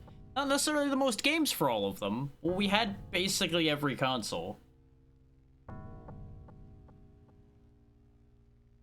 Including a worrying amount of 3DOs. By that I mean, I think we ended up having, like, 3 of them for the longest time. I think we just kept acquiring them at, like flea markets and such after a while. Because nobody wanted them. So it's like, oh hey, 3DO. Oh hey, another 3DO.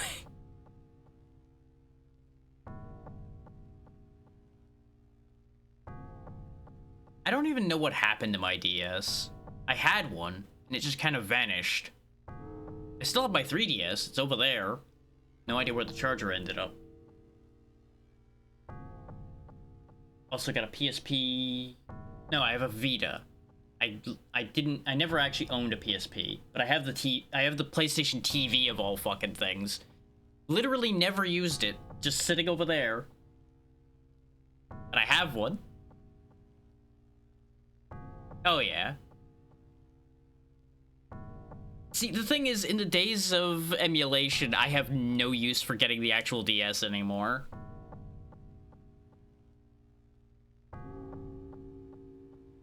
Like, I could play any of the games I have a copy of on my shelf there without having to deal with the fiddle of the actual little thing anymore.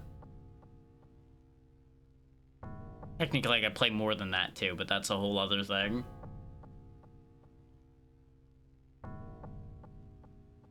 Yeah, no, I bought the PlayStation TV because I was getting kind of tired of dealing with the Vita's little screen, which the Vita had a decent screen for a portable, but I wanted to be able to play my Vita stuff on the TV to be able to see better, and then I just never ended up actually playing any of my Vita stuff after that point, because I got distracted with other things, so it just never ended up getting used, and now I don't know where the power cable for it went, and I never bothered to buy one. So it just sits there and rots. I have it in line of sight, though. I can genuinely see it from here as a constant reminder. It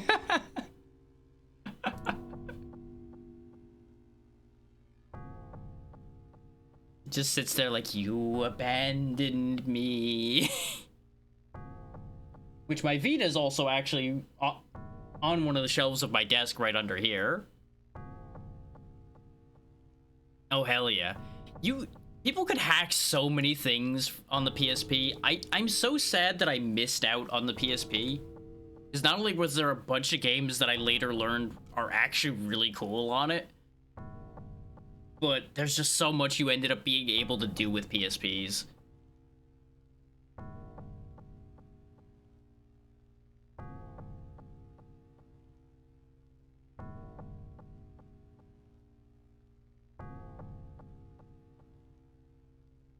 I can imagine. What game are you translating, though? Because I might be interested.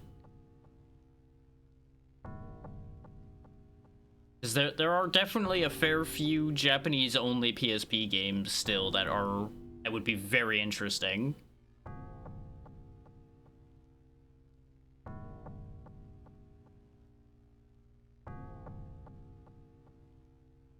While I am struggling with decision issues.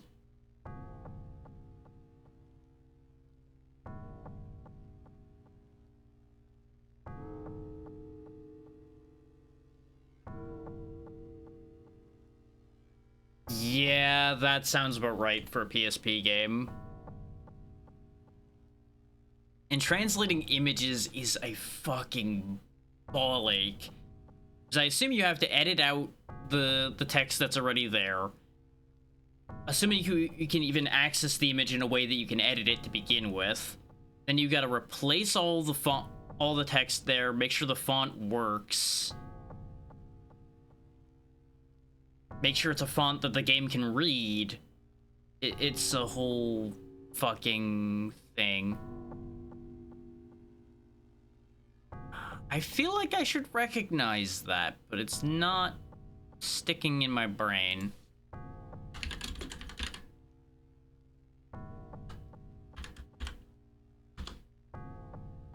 Oh, it is that. That is what I thought it was.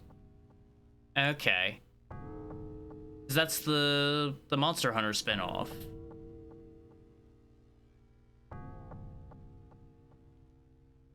Yeah. Which is such an absurd concept, and that's why I knew it existed, because I went on a dive of all FromSoft stuff. And I remember seeing it in that list. And I obviously have looked into all things Monster Hunter at one point as well, so it's like, oh, what a weird fucking mix this is.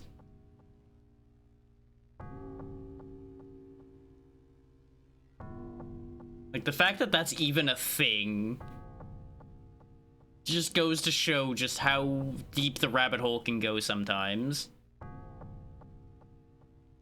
Okay, I'm gonna knock out audio here for a moment to check on where a couple of these are at.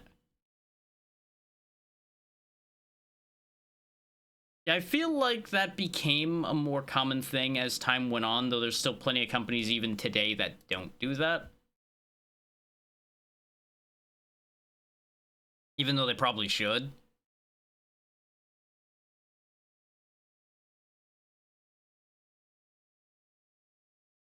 Oh, the images are in code as well. They're not even files. Yuck. So how would you... Oh, I don't even know how you would get access to it to change the text on it then. I guess you would need to... I don't even know if you could convert that. Huh. I have no idea what to fucking do with that.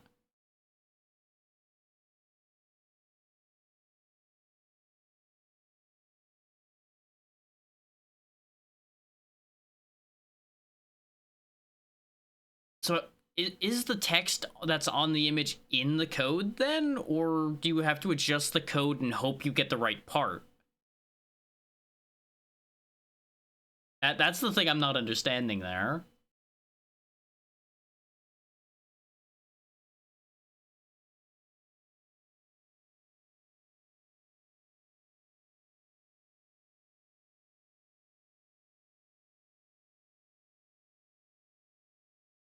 And I'm just following along with this thought while I'm trying to figure out where we're going.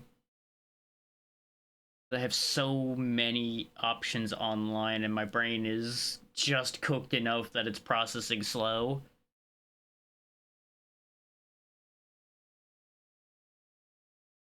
Oh, okay. So you basically have to basically remake the image with the changed text and then turn that into code. And then replace that code with the code for your new image then.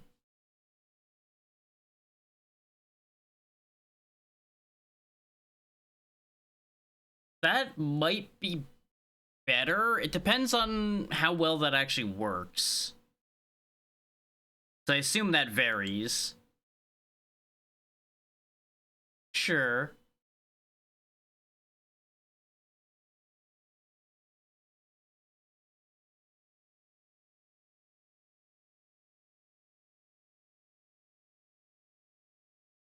Might go there.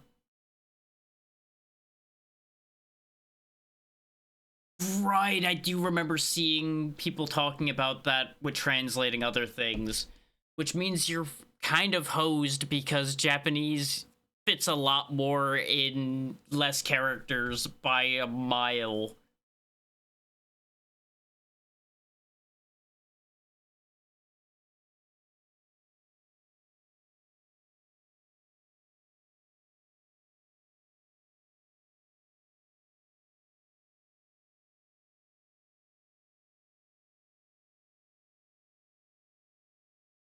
Yeah, exactly. Oh, that's brutal. That would be a fucking nightmare. Like, it makes perfect sense that the code has to match, because otherwise the engine's just gonna go, what the fuck am I supposed to do with this? This ain't what was here. This is weird shit. Throw this out. I don't want it.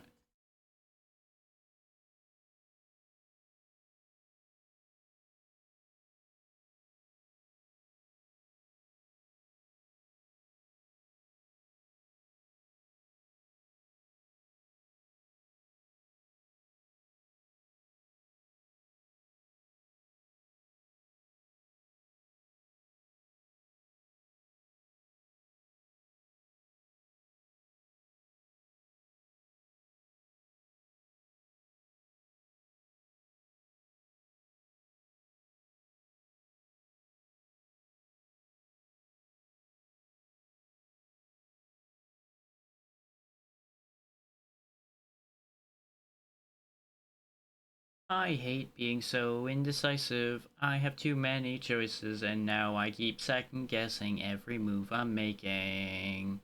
Hooray!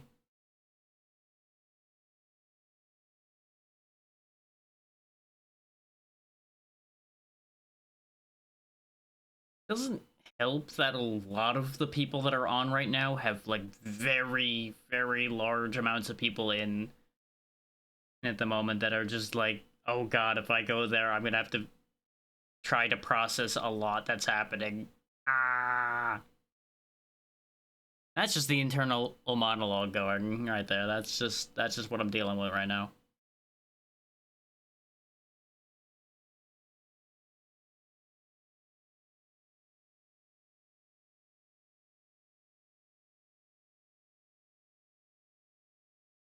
And when I say a lot, I mean a lot of the people that are on right now have like 20 and 30, and I'm like, I can't deal with that right now.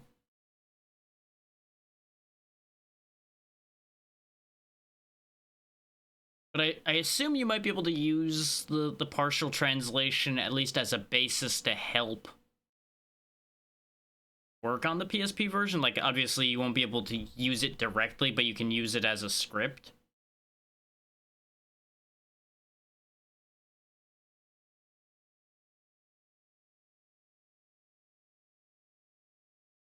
So do I. It's just the way Twitch sorts things is a huge pain in my ass because it doesn't actually fucking sort for shit sometimes.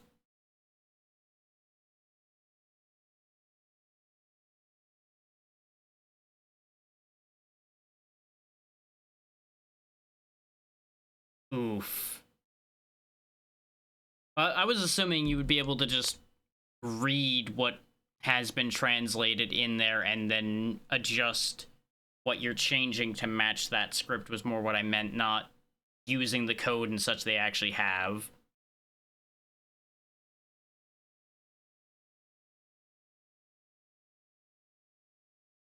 You would still have to do all of the actual like translating yourself, but like matching the words to the words they chose to use was more what I was getting at. Not that it would be the most helpful thing at the end of the day to begin with.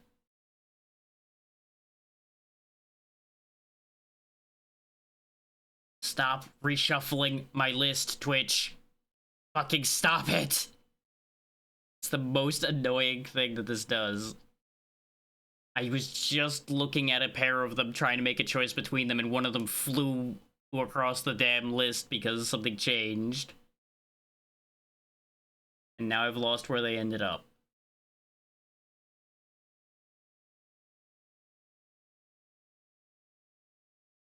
Yeah, you know what? I'll just go with my first instinct. And we'll see how it goes.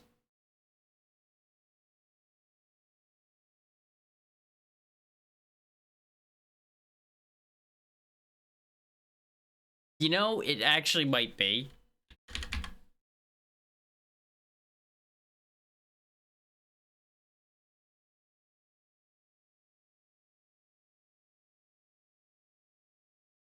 Yeah. I can understand being far enough in at that point that it's like, I don't want to do all of that, but you might also have to. And speaking of have to, we are gonna head out. We'll go see Akiko, who is playing Sonic Adventure 2 Battle. I've not interacted with them too much, but I've had a few positive interactions on Blue Sky, so we'll play that one by ear and see how it goes.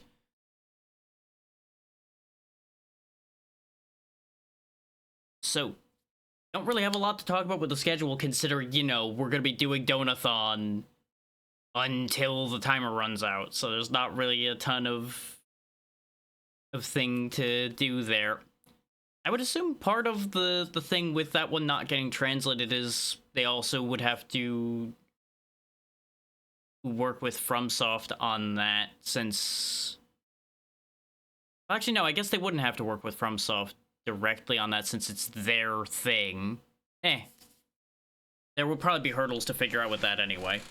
But thank you all so much for making this event as good as it has been so far. Be good to Aki. I'll see y'all tomorrow. Good night, everybody.